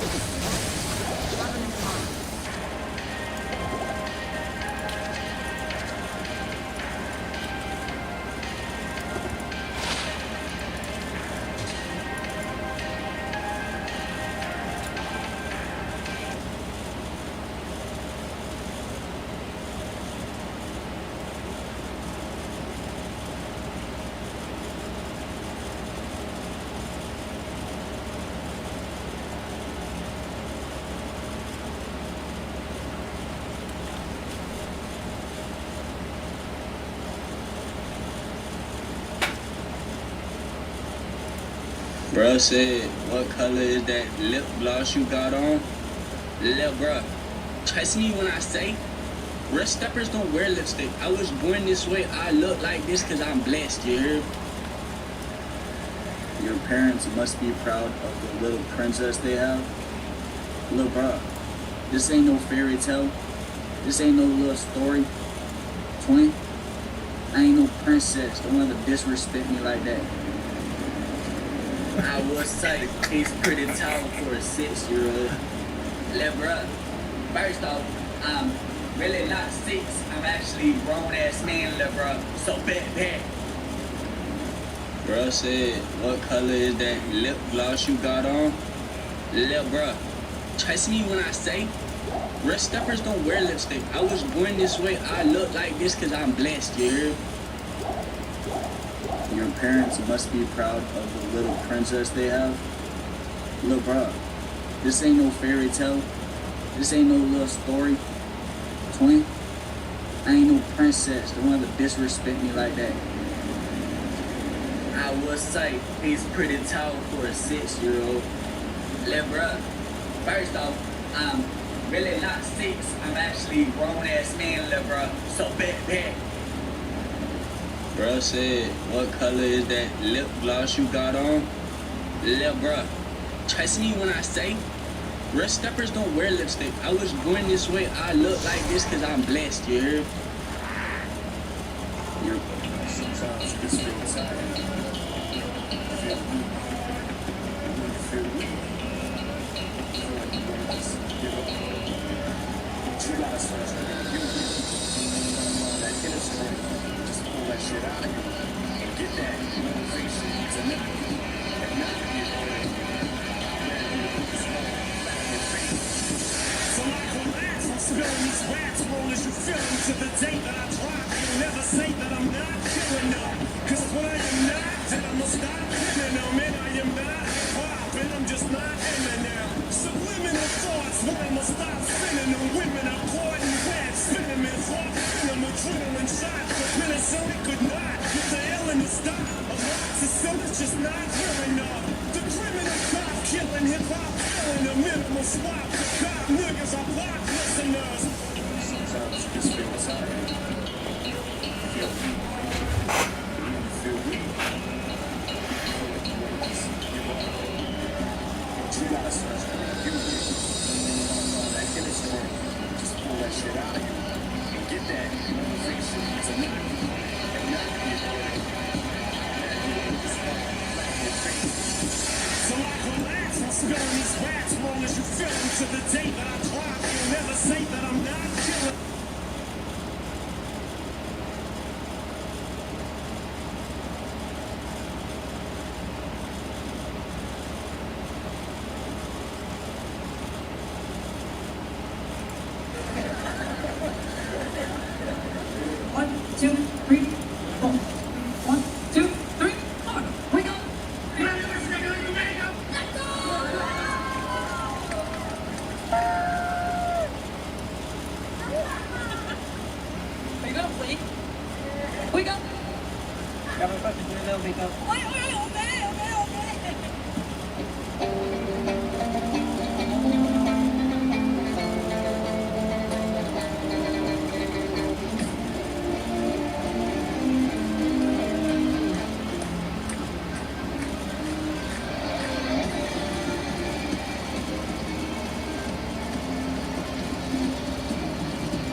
To look at. Thank you. It's been a great day, Latour. Thank you. Darth Vader?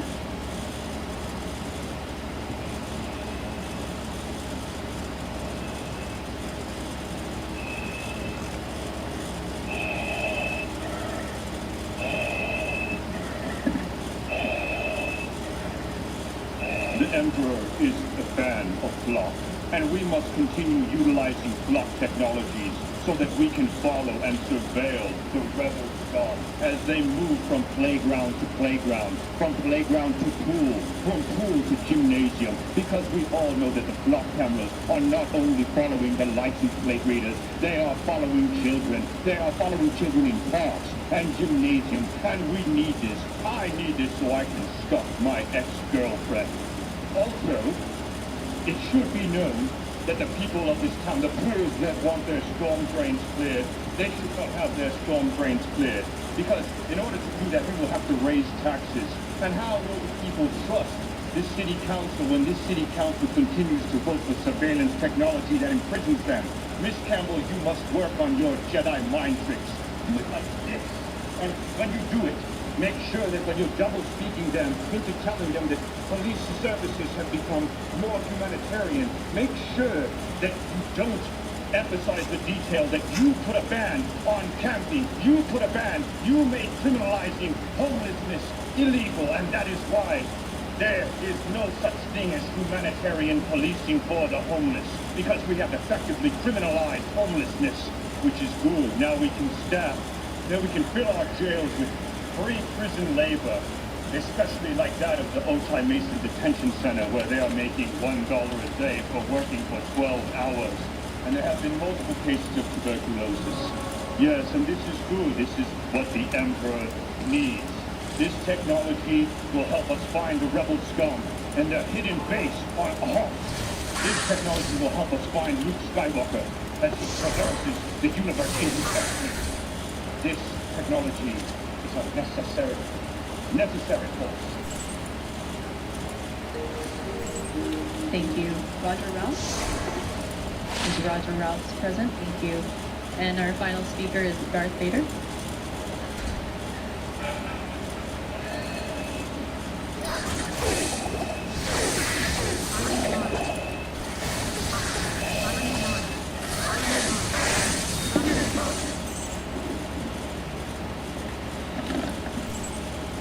This council has done well. I am pleased, and so is the Chomo Emperor. But we have given too much money to our libraries, too much money to our parks. We need SDPD to have more money for the Emperor to rule over the entire universe. Once the Death Star has been we have given, and so is the Chomo. This council has done well. I am pleased, and so is the Chomo Emperor. But we have given too much money to our libraries, too much money to our parks. We need SDPD to have more money for the Emperor to rule over the entire universe. Once the Death Star has been completed, no one will be able to rebel against us. We will be the ultimate power in the universe. We do not need parks. We do not need libraries. We do not need daycare centers. We do not need homeless shelters. All we need is money for our stormtroopers. And anyone that disagrees is part of the Rebel Alliance and a trap, and they should be taken away immediately. This council needs to understand that we are the ultimate power in the universe, and we will not succumb to the forces of democratic will. No, this council was elected to serve the police, not the public. And if our soldiers don't receive all the funding that they deserve, there will be hell to pay with the Emperor. And he is not as forgiving God. Thank you. This concludes testimony here in chambers, so I will begin the 5-minute warning.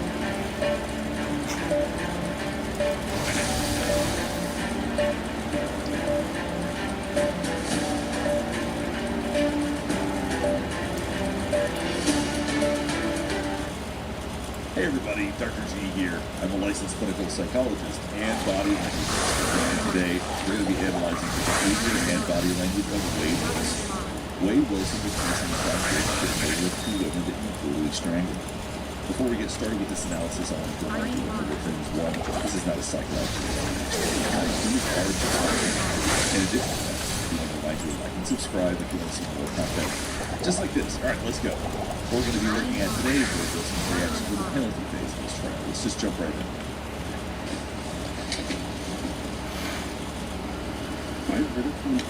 Now, the first thing you're probably noticing as they're getting the verdict form ready is that he's leaning back.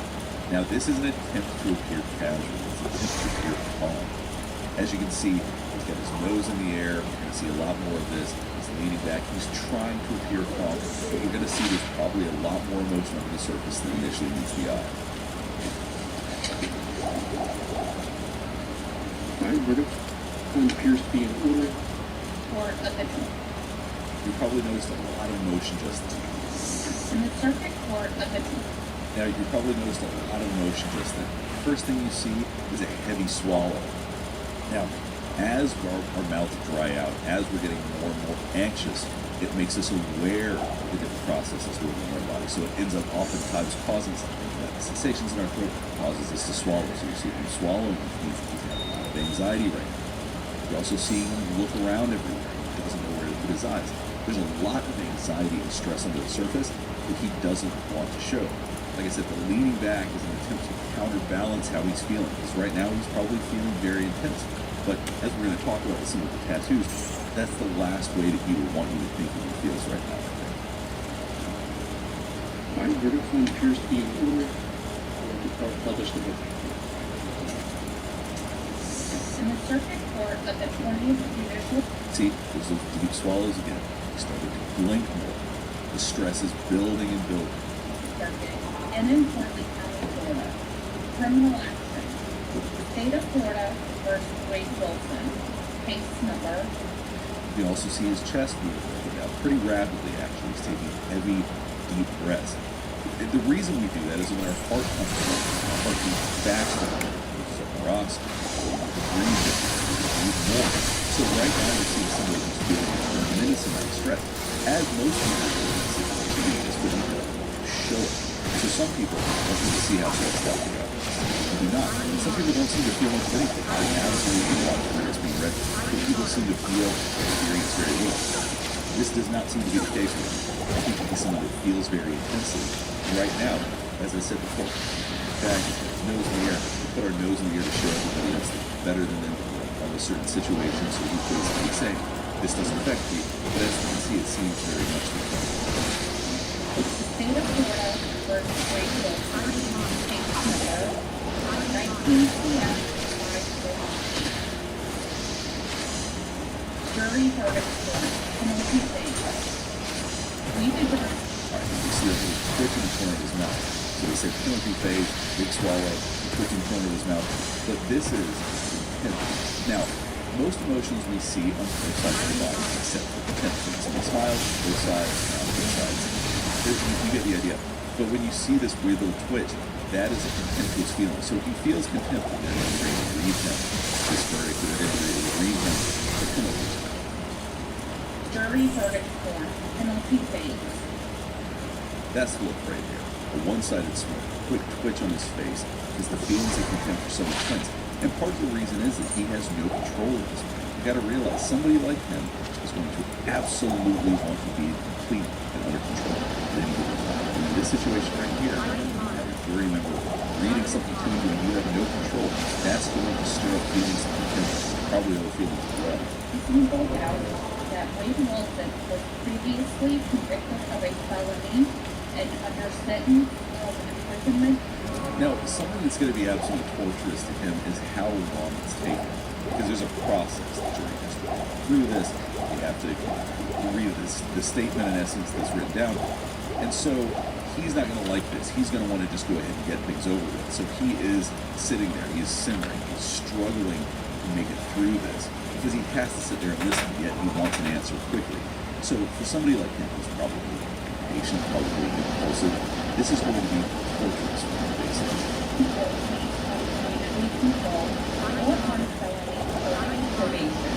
Yes. We the jury find unanimously that the state has established. And as you can see, deep swallowing again. He also looked at the camera right here. Watch this one. We the jury. He has a lot of anxiety. He wants to make sure that everybody sees what he wants people to see. I mean, you have to think about the tattoos that he has. He's very big on appearance. You don't get a swastika tattoo on your face without knowing that people are looking at you, thinking about how people are perceiving you. He wants people to be afraid of him. He wants to be intimidated. He wants to control how they feel. He has no control right now. So knowing these are all things that are going to add to his frustration and stress. Established beyond a reasonable doubt that Wade Wilson was previously convicted of a federal felony or of a felony involving the use of threats of violence to the person. Yes. Now you saw him blink very slowly. Now blinking naturally was very quick. That was very slow, which means it was intentional. Watch this again.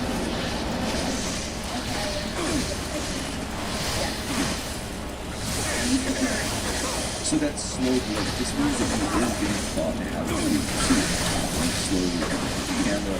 he's trying to remain calm because I think that's how he wants to appear. Everybody else that he's calm. He's above this. He doesn't care what's being said. He doesn't care the outcome here.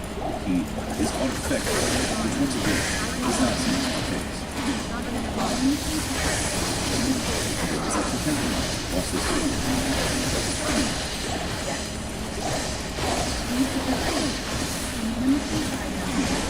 So read it really honestly fine.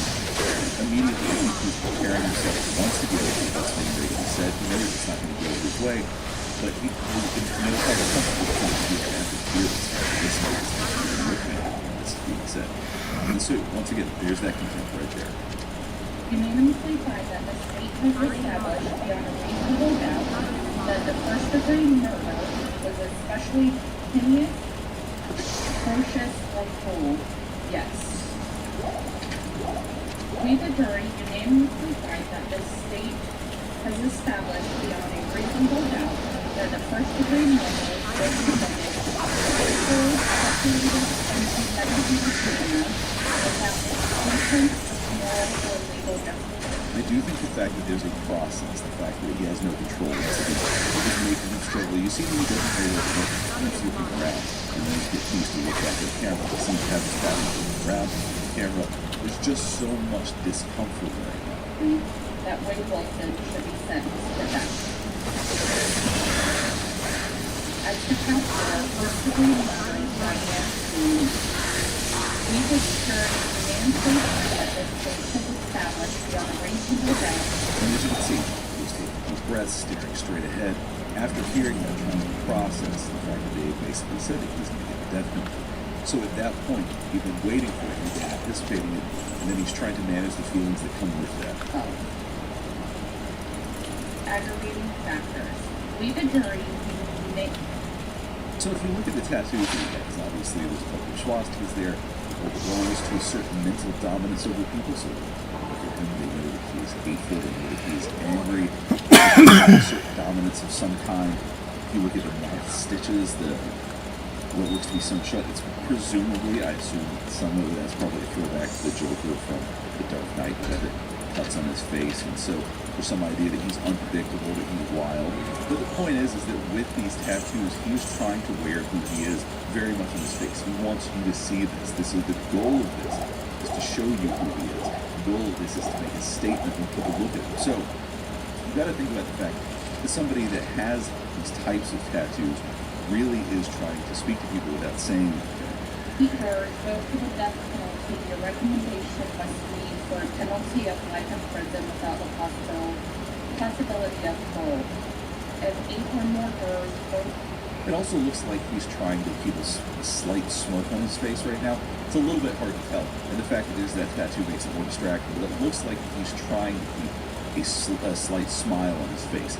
Although based on all the stress he's shown so far, I'm not sure that he actually feels any happiness, or that he actually feels any degree of being pleased with anything going on right now.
am the quintessential girly queen.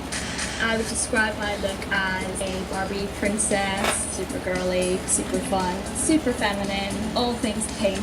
In the last episode, my sister stole my look and she went to the Barbie side. So today, I'm going to have a little bit of revenge and I'm going to steal her look and aesthetic. And who knows, I could be the new queen of the goths in the family. Hey guys! Whoa! It's really scary!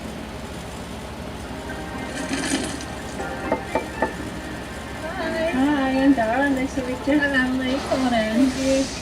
My name is Emily and I am the ultimate Barbie princess. Super girly, super pink. Yeah, that's me. I basically like to think of myself like a doll, the ultimate girly girl. It has to be pink. I'm kind of inspired a little bit by 60s fashion. I love like go-go boots, mini skirts, girly, flowery, floral patterns, anything that makes me feel ultra feminine.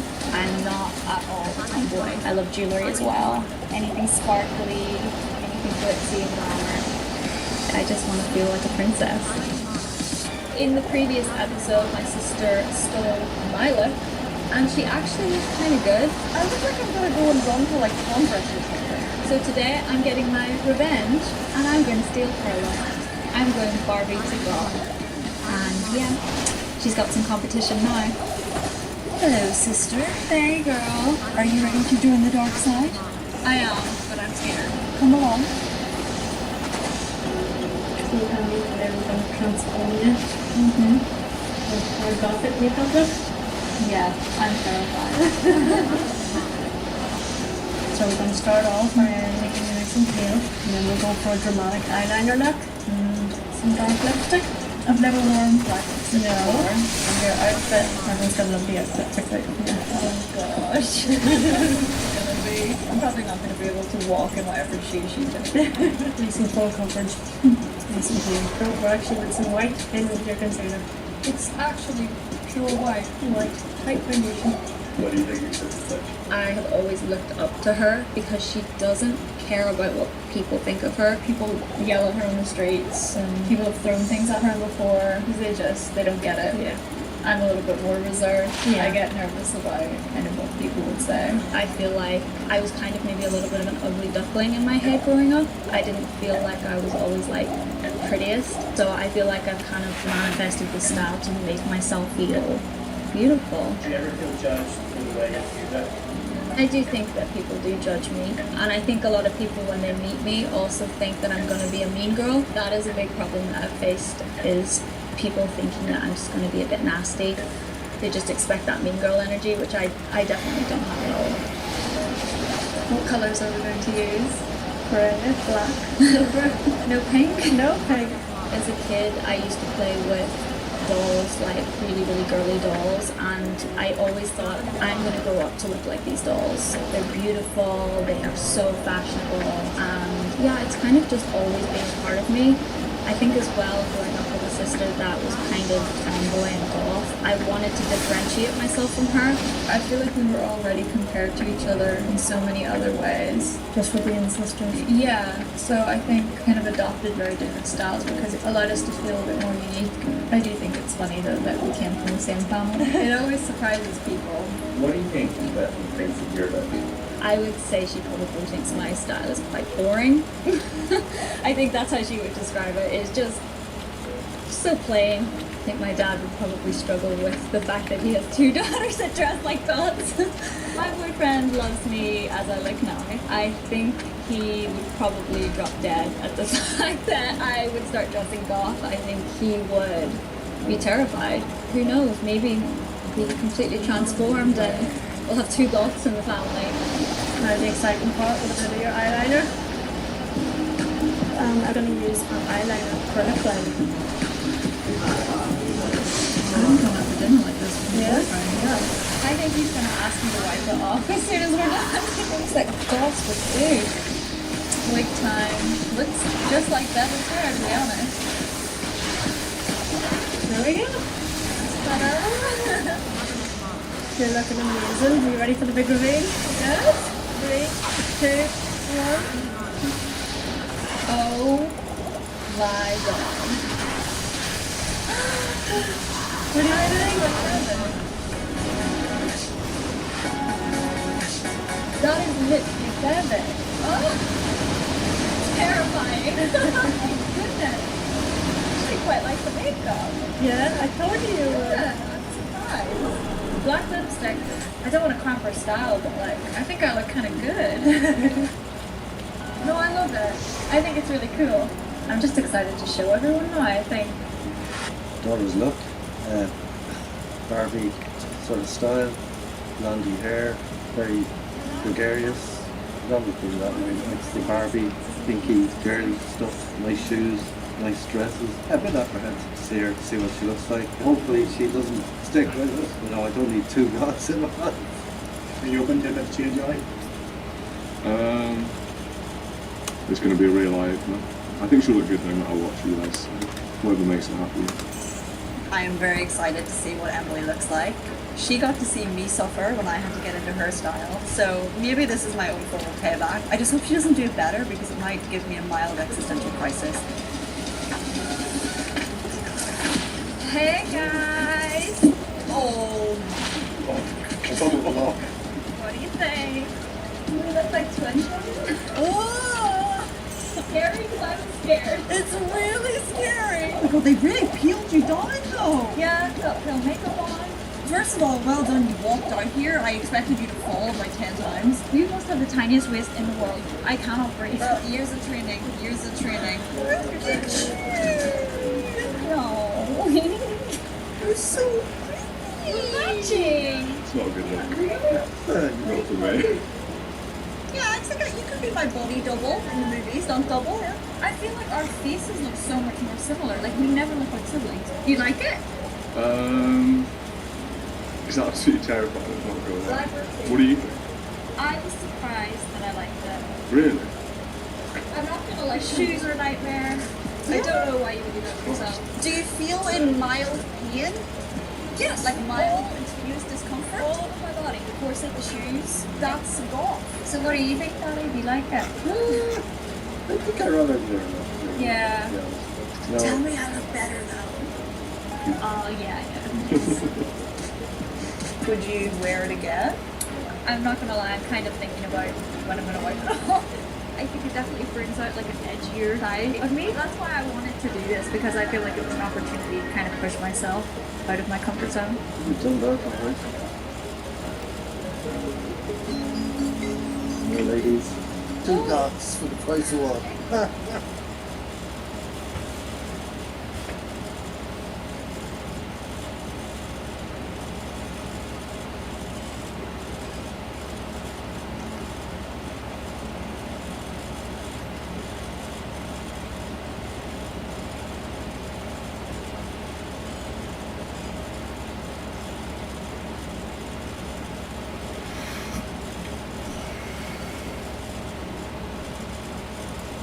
With the new physics and the new wedges of data scrum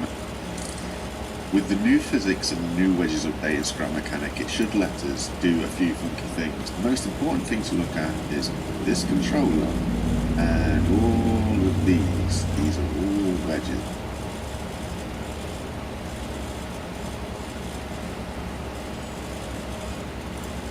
There's an epidemic of young teenage boys who like balking at me in the street as a way to heckle me. It's like, mind your business. Like, let people have fun. If I could summarize my look, I would probably describe it as being seen, neon, dolly, and ugly.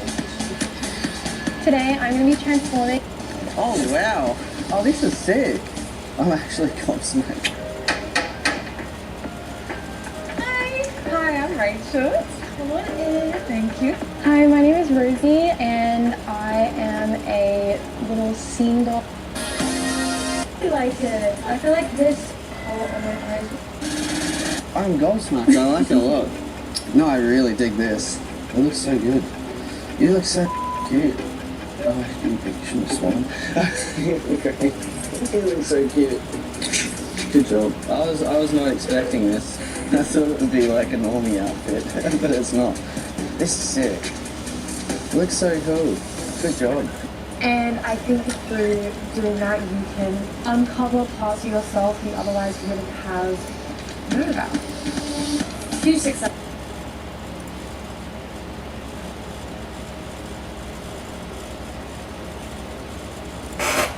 Welcome back to the channel, and today we're continuing Drilling Thunder in Scrap Mechanic, and today I want to try to create a marble run to guide these ore balls down to the smelter in a shortcut, but the problem is, in order to do that, I'm probably going to need the ability to craft wedges. In order to get wedges, I need more cable rolls. I actually have exactly enough component kits, but I need 10 cable rolls. I think I have 5 on me, and they're a lot harder to come by than I was expecting. My first experience with the cable bots was a huge swarm, and they gave me tons of cable rolls, and I built all the grow beds with them. I thought I was going to find a whole lot more swarms than that, but as you can see, I've got 5 cable rolls in here, and that's everything. So we got to do some more mining, and I'm going to mine things, of course, but I'm going to try to really listen to the directionality of the little chirps and sounds, because I feel like there might be pockets of cable bots just hiding around, and I actually have to try to, like, listen for them in order to find them, and hope that they do not destroy my stuff. Also, some of you have pointed out in the comments that, technically, I am a little bit wider than I am long, because I only took the attachment point into account when measuring my wheelbase and not the actual center point of the wheel. So I could probably extend by 2 more blocks and still have a relatively square wheelbase, and that'll also be beneficial because I am a little bit short on the wheelbase when it comes to my center of mass. So let's do that real quick. Alright, steering seems to still work. Everything looks good. I think, what do I have on me? Make sure I have too much on me. I need to do some inventory management before I head back down to the mines. Okay, I am ready to go. Let's head back down to level 4 and follow the chitter chatter of the bots. Okay, I don't know where to go. I'm just gonna go straight ahead this time. I have not gone in this direction in particular. Like, I just need to get in first and then take a listen. Just calm down and take a listen. Alright, I've already encountered previous holes I've been in. Let's just follow this. Alright, I found another cavern. This is not a cavern I've been into, otherwise that would not be there. Oh my goodness, I am on the ceiling. Let's see if I can maneuver. Oh, well, I'm stuck apparently. Oh, there we go. See if I can maneuver myself onto this ramp here. Go kind of through here. Carve our way over here. There we go. I did it! Look, there's another pathway over there. Alright, I was planning on listening, but now I'm just mining instead.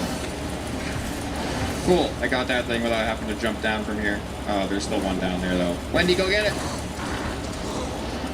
Oh my goodness, my vehicle's actually doing good on the upside down right now.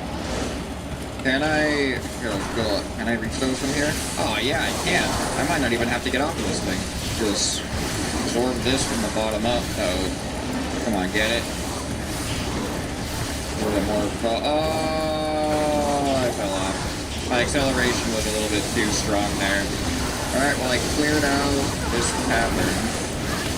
I don't see another path, but nothing's stopping me from just going through the wall, so I'm going to go through the wall. Alright, this time I actually got to take a listen. We do have some of this mixed ore here. I'll follow this until I get a little bit deeper in, and then I'll take a listen. Alright, let's listen.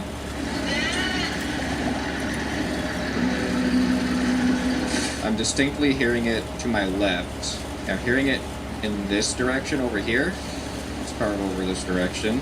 I'll just have to stop periodically to listen if I'm closer or further.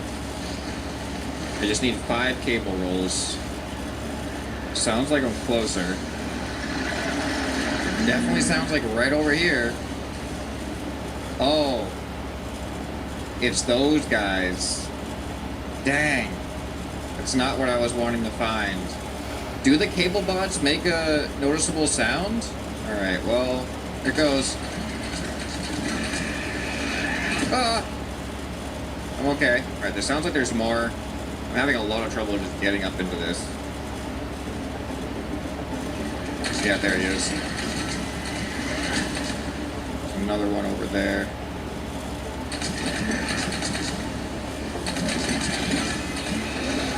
Ah! Ow. That one got me a little bit. Whoa! Nice.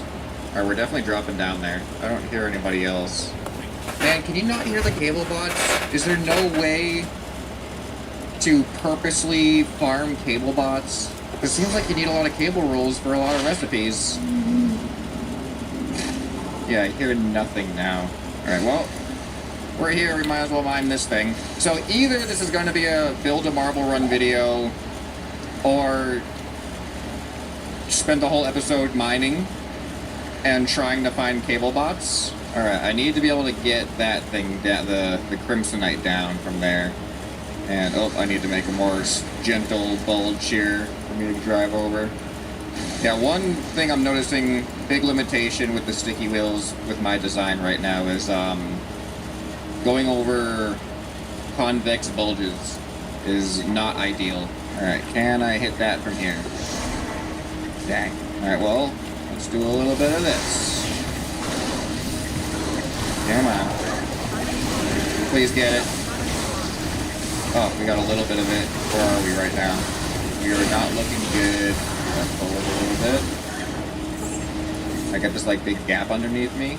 Alright, is this close enough now? Yeah! Alright, might as well drop down, right? Whee! Alright, I'm gonna follow this vein right here. I feel like the veins are gonna be, they might have a good chance of guiding me to, you know, a threat as well as caverns. Alright, we've definitely made it to another cavern. Let me take a listen. I don't hear anything around me. We got like a whole pillar in the middle of this room. See if I can drive, oh, it's like in the pillar too. You know what? I actually made a hole in this pillar. I'm gonna drive into the pillar through the hole. Sorry, Wendy. Yeah, I'm gonna hollow out this entire pillar. Oh, this is actually so cool. I actually did kind of make it really hard to drive any further though. There we go, we're still going up the pillar, good. Alright, first person's gonna help here. Perfect. Alright, I think that's everything. We're going up to the top of the pillar. Come back down and get this. This is cool, this is a cool mining, like, path. Alright, not seeing anything else here. There's an ore vein right over here, though. Oh, there is actually... Oh, there's stuff at the ceiling. Okay, we gotta keep going up, then. Alright, we're just straight up going on to the ceiling now. Go on the first person here. Start at the bottom of this so I don't disconnect it. Alright, cool, got that. It looks like the aramite is over on this side. Oh, no! Dang.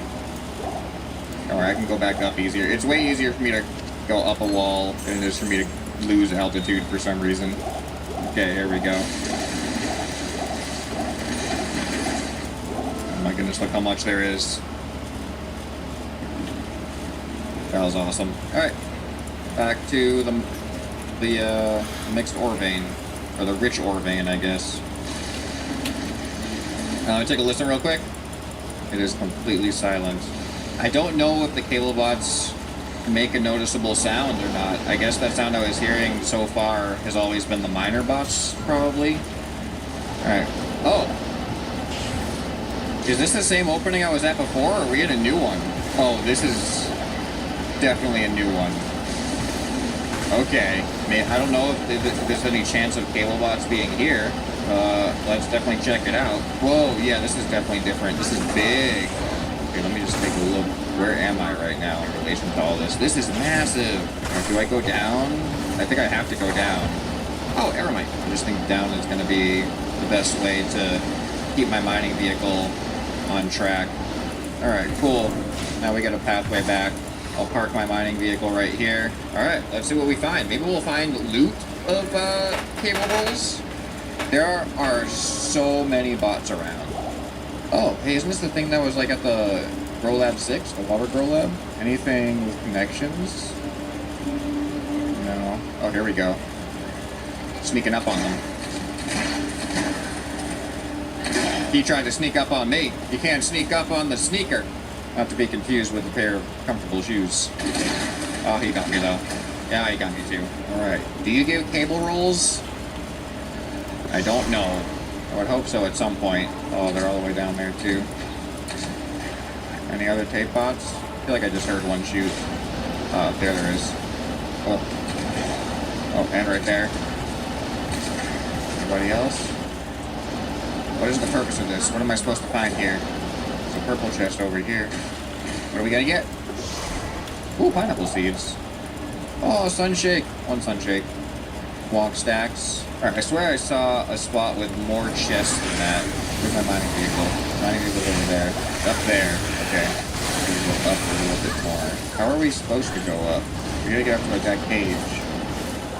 Here's the intended path upwards. Oh! Here? Oh, I think it is actually here.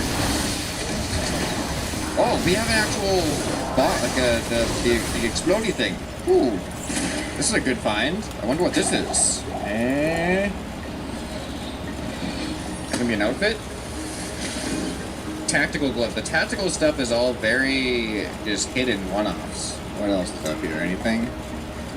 No cable rolls, that's for sure. This has to be like the rarest resource in the game at this point. I don't know if there's a crafting recipe for it. I don't remember seeing one. Whoa! Oh! Oh, wow. Look at that. It goes way up there. Oh my goodness! He's got a machine gun? Oh! I thought I had him.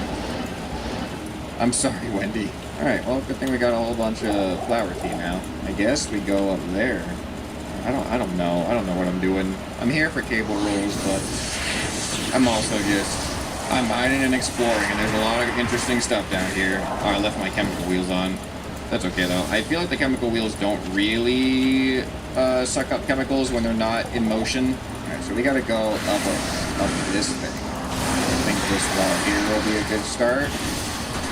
Maybe go that way. And go this way. I've got this tiny little cave that I can barely fit through. I think I just gotta go up from here, kinda. When in doubt, just go through. Am I going to the right spot? Oh, there we go, that way. Oh, it's like there's a whole bunch up there. I'm so afraid to fall off. Oh, careful. My front wheels aren't looking good right now. There we go. Okay. Oh no! Oh no. I'm so dumb. I don't see what I could do here. Oh man, there's tape bots. There's a diamond thing there too. And there's another miner bot. Yeah, all the way back down. But oh, that's an easy way. No, this is not all the way back down. We still made some good progress. Alright, just gotta get my seat unstuck. Oh, that's a bunch of tape bots. Hey, hold on a sec. Can I walk up here?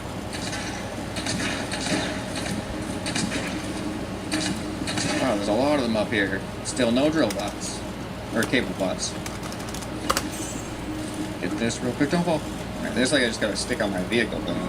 So just put it right there. It's definitely gonna mess up on my center of mass. Probably. There we go. Big disconnection here.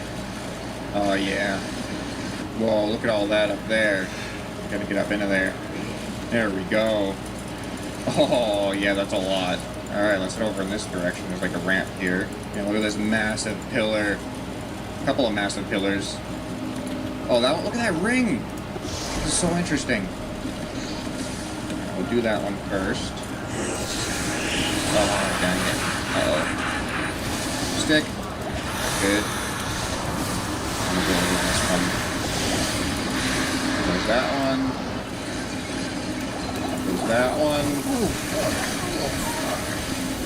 Two more. Oh, falling through this stuff. I gotta finish this other pillar over here, too. I feel like I want to try to eventually, some point soonish. Oh my goodness. I want to make another variation on my suspension on this thing. Try to make a more advanced suspension that might be better suited for this. Alright, I think I've done a good job on this area. I think it's time to go back into the walls and hope to encounter some bots, some cable bots. I haven't had any luck following the ore veins, so maybe I'll just try to stay in the soft clay. I'll just keep my array wide so I can uncover the most area as I can. I will never shy away from Eremite though. I'm gonna take a quick listen. Nothing. I feel like this right here is reaching another cavern opening, so I'm just gonna go a different direction. Because I've never encountered cable bots in cavern openings. I've only encountered them in here. I feel like I have encountered them maybe when I'm just like mining this stuff. I just think as long as I'm not in an open cavern, I should be fine. Because this stuff also does lead to like pocket, like that's a pocket right there. There could have been cable bots hiding in there. So maybe this is the stuff I need to be looking for. It's led me to a dead end. I see no cable bots yet. Oh, there's a pocket. Any cable bots? Really? I was totally expecting, I was like prepared that time. I'm like, it just opened up into an air pocket. There has to be bots in there. I don't see any though. Man, the sad thing is, I know that if I do find a pocket of cable bots, it's 99% not going to be enough. I'm going to get like 2 cable rolls. I'm going to have to do this like 3 or 4 times to get the cable rolls I need, I think. Yeah, I think I'm being led to another cavern. I got a wall down there to a cavern, probably, or right there to a cavern. I'm trying to go in between and see if, is this just one big cavern? Or am I going to go in between 2 caverns right now? Wait, is this another? Or is this the same one? Oh my goodness, I found another one? There's boom bots in here? Alright, here, you back up a little bit. Oh no! How did he even get up here? I didn't see him. Oh no! How did he even get up here? I didn't see him. I can't believe that just happened. I really cannot believe that that just happened. What did he destroy? Just one wheel? My suspension survived. My wheel did not. Wait. Cable rolls? Oh my god, he destroyed my chest! He destroyed the whole chest too! And this chest is full! All my spare parts were in that chest as well. I cannot believe that just happened. And he destroyed my battery container. He destroyed a chest, a battery container, and a wheel. I don't even have, like, I don't have any room on me to even loot this place. I'm gonna drop oil and chemicals. Wait, do I have? I don't have bearings in here. I need that okay, hold on. Let me just put one of my spare wheels on here. I need those cable rolls for sure. We go out here. We add this. Why do I only have 1 toilet? I left one of my toilets behind? Oh, this is not a good day. Alright, so now I have a not sticky wheel there. We gotta go right back after this. I was just about to move the vehicle back too, just to get it out of the way of these guys that I'm about to shoot. Let's just get this thing even further back. Alright, here we go.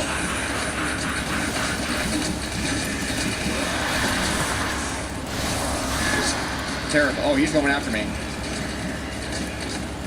I was going to refill my battery containers, so now what I'm going to have to do is manually fill up my electric engine and my drills so I can still drive. Alright, now let's just at least get something from here so that we don't waste what just happened. I know there's more explodey guys in here somewhere. My goodness, they're so fast. Oh, another one. What? There's ingots here? Just ready to go? What do I do with this? If I take these, I put this on a lift. And then put it back. I can put these on a lift. Okay, so let's put them all as one object. And now we take it with us. Alright, I'm just gonna jump down here. Alright, so now we got these here. I'm definitely not going to be wall riding my way back, that's for sure. Now let's see if I can even... I can still spin that thing, okay. Alright, that's the best I can do as far as that goes. Now I am heading back.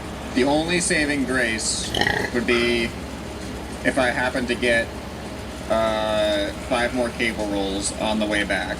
I can't even pick up the Eremite. Alright, we definitely gotta do some gonna do some inventory management on this chest.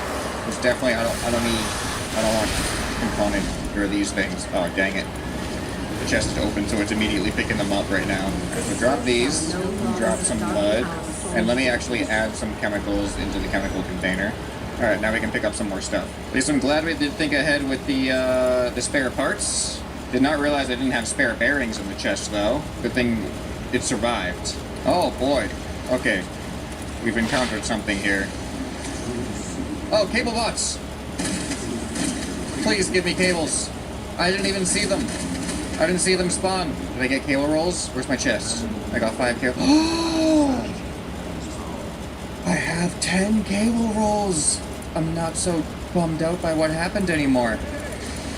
This is nice. That was exactly what I came out here for. And it was when I had already given up that I found it. It came at a price. But we got what we came for. Now just to get back. I think we're about to break into the main area. This is it here. Oh.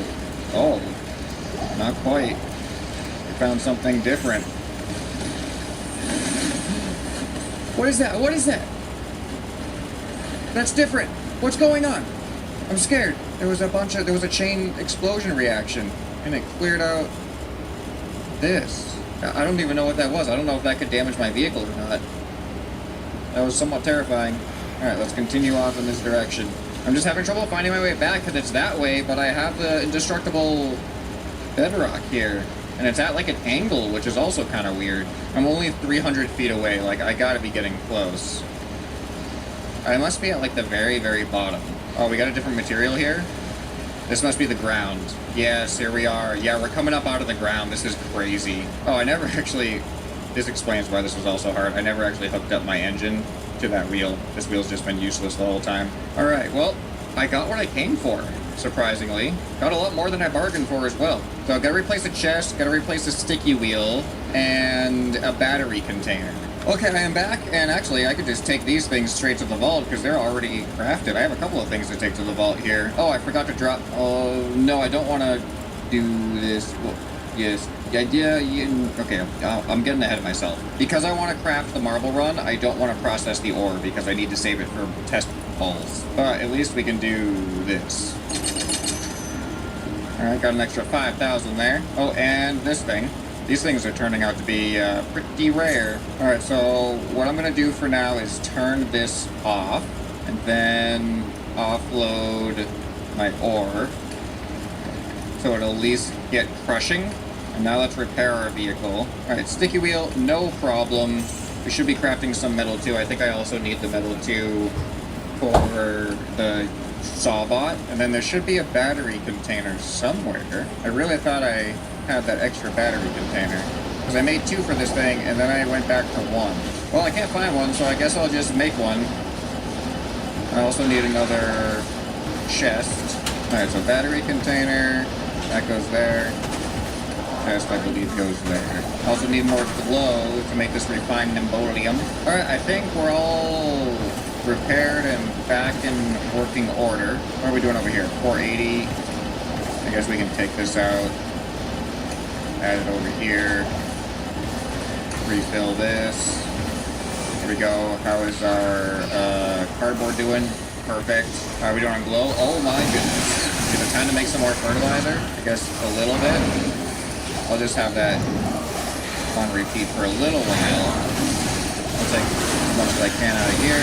Make a bunch more, or not a bunch more, but as much more as I can make of this. And then back over here, I need to deposit all the ore. This chest is actually getting full now. It's a lot of mud. I feel like I should make another XXL chest just for mud. Okay, so now I think I have what I need to unlock the sawbot. Let's go over to the sawbot and do that. Yes. I have like just what I needed. There it is. This is Wedge Gang approved right here. Oh, look at it. We can make it of everything. So it looks like it's just a 1-for-1. Whatever we put in will come out as wedges. I am kind of curious how that works. Do I have metal on me? I don't have any metal on me.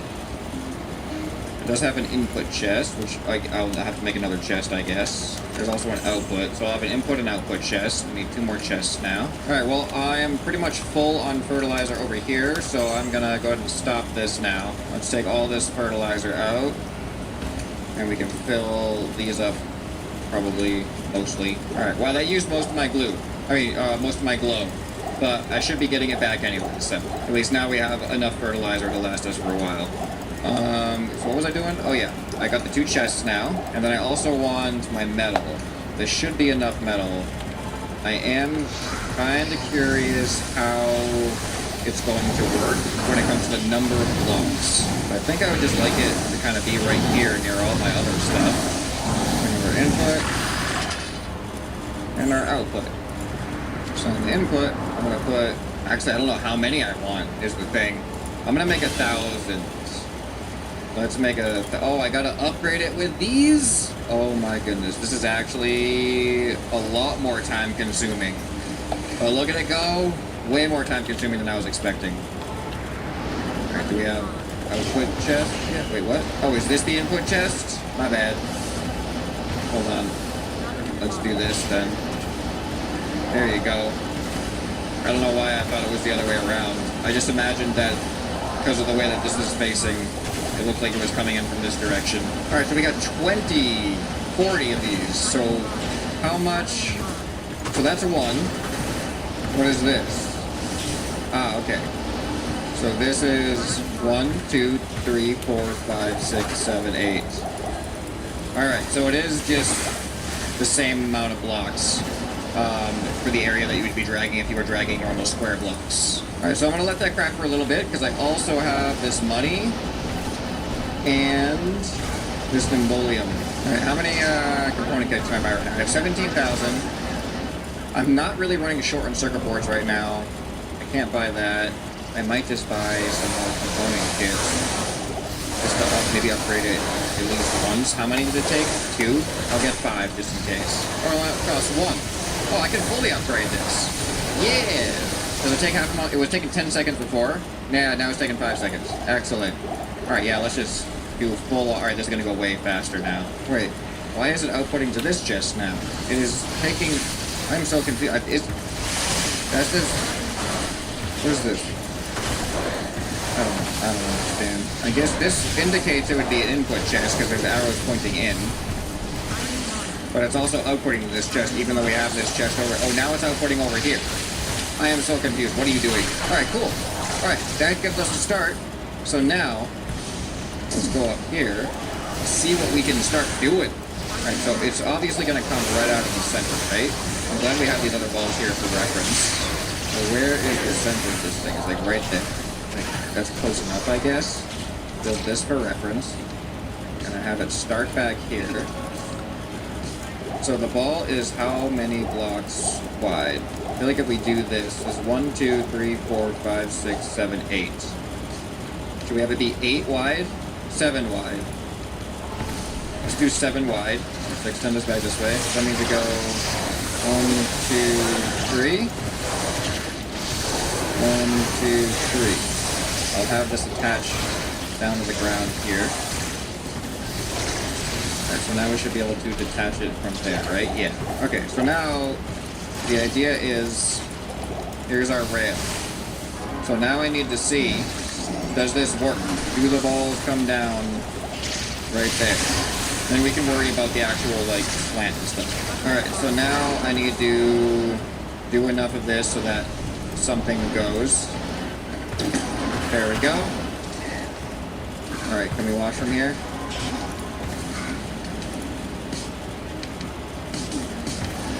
Okay. It's so fast. Go, go, go, go, go! I don't know what's happening. I feel like it is hitting it, not perfectly centered though, so we might need a funnel, more of a funnel. I just don't know exactly where it started. But anyway, my idea is gonna be like, it starts off here, right? Then it goes up like this, maybe a little bit more gradual. Yeah, something like that. Oh boy, this is gonna be time consuming, I can already tell. Alright, so there's the start. So then we just need to make sure it stays in here. It seems to kind of fall off the side somewhere. So what if I do something like this? That's a lot of material. Actually, I can make this less intense on material by doing single strips. Because this ball is pretty big, so it's not gonna like go through. If I do something like this, and I do that every like this many blocks. This is way more material for sure. Okay, let's see if this is enough to guide it onto this. So hopefully it'll just land there and then stay in. I just don't know where the center is. I'm worried I did it too far back, but you can always move it forward. This is not the way that... Yeah, working with these wedges, this is going to be a very tedious process. This is going to be very costly. Alright, there we go. I cannot see it. Oh no. I think I just gotta like keep extending it. Oh, I got ideas. I gotta just keep extending it. Keep adding more of the funnel. I just think once we contain this initial drop, we're gonna be good. Maybe lowering it would be beneficial as well. Yeah, I'm gonna lower it. And now it's not a lot lower. So what I think I can do is also add these pillars up here to help. And then extend it down a little bit further. Alright, let's try another one. Oh, hold on, I need to extend these up a little bit more. I cannot imagine it'll fall out of here very easily. This is definitely getting costly on material. And we haven't even started yet, hardly. Alright, let's go do another test. I hope I have enough material to keep doing these tests. Let me take a look at the chest. Oh, yeah. Yeah. It's a decent amount. Alright, let's go until the next one goes. The annoying thing is not being able to easily see. Here we go. Oh. Well, apparently it has to be a lot steeper. I thought it was going to roll a lot easier than that. I might need to use ice. How are we doing on ice? I might need to make another freezer. We're almost out of water here, but I can just turn this on and get a whole bunch of water back. Our glow is almost completely full again. Okay, this is gonna be quite the project, because I've hardly made any progress so far, and it's also not working. I thought these things were gonna roll a lot better, but it seems like it is dependent on some low friction. So that only takes water to make. What else do we have for blocks here? This takes metal. 5 metal. Oh! I can't convert my metal wedges into this, I don't think. I think once you made the wedges, they're permanent wedges, aren't they? But converting my metal into this is actually very cost efficient. And this is also low friction. But ice could be pretty useful overall. But I really don't have that much ice, and it's kind of annoying to have to manually refill this. Okay, I think we have a okay frame, and there's only a little bit that has been used for actual ball contact. So now I'm gonna create a bunch of that mesh block, because this is friction 2. Is there anything else that is similar friction or lower? Nope, seems like that's it. Ice is friction 1, so it is less. So let's make a little bit of this. Enough to experiment with. Let's do maybe like 1 stack. Half a stack. Portion of a stack. And then we also need it to be... We'll make some wedges out of it too. Alright, there we go. This will be an easy experiment, because the ball is already up there, and it is not rolling. Oh! It's not rolling because of the wedges. The wedges need to be further back. Okay, well that solves that. I wish I just came up and looked. It is totally the wedges got too far in. Alright, in that case, I want this ball to stay, I want this ball to stay there. Hammer it up here. You stay right here. No, dang it! No, roll. Stay up here. Good. Then, there we go, now we got a blocker. So these just need to go, like, 1 block, a couple blocks back. Like, that should be good. So then I think for the sake of security, I'm gonna build something here, too, with some prongs to make sure that it does not get out of here as well. Alright, hopefully this will be enough to contain it. So now, we should be able to see whether or not it can really roll.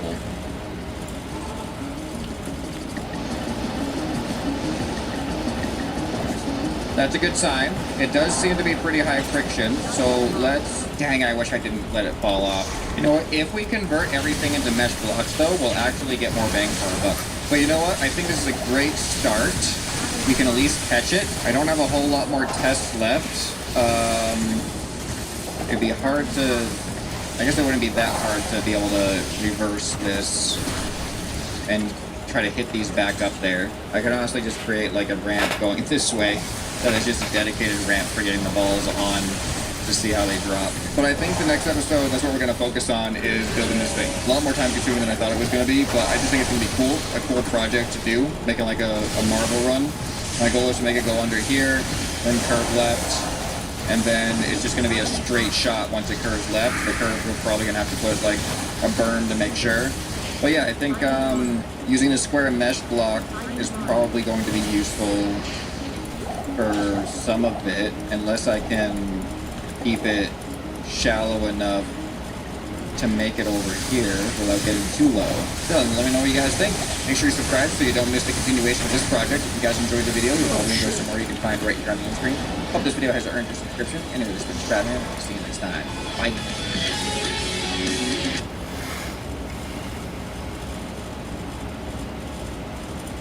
Good morning, my friends, and welcome back to Scrap Mechanic. Today's goals are to first make some upgrades to farm defenses, and then we're going to test them out against an 80 banana raid. And most likely we'll have to completely rebuild the farm defenses after that, but if we're lucky, we can proceed with finishing construction on the workshop instead, and we need to set out on another adventure today to restock on component kits and also clear out Grow Lab 4. So, let's do it. Okay, here's what I'm thinking for some extra farm defense. I'm going to bridge these arms over, and I'm going to make, instead of having 4 spinning saw blade arms, I'm going to make 8. My theory is that if we get those red explosive toad bots, and they blow up one whole saw blade, I don't want that to be like a 25% reduction in overall killing power. So, let's give this a shot here. We want, bearing, and then it's saw blade, and then one of these thingies here, and then another saw blade underneath that, and we need to replicate that another 3 times. Okay, there it is. I did run out of concrete, and I don't have the means to make any more, so I did a little bit with metal, and I hope that doesn't throw it off too much in terms of its weight. I should have 5 more connections off my controller. Let's get these 4 new blades hooked up. There we go. So yeah, it's nice to have the farm over here again. We tried the one little experiment where we were farming inside the base over here, and I just figure it's probably, the raids are too destructive, it's too dangerous to have all my valuable stuff over here. So I've extended this big arm over to the farm there. I have 2 buttons. One for watering, which I can shoot right from the platform over there, and one to spin up the blades right there, and that should wind it up. I guess we gotta see, is it too heavy now and we're not gonna get a good enough spin off of it? Yeah, and that's kind of why I want to farm the bananas too, because we need electric engines. I want to hook all this up in an electric engine eventually, but that is not going to work. Too heavy. Unless maybe I can get up there and remove some of the stone. We do have some accessory stone up there that was there specifically to add weight to it and to potentially block stuff from jumping up in here. But yeah, that should reduce things pretty considerably. Can you spin now, please? How do you like that? Turn that back on. It's still super slow. Oh no. Are we rubbing? Is it friction? No, I don't hear any, like, collisions. Uh-oh. Yep, and everything is set to max over here. You spin those new saw blades as well, just for the fun of it. And there's nothing else I can do, except maybe try to hook that off of a gas engine, but no, we tried the gas engine in the past. It wasn't working very well. What I think I will have to try is to replace all the concrete and metal that I'm using over there with punched steel block. It's probably going to come back to bite me because it's so much more brittle, but honestly, from what I've seen, the bots have just as easy a time of destroying concrete too as they do scrap wood, basically. Unfortunately, this mechanism has a mind of its own. Yet another reason why I want to get it off of an electric engine, or at least try to harvest up that pigment there, the pigment flower, so we can get some honeycomb crafted. Yeah, so stop. The button is off. It has to, I don't know, reset to its original position, and it takes a while. Yeah, that's the speed that we, wow, damn, dude. Oh no. Oh god, I'm trapped over here now. Yeah, okay, that's definitely more in line with the speed that I really want out of this thing. Okay, this time though, I am going to build the entire structure out of punched metal because it's a lot lighter. And hopefully, once we get this all done up, we'll have the same speed that we had originally with double the saw blades. Okay, that should have drastically reduced the weight of the entire structure here. And I just gotta reconnect this one up and we'll do a quick test off the controller. Controller set to 360 fast loop and turn it on. What do we get for speed now? Oh, still the same speed. Huh. Maybe it has more to do with the size of it than it does the actual weight of the material it's made out of. I suppose one thing we could try is, yeah, the level 3 engine over here is going to be replaced by an electric engine soon, so take that off, grab my component kits, I'm going to get that upgraded to level 5, and I'm going to try this whole thing off of a gasoline engine instead. Upgrade, and if it doesn't work, I'll use this engine for the vehicle instead. Alright, connect that up, and let's see what kind of a speed we can achieve with gasoline power, a level 5 engine. That is more like it. The question now is, like, how much is it going to get bogged down when stuff runs into it? Only one way to find out. Okay, turn that off, and this controller, though, will still need to be hooked. Oh, it's so much better. It just stops when I tell it to stop. I love it. Okay, just gonna get these saw blades hooked up to the controller, and then so they'll spin. Do a little bit more damage that way. And man, that's using a lot of gasoline. Let's just set this right here for now and get that hooked in so that we have plenty of gas. We just don't have plenty of room for gas in the engine by itself. So that's all connected up. Okay, I think we're ready. Let's do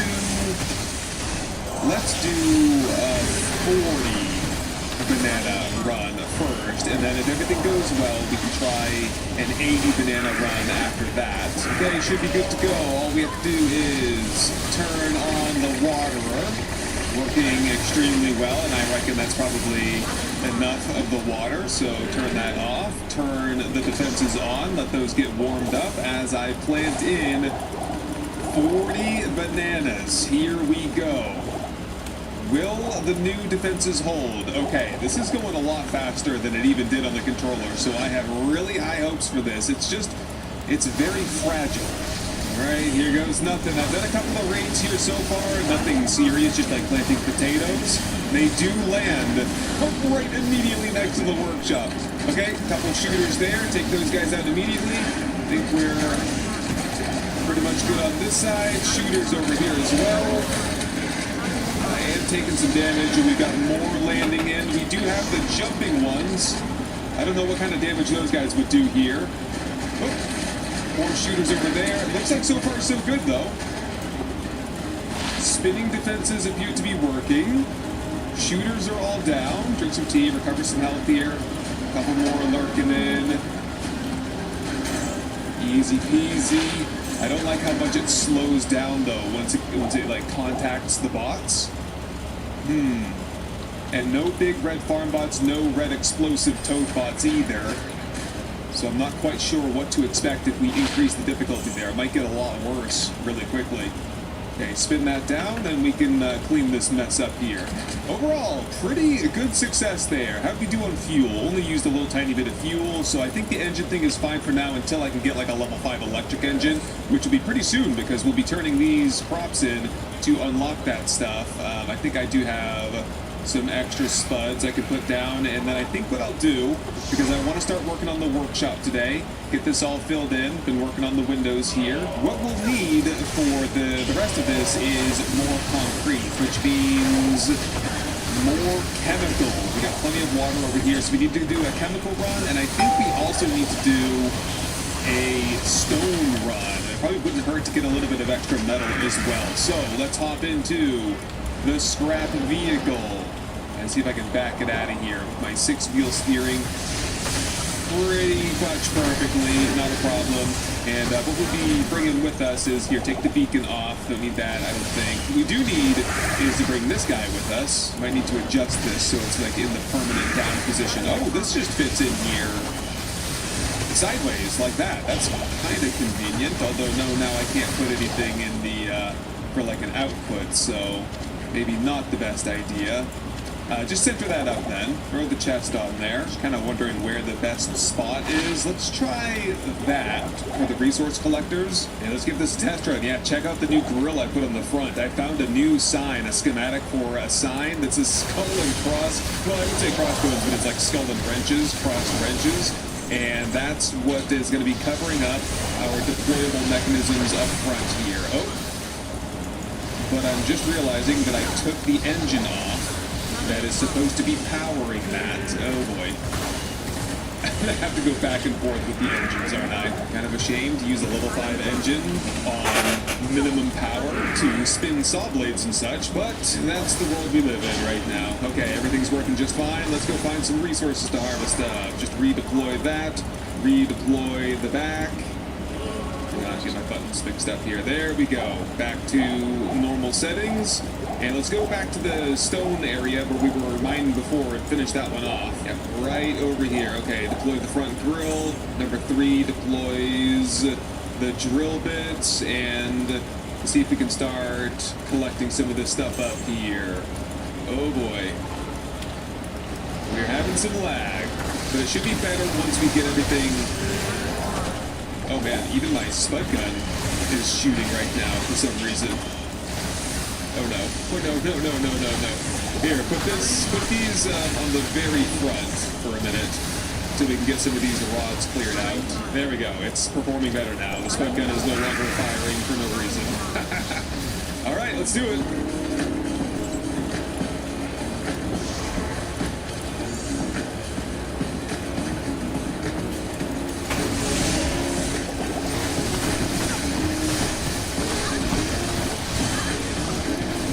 Okay, really no problem at all. Just filled that up in a matter of minutes, and we can turn everything off, redeploy everything. I'm going to bring this back to the base for processing, and we'll go grab some chemicals. Here we go, back to the chemical pond. You know, I saw the red farm bot and the explosive tote bots over here that one time, the first time I ever came here, but I haven't seen them here since. Maybe it's just like an initial discovery jump scare type of deal. I guess what I'll do, though, now that I have a surplus of materials, I've crafted up an extra chest and an extra pump. I'm just going to set these in here and leave them over here. That way when I need chemical, I can just drop on by and scoop it out, no problem. Okay, just let that fill up for a little while, and I'll go check the loot over here. A real easy purple loot chest and 2 green ones. While I wait for that to pump, I think what I'll do is do some raiding in some of these local ruins and stock up on some component kits.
right, and with that, how do we make out for component kits? We got, sweep that up for me, 9 plus 11, 20. 20 even off that run there, not too bad. Cleared out 3 ruins. Now we should be able to, yes, collect up all the chemical that we can carry and leave that behind to fill up for the next run. And then we're heading back home to make some concrete. All right, we're all unpacked and we should be ready for the first banana harvest. And I'll probably just go pack these away. And yeah, let's, 19 seeds, 40 bananas, enough for 2 packages. That might get me the battery and the battery container recipes. We have 64 banana seeds. If we stock up just a little bit more, we could have that mega 80 banana raid and get our entire farm destroyed, I'm sure. Okay, next up, vegetable pack. Whoa, whoa, whoa, whoa, no, no, no. Fruit packing station, which is actually a really long way away. Do we have the fuel? Yeah, we got about 3/5 of a tank. We'll be able to make it. I don't know that I have found the fruit packing station just yet, so it's going to be a bit of a road trip, an exploration trip for me. But I think I'll stick to the roads. I definitely don't want to be traveling through dark forests in the middle of the night. You never know if there might be a farm bot lurking inside somewhere.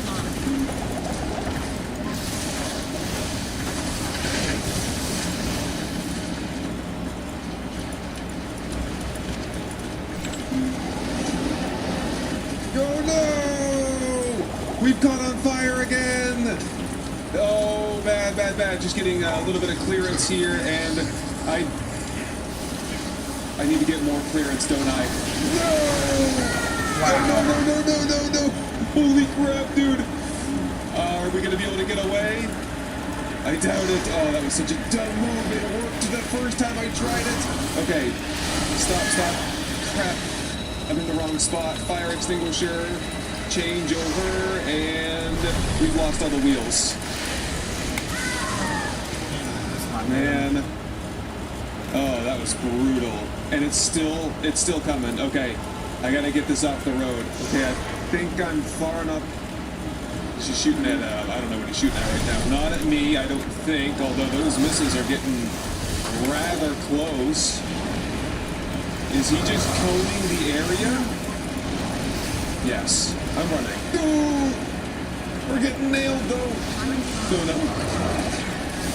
And that's it. Okay, I'm just gonna stay like this for just a minute. Oh, no. Because I don't want to be next to my vehicle again. I want him to go away. Hey, I think we're good. We're up on the lift. We're pinned underneath the vehicle. All right, drop me off here. We got lots of fire going on. Wow, okay, luckily the vehicle did not burn to a crisp again, but we did lose just the 4 back wheels and a little bit of the scaffolding on the back. I think everything else is fine. Plank, can you do scrap wheels? Scrap wood, scrap metal, and we'll get 4 scrap wheels in the back. Man, that's going to be pretty miserable. And that is why I keep that little bugger around. He can really come in handy sometimes, although I don't suspect this is going to be remotely drivable. It's remarkably good, actually. It looks so pathetic. Oh my god. I am my own worst enemy. Okay, I've learned my lesson. I do carry fire extinguishers on the vehicle with me. Unfortunately, it was a bit tricky for me to get it into my hand there in time and also get away from the big bot. I have learned my lesson with the big bot now. It does a lot more damage than I was expecting. I've never really fought against it before. My mission remains the same. Okay, here we go. We got a little chemical pond up here. Oop. Some scrap metal and component kits if I wanted to stop for it, which I don't. Oh man, I think I can see the actual chemical plant up ahead. Yeah. Okay, that is full of bots. I don't remember if there's a farm bot in there or if it's just a bunch of toad bots or a tape bot. I don't know what's in there at all. But I don't think we have any real reason to go there in our current state, or do we? Yeah, the road actually kind of leads straight through. Okay, deploy the gun just in case. And I think, yep, we got a full complement of spuds. All we have to do is actually, we have to reconnect this. How does it work? O5 engine. Connect that to the spinner. There we go. Okay, I think we're ready to go. Test. Not working. Oh, because the missile. Let's some of the missiles, well, I lost one sensor off the back of that. Oh, I'm starting to see more damage as I study my vehicle here. Okay, nothing too critical just yet. Oh, what we lost there that was of some importance. Do we have anything I can replace that with? I just need to, yeah, steal that block shape right there. Lost the caution block that was on the top that tells the system to fire. How about now? There we go. Okay, we have some firing capability in case we encounter a farm bot in here. We have some caged farmers down in this little canal here. Oh, yep, and we're just getting shot immediately. Take that. No, no, no. We can't do it because the back wheels are so small that the gun angle is not correct. Okay, okay. Enough of this. We proceed to the fruit packing station. Whoa, there's a good look at Scrap City right there. Wow. Holy crap. And there's the fruit packing station right up here on my right. All right, let's see what we gotta do here. Change direction, and I think this button here connects to the vacuum pipe, and then we hit... actually, it's not even connected. Just hit the button, just like that. Deposit 20 of these in and get 2 banana packages. Yep. Oh, there's so much to explore out here. All kinds of huge warehouses as well. Hitting him. Very, very cool. But let's get out of here. I've had enough adventure for one day. Okay, let's get the rewards for all that stuff. We don't get the electric engine. Oh, crap. We get the container and the batteries, though. Dang.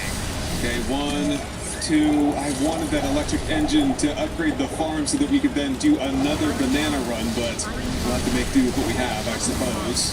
Right, home sweet home. And first thing on the to-do list is get this guy up on the lift, please, and get these old wheels off. 4 brand new big wheels coming up. Good as new. Well, still a few pieces that we're missing, huh? Yeah, like the entire left rail over here. Well, better the rail than the suspensions and all that stuff, so that actually kind of worked out for me, I suppose. Yeah, I'll get that all fixed up some other time. Oh, lost some pieces off the tailgate as well. Just some battle scars. All right, well, next up is farming. How we doing on those seeds? We do have 76 banana seeds. Are you kidding me? I'm 4 short? Okay. Get the vehicle. I'm gonna go find one of those banana bots. There's one. Get him! And scoop all that right up into the storages, right? There we go. All set. Okay, here we go. Turn on the watering mechanism and get the seeds ready. We're gonna do the full 80 seed run. I think we just have to be prepared that this entire farm is likely to be viciously destroyed. I'm just hoping I get at least 20 bananas out of the final harvest, and I've parked the vehicle way off over there. That's the respawn point anyway, so I don't want to respawn in my base and then get attacked over there. We'll just respawn over there, and if needed, we can use the Gatling gun or just the vehicle itself to destroy the rest of the raid bots. Okay, we're all watered up. Go ahead and spin up the defenses, which are not even connected to anything right now. Okay, right, so I was going to put the electric engine in. So we got to pull the engine off the vehicle and reconfigure that. Here we go. A level 3 raid. We've crossed into the red bar. This is definitely the worst raid I'll have ever seen. What do we get? I imagine we're going to get everything. Tank bots, the whole shebang. Farm bots probably. There's one right there. Just start laying into him. I think it's like 50, or maybe even 100 spuds to knock him out, plus my defenses, which have only successfully just jammed. Nope, they've jostled him and tossed him away. Okay, what's the behavior on these guys? Oh, I'm making a big old mess. We've got bomb bots, and we've got a big breach. A big breach? We hold here then. Hold the line, hold the line. We've lost the spin as well, which is kind of bad. Oh, no, more of these guys, damn it, no, get out. Okay, we've still got plenty of bananas, I think. We just need to do like a big perimeter sweep now. No, I'm down. In that case, we gotta run them down. Yes, this is gonna work. Take this. Okay, the mission is on to clear this place out manually, by hand. There we go. Making some progress. Let's just get the sun shaken. And are they in yet? They are not even in yet. Oh, the farm does so good when it comes to just regular bots. Oops. It's the jumping ones that did all the damage this time around. A couple more here. One. Whoop. Dodge. Got it.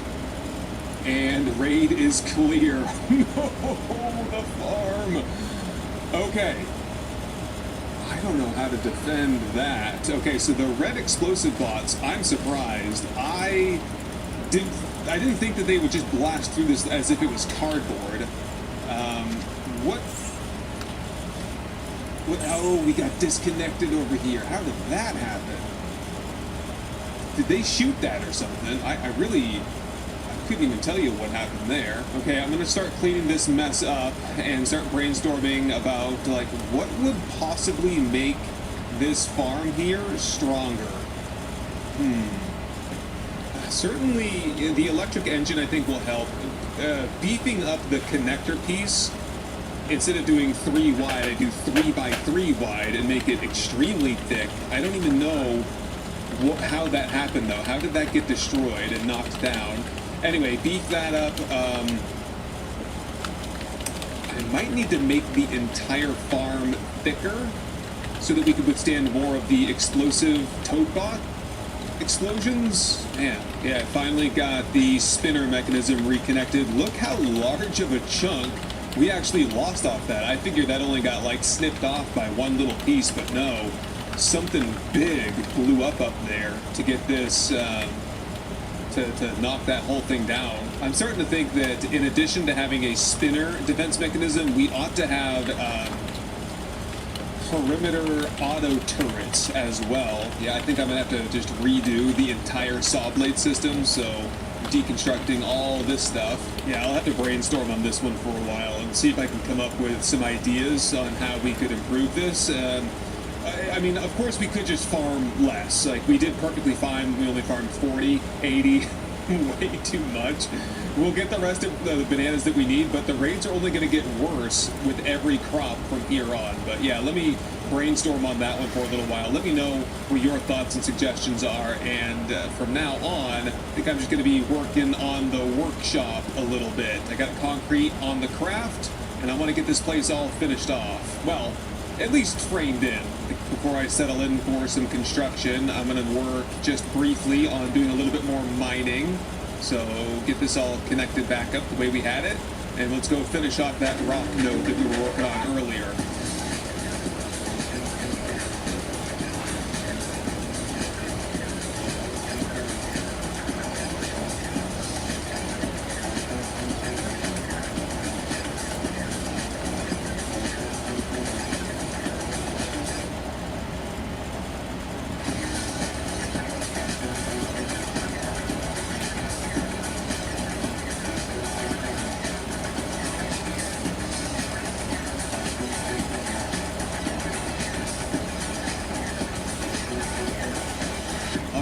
Mission complete, except for that little rock over there, but we're out of storage space, and there's this big boulder that's kind of stuck in the ground, and I'm going to see if I can modify the controller here. It's controller number 3 right there. Just angle this down to 25 degrees. That should give us some real good downward force, I think. It's so much that it's pushing the vehicle off course. Come on, grind it up out of there. There we go. Last one to grind up in the bushes here, and I think I'll just grind the rest up by hand. It's no big deal. Alright, that'll have to do. I'm almost out of gas anyway. Let's head back to the workshop, get this stuff processed, and start building out the shop.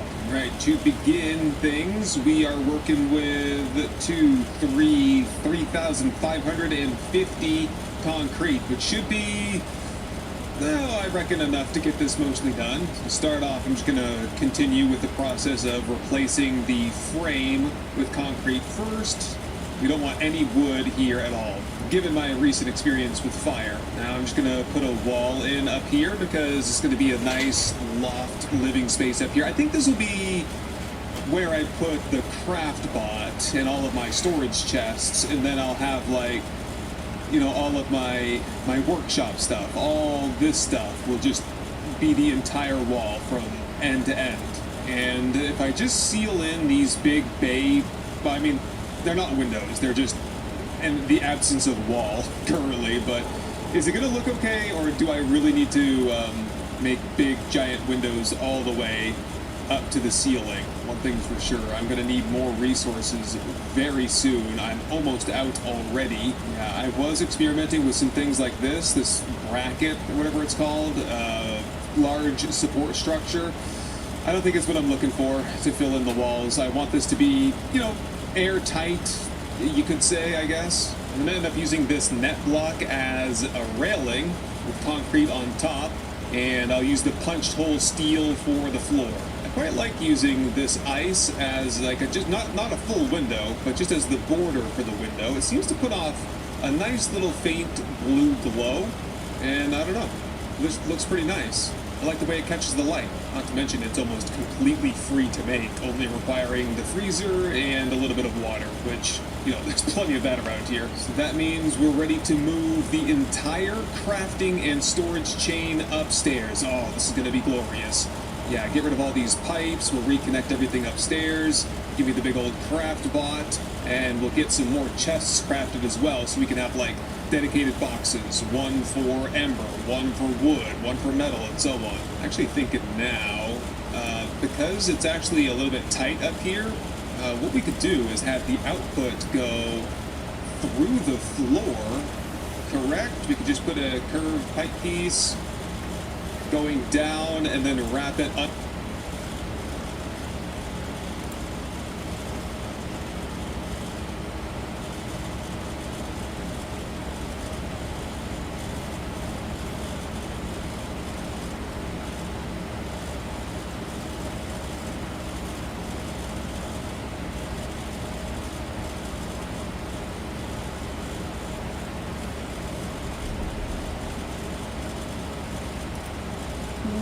What's going on, ladies and gentlemen? I'm Drawing Chaos, and welcome back to another satisfactory video.